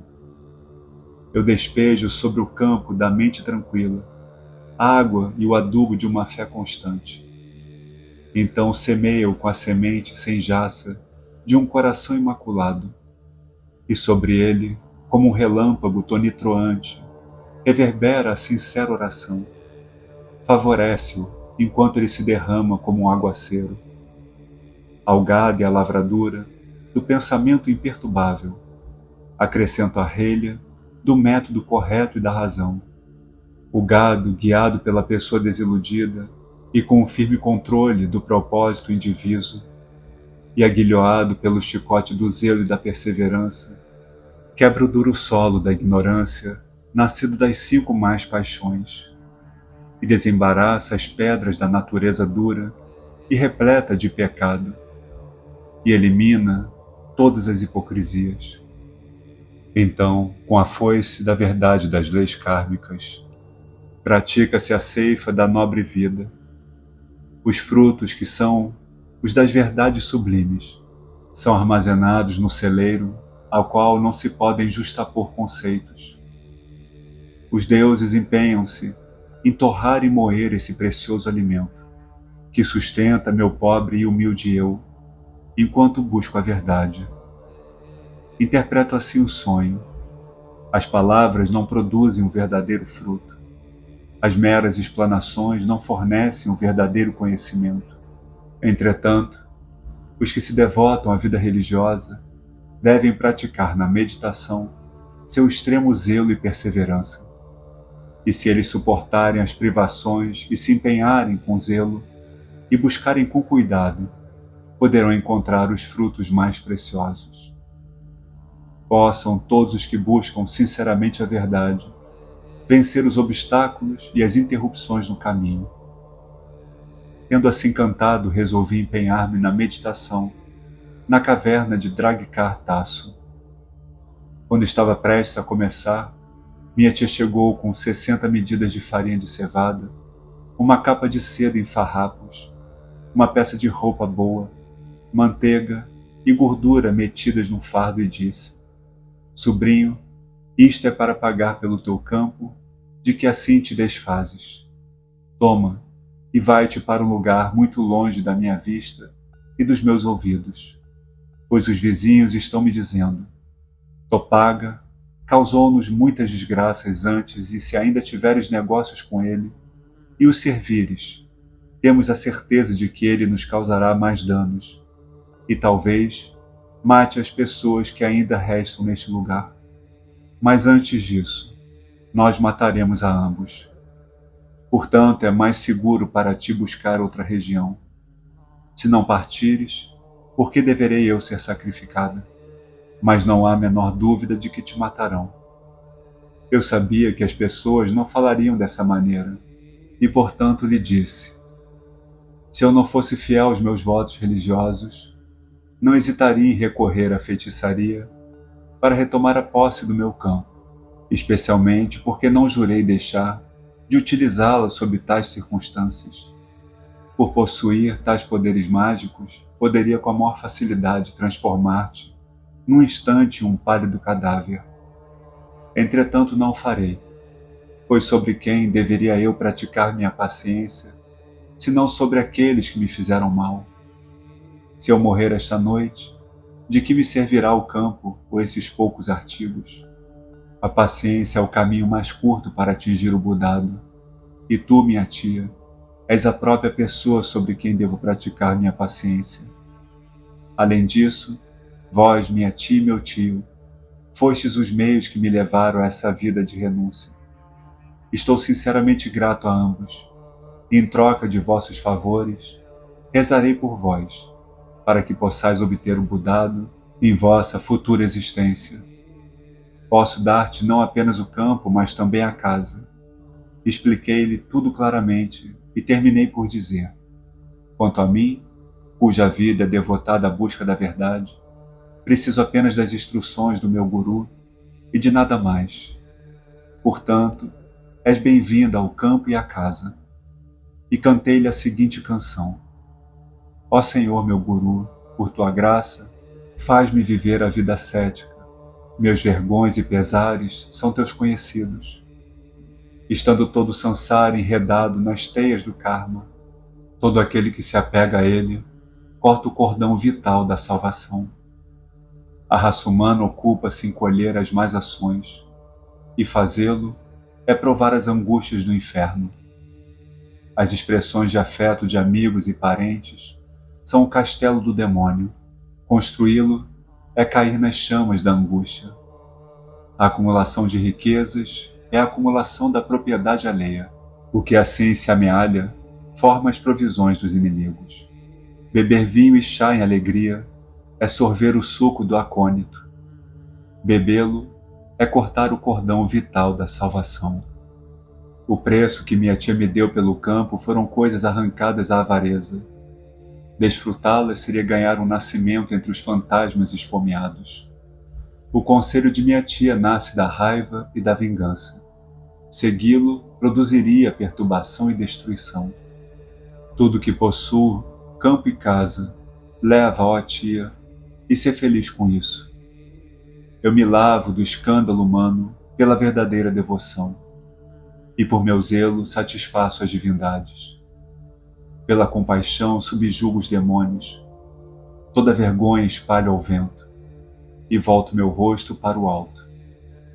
Ó gracioso, ó imutável, concede tua graça, para que eu possa viver com êxito uma vida solitária." Tendo assim cantado, disse minha tia: "Deve ser um verdadeiro religioso, meu sobrinho. A canção é de fato louvável." E retirou-se satisfeita. O evento me afetou dolorosamente, mas por outro lado senti-me livre do cuidado pelo campo e pela casa, dos quais eu havia assim disposto. Resolvi iniciar imediatamente o meu plano de ir à caverna de Dragkar-Tasso a fim de continuar minha meditação. Como essa caverna me deu proteção enquanto eu assentava as fundações do Samadhi, o estado de quietude, ela veio a ser chamada de Kangtsupug, isto é, a caverna em que ele, Milarepa, se sentou em devoção, ou assentou a fundação. Na manhã seguinte, parti com as provisões que minha tia havia trazido como pagamento pelo campo e com os restos das antigas provisões. Cheguei à caverna de Dragkartasu, que descobri ser muito confortável, e onde me instalei, provido de um duro assento e colocando sobre ele a roupa de cama, fiz o voto de jamais descer a qualquer aldeia ou habitação humana. Enquanto não atingir o Siddhi, permanecerei nesta solidão. Mesmo que morra de fome, não pedirei esmolas dadas por fé ou dedicadas aos mortos, pois isso me sufocaria como pó. Mesmo que morra de frio, não esmolarei por agasalhos. Mesmo que deva morrer de miséria e dor, não descerei para desfrutar dos prazeres da vida mundana. Mesmo que caia doente e possa morrer, não descerei para buscar uma dose de remédio. E nenhum movimento de meu corpo farei para qualquer propósito mundano. Mas corpo, fala e coração dedico ao vitorioso Budado. Possam o Guru, os deuses e as Dakinis ajudar-me a manter meus votos, e possam eles abençoar meus esforços. Possam as Dakinis e as divindades protetoras da fé realizar meus desejos e dar-me toda a ajuda necessária.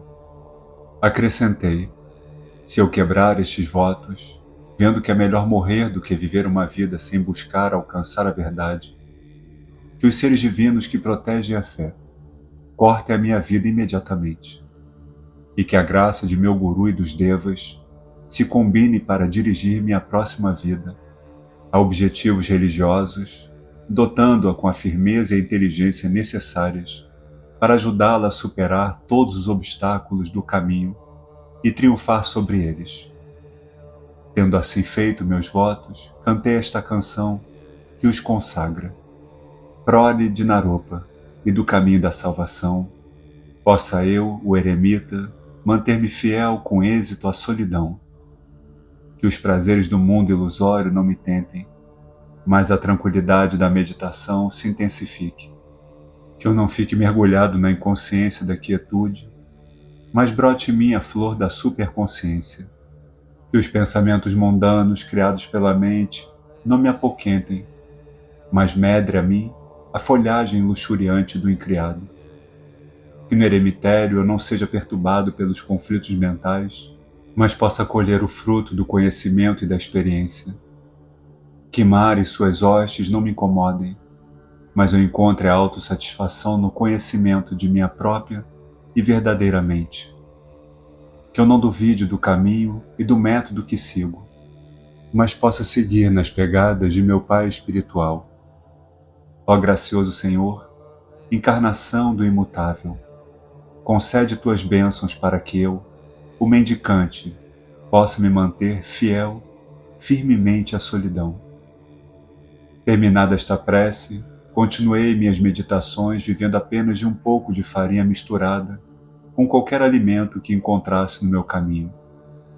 Adquiri mentalmente o conhecimento do Mahamudra, grande símbolo, mas o meu corpo, por estar muito fraco, era incapaz de controlar os ares, força ou fluido nervoso psicofísico de meu organismo, de modo que não adquiri o ardor estático interno e continuei a ser muito sensível ao frio. Orei sinceramente ao meu Guru e numa noite tive o seguinte sonho, ou antes, esta visão num estado de superconsciência.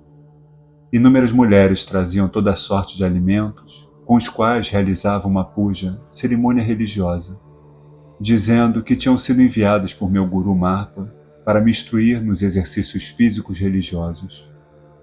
Assim, instruído, comecei a praticar os 3 exercícios da cultura física, vocal e mental, e desenvolvi o ardor físico e estático. Assim se passou um ano, mas certo dia tive o desejo de sair para um pequeno passeio.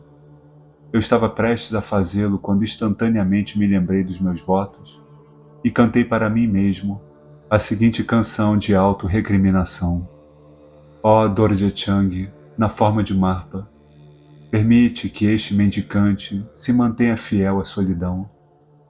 Ó inexperiente companheiro Milarepa, para ti eu canto esta canção de alto conselho. Distante estás de toda a humanidade, que poderia manter contigo uma doce conversa.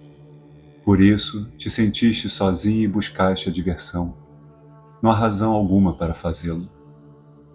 Não excites a tua mente, mas deixa-a em paz. Se ela abrigar pensamentos, ansiará por inúmeras impiedades. Não des curso ao teu desejo por distrações, mas exercita o teu intelecto. Se a tentação deres curso, tua devoção se espalhará ao vento. Não saias, mas fica contente no teu assento. Se saíres, teus pés poderão bater contra as pedras. Não levantes a cabeça, mas curva-a para baixo. Se ela se levantasse, buscaria vãs frivolidades. Não durmas, mas continua tuas devoções. Se adormeceres, os 5 venenos da ignorância te dominarão. Em seguida, tendo cantado esta canção de auto-recriminação, continuei ininterruptamente minhas meditações por mais de 3 anos, tanto de dia como de noite, e pude sentir meu conhecimento espiritual expandir-se e aperfeiçoar-se grandemente. Mas meu sortimento de farinha de cevada estava quase no fim. Eu me havia decidido pela dieta de 20 medidas de farinha por ano, mesmo assim ela havia acabado. Eu poderia morrer sem ter sido capaz de alcançar o Budado. Esta teria sido uma deplorável interrupção em minha carreira eterna. Considerei que as pessoas do mundo se rejubilavam com a aquisição de uma sica, peso equivalente a 4 anais, ou 2 de ouro, e se sentem felizes quando as perdem. Comparada a isso, minha vida devotada à obtenção do Budado era infinitamente mais preciosa. Estivesse todo o universo repleto de ouro, mesmo assim uma vida devotada à obtenção do Budado era infinitamente mais preciosa. Ao mesmo tempo, seria preferível morrer no curso de minha vida devocional a quebrar os meus votos. O que eu deveria fazer? Pensei então que se eu saísse para procurar um pouco de comida, sem descer às habitações humanas para esmolar, eu não estaria quebrando os meus votos. Além disso, eu faria no interesse de minha devoção. Assim vaguei à frente da caverna de Dragkartaço e lá descobri um ponto ensolarado com boas fontes de água e com várias urtigas ao seu redor. Era de fato um ponto encantador que merecia longas contemplações, e mudei-me para lá. Vivendo apenas de sopa de urtiga, continuei minhas meditações. Eu não tinha qualquer roupa sobre o meu corpo, nem qualquer alimento dentro dele. Meu corpo ficou mirrado como um esqueleto, ganhou uma cor esverdeada, igual à da urtiga, e sobre ele cresceu uma cobertura de pelos esverdeados. Eu costumava olhar o manuscrito que meu guru me dera com especial veneração, colocando-o às vezes sobre minha cabeça e tocando-o com afeição.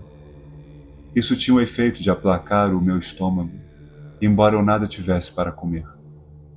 Às vezes eu costumava até mesmo arrotar, como se de fato estivesse comido meu quinhão de alimentos. 1 ou 2 vezes estive a ponto de abrir o manuscrito e ler o seu conteúdo. Mas eu recebera alguns sinais indicativos de que o tempo para fazê-lo ainda não havia chegado. Por isso mantive-o fechado. Cerca de 1 ano depois, alguns caçadores do mercado de Kendrong se arriscaram a cruzar meu caminho, mas não conseguiram divertir-se com isso. De início, eles fugiram dizendo que tinham visto um Buta, um mau espírito. Quando lhes assegurei que era um ser humano e um devoto, disseram que eu não tinha aparência de um, mas de qualquer maneira, procuraram me ver melhor. Eles subiram e espiaram em todos os cantos e esconderijos de minha caverna. Por fim disseram: onde estão teus fardos de comida? Dá-nos um pouco, que o devolveremos liberalmente. Caso contrário, nós te mataremos. Assim eles me ameaçaram. Eu lhes disse que só tinha as urtigas, e que mesmo se tivesse outras coisas, Vendo que eles haviam sido rudes o bastante para me insultar, jogando-me para o alto, não as obteriam pela força. Eles replicaram que não queriam me roubar e que, quanto a me insultar, o que ganhariam com isso? Disse-lhes que poderiam obter merecimentos.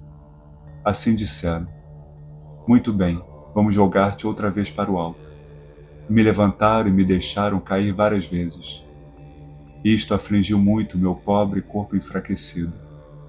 Mas, a despeito de tudo, compadeci-me deles sinceramente e derramei lágrimas.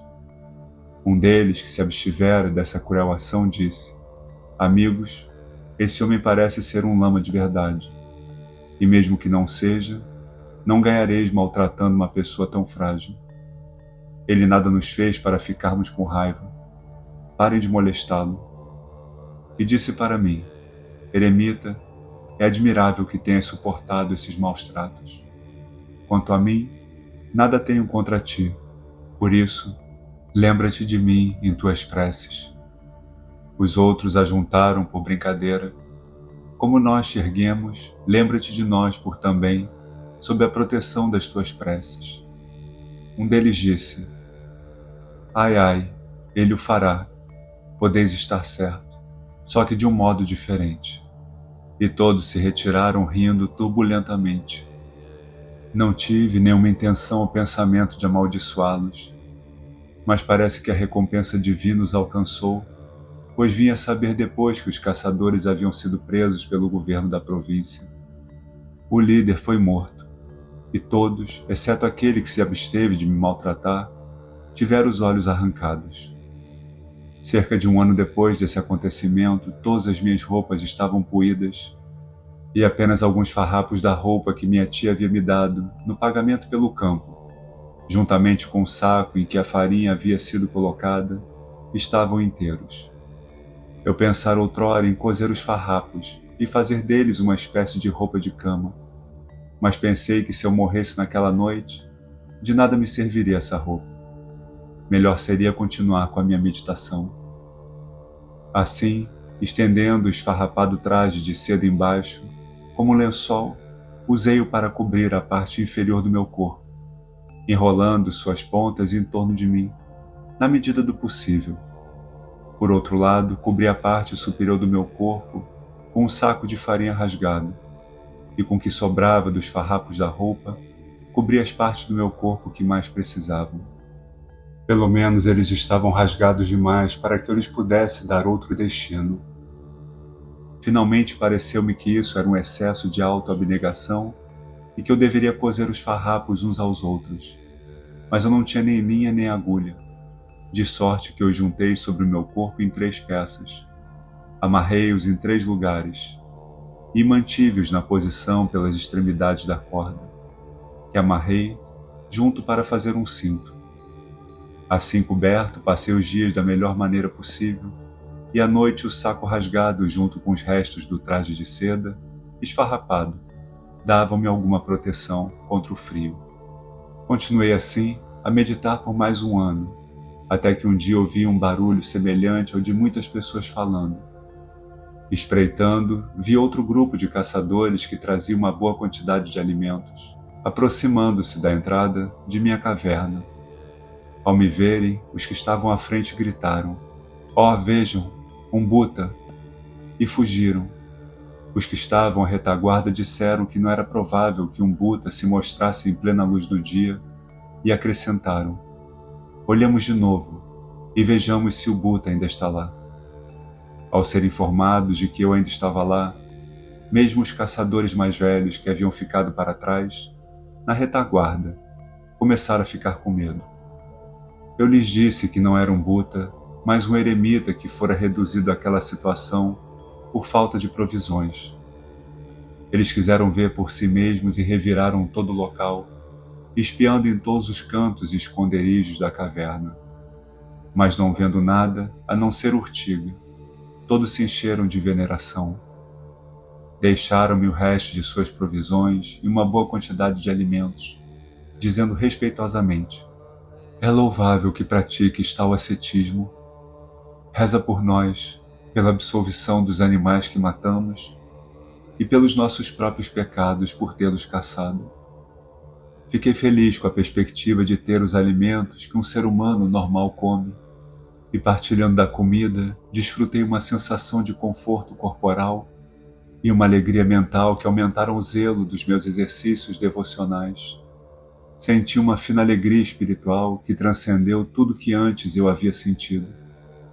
Pensei que o mérito adquirido por aqueles que oferecem umas poucas migalhas de comida aos eremitas solitários excedem seguramente o das mais exuberantes oferendas àqueles que gozam da opulência e que vivem no meio da sociedade humana nas cidades e aldeias. Utilizei frugalmente a comida, até que por fim ela se encheu de larvas. Pensei em retirar as larvas e utilizar a comida, mas considerei que não me cabia desfrutá-la, uma vez que teria de disputar com as larvas o que seria um roubo. E pensei que por mais digno que pudesse ser, não era digno de mim ir ao ponto de cometer um roubo de comida, de modo que permiti às larvas desfrutarem da comida, voltando eu à minha sopa de urtiga. Uma noite, uma pessoa acreditando que eu possuía alguma riqueza, veio até a caverna, tateando e procurando furtivamente por todos os cantos essa riqueza. Ao ver isso, ri francamente e disse: "Tenta, se puderes achar alguma coisa à noite, onde eu não consegui de dia." A própria pessoa não pôde deixar de rir também, e então se retirou. Um ano depois disso, alguns caçadores de tiçá, tendo falhado em conseguir caça, vieram parar na caverna. Quando eu estava sentado em samadhi, vestido com arremedo do traje de 3 anos, eles me tocaram com a ponta dos seus arcos, curiosos por saber se eu era um homem ou um Buta. Ao observarem o estado do meu corpo e dos meus trajes, ficaram inclinados a pensar que eu era um Buta. Enquanto discutiam entre si, abri a boca e disse: "Ficai certos de que sou um homem." Eles me reconheceram pelos meus dentes e perguntaram se eu era Topaga. Sendo a minha resposta afirmativa, pediram-me um pouco de comida, prometendo devolvê-la generosamente. Disseram: "Ouvimos que retornaste à tua casa há muitos anos. Ficaste aqui todo esse tempo?" Respondi: "Sim, mas não vos posso oferecer nenhuma comida que possais comer." Eles disseram que o que me servia, serviria para eles. Pedi-lhes então para acender o fogo e ferver as urtigas.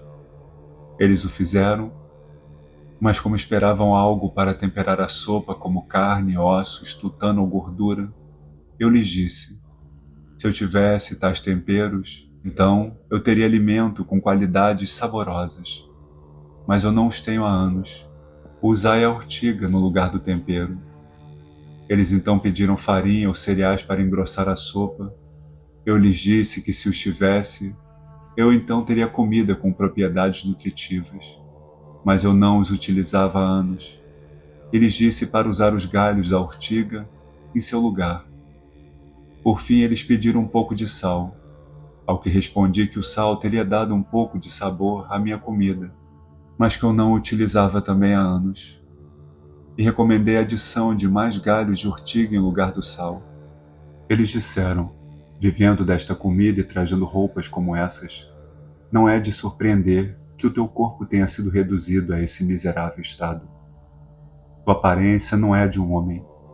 Mesmo se fosse o servo de um servo, terias comida mais farta e roupas mais quentes. És a pessoa mais deplorável e miserável do mundo." Eu disse: "Ó meus amigos, não digais isso. Sou um dos mais felizes dentre todos os que obtiveram a vida humana. Eu estive com Marpo, o tradutor, em Lobrak, e obtive a verdade que confere o Budado numa única existência. E agora, tendo renunciado por completo a todos os pensamentos mundanos, vivo em estrito ascetismo e devoção neste ermo distante das habitações humanas. Procuro obter aquilo que me valerá na eternidade. Abstendo-me dos prazeres triviais, de derivados da comida, das roupas e da glória, procuro subjugar o inimigo, a ignorância, nesta mesma existência. Dentre toda a população humana do mundo, sou um dos mais corajosos, com as mais altas aspirações. Mas vós, que nascestes numa região em que domina a nobre doutrina do Buda, embora não tenhais ouvido um discurso religioso, deveis devotar vossas vidas a ele. Mas ao contrário, fazeis tudo para ganhar as profundezas mais baixas e os termos mais longos de uma existência nas regiões infernais. Acumulais pecados por qualquer motivo e competis entre vós por isso. Qual tolos e pervertidos são vossos objetivos na vida? Eu não me regozijo apenas com perspectiva da bem-aventurança eterna, mas desfruto as coisas que me dão prazer e autoaprovação. Então cantei para eles esta canção sobre os meus 5 confortos. Ó Senhor, ó gracioso Marpa, curvo-me aos teus pés. Permite que eu renuncie aos objetivos mundanos. Aqui na caverna média de Dragkar-Tasso, no cume mais alto da caverna média, eu, o yogi tibetano de nome Repa, renunciando a todos os pensamentos sobre o que comer e sobre o que vestir e sobre os objetivos da vida, me fixei para alcançar o perfeito Budado. Confortável é o duro colchão sobre o meu corpo. Confortável é a colcha forrada de algodão nepalês sobre o meu corpo. Confortável é a simples faixa de meditação que prende meus joelhos. Confortável é o corpo, habituado à dura dieta. Confortável é a lúcida mente que discerne os apegos temporários e o objetivo final.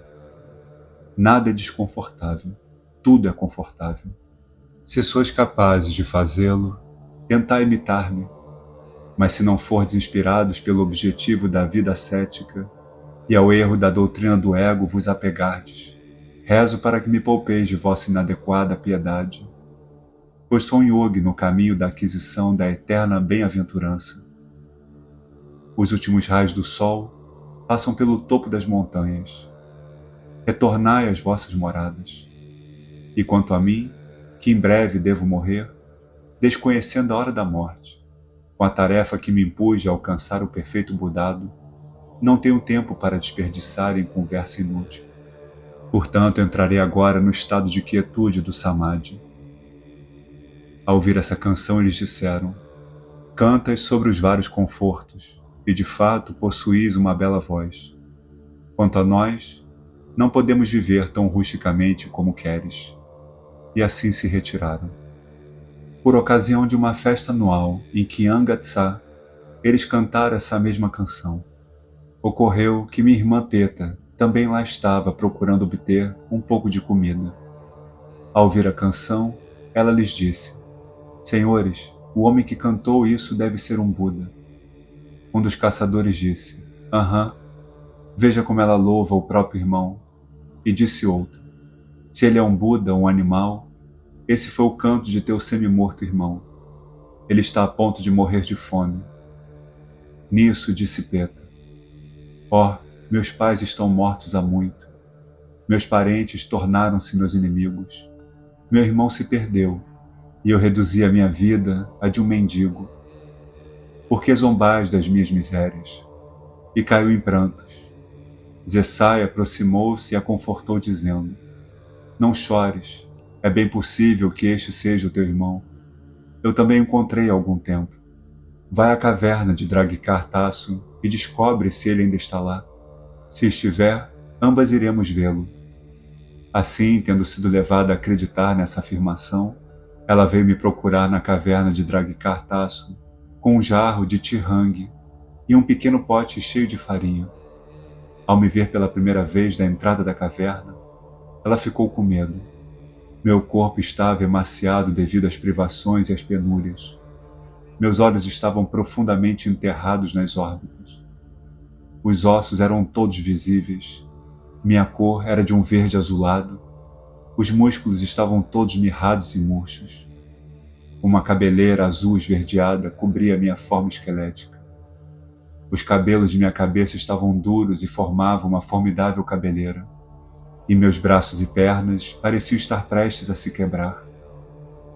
Além disso, eu tinha uma aparência que lhe inspirou tanto medo que ela me tomou por um Buta. Mas lembrando-se do que ouvira, que o seu irmão estava a ponto de morrer de inanição, ela cogitou se de fato não seria eu mesmo. Por fim ela conseguiu coragem e me perguntou: és um ser humano ou um Buda? Respondi-lhe: sou Mila Topaga. Ao reconhecer minha voz, ela se aproximou e me abraçou gritando: irmão, irmão, e então desmaiou. Quanto a mim, reconhecendo que era Peta, senti prazer e tristeza ao mesmo tempo. Recorrendo aos melhores meios para fazê-la voltar a si, consegui por fim despertá-la, mas ela pôs a cabeça entre os meus joelhos e, cobrindo o rosto com as duas mãos, derramou outra torrente de lágrimas, soluçando as seguintes palavras: nossa mãe morreu em grande angústia com ardente desejo de te rever. Ninguém se aproximava de nós, e eu, sendo incapaz de suportar as grandes privações e a solidão, em nossa própria casa, a deixei para esmolar em terras distantes. Eu pensava que também estavas morto. Contudo, eu esperava que, se estivesses vivo, te encontrasses em condições melhores do que estas.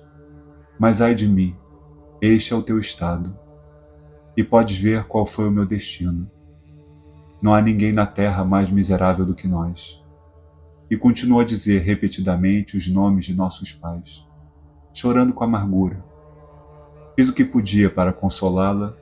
Por fim eu também me senti muito triste e cantei a seguinte canção para minha irmã: obediência aos meus senhores, os gurus. Permiti que este yogi possa se prender firmemente à solidão. Ó irmã, estás cheia de sentimentos mundanos. Sabes que as alegrias e os sofrimentos mundanos são impermanentes. Mas eu simplesmente, por suportar estas penúrias, estou certo de alcançar a felicidade eterna. Ouve então a canção de teu irmão, para retribuir a gentileza de todos os seres sencientes, sendo eles os nossos pais. Dediquei-me à vida religiosa. Observa a minha morada, é igual à das feras selvagens. Qualquer outra pessoa se intimidaria com ela. Observa a minha comida, é igual à comida dos cães e dos porcos. Ela causaria náuseas nos outros. Observa o meu corpo, é igual a um esqueleto. Mesmo o inimigo choraria ao vê-lo. Em meu comportamento, sou igual a um louco. Ó irmã, vieste até aqui para te desapontares e entristeceres. Mas se pudesses observar minha mente, ela é a própria mente de Bodhi. Os conquistadores se rejubilam ao vê-la. Sentado sobre esta fria rocha, eu medito com zelo, a ponto de maltratar a minha pele e de arrancar dos ossos a minha carne. Meu corpo, tanto por dentro como por fora, assemelha-se à urtiga. Ele tomou um tom esverdeado que não muda. Aqui, nesta solitária caverna rochosa, embora eu não possa afastar da minha mente a melancolia, mantenho incessante adoração e afeição pelo Guru, a verdadeira encarnação dos eternos Budas. Assim, perseverando em minha meditação, sem dúvida obterei o conhecimento e a experiência transcendentes. E se nisso eu tiver êxito, terei prosperidade e felicidade nessa existência enquanto eu viver. E em meu próximo nascimento, obterei o Budado. Por isso, minha irmã, querida Peta, não te entregues a tristes lamentos, mas abraça a penitência com fins religiosos. Ao ouvir isto, disse Peta, seria admirável se fosse como dizes, mas é difícil acreditar que seja verdade. Pois se fosse como pintas, os outros devotos praticariam pelo menos uma parte de tais penúrias, mesmo que não pudesse aguentar o que suportas. Mas eu nunca vi ninguém que sofresse tais privações e penitências. Dizendo isso, ela me deu tirangue e a comida que havia trazido. Senti-me com muito mais força e revigorado ao provar os alimentos.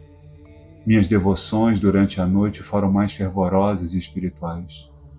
Na manhã seguinte, após a partida de Peta, experimentei uma aguda sensação de excitamento e de dor física. Uma grande variedade de ideias e pensamentos, pios e ímpios, brotaram em minha mente. Tentei, na medida de minhas forças, concentrá-la na meditação, mas não consegui. Alguns dias depois disso, Zessai me fez uma visita trazendo-me um pouco de alimento e manteiga bem curtida e temperada, uma boa quantidade de tihangue e farinha. Peta a acompanhava. Elas me encontraram no momento em que eu ia buscar água. Ao me verem completamente nu, pois eu não tinha roupa, ambas ficaram envergonhadas. No entanto, a despeito do acanhamento, não puderam deixar de chorar por minha completa pobreza. Ofereceram-me os alimentos, a manteiga, a farinha e o tihangue. Enquanto bebia o tihangue, disse Peta: ó meu irmão, de qualquer modo que eu te observe, não te pareces com um ser humano normal. Recorre às esmolas e partilha da comida dos homens. Eu tentarei encontrar alguma roupa e a trarei para ti. Zessai acrescentou: recorre às esmolas, esmolando a tua comida, e eu também te darei uma roupa. Mas eu disse: sendo incerta a hora em que a morte virá me encontrar, não vejo a utilidade de esmolar por comida, nem posso perder tempo fazendo. Mesmo que tenha de morrer de frio, será para o bem da verdade e da religião. Portanto, eu tenho poucos motivos para me lamentar. Não posso me satisfazer com essa mostra de devoção que é praticada num círculo de alegres parentes e amigos que se divertem com enormes quantidades de alimento e bebida, vestidos com finos trajes. Tudo obtido ao custo da real e sincera devoção. Não preciso também de tuas roupas e de tuas visitas. Não darei nenhuma atenção ao conselho de esmolar por comida. Disse Peta: como então, meu irmão, podes achar satisfação em tua mente? Parece-me que algo mais miserável do que isso ainda te daria mais prazer. Mas mesmo a tua engenhosidade não parece ser capaz de planejar algo mais penoso e abstinente. Repliquei que os 3 locas inferiores são muito mais miseráveis do que aquela situação. No entanto, muitos seres sencientes fazem tudo o que podem para obter as misérias desses 3 estados de existência. Quanto a mim, estou satisfeito com as atuais aflições. Dizendo isto, cantei a canção sobre o que constituiriam as minhas satisfações. Obediência ao corpo de meu Senhor, ó Guru, permite que eu possa me dedicar com êxito à solidão. Minha felicidade desconhecida de meus parentes, minha tristeza desconhecida de meus inimigos. Que eu morra assim nesta solidão e seja alegre, eu o devoto. Minha maturação desconhecida de minha noiva, minha enfermidade desconhecida de minha irmã. Que eu morra assim nesta solidão e seja alegre eu, o devoto.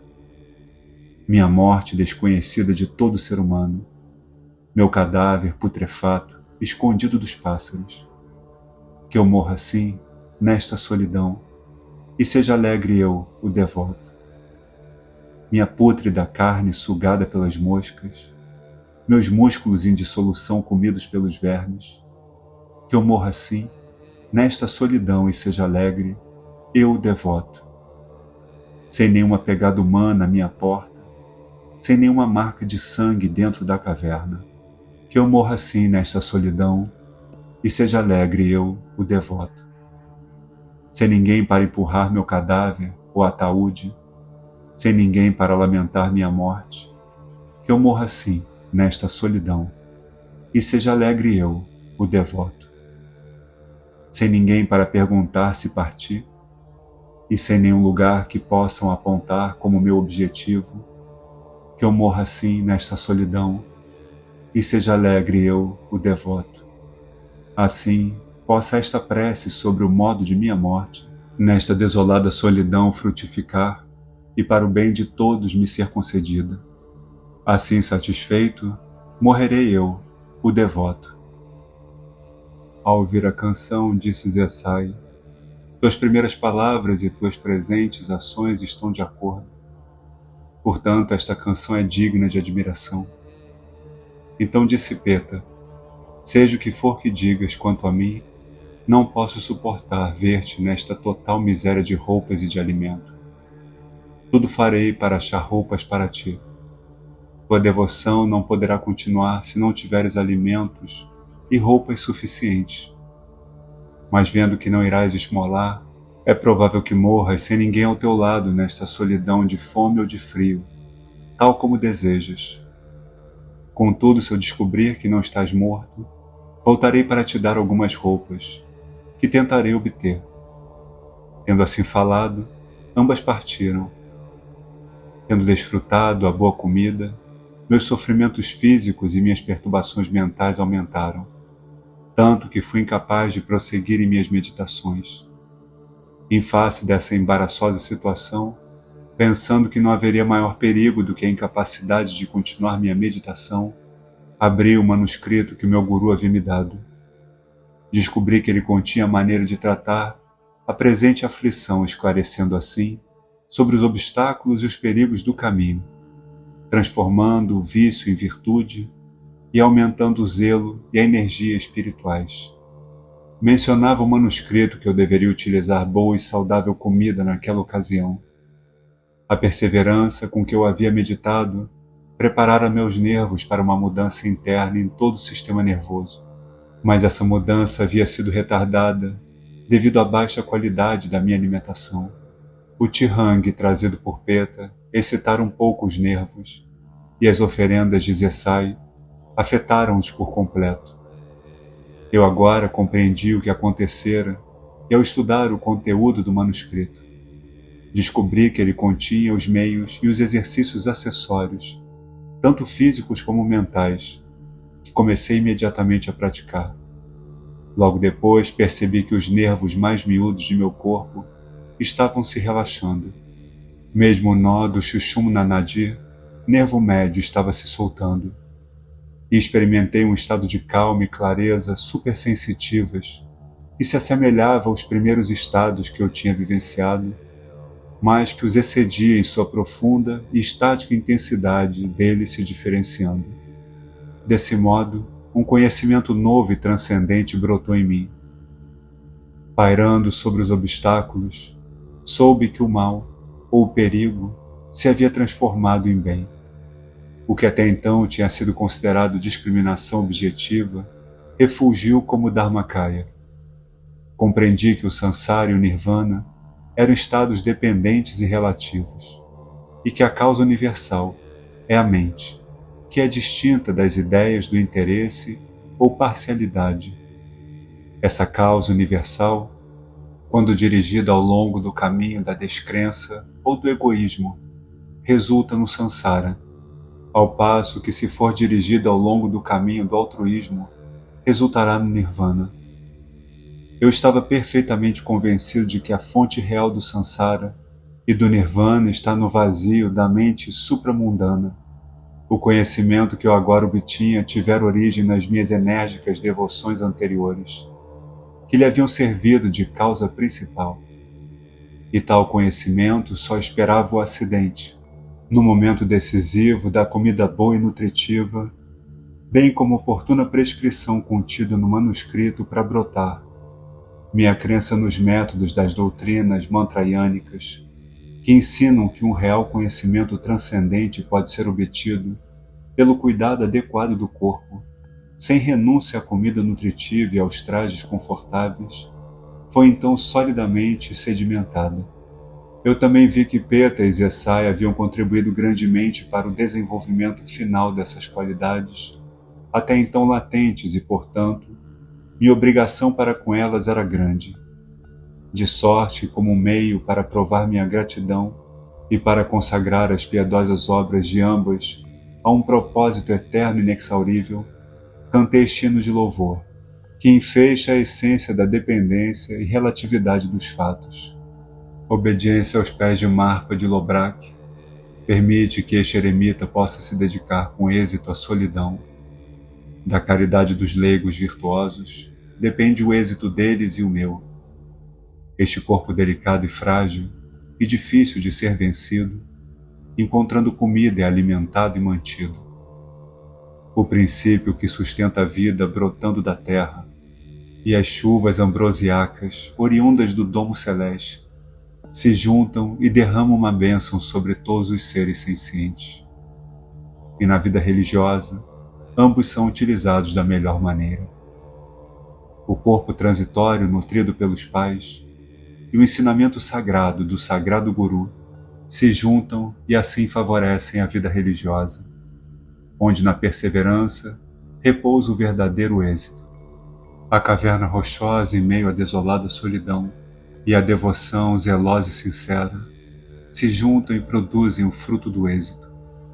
Este consiste no conhecimento espiritual. Na estoica e paciente fortaleza da meditação de Milarepa e na fé dos seres da árvore dos locas, reside a oportunidade do proveito universal. Deste, a essência é a compaixão. O yogi que nas cavernas rochosas medita e o leigo que provê o seu sustento, devem cada um obter assim a chance de alcançar o Buddhado. Deste, a essência é a consagração. Na sagrada graça do Guru e na ativa meditação do zeloso Shishya, reside a oportunidade de confirmar a verdade, a hierarquia. Desta, a essência é a pureza da fé. Nos ritos iniciáticos que conferem o poder oculto e na prece ardente e sincera do devoto, repousa a oportunidade de encontrar rapidamente a comunhão espiritual. Desta, a essência é a bênção. Ó Senhor Dorje Chang, ó imutável, conheces a felicidade e o pesar deste mendicante. Tendo cantado este hino, prossegui zelosamente com minhas meditações. Por fim, comecei a sentir que havia obtido o poder de me transformar em qualquer forma desejada e de voar pelo ar. De dia, sentia que podia exercer infinitos poderes fenomênicos. De noite, meus sonhos podiam atravessar o universo sem impedimentos em todas as direções. Do topo do Monte Mero à sua base, e enquanto fazia as viagens, via tudo claramente. Assim também, em meus sonhos, eu podia me multiplicar em centenas de personalidades, todas dotadas dos mesmos poderes que eu. Cada uma de minhas formas multiplicadas podia atravessar o espaço, ir a algum céu de Buda, ouvir os ensinamentos e então voltar e pregar o Dharma a muitas pessoas. Eu podia também transformar o meu corpo físico numa flamejante massa de fogo, ou numa vastidão de água corrente ou parada. Ao perceber que eu havia obtido infinitos poderes fenomênicos, mesmo que fosse apenas nos meus sonhos, enchi-me de felicidade e encorajamento por meu próprio êxito. Desde então, perseverei nas minhas devoções com um humor muito alegre, até que finalmente fui capaz de voar. Às vezes eu voava sobre o Min Kyut Dribmadzong, castelo que repousa nas sombras das sobrancelhas, para meditar, e dessa forma desenvolvi o ardor vital muito mais do que jamais havia conseguido.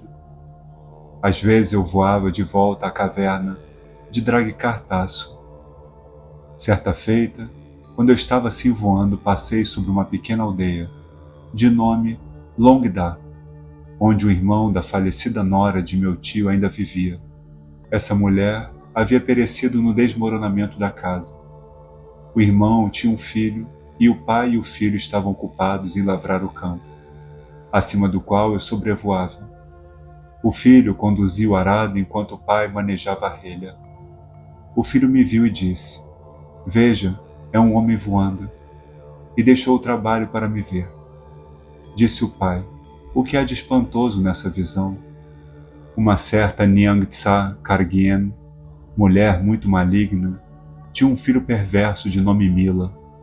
"É esse vagabundo inútil. Afasta-te e não permitas que essa sombra caia sobre ti." E continua a guiar o arado. O pai curvou o corpo para evitar que minha sombra caísse sobre ele. Mas o filho disse: "Se um homem é capaz de voar, não penso que seja um vagabundo. Não há nada mais maravilhoso do que um homem voando." E assim dizendo, continuava a me olhar. Pensei então que eu podia ajudar eficientemente todos os seres sencientes se eu quisesse. E resolvi me devotar ao bem dos outros. Mas eu tinha uma ordem direta de minhas divindades tutelares para devotar toda a minha vida à meditação, como me ordenara o meu guru. Só assim eu deveria servir a causa da fé budista, e ao servir a todos os seres sencientes dessa forma, eu não poderia fazer nada melhor. Tal era a ordem que recebera. Por isso pensei que, dedicando toda a minha vida à meditação, eu podia dar um exemplo aos futuros devotos que seriam assim levados a despender suas vidas em devoção, depois de renunciarem a todos os objetivos e propósitos mundanos. Isso levaria à causa da fé budista e ao bem de todos os seres sencientes, de sorte que resolvi dedicar toda a minha vida à meditação. Além disso, pensei que tinha vivido muito tempo no mesmo lugar e que durante esse tempo tinha sido visto por inúmeras pessoas a quem falara de assuntos religiosos. E agora que eu havia obtido o conhecimento transcendente e os siddhis, os poderes supranormais, e tinha sido visto voando por seres humanos, se eu continuasse ali, as pessoas mundanas me seguiriam pedindo proteção para os males e a realização de desejos egoístas. Isto provocaria as tentações do Filho dos Celestiais. A fama e a prosperidade mundanas poderiam retardar o progresso de minha devoção e obscurecer meu conhecimento espiritual. Resolvi assim prosseguir minha meditação nas solidões de Lapti Shubha, entre os rios. E assim fiz, carregando às costas a vasilha de terra em que tinha cozido a urtiga na caverna de Dragkartasu. Mas como eu havia praticado por muito tempo a meditação e sobrevivido com uma alimentação muito pobre, tendo permanecido muito tempo sem roupas e ficado com os pés duros, cobertos de crostas calosas, escorreguei numa pedra bem perto de minha caverna e caí. O pegador do pote de terra se rompeu e o próprio pote rolou e quebrou, a despeito de todas as minhas tentativas de pegá-lo. Do seu interior emergiu uma perfeita imagem dele, sendo ela uma incrustação enrijecida do caldo de urtiga que havia assumido a forma da vasilha. O acidente me despertou vivamente a ideia da natureza impermanente de todas as coisas mundanas. Compreendi também que aquilo fora uma espécie de exortação para que eu perseverasse nas minhas devoções. Sentindo que todo o ocorrido era maravilhoso, cantei o seguinte hino num espírito de profunda fé. Até o pote de barro que outrora existiu e que agora não existe mais demonstra a natureza de todas as coisas que o constituem, mas é especialmente a vida humana que ele simboliza. Portanto eu, Mila, o devoto, resolvi perseverar sem descanso.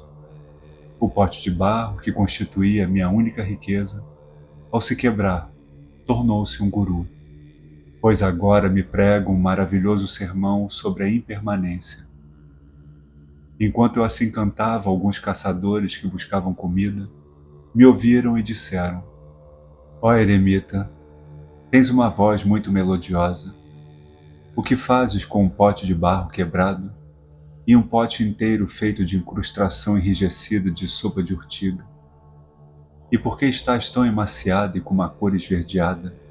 Ao lhes explicar a razão da minha emaciação, ficaram eles muito espantados e me pediram para eu partilhar de sua comida. Enquanto eu comia, disse um dos caçadores mais jovens: Ora, pareces ser um homem fortemente constituído. Em lugar de sofreres tais penitências e privações, se abraçasses uma carreira mundana, poderias, se quisesses, domar tanto um cavalo como um leão, e provido de braços iguais a árvores, poderias subjugar teus inimigos. Acumulando riquezas, poderia proteger teus parentes queridos, e assim seria feliz.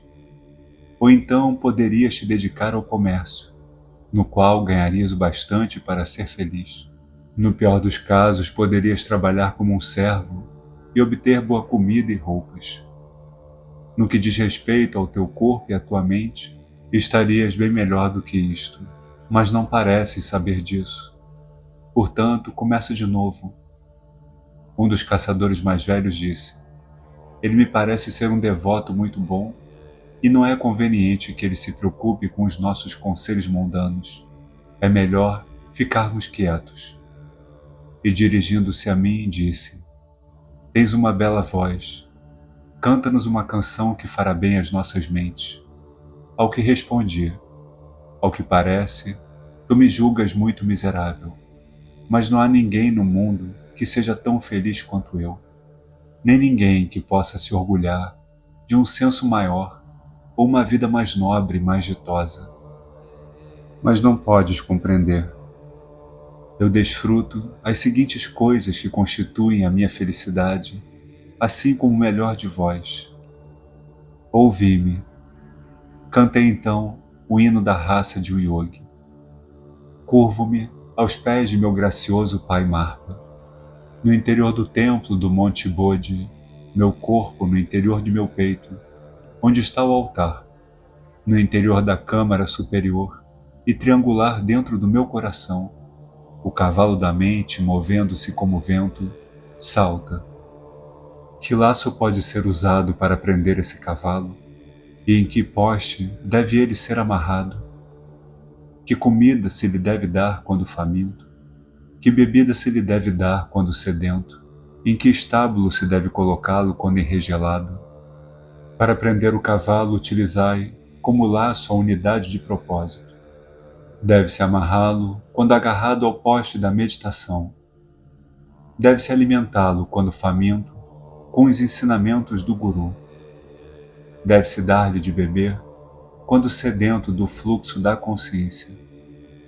Deve-se recolhê-lo quando enregelado ao estábulo da vacuidade. Como sela, utilizai a vontade. Como brida, o intelecto. Prendei nele como cilhas e rabichos a fixidez imóvel. Passai-lhe como cabresto e focinheira os ares vitais. Seu cavaleiro é o jovem de intelecto, a aguda vigilância. O elmo que ele porta é o altruísmo mahayânico. Sua cota de malha é o saber, o pensamento e a contemplação. Em suas costas carrega a concha da paciência. Segura nas mãos a longa lança da aspiração. E em seu flanco empunha a espada a inteligência. O polido bambu da mente, ou causa universal, endireitado pela ausência de raiva ou ira, farpado com estufos das 4 virtudes ilimitadas, pontilhado com a aguda cabeça da flecha do intelecto e armado no flexível arco da sabedoria espiritual, e aí fixado na abertura do sábio caminho e do método correto, ele se lança à plena compreensão da comunhão total. E assim, arremessadas as flechas caem sobre todas as nações. Elas atingem os piedosos e matam o duende do egoísmo. E assim são dominados os inimigos e as más paixões. E assim são protegidos os vossos parentes. Esse cavalo corre pela extensa planície da felicidade. Seu objetivo é a obtenção do estado de todos os conquistadores. Seus traseiros deixam para trás o apego à vida sansárica. Sua dianteira busca o lugar seguro da libertação. Correndo tal carreira, sou conduzido ao Budado. Julgai se isto é igual à vossa concepção de felicidade. Eu não desejo a felicidade do mundo. Ao ouvir essa canção, eles se encheram de fé e partiram com essa disposição. Dirigi-me então para Chubar, passando por Paukung, e tendo chegado a Tingre, estava sentado na estrada para desfrutar a contemplação do lugar, quando um grupo de donzelas, garbosamente vestidas, passou a caminho de Sangmo. Vendo meu corpo emaciado, uma delas disse: "Vejam que homem de aparência tão miserável. Tomara que eu nunca nasça em tal forma." Ao que a outra acrescentou: "Que tristeza. Fico nervosa com tal visão. Pensando que se tratava de pobres criaturas ignorantes, tive pena delas e, levantando-me, disse: Ó donzelas, não fales assim. Ficai tranquilas, pois não nascerias como eu, mesmo que desejasses e orasses ardentemente por isso. Isso é digno de piedade, mas a piedade e a presunção opõem-se uma à outra, e portanto são inconsistentes. ouvi esta canção, e assim me pus a cantar as seguintes estrofes. Aos teus pés, ó gracioso Guru, eu oro. Concede-me tuas bênçãos e tua graça, ó Marpa. As criaturas que estão imersas no mau karma olham com desdém para todos, salvo para si mesmas. As mulheres de mau karma pensam que o matrimônio é a mais desejável das coisas. Sua pretensão queima tanto quanto o fogo. Ah, é digno de pena ver esses seres assim iludidos. Nestes negros dias de Kali Yuga, velhacos maldosos são adorados como deuses, e os impostores são considerados mais preciosos do que o ouro. Os verdadeiros devotos são rejeitados como pedras no caminho. Oh, que pena desses pobres seres ignorantes! Vós, ó grupo de irmãs donzelas garbosamente vestidas, e eu, Milarepa de Gungtang, temos mútuo desprezo e mútua piedade também. Mas na justa de lanças de nossa mútua piedade, vejamos quem vencerá por fim. Este sermão verídico é pregado por Milarepa, em resposta à insensata conversa dos seres ignorantes, e à sua transformação de vinho em água, e do bem em mal. Quando terminei a canção, a jovem que se apiedara de mim disse: ele é o famoso Gungtang Milarepa. E dissemos muitas tolices com espírito de vaidade. Devemos pedir-lhe perdão, e nisso todos animaram a jovem que havia dito tais palavras a fazê-lo. Ela também estava muito triste, mostrando várias conchas que eram utilizadas como moeda, ofereceu-mas com prostrações e suplicou para que eu lhes fizesse outro sermão, de sorte que cantei a seguinte canção: suplico ao meu gracioso Senhor, um breve sermão sobre a verdade vou pregar. Nos palácios celestiais dos deuses Gadã, não se cultuam as verdades espirituais, mas as verdades científicas. Nas regiões inferiores, na cidade palacial de Naga, não se cultuam as verdades profundas, mas as riquezas. Neste mundo de seres humanos, não se cultuam o sábio e o douto, mas os mentirosos. Nas províncias de U e Tsang e nos 4 distritos, não se cultua a meditação, mas a explanação. Na escória destes maus tempos de trevas, não se cultua os bons homens, mas os perversos. Aos olhos das garbosas donzelas, não se cultua o devoto, mas o libertino. Aos ouvidos das jovens donzelas, não soam doces os sermões prosaicos sobre a religião, mas as canções de amor. Tais são as verdades em versos, cantadas em pagamento das 7 conchas, e que anunciam o pleno perdão. Ao ouvir esta canção, encheram-se todas de profunda fé e prosseguiram seu caminho. Eu também me dirigi a Brim, Trim, onde tive notícias tanto de Lapti, Shubar, Monte Everest, quanto de Kiet Pug, Caverna Agradável, também conhecida como Nima Dzong, Castelo Ensolarado, dos quais escolhi o segundo. Passei aí vários meses e progredi sensivelmente em minha devoção e meditação. Mas as pessoas de Brim me visitavam, trazendo-me provisões como oferendas. Sabendo que isso ocasionaria uma deterioração nas minhas práticas devocionais, pensei que se permanecesse por mais tempo nesse lugar, a popularidade só prejudicaria minhas devoções meditativas. Eu já passara muito tempo ali e, portanto, resolvi pôr-me a caminho, dirigindo-me a uma região solitária, para nela buscar uma caverna. Assim, de acordo com a ordem do meu guru, resolvi ir a Lapti Shubar. No momento em que estava pronto para partir, minha irmã Peta chegou para me oferecer uma peça de lã, tecida com a lã que ela reunira das sobras de outras peças. Ela a levara a Dragkartaço e, não me encontrando lá, saíra à minha procura, interrogando a todos que encontrava. Ouvindo em Gugtan Tot que um eremita semelhante a uma lagarta e que se alimentava de urtigas havia passado por Pao Kung em direção a La Tot Lo, montanhas superiores de face sul. Ela veio seguindo minhas pegadas.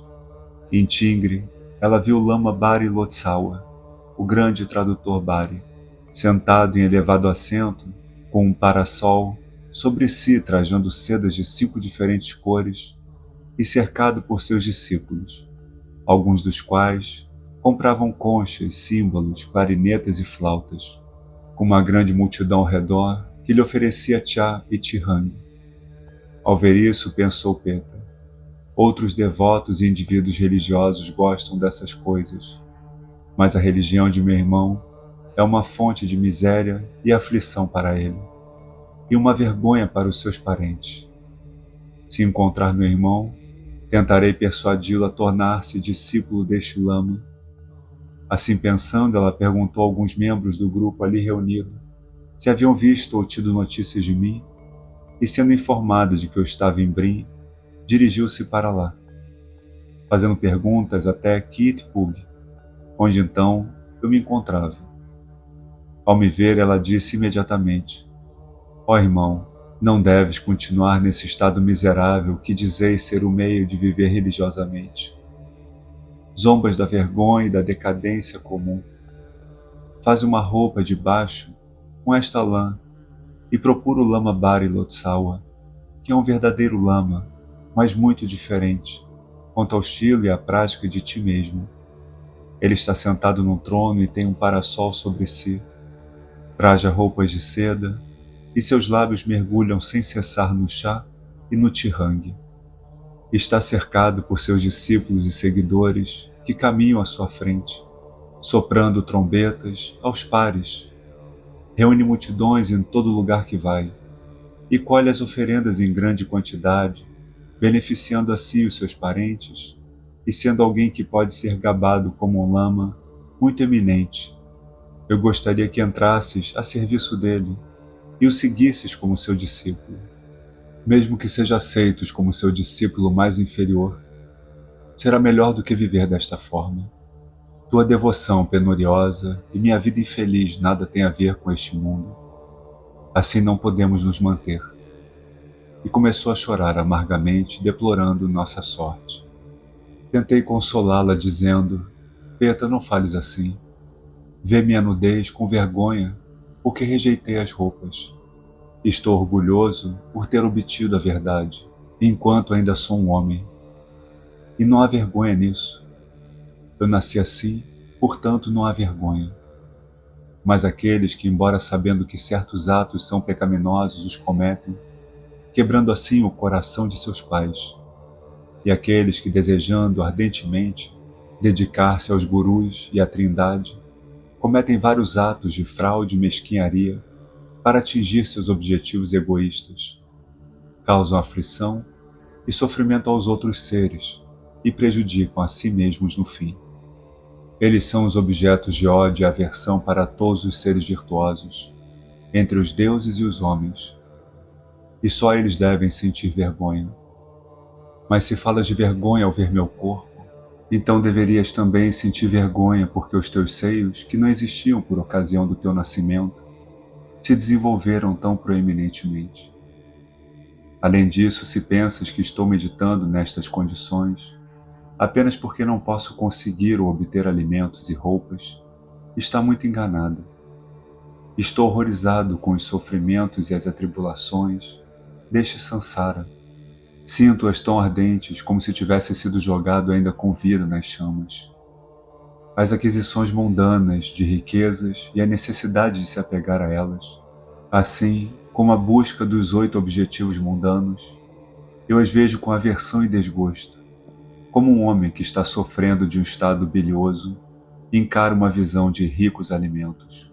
Ou melhor, eu as vejo como se fossem os assassinos de meu pai. É por isso que assumi este modo mendicante e duro de vida.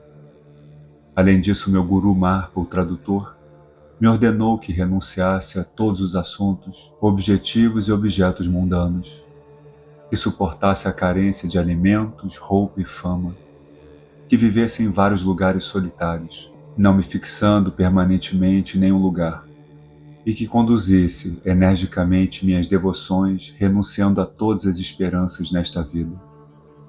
Sendo essas ordens de meu guru, eu as estou cumprindo. Obedecendo às suas ordens, não serei apenas capaz de dar conforto e prazer temporal aos meus seguidores, mas concederei felicidade eterna a todos os seres sencientes, inclusive a mim mesmo. Renunciei a todos os pensamentos desta vida, porque vi que não há certeza quanto à hora em que a morte virá me encontrar. Se quisesse adquirir riqueza e conforto, eu seria capaz de fazê-lo, tanto quanto o Lama Bari Lotsawa. Portanto, que necessidade há em falar de seu discípulo mais inferior? Mas eu desejo mudá-lo nesta existência. Por isso entrego-me à devoção e à meditação dessa maneira tão árdua. Peta, tu também deves renunciar aos objetivos mundanos e reunir-se ao teu irmão, que é mais velho, na vida meditativa em Lapti Chang. Se puderes renunciar aos pensamentos mundanos e passar tua vida em devoções meditativas, o sol da tua felicidade temporal e eterna brilhará com pleno esplendor. Ouve esta canção de teu irmão e cantei as seguintes estrofes. Ó Senhor, protetor de todos os seres sencientes, ó Buda eterno, visto que permaneces intocado pelas mundanidades e abençoaste teus xixas com a tua graça, eu me curvo diante de teus pés, ó Marpa, o tradutor. Minha irmã Peta, ouve-me, nos desejos mundanos estás imersa. O pináculo de ouro colocado num parasol, no alto para um.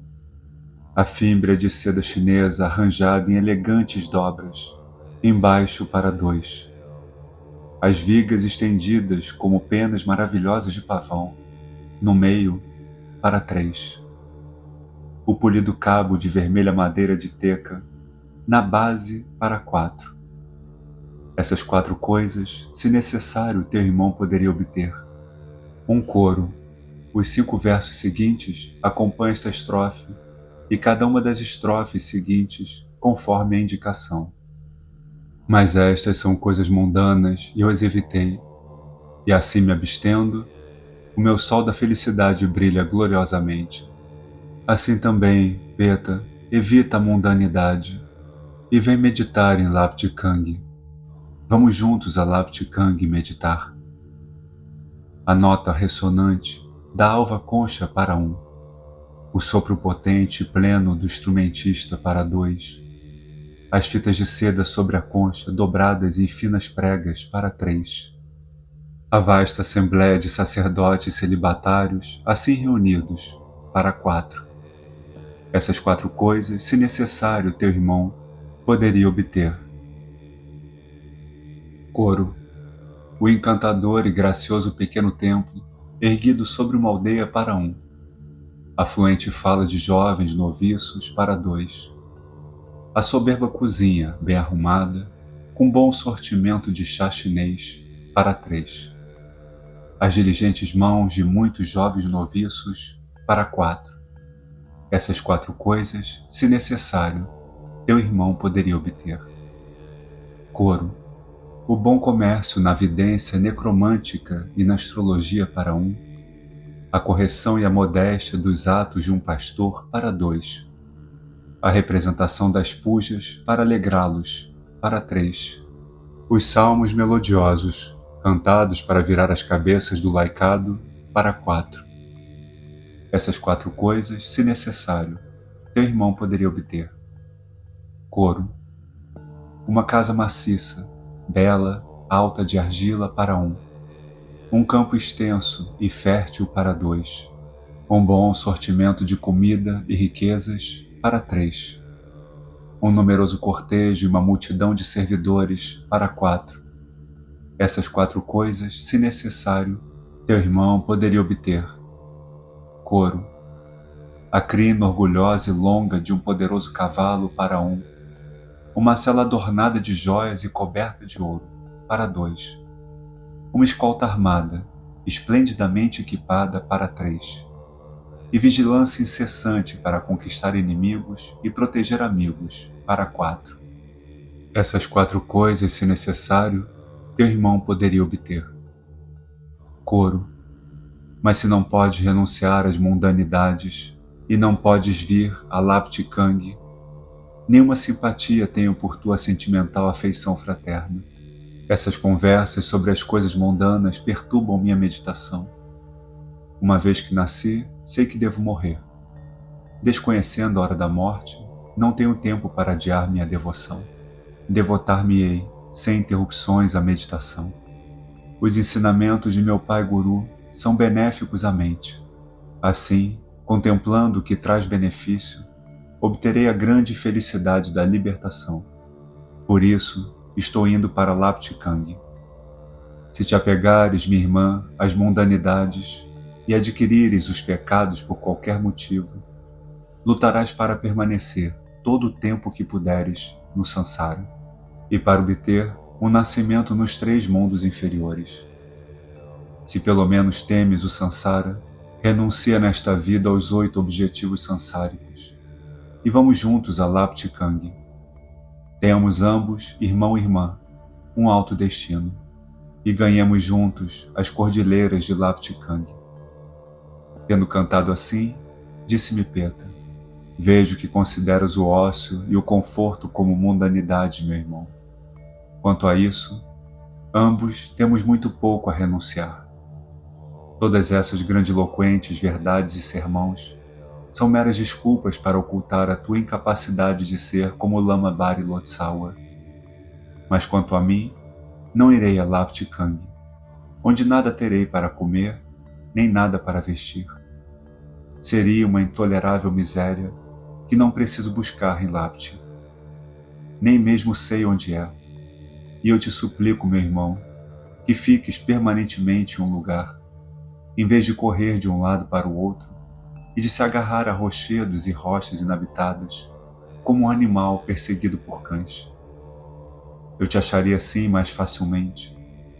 As pessoas deste lugar parecem dispostas a olhar-te com veneração, de modo que seria melhor se ficasses permanentemente aqui. Mas em todo caso, fica pelo menos mais alguns dias.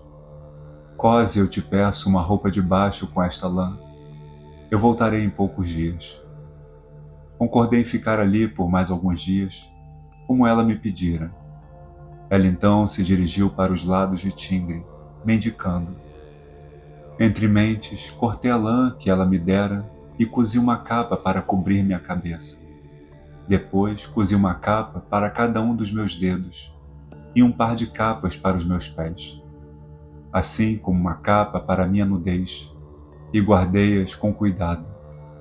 Poucos dias depois, minha irmã voltou, e ao perguntar se eu havia cozido a lã como um traje, disse-lhe que sim, e colocando as capas uma por uma, mostrei-lhe o que havia feito. Ela disse: ó irmão, não és mais um ser humano. Não apenas não tens o senso da vergonha, mas estragaste a lã que preparei com tanta dificuldade. Às vezes, pareces não ter tempo senão para a devoção, e outras vezes parece ter muitas horas vagas. Respondi: sou o mais digno dos seres humanos, pois procuro obter a preciosa dádiva de uma vida humana abençoada. Sabendo que é realmente vergonhoso, devotei-me a uma vida religiosa e mantenho rigidamente os meus votos. Mas como pareces, senti vergonha ao ver a minha forma natural, e como eu não podia cortar a parte que te parece vergonhosa, esmerei-me em cozer esta capa para ela, ao custo do meu tempo dedicado às devoções, como dizes. E como os meus outros membros são também órgãos desse mesmo corpo, pensei que uma capa para cada um deles seria igualmente necessária, e assim fiz. Tua lã não foi desperdiçada, mas serviu aos fins que tu desejavas, pois assim preparei uma capa para o órgão da vergonha. Como parece ser mais púdico e sensível ao sentimento da vergonha do que eu, devo dizer-te que, se eu sentisse vergonha, tu deverias sentir ainda mais. Vendo que é melhor acabar com o objeto de vergonha do que conservá-lo, retira o teu, por favor. o mais rápido que puderes. Quando terminei de falar, ela ficou quieta e sua face ficou sombria. Então eu disse: as pessoas mundanas veem como vergonha o que não implica vergonha alguma, mas o que é realmente vergonhoso são as más ações e a fraude ardilosa, e ninguém sente vergonha ao cometê-las. Portanto, ouve esta canção, e cantei-lhe esta canção que mostra claramente o que é e o que não é vergonhoso. A todos os gurus da linhagem eu reverencio. Concedei-me o conhecimento do que é realmente vergonhoso. Ó querida Peta, apegada púdica vergonha, ouve esta canção de teu irmão. Tua vergonha nasce de tolos convencionalismos. Sentes vergonha quando não há razão para ela. Para mim, o devoto, que sabe o que é realmente a vergonha, ao mostrar em sua forma natural a minha tríplice personalidade, que vergonha poderá ser imputada? Quando se sabe que os seres humanos vieram à luz, cada um com um sexo determinado, sabe-se também que cada um possui certos órgãos. A maioria das pessoas do mundo não consideram os atos que de fato são mesquinhos ou vergonhosos. A filha da vergonha é comprada com riquezas. O filho da vergonha é mimado no regaço. Os pensamentos cúpidos e nocivos, nascidos da descrença. As más ações, as fraudes vis, os roubos, que enganam os amigos e os parentes confiantes. Essas, de fato, são ações cheias de vergonha e baixeza. Entretanto, poucas pessoas se abstêm delas. Os eremitas que renunciaram à vida mundana e se dedicaram à prática das verdades espirituais, encontradas nos sagrados ensinamentos do caminho místico, e que juraram passar a vida em meditação, não veem a necessidade de seguir os códigos da vergonha convencional. Portanto, ó Peta, não procures aumentar tuas presentes misérias, mas deixa a tua compreensão fluir por seus canais naturais. Quando terminei de cantar, ela taciturnamente me deu as provisões, a manteiga e a gordura que obtivera esmolando e disse: está claro que não farás nada do que eu desejo que faças. No entanto, não posso te deixar. Portanto, utiliza estas coisas e eu farei o que puder para obter mais. Tendo dito isto, preparou-se para sair. Eu, contudo, desejando voltar seu coração para a religião, induzia a ficar enquanto durassem as provisões, de modo que, mesmo se ela não obtivesse mérito pela prática da devoção, poderia por um bom tempo, ao menos, evitar de cometer pecados. E enquanto ela assim viveu comigo, eu lhe falei sobre assuntos religiosos e sobre a lei do karma. Por fim, consegui voltar seu coração para a fé até certo ponto. Por essa ocasião, minha tia, tendo perdido o irmão, meu tio, e se arrependendo amargamente do fundo do seu coração dos males que me havia causado, também veio me procurar trazendo um fardo de coisas. Ela havia estado primeiramente em Brim. Lá deixou as coisas e o iaque, e trazendo o que podia carregar até o local onde eu estava vivendo.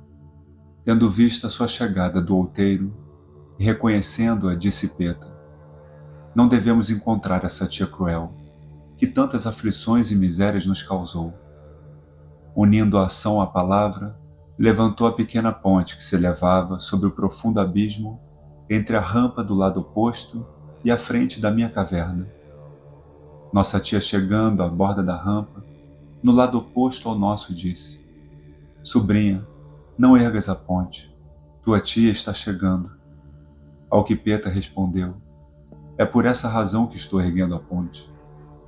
Sobrinha, estás certa, mas profundamente arrependida das minhas ações, vim encontrar a ambos.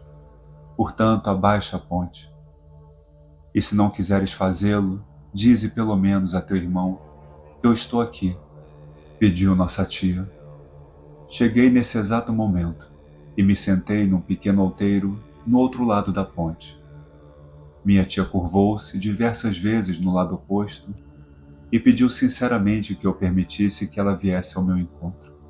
Pensei que, como devoto, não poderia recusar-lhe o encontro, mas eu devia primeiro falar-lhe abertamente das suas crueldades e perseguições.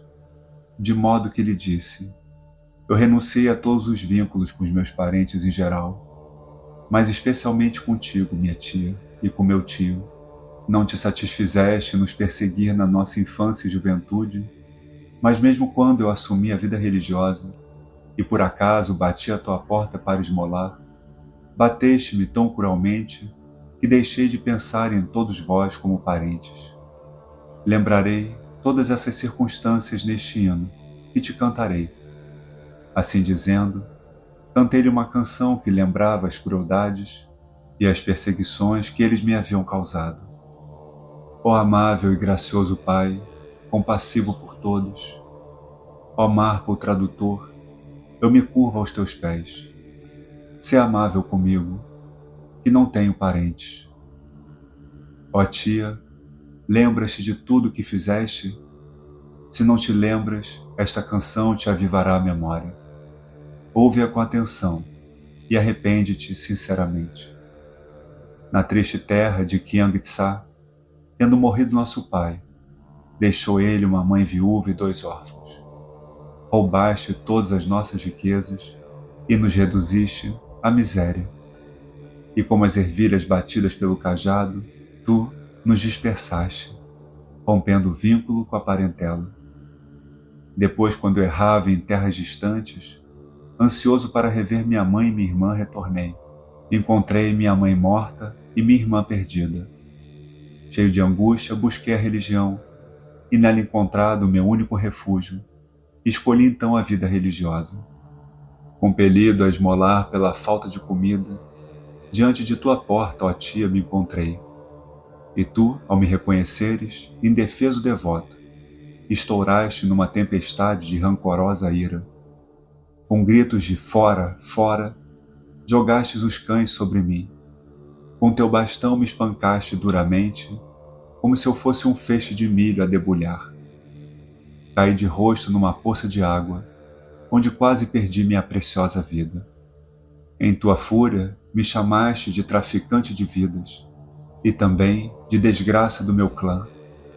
Com essas rudes palavras, meu coração ficou magoado e oprimido pelo desespero e pela miséria. Minha respiração parou e fiquei sem voz. E depois, embora eu não precisasse deles, por várias astúcias, roubaste minha casa e meu campo. És um demônio no corpo de uma tia, e me separou de todo o meu amor por ti, ó tia. Depois, quando bati à porta de meu tio, encontrei pensamentos maliciosos, atos injuriosos e palavras más. Chega o demônio destruidor da terra, foi o seu grito. Ele chamou os vizinhos para ajudá-lo a matar-me, e pronunciando palavras ofensivas, alvejou-me com saraivadas de pedras, e procurou transpassar-me com uma chuva de pequenas flechas afiadas. Com incurável doença, ele encheu meu coração. Aí também quase perdi minha vida. Ó coração assassino, na forma de um tio. Todo o meu respeito pelo tio, perdi então. Quando eu era pobre e indefeso, meus parentes foram mais cruéis do que meus inimigos. E depois, na montanha, onde eu estava meditando, minha fiel Zessai veio me ver, movida pelo amor. E ela, com palavras amáveis, me consolou e deu conforto a meu coração partido. Deu-me comida saborosa e nutritiva e me salvou da inanição. Generosa é ela, mais generosa do que posso dizer. No entanto, como não se devota à religião, pouca necessidade tenho de encontrá-la. E quanto a ti, minha tia, menos ainda preciso te ver. Volta agora da maneira como vieste. É melhor partir enquanto ainda há tempo. Enquanto eu assim cantava, minha tia derramou muitas lágrimas e, curvando-se várias vezes, disse: estás certo, meu sobrinho, estás muito certo, mas sê paciente, eu te peço. Ela começou então a me suplicar. Vi que era realmente sincera no seu arrependimento e que procurava obter o meu perdão. Ela disse: não sendo capaz de sufocar o desejo de te ver, vim para cá. Concede-me, por favor, o encontro que desejo, ou cometerei suicídio. Sendo incapaz de endurecer por mais tempo o meu coração, eu estava prestes a baixar a ponte quando minha irmã murmurou várias vezes, para me impedir de fazê-lo. Não obstante, eu o fiz. Dizem que é indesejável viver no mesmo país, ou beber da mesma fonte, ou poço de água junto com uma pessoa que incorreu em abuso de confiança, e que se o fizermos, algum obscurecimento ou alguma violação ocorrerá. Mas o presente caso não era um abuso de confiança, nem um assunto espiritual. Além disso, sendo eu da ordem religiosa, estava obrigado a perdoar, de modo que estendi a ponte, concedi o desejado encontro e preguei vários sermões sobre a lei do karma. Minha tia foi totalmente convertida pelos sermões e, devotando-se à penitência e à meditação, obteve por fim a emancipação. Dirigiu-se então Shiva Wudrepa a Jetsun nestas palavras: ó Jetsun, está além da nossa compreensão ouvir qual constante em tua fé e propósito foste a obter as verdades de teu Guru. Qual dócil e fiel em tuas terríveis penitências, e qual perseverante e enérgico em realizar a devoção e a meditação na desolada solidão das montanhas. Quando pensamos nos teus feitos, nossa devoção parece um mero esporte, feito livremente aos empurrões. E essa devoção nós tememos, não nos libertará do sansara. O que então devemos fazer? Tendo pronunciado essas palavras, ele chorou amargamente. Respondeu Jetsun: quando pensamos nos sofrimentos e nas aflições passados no sansara e nos mundos infernais, minha fé e meu zelo não parecem ter sido tão grandes. As pessoas sérias, tendo uma vez ouvido a doutrina do karma e acreditando nela, são capazes de oferecer igual zelo e energia, mas aqueles que compreendem apenas a enunciação da doutrina, não tendo compreendido a sua verdade, são incapazes de renunciar aos 8 objetivos e objetos mundanos. Portanto, é da mais alta importância acreditar na doutrina do karma. Estas últimas pessoas parecem não aceitar as mais simples e as mais aceitas ou óbvias leis kármicas. Portanto, embora elas se devotem às várias exposições da vacuidade, shunyata, encontrada nas escrituras e nos evangelhos, a vacuidade, sendo mais sutil e intrincada, é muito mais difícil de se compreender e, assim, de nela se acreditar. Mas quando acreditamos na vacuidade, o seu próprio eu se torna manifesto nas atividades da lei do karma, e um homem que compreende a natureza da vacuidade torna-se necessariamente mais sutil e distingue as qualidades das ações boas e mais, com um poder mais fino de percepção. Em suma, ela se torna mais consciente. Toda a piedade consiste em observar e acreditar na lei do karma. Portanto, é da máxima importância perseverar na adoção de atos piedosos e rejeitar os atos ímpios. Eu, no início, não compreendia a natureza da vacuidade, mas acreditava firmemente na lei do karma, e estando cônscio de ter cometido profundos e atrozes pecados, julgava que merecia amplamente ganhar os 3 estados miseráveis do inferno, de modo que desenvolvia a mais profunda reverência por meu guru e também uma fervorosa fé em sua pessoa, e exercia a máxima energia e zelo durante minha meditação, pois de fato não podia esperar por ajuda. Eu vos exorto a dedicar vossas vidas ao rígido ascetismo nas solidões profundas, meditando sobre as sagradas verdades místicas e praticando os ensinamentos da doutrina. Se o fizerdes, eu, o velho, vos asseguro a emancipação do sansara.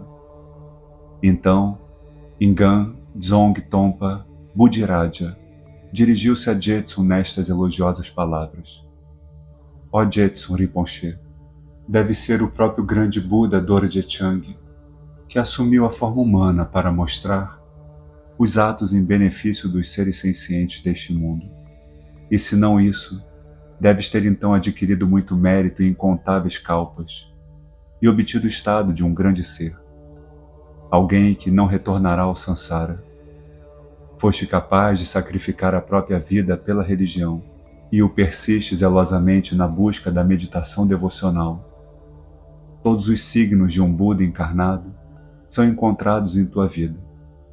Para os seres como nós, que vivem para o eu individual, tua humilde, constante e firme fé, durante o tempo que estiveste sob a guia de teu guru, e os sofrimentos que suportaste, parecem quase incompreensíveis, mesmo aos nossos corações. Seria impossível para nós pensarmos em suportar todos esses sofrimentos com vista à verdade.